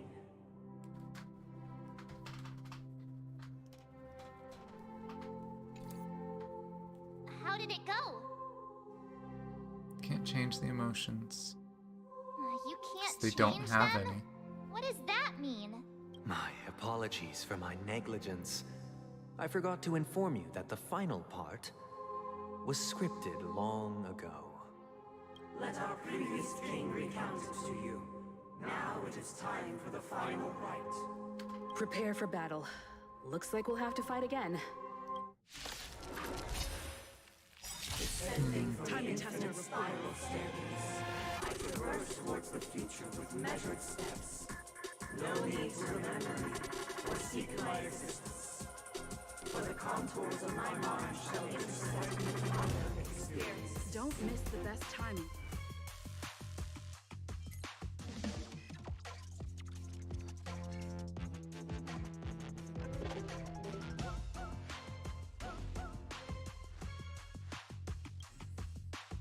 Cannot take action within a certain number of turns and regenerates minor amounts of HP at the start of every turn. When this unit is attacked, greatly increase the damage it takes. Getting attacked dispels the alien dream state. So literally puts you to sleep, and hitting you wakes you up but does shit tons of damage. Crown is probably gonna go on the boss. Maybe not, but... I kinda wanna save the first skill. Though I guess it doesn't matter that much. Because the first skill is free.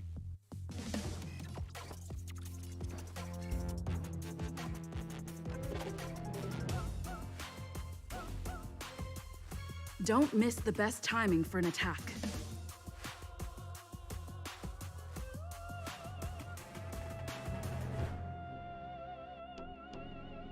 Let's improvise. Whatever.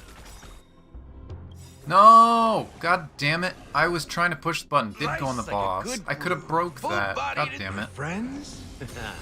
Indulge yourselves! Huh. More enemies. Time for a buzz. God damn it, I wanted imaginary. Perhaps humanity never conceals its desire to control the heavens, and I know it. The mood is set. Just let the show begin. This combat needs optimizing. This is double speed.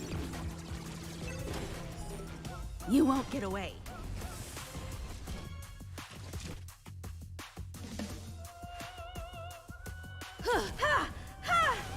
Rhythm get messed up. Dreams do come true. In the mood for another beating? God, it does so much damage. I kinda love it. Time for Against a single target, MC does so much.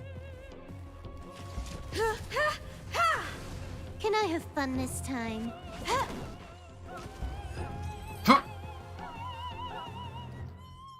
And wait, did I think the break effect from Quantum did super break damage, because they took damage.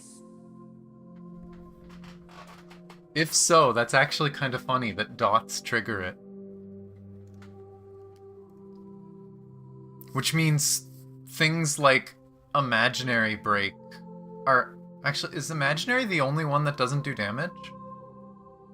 I think Imaginary is the only one that doesn't do damage, so Imaginary is probably the worst thing to break someone with, unless you can inflict another dot somehow. What is mine shall wane, while you shall transcend its delicate nature. This is the final scene. It's much more straightforward. He wants to expel the Harmony and establish an empire based on the Order. Yeah, an order of people who have no free will. Let's go. Once this stage play concludes, it'll be time for the main event, the Charmony Festival.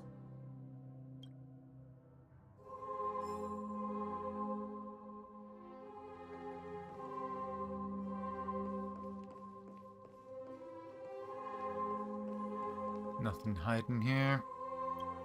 Is this going to be where we just were, or is this going to be in the center stage?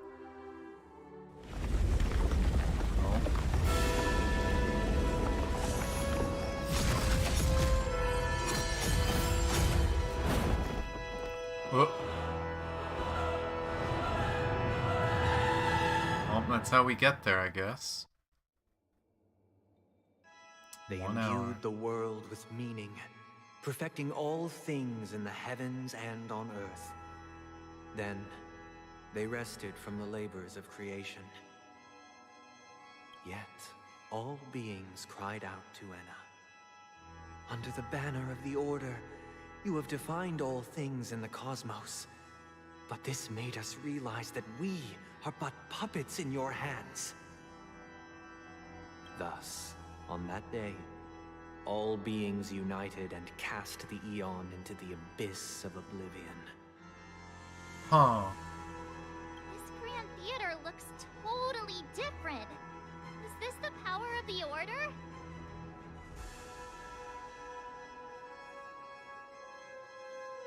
This looks way more reminiscent of the Beauty. Which is weird. Everyone, get ready. This could be a tough battle.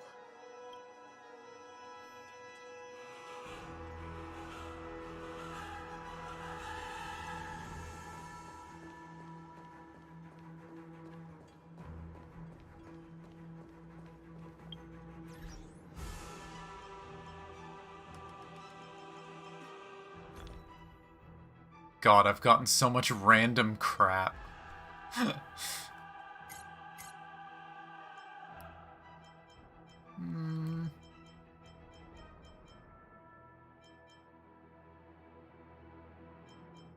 Yeah, why not? Give me some crit. Is it the best stat for this team? No, but it works. And actually, you know what? Where's...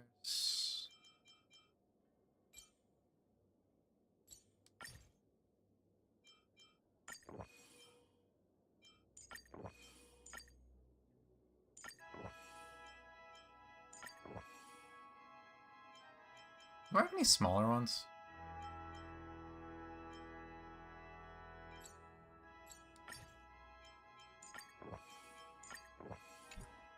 Prepared. Oh wow, I stopped right at the edge of the trigger. Seventh day. Cheers and chants reverberated in the ears. The stars shine bright. Praise the Great One.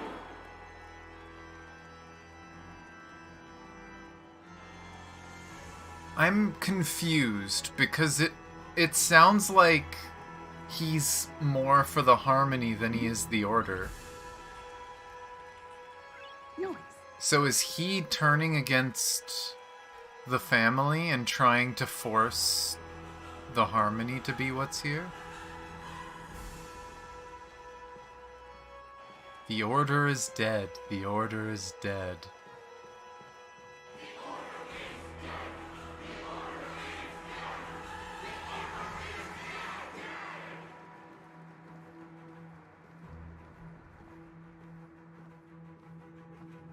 Is that really what he wants? Or is that what he's doing? He's trying to summon what's left of the Order so that we kill it.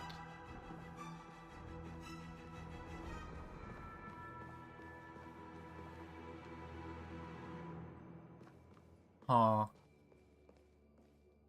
And there he is. Look, there he is. Yeah, that's what I said. That concludes everything related to the Order. What are your reflections on this, my dear guests? We still haven't heard anything from Firefly, which makes me think we might not be doing the fight quite yet. It may cliffhanger us and go to Firefly. Nevertheless, this is but a trivial blip in the annals of galactic history. What truly matters is the course this river shall take in the days to come.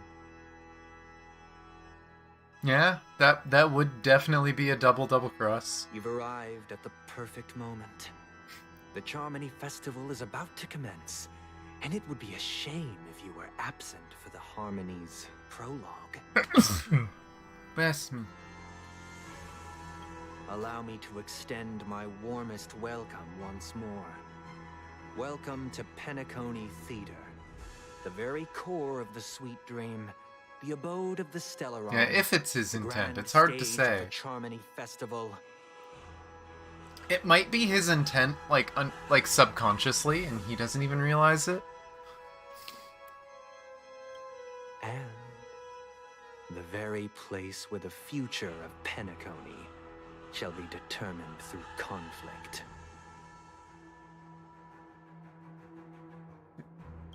Oh, I don't know what I said, god damn it. Your unwavering faith in the Trailblaze is truly impressive. What did I say?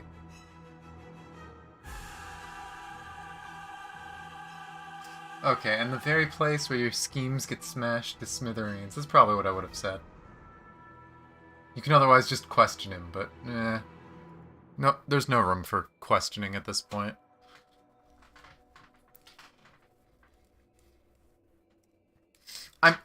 My hand has been really twitchy today. Like, I mean, I've shown people this before, but I have nerve damage. My fingers twitch. I really should just keep my hand away from the buttons if I don't intend to press them, but it happens all the time. I accidentally trigger buttons. True goodness can only be achieved through faith. Allow me to point out that falling into a permanent slumber is not happiness, especially when those people are driven by someone else's will in their sleep. Do you still believe that the Order only seeks to control the universe as their puppet, Himiko? No matter how perfect your vision of paradise may be, a cage remains a cage. People will never achieve true happiness in a world like that. They would just be toys for the Eon. It seems you have misunderstood my intentions. Allow me to clarify. My desire is not to resurrect a fallen Eon, or become one myself. Yeah, let's hope I don't push that button.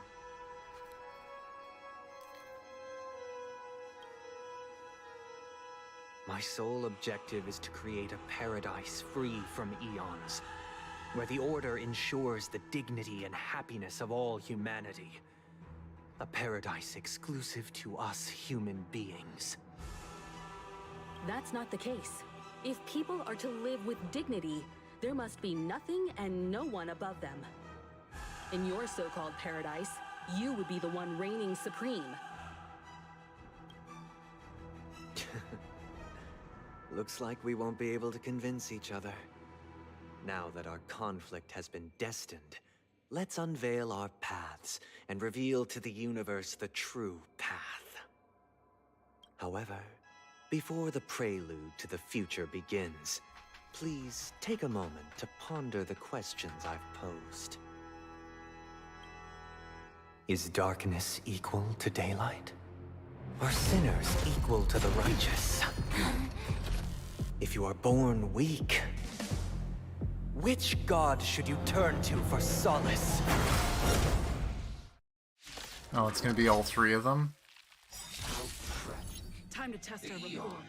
Great might, under the banner of the Order, you have defined all things in the cosmos. But this made us realize that we are but puppets in your hands. Past, present, future. Why is future glowing?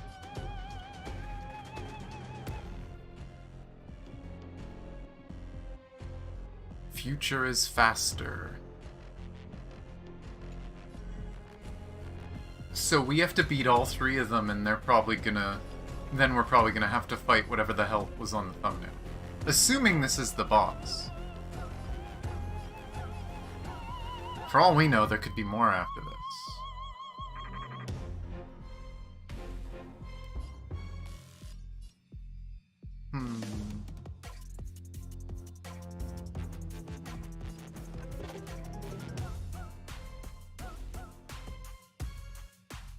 This one did the dots that it could explode, I think. What one was which?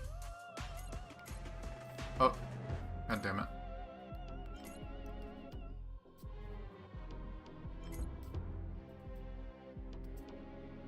Okay, this is the one that locks onto targets and then hits them really hard.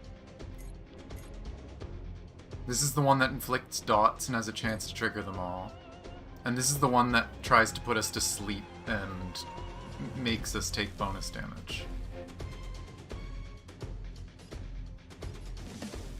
I want to take out the middle one first, but I don't have a weakness on it yet. Please do imaginary. Time for a buzz. God damn Step it. up, let's see ya.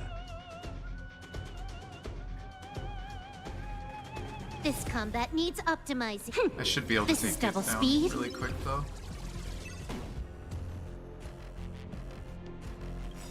I'll do that first, and The then I'll mood break is set it. just right. Let the show begin. Nice like a good brew. Full body. My friends, indulge yourselves! You won't get away. Oh, the Impresario moves. Perhaps you still don't Okay, understand. well now all of them are gonna break. Humanity never conceals its desire to control the heavens, and I'm Now no it's exception. really time to have fun. I have something for you. Oh, these are gonna go down very fast. Take your positions. Dreams do come true. I have something for you. I think the middle one is the one I dislike the most. Can I have fun this time?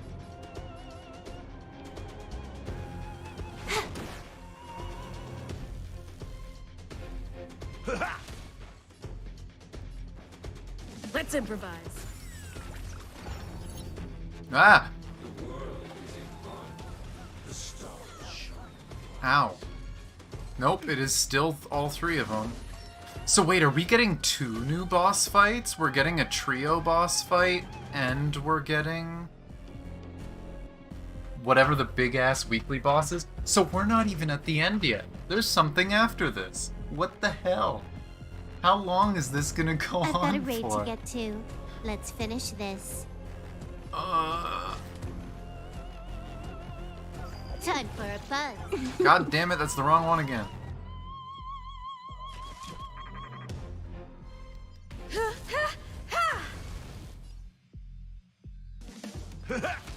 Dang it, he didn't get his ult. Oh, that might give him his ult. Nope.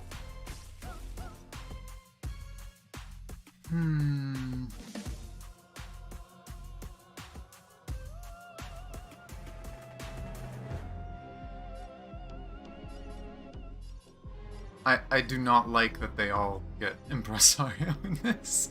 Huh.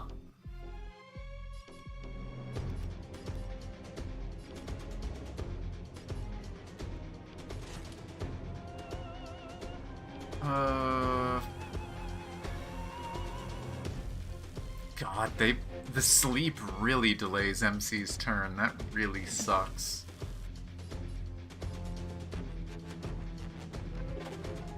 Time for a buzz.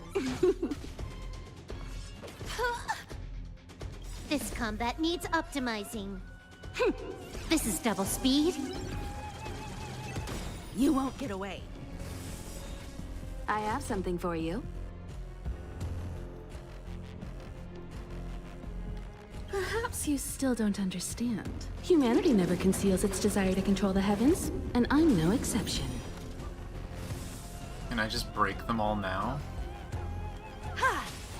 Okay. You won't there we get go. away. That's all you got?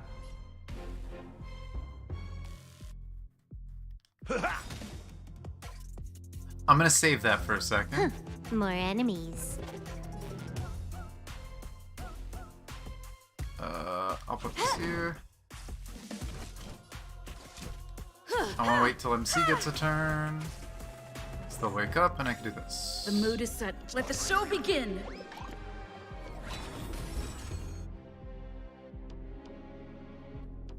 Yeah, they can go first. Dreams do come true. Life's like a good brew, my friends. Indulge yourselves!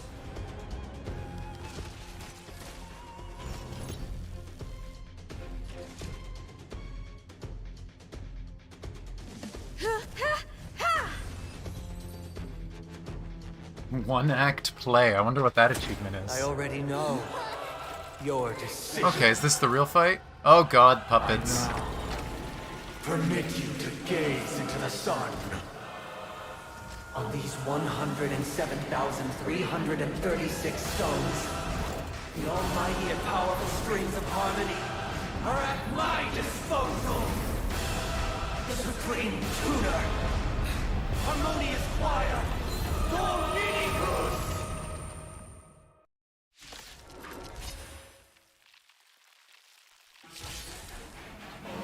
Lost souls, come and meet your master. Okay, how's this gonna be? So the true purpose of the Charmony Festival is to usurp it? Every time you break a layer of enemy's toughness, you gain a certain collective shield. Oh, it has 3 break bars. There's a ×3 by its break bar. Stay alert. Don't Oh, let this boy. tumor distract you. Collective shield can take damage on behalf of all allies, and the shield effect represents the amount of shield that can currently endure. So there's no extra button on the right side. We get a shared shield. That's the unique mechanic. Oh boy. And then there's 4 ads that I don't know what they do. Okay. Okay. You know what? Let's look at the ads first. What do you do? It delays your action when it attacks you. And all damage dealt to this unit is taken by the Harmonious Choir instead. Oh god, AoE is really good for this fight. All AoE damage goes to the boss. Okay.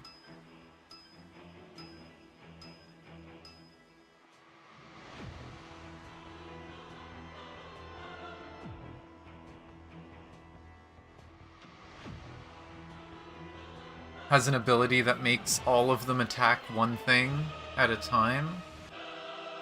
It sounds like they still have their own health bars and break bars, but anything they take is mirrored to the boss, so that boss is probably tanky as hell.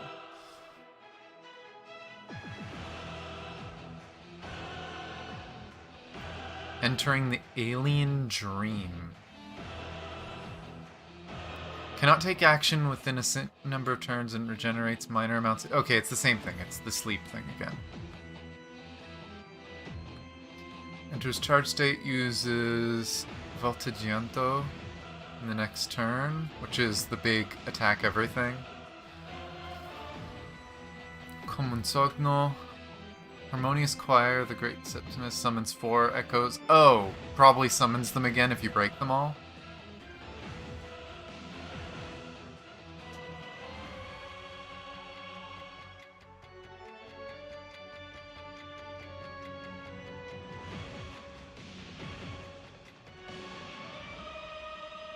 Walk in the light targets? Oh, that's the we gain shields thing. Huh. Well, let's see how this shit goes. This is wild. Listen to our song.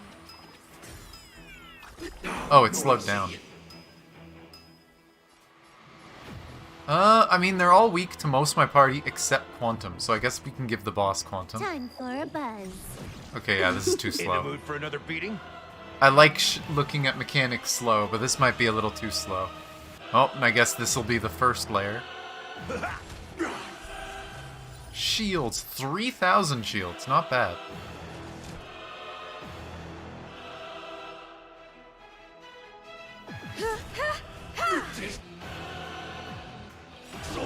Perhaps you still don't understand. Oh, this is gonna break almost all of them. Whee. Humanity never conceals its desire to control I the apparently heavens, built and the I'm no perfect team exception. for this fight. This fight's gonna be so fun once we get Firefly. Wise and receptive as you are, answer me this. Why could the harmony and the order merge into one? Why could they merge into one? They're similar. At least that's what we were told Stay before, alert. right? Don't They let are this similar tune distract paths, and being similar paths, that means they're compatible. Wake up.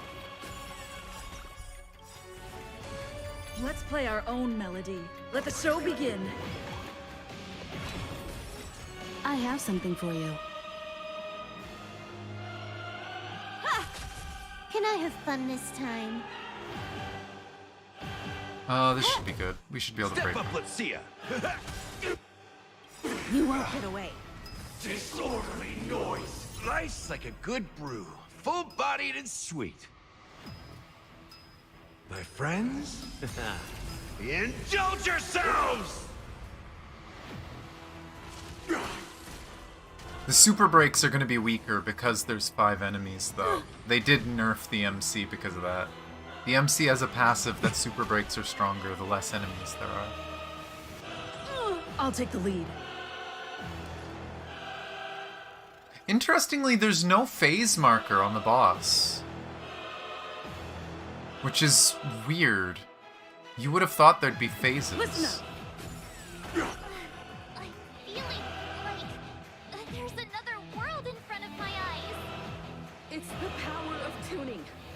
Don't let the song distract you. I've got a raid to get. Time Is that gonna for a trigger all? buzz. Nah, not quite enough. Hit Silverwolf. Thank you. This combat needs optimizing. This is double speed. Thank you, Ad. It's exactly what I wanted.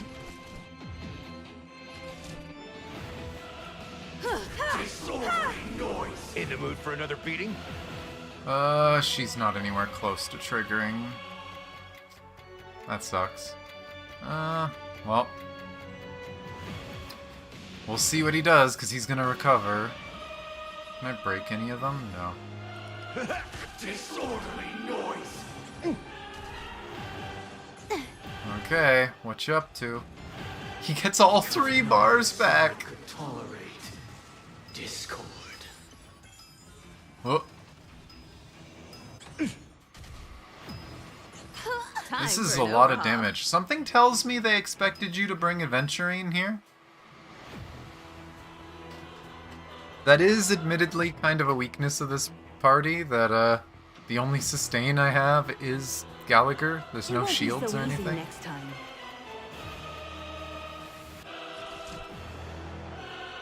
What? This should break some stuff. Perhaps you still don't understand. Humanity never conceals its desire not to enough to control trigger the her heavens, follow-up. and I'm no exception. Keep up with me. This might be, though. Listen up. Ah, didn't break any of the side ones. Can I have fun this time?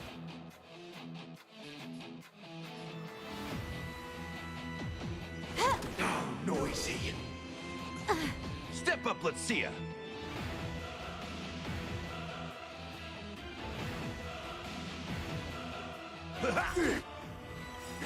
Nice like a good brew, my friends. Okay. Indulge yourselves! Oh my gosh. And follow-up, is he dead? Hey.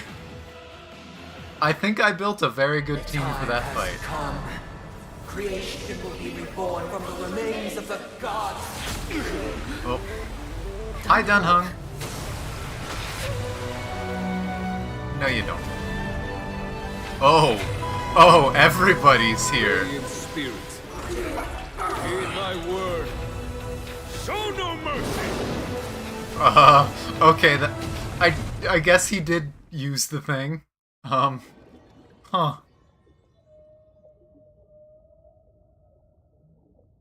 Man fucking brought an army.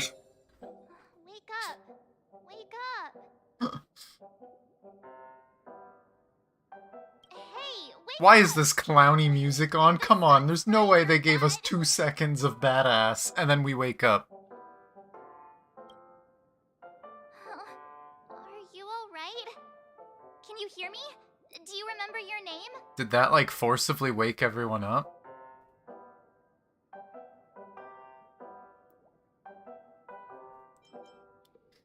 Didn't I shoot the sun out of the sky?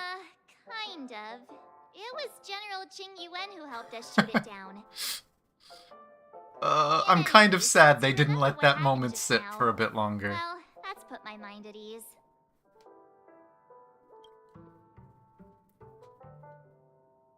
Happened while I was out. It's a long story. Simply put, Don Hung used the Jade Abacus of Allying Oath when we were in Yeah, the I want to know what the boxes did, if they were used. summoned the general to help us just in time. The fact that we didn't see anyone makes me wonder if the boxes woke everyone up and everyone was gone. And then we returned to reality. Look, this is your room. Everyone else has also returned from the Dreamscape.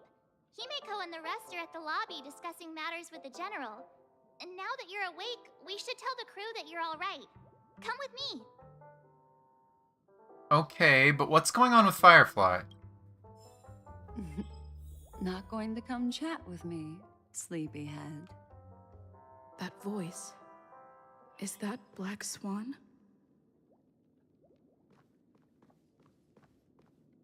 I love how we get a tutorial on multi-layer toughness after we beat the boss.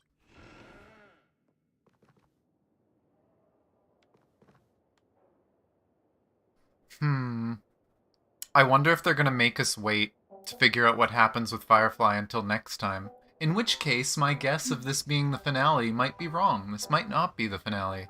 We might have to wait. Where are you going? Hey, we meet again, sleepyhead. What's Miss Black Swan doing here? Nothing, Miss March. I noticed she was awake and wanted to check to see how she was doing. Though the strike from the general was timely, its destruction was also immense. When emanators collide, ordinary people inevitably suffer. And see, this is something... I don't think they ever actually confirmed that the generals were emanators. I mean, we kind of guessed it, right? It was pretty clear, but they never straight up said it. There it is right there. Jing Yuan is an emanator.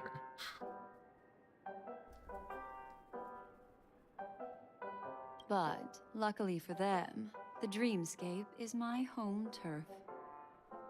Thankfully, I managed to get everyone out before the harmonious choir collapsed. Oh, so that's what happened! Thank you, Miss Black Swan! Don't mention it. After all, I wouldn't want to see such precious memories vanish. You're heading to see your friends, aren't you?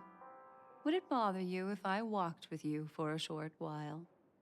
Notice when she said that I wouldn't want to see such precious memories vanish, she looked at March. She didn't look at us. She looked at March.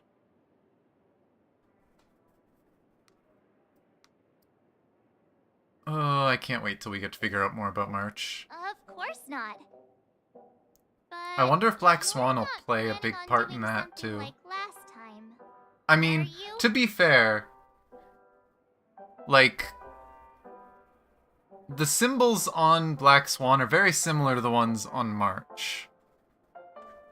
I wouldn't be surprised if they are somehow related. What about the boxes? Who knows? Why would you think that? I'm hoping we figure this out soon. Any ill intention. But they're definitely keeping their mouths shut about them. Not when you are around, anyway. I'm gonna laugh so hard if it's like, oh, they were trick boxes. You hit them and poof, and it's just confetti. That would be a very Sparkle thing to do. Himeko and Mr. Yang are probably still busy. Let's go look for Don Hung first.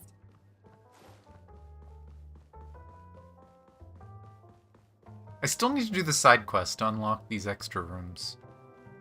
Those are the only 2.0 quests I haven't done, is the big ones that unlock doors.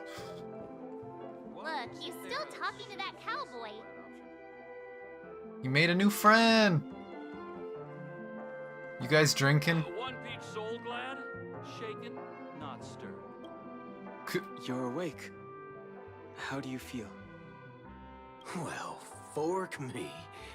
You must be that Stellaron they were talking about.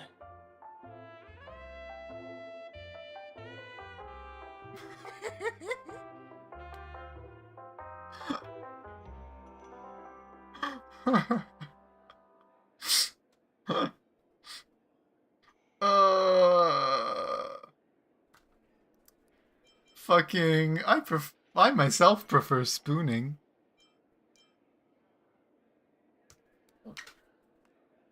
Ah.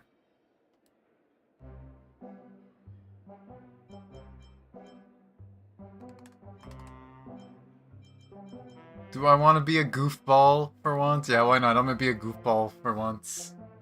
I myself. Allow me to introduce him to you. Oh, she came out of nowhere. This is Boot Hill, a Galaxy Ranger. During our pursuit of a certain person, oh my god. We crossed paths and just so happened to uncover a shocking plot being concocted by Mr. Sunday.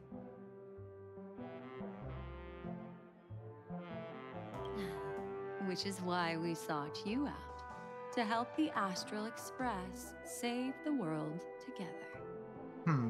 No need for thanks. The Galaxy Ranger's principle is correct every injustice one sees. That's how you lot in the Cienjo put it, right, Don Hung? More or less. I love how Don Hung's gotten tired of correcting him. Wait, hold on a sec. This is the first time I'm hearing about this certain person. Who are you chasing? And why would that lead you to the Express? Good question. Is Acheron gonna walk up from behind us? Who was it again? Don Hung. Do you remember? I don't know, man. You look kinda sus. Don't keep me in suspense. That ain't it. I just can't seem to recall. Weird. My neurochip hasn't registered any malfunctions. I wonder if she erased the memory, or if she asked Black Swan to do it. I can't seem to remember either. Nobody can remember. What's going on? Heck. Forget about it. If it slipped all our minds, reckon that person was just a minor scoundrel. Unimportant. Ain't gonna stop us from piecing together the story anyhow. Yes, when the dust settles, I'll just think of a way to recall it in the memory zone. Everyone, let's hurry up and look for Miss Himiko, shall we? She's now a minor star on Penacony, and the entire hotel's concerned about her well-being. Yeah. I mean, it makes sense. She's an emanator of nihility. Her own memories are falling apart. It makes sense that other people's memories of her would disappear too. You're right. Let's head to the lobby then. Of course, we have Stellaron, so probably something plot armor. We could probably still remember. You guys go. I'm an outsider, after all. I'd rather not disrupt the long-awaited reunion. I'm assuming we're gonna have some sort of quest with him in 3 weeks when he comes out.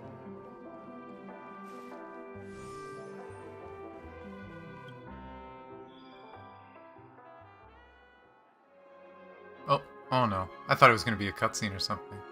Interesting that the height doesn't match. That room was a tiny bit lower than that door. Because it said that was up. Look, they're with the general. That's all right. In these times of conflict for the sake of utmost safety, it is only right that the Alliance steps forward to mediate on behalf of the Astral Express. We must not allow you to take unnecessary risks. Furthermore, despite the IPC's eagerness for success, it prioritizes peace above all. And the family, trapped though it may be, professes a desire for harmony. The Alliance has always won people over with reason. I firmly believe both parties can indeed put aside their differences and come to a peaceful agreement. The General possesses a deep understanding of the greater good. With the Cienjo Alliance mediating, peace for Penacony is within reach. You flatter me.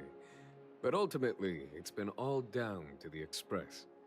Without your efforts, this sweet dream paradise would have been claimed by the last remnants of order before there was even a shot at peace.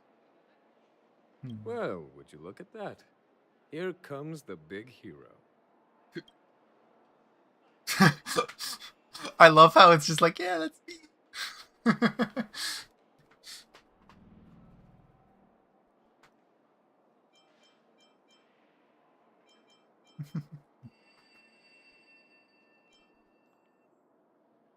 Do what I can.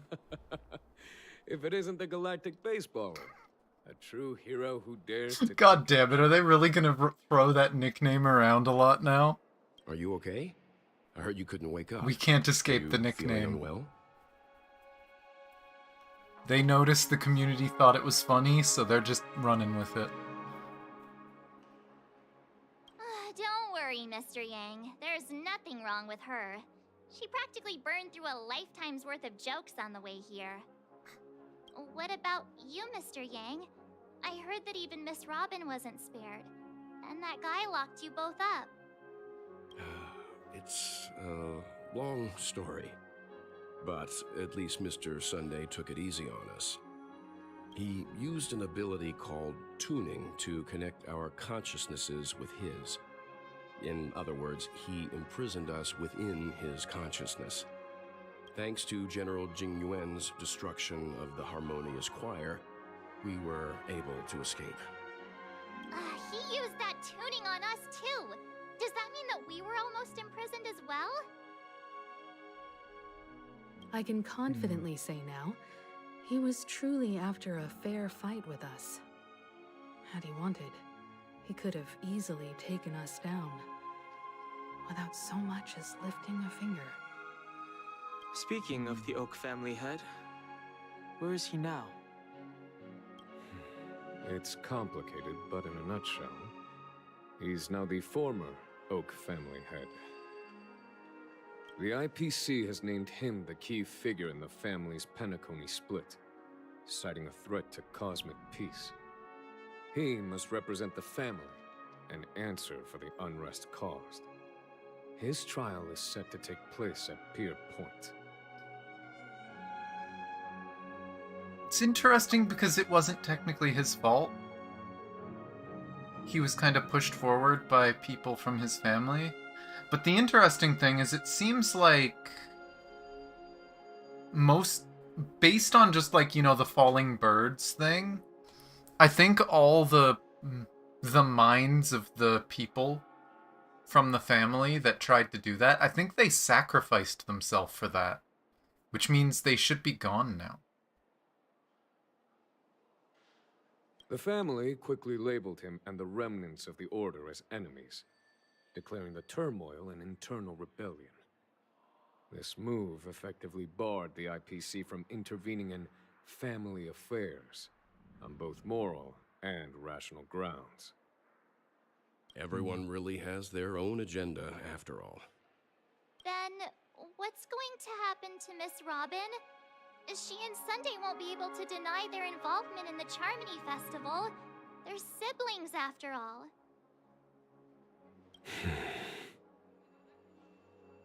Why the sigh, General? I can only say that this incident is an unexpected mess for the girl. The Alliance will try to persuade the family to consider this matter carefully during mediation. It's time, everyone. The IPC's key members and I have agreed to consult one another before the upcoming... Oh boy, how much cutscenes and stuff is there still going to be? Given the General's invitation and the matter's significance to the universe, the crew will naturally accept. However, if the IPC has any reservations... Why, of course you're welcome. They've mentioned that your team is a trusted ally of the IPC in Penacony, so there's no reason not to welcome you. Besides, if there can be reliable observers from the Astral Express present, discussions will go more smoothly. So, what do you all think? Well then, we shall oblige. I'm kind of allergic to those types of situations. I think I'll just head back to my room and start packing. Not to worry. Himiko and I won't take care of things. I want to know what happened. I'm afraid I'll also have to return to the Express first. The conductor is worried about us. It's best I go and explain the situation. Thank you. What about you, Will you join Welt and me? Or have you got other plans?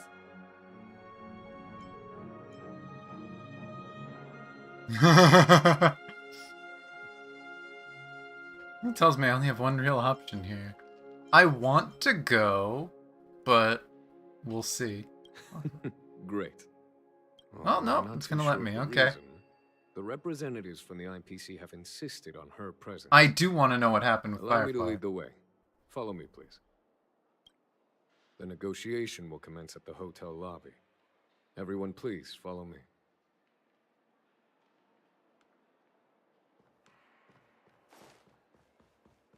Well, to the elevator.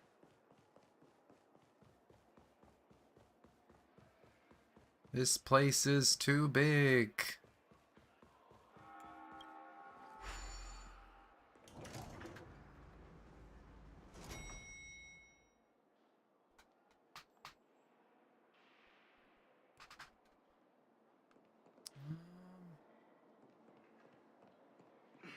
Anything is possible within a dream.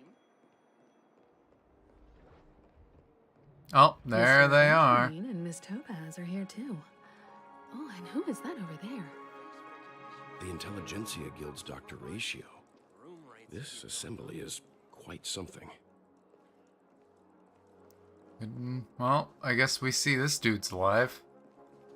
Howdy, Aventurine. It's been a while, my Astral Express friends. I would also extend my sincere thanks to you, General of the Lawfu. The presence of everyone here assures that the talks will likely reach a conclusion that satisfies all sides. Oh. Looks like everyone has come with expectations. Care to share? Of course. Topaz, if you please. Sure, leave it to me. In summary, it's good news. After much deliberation from the Strategic Investment Department's council, the absolute majority of members have agreed to the following resolutions. In light of long-term considerations for interastral peace, and by authority of Pierpoint HQ, the Strategic Investment Department, on behalf of the Interastral Peace Corporation, will permanently relinquish its claim on Penacony sovereignty and offer unconditional support of the family's rebuilding efforts on Penacony. Okay. That makes a lot of sense from what we've seen with the IPC. Because owning something is expensive. But if you support them and profit from it, much less costs. So they're probably happy with this conclusion.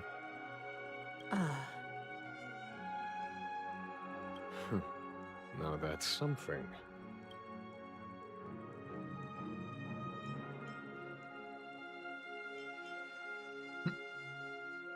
IPC doesn't see the big picture, huh?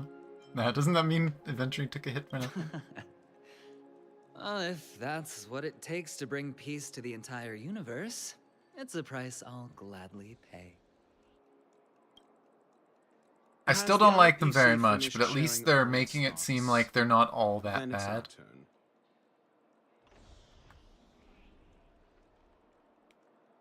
The Guild, much like the Genius Society, has taken a keen interest in the recent calamity in Penacony. Ultimately, both parties have agreed to a comprehensive collaboration, offering technical support for the reconstruction of Penacony. The floor is yours for the finer points, Mr. Screwlum. Enlighten us, please. Hi. Organic life's unrelenting search to understand the realm of inner spirituality is something I both admire and envy. Inorganic life has no mechanism to evoke dreams. But when my mechanical impulses are activated, my inspiration circuits will start to operate, and I will enter a state defined as imagination. Every time, within the realm of imagination, there emerges a fire from the shadows. It is warm, bright. I frequently ponder this flame might represent the essence of intelligence. A cluster of inspiration ignited by high temperatures. The future direction of the universe may well lie within it. Alas, they are nothing but projections of my thought system to me. Desired, but unattainable. But after learning of Penacony's accomplishments, It's so interesting how they wrote Screwlum. They did a good job of it's like he's very clearly a machine. After deliberations with my partners, we have decided to defer the progress of the Simulated Universe project, and instead assist the Intelligentsia Guild as technological consultants in the research of the Dreamscape and Memory Zone, so that these assets may be better used to serve humanity.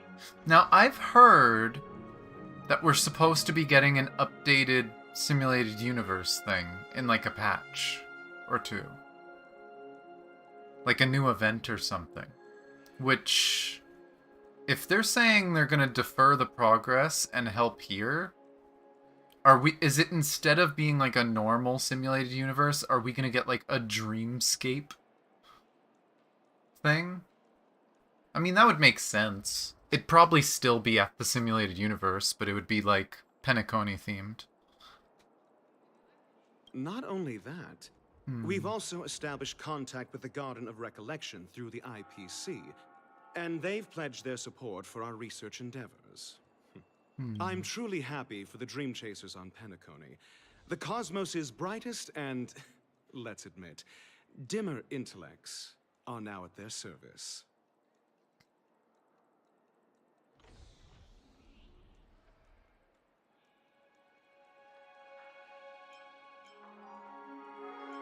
Keep getting this feeling this is all too good to be true. Hard to imagine members of the Genius Society taking an interest in such mundane research. Never mind. At the end of the day, this is a positive outcome. I mean, Penacony was one of the most advanced places, so probably everyone wanted to stick their hands No in that wonder pot. everyone insisted that she And be we there. just opened it. It heartens me to learn that everyone is willing to put aside their differences for Penacony's plight. I trust that everyone will surely reach consensus in the upcoming negotiations. Looks like Penacony's future is decided. I'm wondering, is there anything else the crew is concerned about? Two things. The lesser of the two is what the hell Sparkle did. The greater of the two is where the fuck is Firefly? Peace is our greatest wish. Beyond that, we desire nothing else. Well, that's good. Now that everyone's minds are at ease, I shall take my leave. You may now depart with peace of mind. The Alliance will deal with all subsequent procedures. There is a Jing Yuan.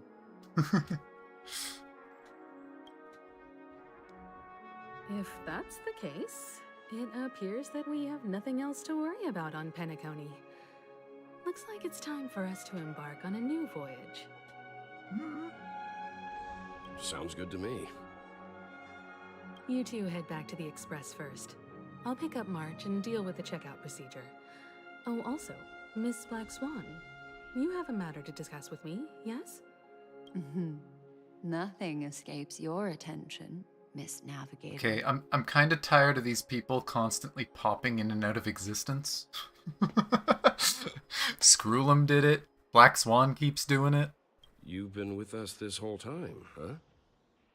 In any case, she and I will be waiting for you in March on the Express. But no. Where is Firefly? Let's go. Our time on Penacony has come to a fruitful end. Penacony's journey ends here. I guess it was pretty fruitful. Well, seems the dust is finally settled, no? Well done, friend. This is all due to your heroic deeds in Penacony. Everyone's been moved by your integrity and selflessness. I am truly happy for the Dream Chasers on Penacony. The cosmos' brightest and Black Swan's just gonna pop up, maybe. dimmer intellects are now at their service. Oh, that one's the same.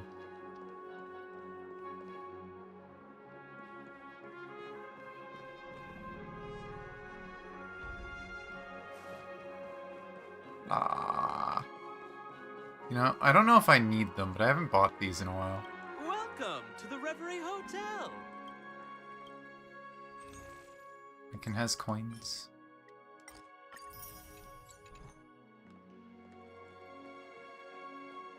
Making it lag so bad? Oh no.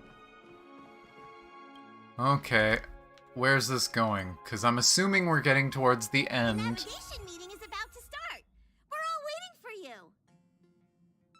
When did the Express become so lively? Something tells me whatever's going on with Firefly, we don't get to find out till next patch, since that's the patch she's getting added as a playable character. I wanted to know what was going on with her this patch. Looks like everyone's present. Let the navigation meeting commence then. This a meeting to decide our next stop? How we doing this? A show of hands. Since when does he have a vote? Hold your horses, cowboy. It's for those to decide. What in tarnation are you guys doing here, Omega? What are you still doing? I'm just catching a lift. Don't sweat it. Allow me to explain. Mr. Boothill and Miss Black Swan submitted a request to temporarily travel with the Express for their own personal reasons. Yeah, that's the thing. It's just like we can't stop Black Swan. She can pop in and out of existence wherever she wants, right? Like, she can do whatever the hell she wants. But what's Mr. Cowboy doing here? As you all may know, the The Astral Express never declines any passenger whose heart yearns for the distant stars. Therefore, they will be traveling with us for a while until they reach their destinations. I think the March stuff might be sooner than I thought. If we're having Black Swan stay with us for a while? After she looked at March and was just like, oh, I don't want to lose your memories.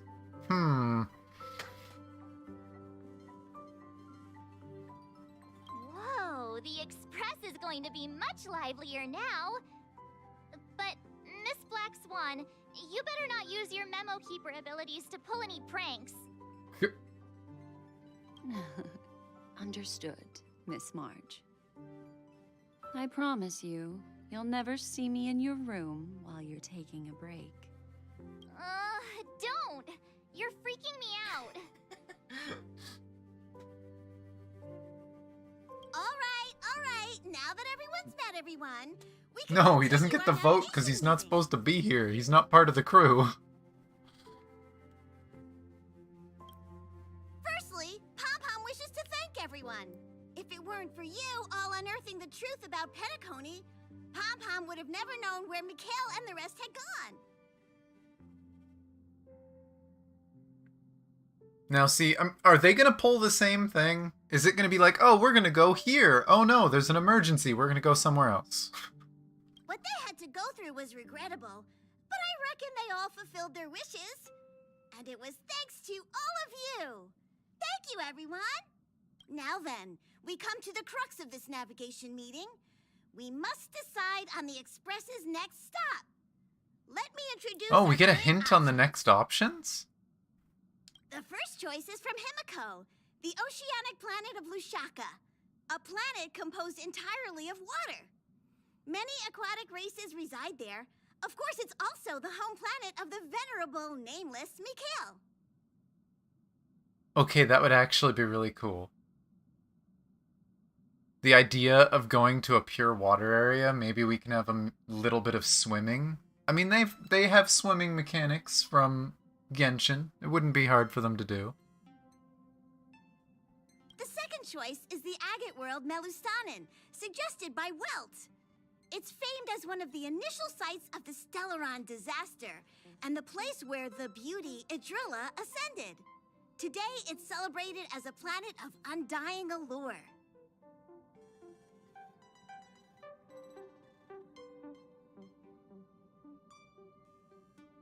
Huh. The third choice is Edostar, a planet nestled within a vast ion storm region, currently under assault by the Antimatter Legion. However, the distress signals from there have recently ceased, prompting the IPC's wish for us to check in on the I situation. think we're going to the Edo Star. I think we're going to Space Japan. That makes the most sense out of these three, as much as I would love to see the other two. The last choice, courtesy of Black Swan, Get the door? Oh my god. a massive belt of I almost finished beforehand. by the Lord I'm gonna be right back. There may be a Mishi at my door.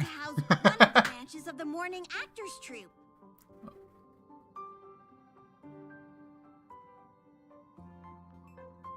Huh. You saw me look. That wasn't me. I haven't gone to the door. I've been here the whole time. But yes, I will be right back.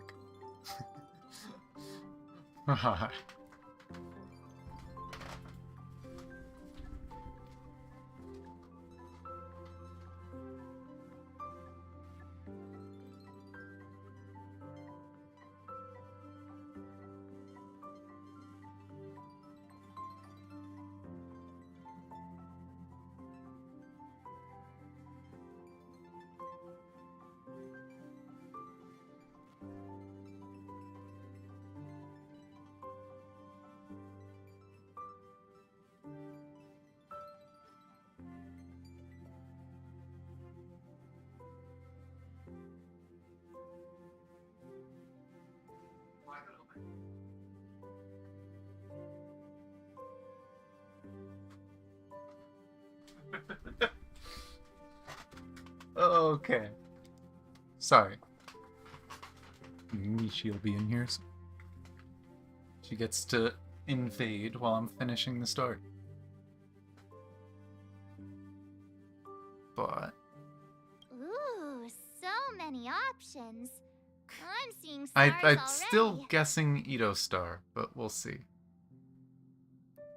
Next up, everyone will select the destination that they wish to visit, and then we'll put it to a vote. I wouldn't be surprised.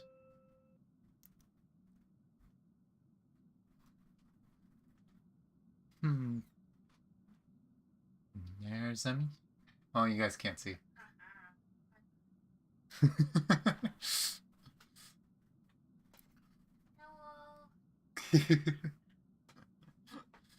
Stealth hello.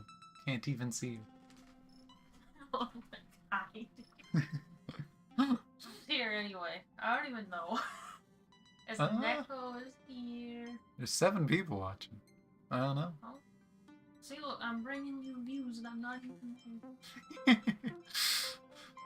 But, I wonder if we're not gonna go to another area for a while, and if the devs are using this to kind of gauge interest.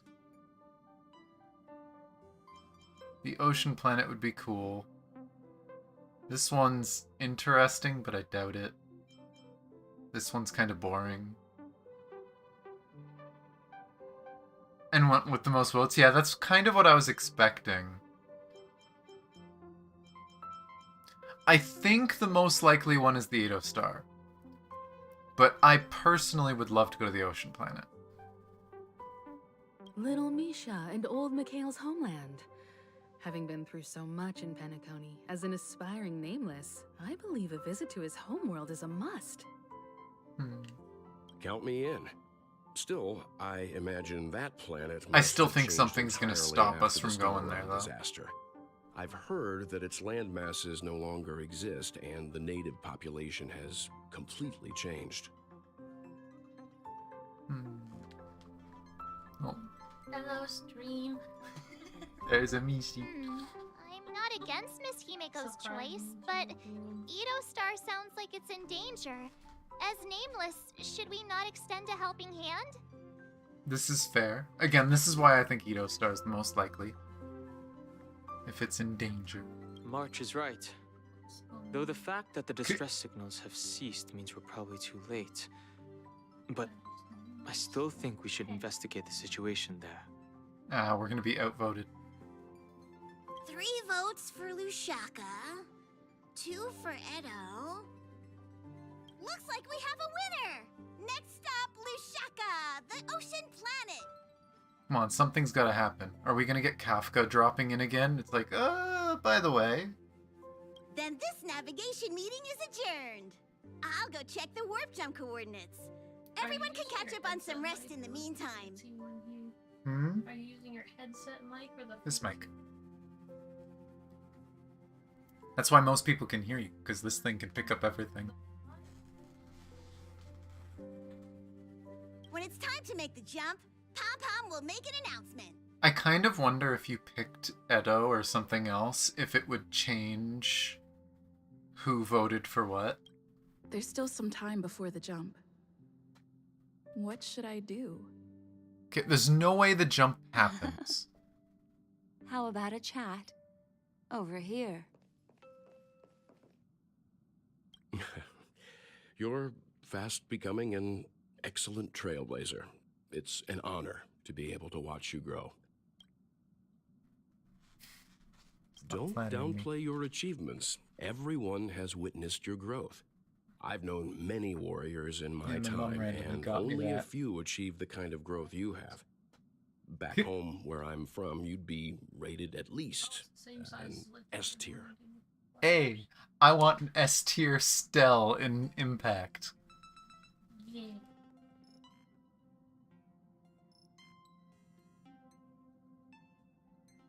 Yeah, no, the Penacony stuff feels too abrupt. Especially the fact, again, where the fuck is Firefly? It's not been easy for you these past few days. You've earned some downtime. I'm looking forward to seeing how you'll perform on our next journey. I love how these ones aren't even listed as optional. These are just Come to think missable. of it, this trip to Penacony was the first time we trailblazed together, wasn't it? Don't worry. We'll have plenty of time to spend together If I had on the speakers, Express. I'd put it on so them there'll for you. definitely be more chances for adventures like this. Turn in early today. You've really been pushing yourself hard recently. If you don't take this chance to recharge, it could lead to long-term problems. It seems fine when you're young, Too lazy to but clear it's a different story notifications. as you age. Okay, missable ones. Where? Oh, Don Hung's over there. And there's also a boot hill. Let's do the other missable one.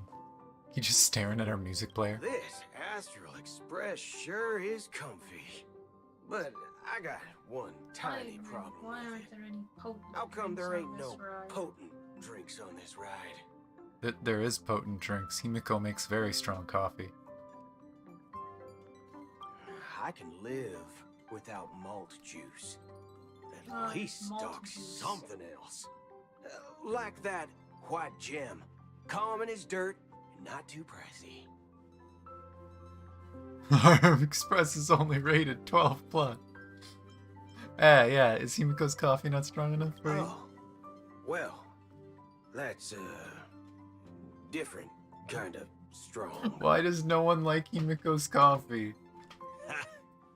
All these years out in the wild, and now I'm bunking in luxury.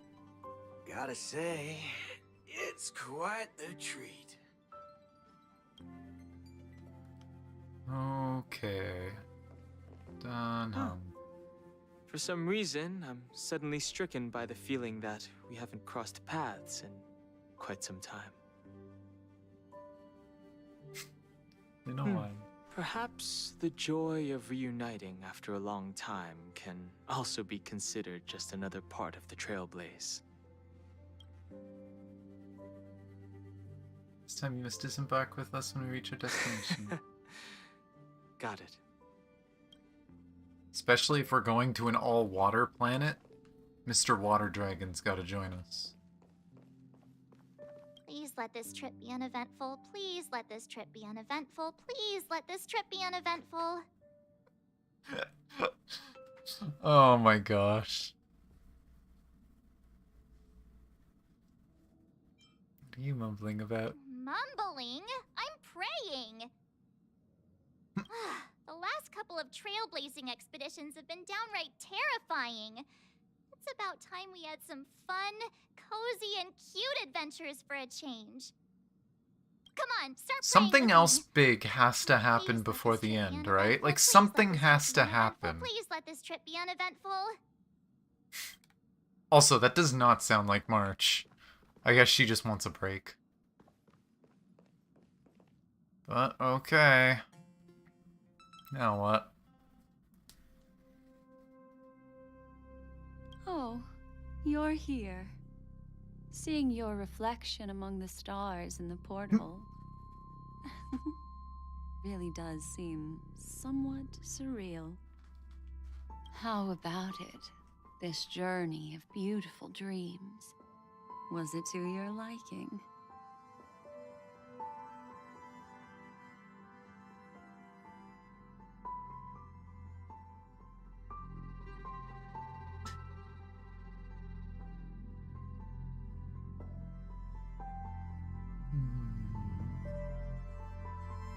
Seems like there's still lots of loose ends. No? There's a rich scent of curiosity here.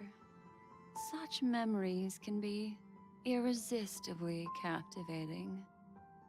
So, how about you hand that small parting gift back to me? I'm quite eager to have it back. I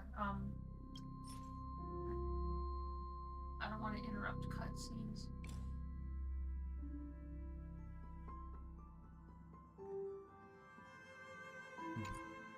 Ah! I didn't mean to hit that. That fish still going. Says Sight. Oh, he is watching. He saw my Oh, game. Oh, you're no, he missed here. Seeing your I how can't about Dang it. it. Okay. There's a ridge. Go back to where I So, how about Oops. There we go. Oh?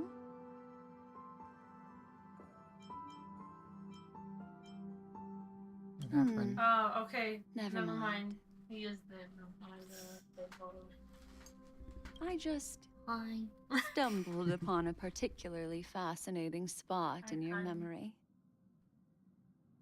Before I explain, I would like to apologize to you.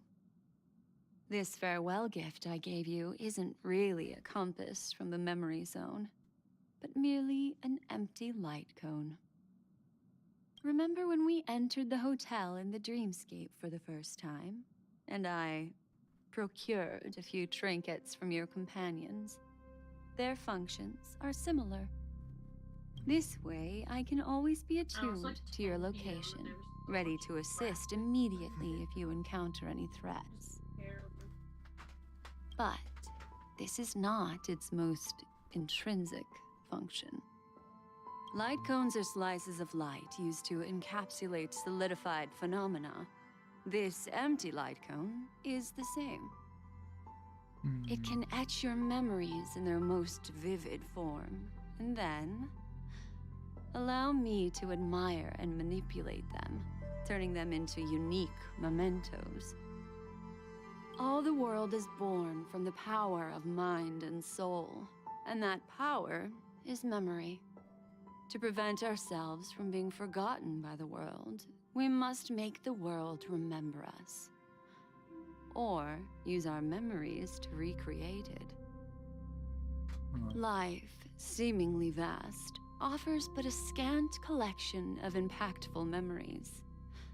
Some joyful, some sorrowful, some light, some heavy. But you are different. Memory is a reflection of the future. Within that reflection, I see your unparalleled worth. You have the power to craft memories that can captivate the world. Your memory can illuminate the universe's future path. So yet another person saying that we're gonna save the world. And that memory will be as scintillating as the star clusters you see in this porthole.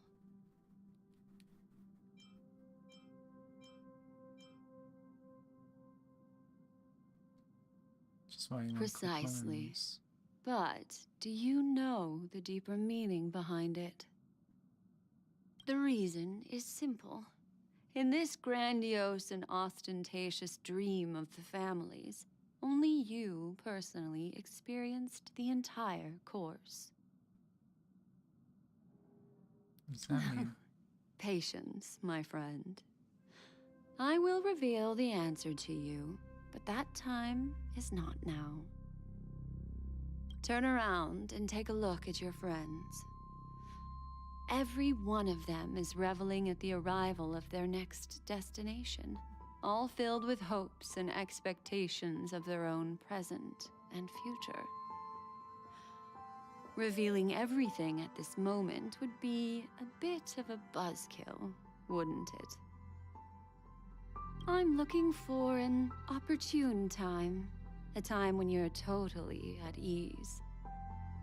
Perhaps when the night grows hazy and you're about to drift off would be the most opportune. How about one fine night? I will prepare the candles, aromatics, and even a cushy couch to create a cozy dreamland for you. And then I will tell you the answer in the form of a little bedtime story to lull you to sleep. Hi! Hello! Attention all passengers! The express is about to make the jump. Please be seated and hold on! It looks like we're finally about to set off. There are countless gleaming memories out there waiting for us. There's still so many Why things I don't we want to know. just God leave damn it it. at that for now. People keep posting screenshots of like some of the dialogue, and I'm really hoping for one of them you either picked. But he's such a gentleman. If evil, why so nice? I didn't pick that, but I laughed my head off at that. Which one Laughable Sweat, I flexed on him too hard with my peak swag. Guess I messed around and found out, huh? Yes, I laughed at both of them because I accidentally skipped that one. So I went back to my preview and I just scrolled back a bit to see it in stream. Also, the one I was there for, I don't know, man. You're looking kind of sus.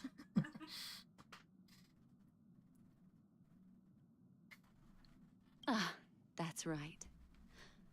As a small token of compensation for playing that little trick on you with the empty light cone, I will gift you with some words. They hold great significance to me. I can't see me. Life is akin to a winding labyrinth where memories serve as our sole companions.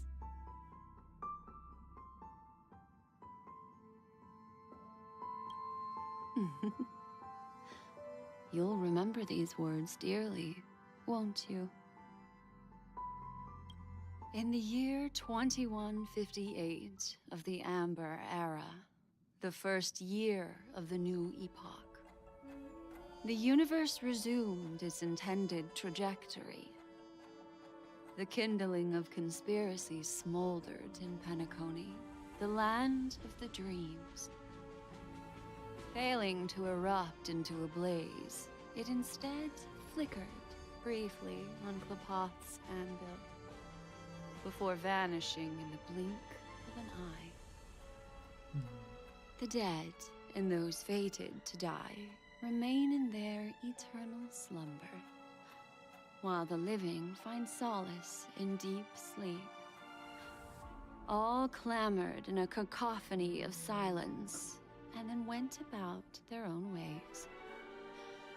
The cosmos emanated a vitality characteristic of a new era, all for the modest price of a brother and sister's mild grief.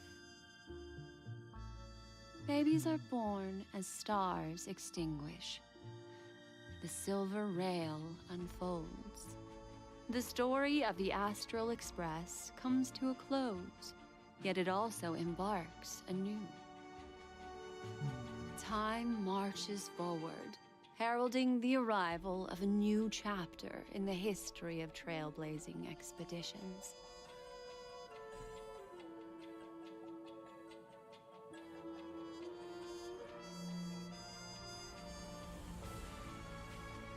That's bizarre.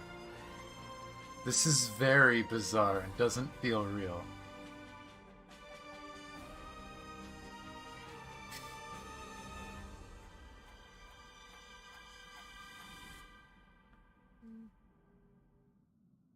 There's a bit of a delay because you just talked on my phone.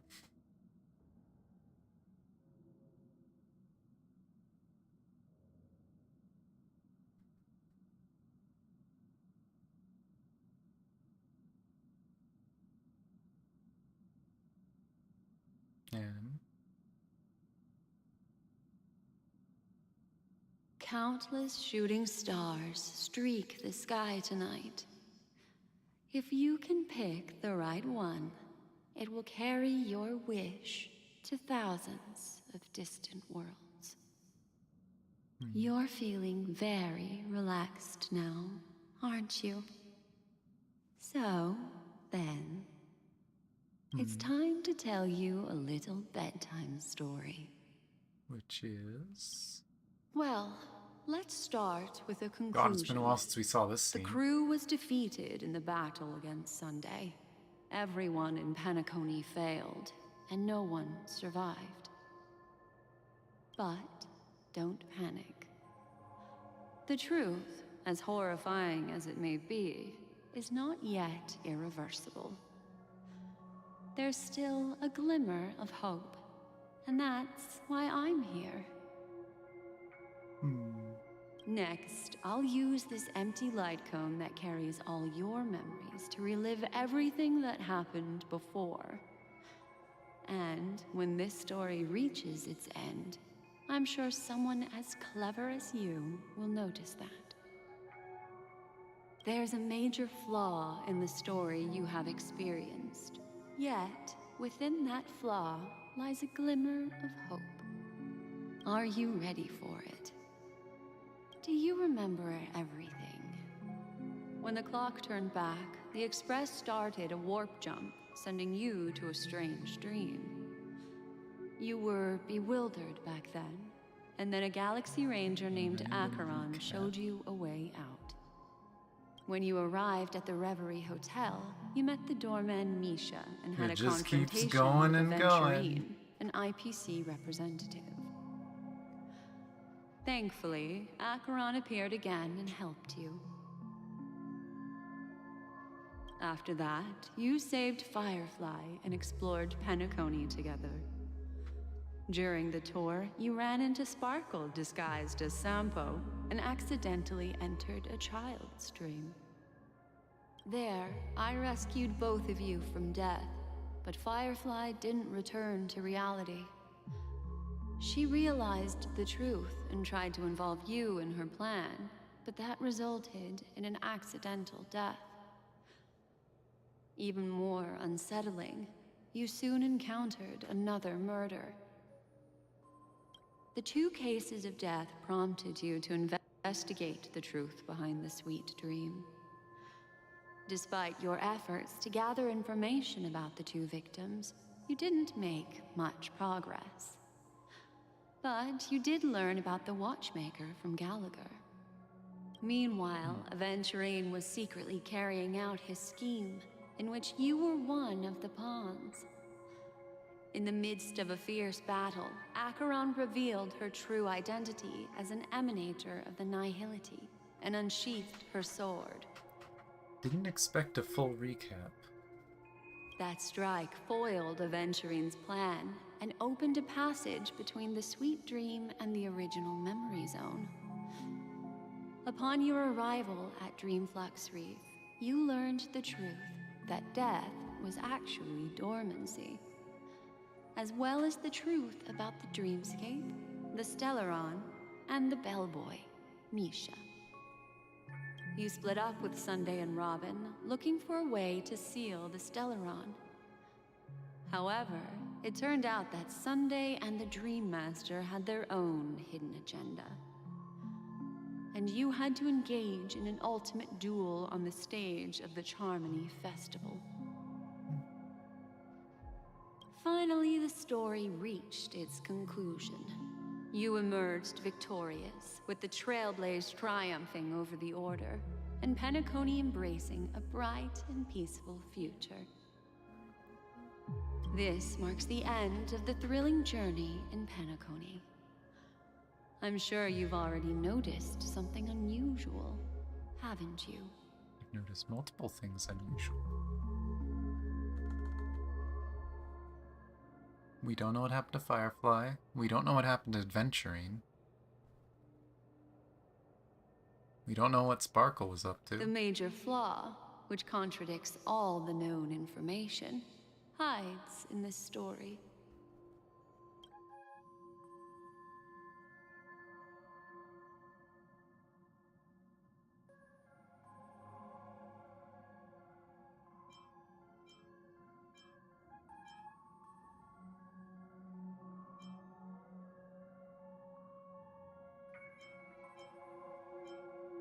But yeah, we did meet Misha in the real world, which might have been Sparkle?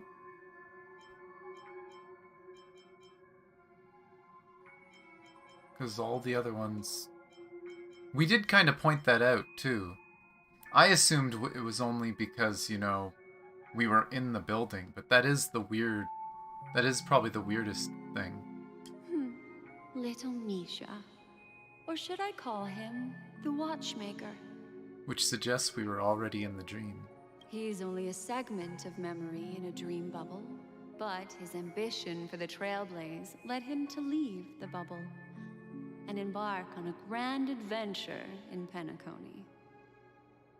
While Misha is a rather special Memory Zone meme, and he was granted power by the Trailblaze, there's still one thing that he shouldn't be able to do. A life born in the Memory Zone could never manifest in reality. So, Why did he appear in the Reverie Hotel in reality? The answer is simple. He is the one fatal variable that contradicts all our known information. This means that you, who wholeheartedly believe in this memory, are still trapped in the Dreamscape at this very moment. Makes sense. Wake up, sleepyhead. Break free from this eternal dream and return to the real world. We'll find our answers there. I had a feeling. It was going too well. Everything was going too well. It makes so much sense. The train is about to make the jump. 5, 4, 3, 2.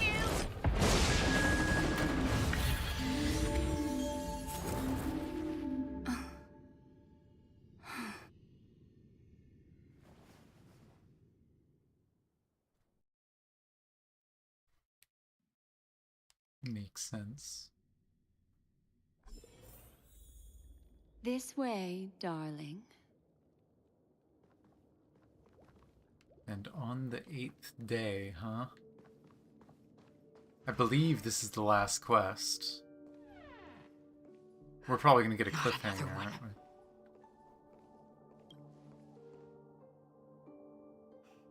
Thank you so much, Black Swan. Finally, I can breathe a sigh of relief.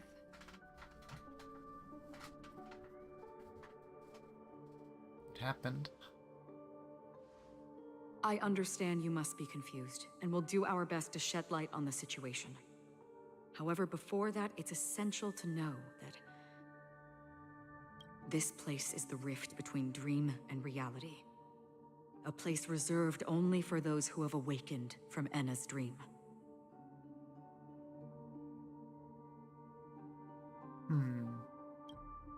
Do you remember Sunday's ambitious plan? He intended to harness the power of the Stellaron, the collective will of over 100,000 Oak family members, and the desires of everyone in Penacony to usurp the harmony and restore the order. Unfortunately, it didn't stop there. From the early days of our journey into Asdana, we were already affected by the Stellaron. That strange dreamscape where we met. Maybe it was a sign that your thoughts were beginning to drift away.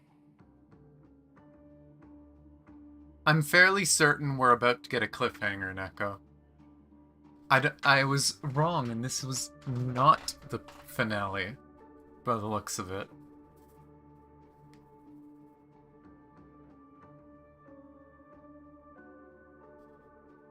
I don't think the goal of the Order was to put everyone into a deep sleep. Quite the contrary. They used the Stellaron to catalyze the leakage of Asdana's memoria into the material world, allowing the dreamscape to blend with reality. And that included a lot of memoria from the Beyond the Sky Choir. As time came and went, the dreams eventually became indistinguishable from reality, and reality became an illusion. People think they are awake, but their spirits have long since stepped into the Temple of Order. This is what makes Enna's dream so powerful. In this paradise governed by the Order, everyone indulges in their delightful dreams and lives happily ever after. I believe what you experienced in the sweet dream, except for that flaw, was real. Only in this way could you reach the destination, lifting the crisis in Penacony and embarking on your next trailblazing expedition. If it wasn't for Acheron's plan, we might have been trapped in this dream forever. Fortunately, while the path of the Order governs all things, it can't affect the Nihility. I came to realize this when the Dream Master tried to expel me at any cost. This is also why you felt a sense of peculiarity when traveling with her. Well, I'm not as fortunate as she is. Even if I'm a memo keeper, I was still influenced by the power of the Order and fell into hallucinations. It also explains why Acheron didn't exist in a lot of those ending bits. However, thanks to your memories, now we still have a chance to turn the tide. For mortals, even if they possess the great power of a path, they can't create a flawless world like gods do. That's why there was a flaw in your dream. In other words, once you have realized the world is not real, you'll have a chance to break free from the dream. The flaw in your dream lies within Misha, who could have never appeared in reality. When I turned the pages of your memories, I realized that I was in an illusion too.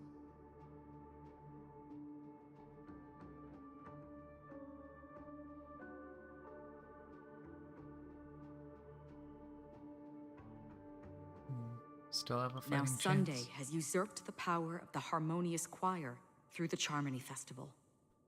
Asdana has thus fallen into Enna's dream, transforming everyone equally into the notes of the Eon.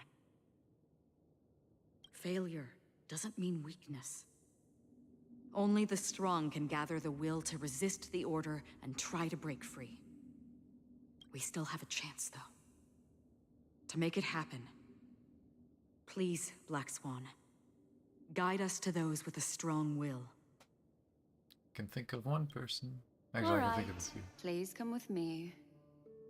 These people are...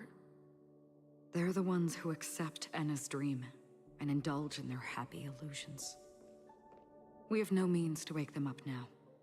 Not even your clockwork will do the trick. Oh, are they gonna have the However, weird there are puppet still thing? other things we can do. Let's keep going.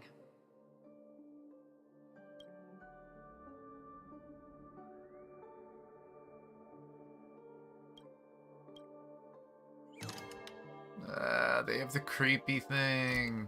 I don't like it. Clockwork has no way at them whatsoever.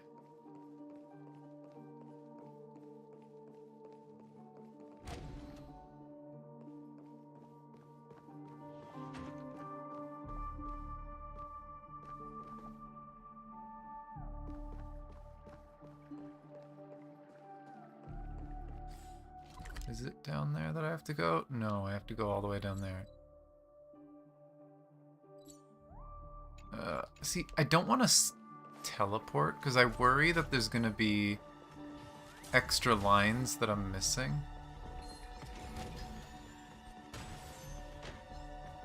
Bye, friends. Bye, friends. You don't see me.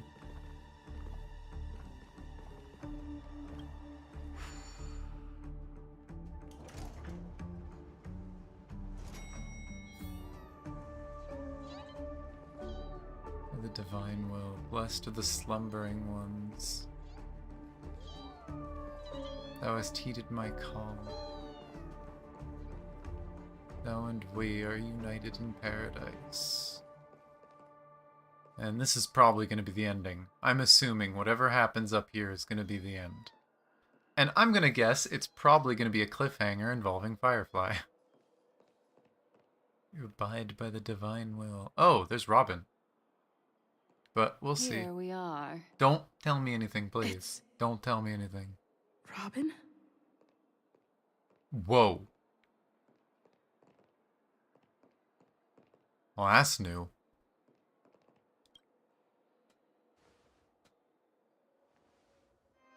Finally, you've arrived. Let me introduce you to Robin. She woke up from Enna's dream by her own will. And it's this tough lady who led us here with her song. Huh. I woke up for the same reason as all of you. In the dream, I experienced something that could never occur in reality. Are we going to lock it up in a cage? I want to see it fly freely in the sky. Without us, this bird would be too fragile to survive on its own. Do you want it to die? No, but... Then let's take care of it together until it can return to the sky. Huh? Birds have wings because they're meant to fly. Even if they may crash on the ground one day, they shouldn't be trapped in a cage. Birds belong to the sky, so we should help them return there, right? Did Sunday try to rewrite his history? Rewrite his memories? The illusion was so impossibly blissful that I realized it was just a dream. And this is our final hope. Enna's dream is founded upon the harmonious choir, namely everyone's shared wishes. It will only materialize once the aspirations of all beings in Penacony merge as one. At present, it has become impervious due to people's desire to remain slumbering within the dream. And in order to destroy it, we must make everyone in Penacony want to wake up. Now comes the tricky part. How do we do it?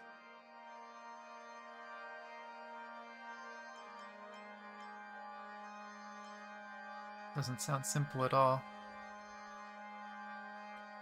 Humans yearning for sweet illusions borders on obsession, leading them to subconsciously resist the harsh reality. Are they going to want to stay in their dreams if their dreams are on fire?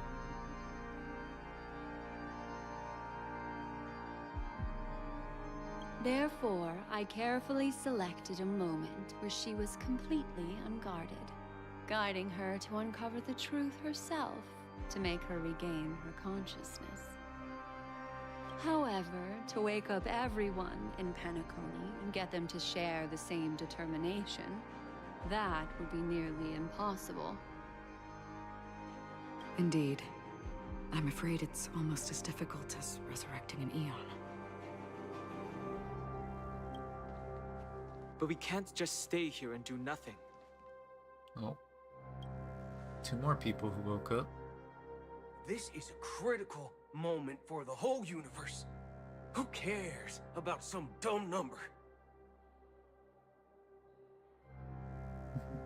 Woken up too. Thanks to Black Swan. You're welcome.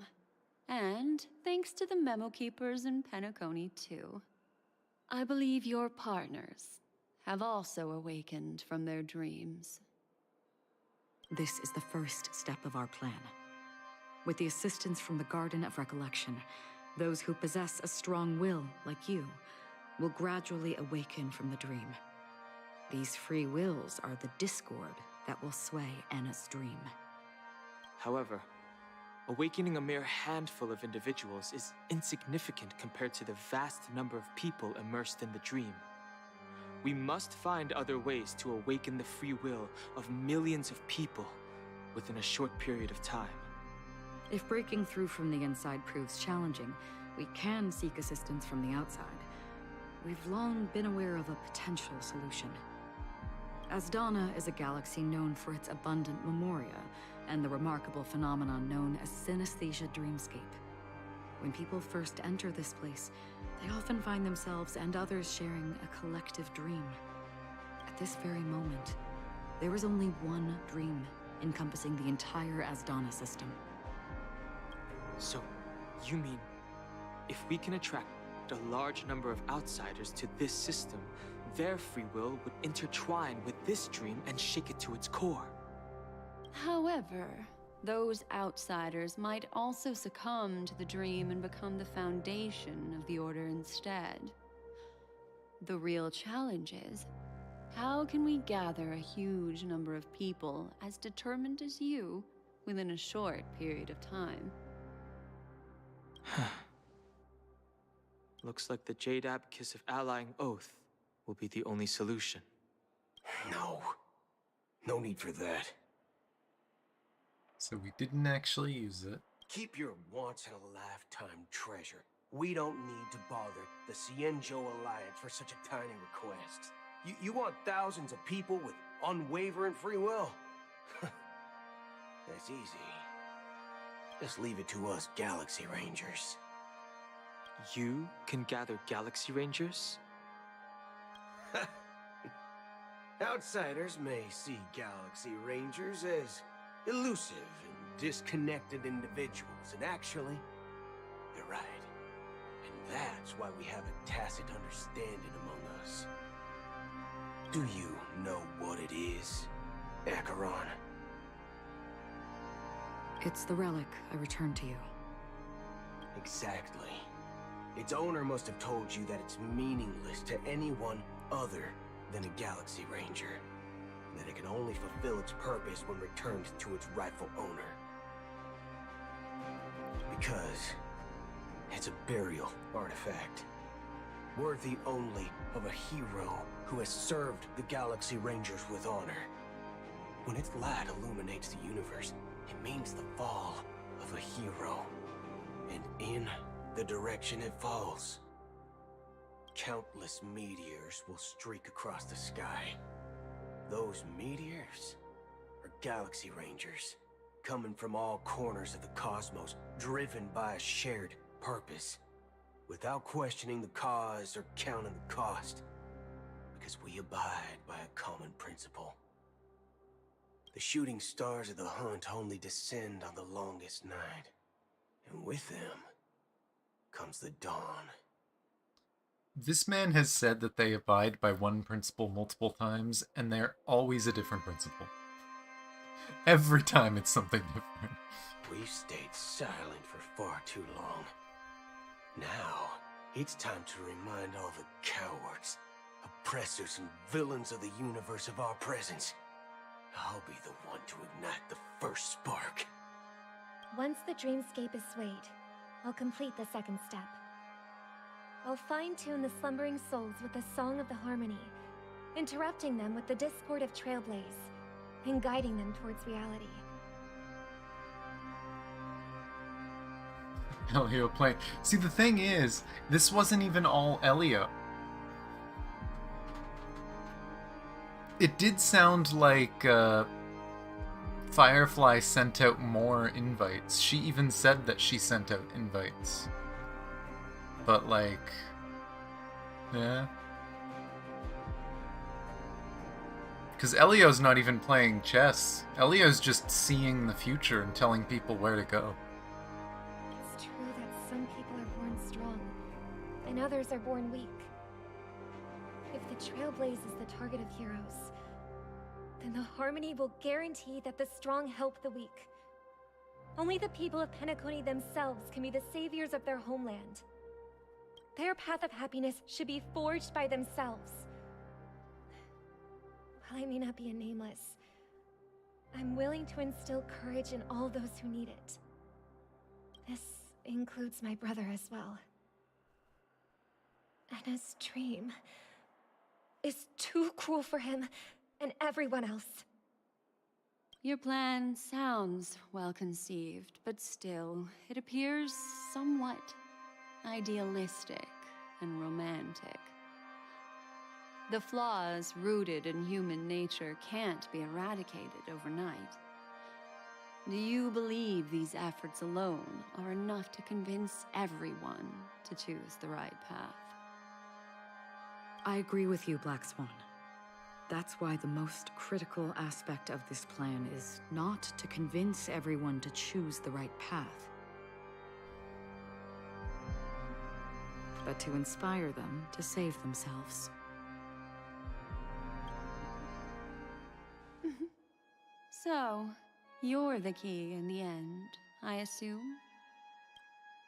The Harmonious Choir possesses the power of an emanator. To overcome it, you'll need the same level of power. The final step in destroying the sweet dream will be my responsibility.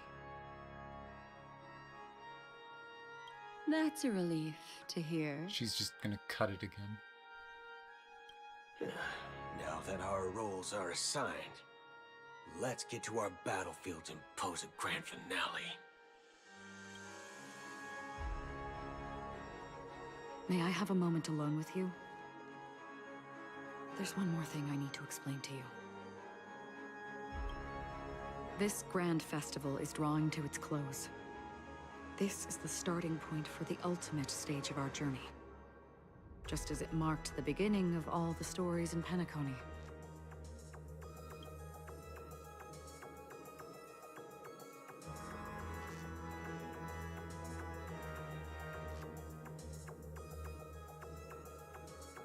This is where Firefly uncovered the truth.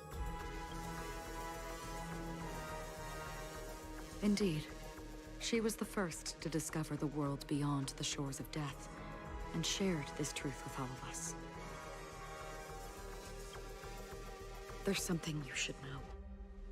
We were able to locate you within this boundless dream, and find the key to breaking free from the dream. All because of one person's unwavering dedication. Firefly. She awakened from the dream ahead of others, discovered the Express amidst the stars, and brought us valuable information about the remnants of the Order. She may have been aided by the script, and it came at a cost. As you know, Firefly is a stowaway who entered the Dreamscape in a different way from ours. Without the dream pool in the hotel or assistance from the family, she can only awaken from this dream in one way. A real death. We mustn't fail her determination. I'm not implying that we must win this fight no matter what, but our resolve should match that of that courageous lady. Are you ready?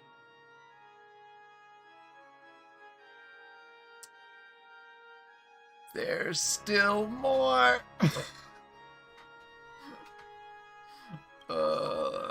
Let's go! Very well. Now, please close your eyes.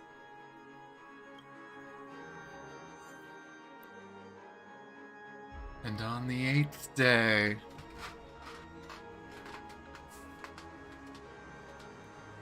It never fucking ends.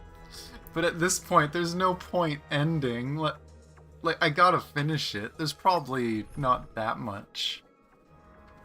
I'm trapped. Wait, they gave a trial?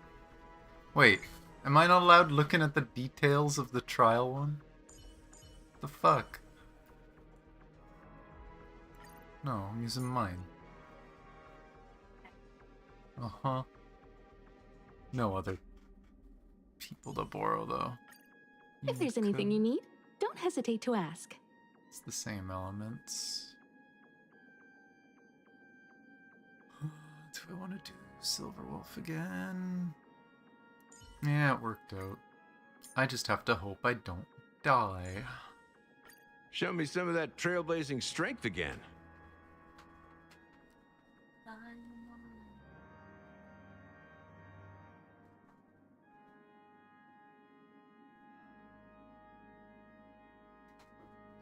Okay.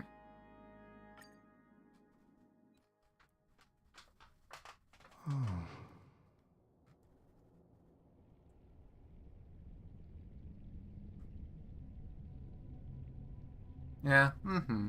How long has this rain been ongoing? Every time we see this scene, it gets creepier. First, it was just them on the edge of the ocean. Then there was small hands coming out of the water. Now there's a giant hand. What the hell? Upsetting. What?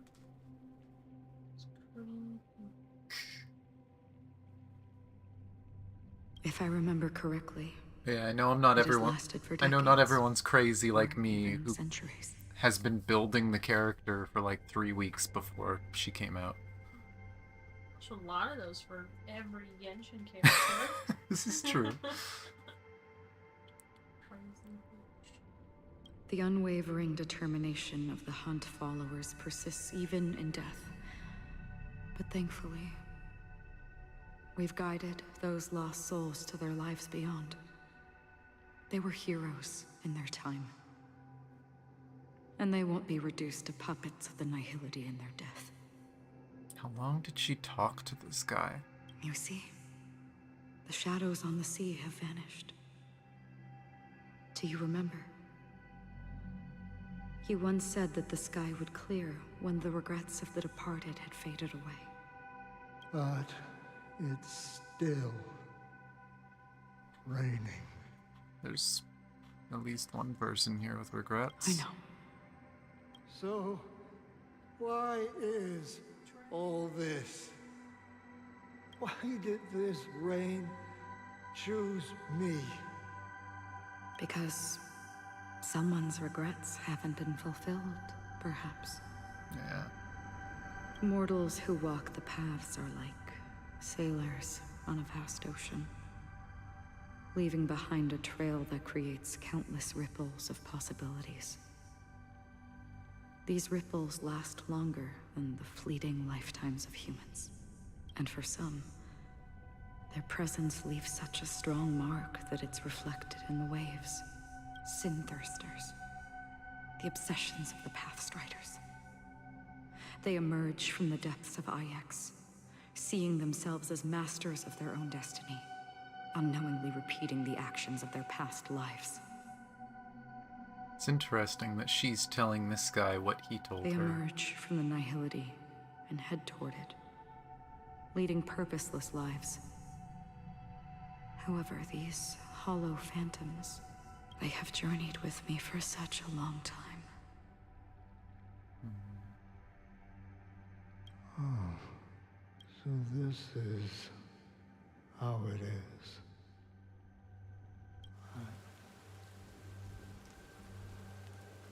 I'm already dead. Yes. Are you watching over me? This is my duty, as Acheron the Watcher. Oh, that's where her name came from.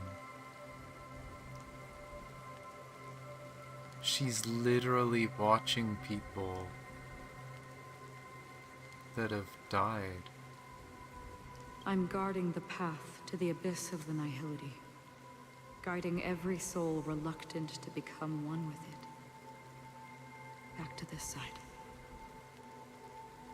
But if this is what the departed ones expected, should you try to change it? I don't know. But someone once told me that when the inevitable moment came, he hoped that someone would stand at his grave and place a bouquet of flowers. Even if it doesn't make sense at all?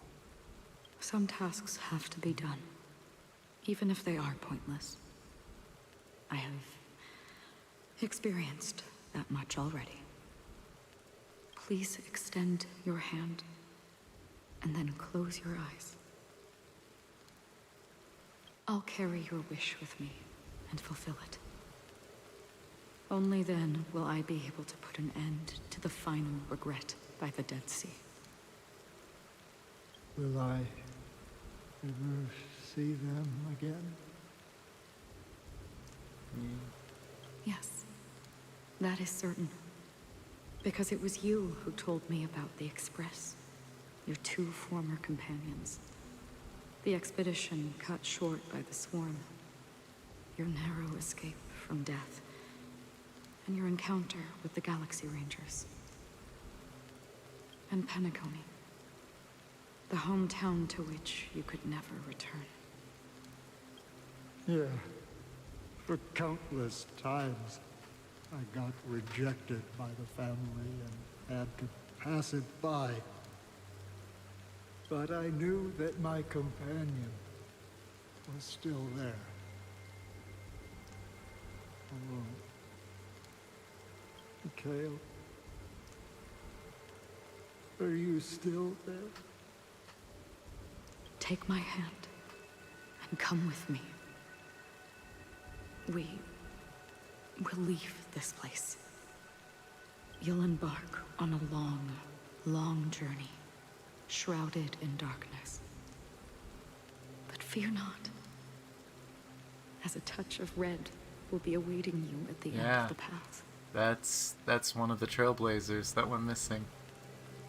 That's the color of existence. Follow it, and it'll guide you and illuminate the way out. By doing so, you'll eventually reunite in the warmth of the sunlight. Thank you. May death be the end of your boundless dream, guiding you back to the waking world. It makes sense, though. Because we didn't know why she wanted to come to Penacony, other than she was doing it for someone else. But it makes a lot of sense that it was one of the trailblazers. Welcome to the horizon of existence.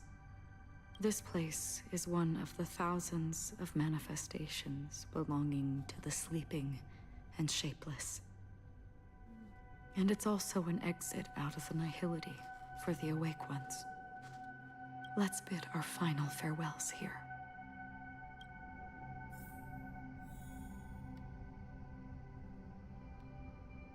Aww.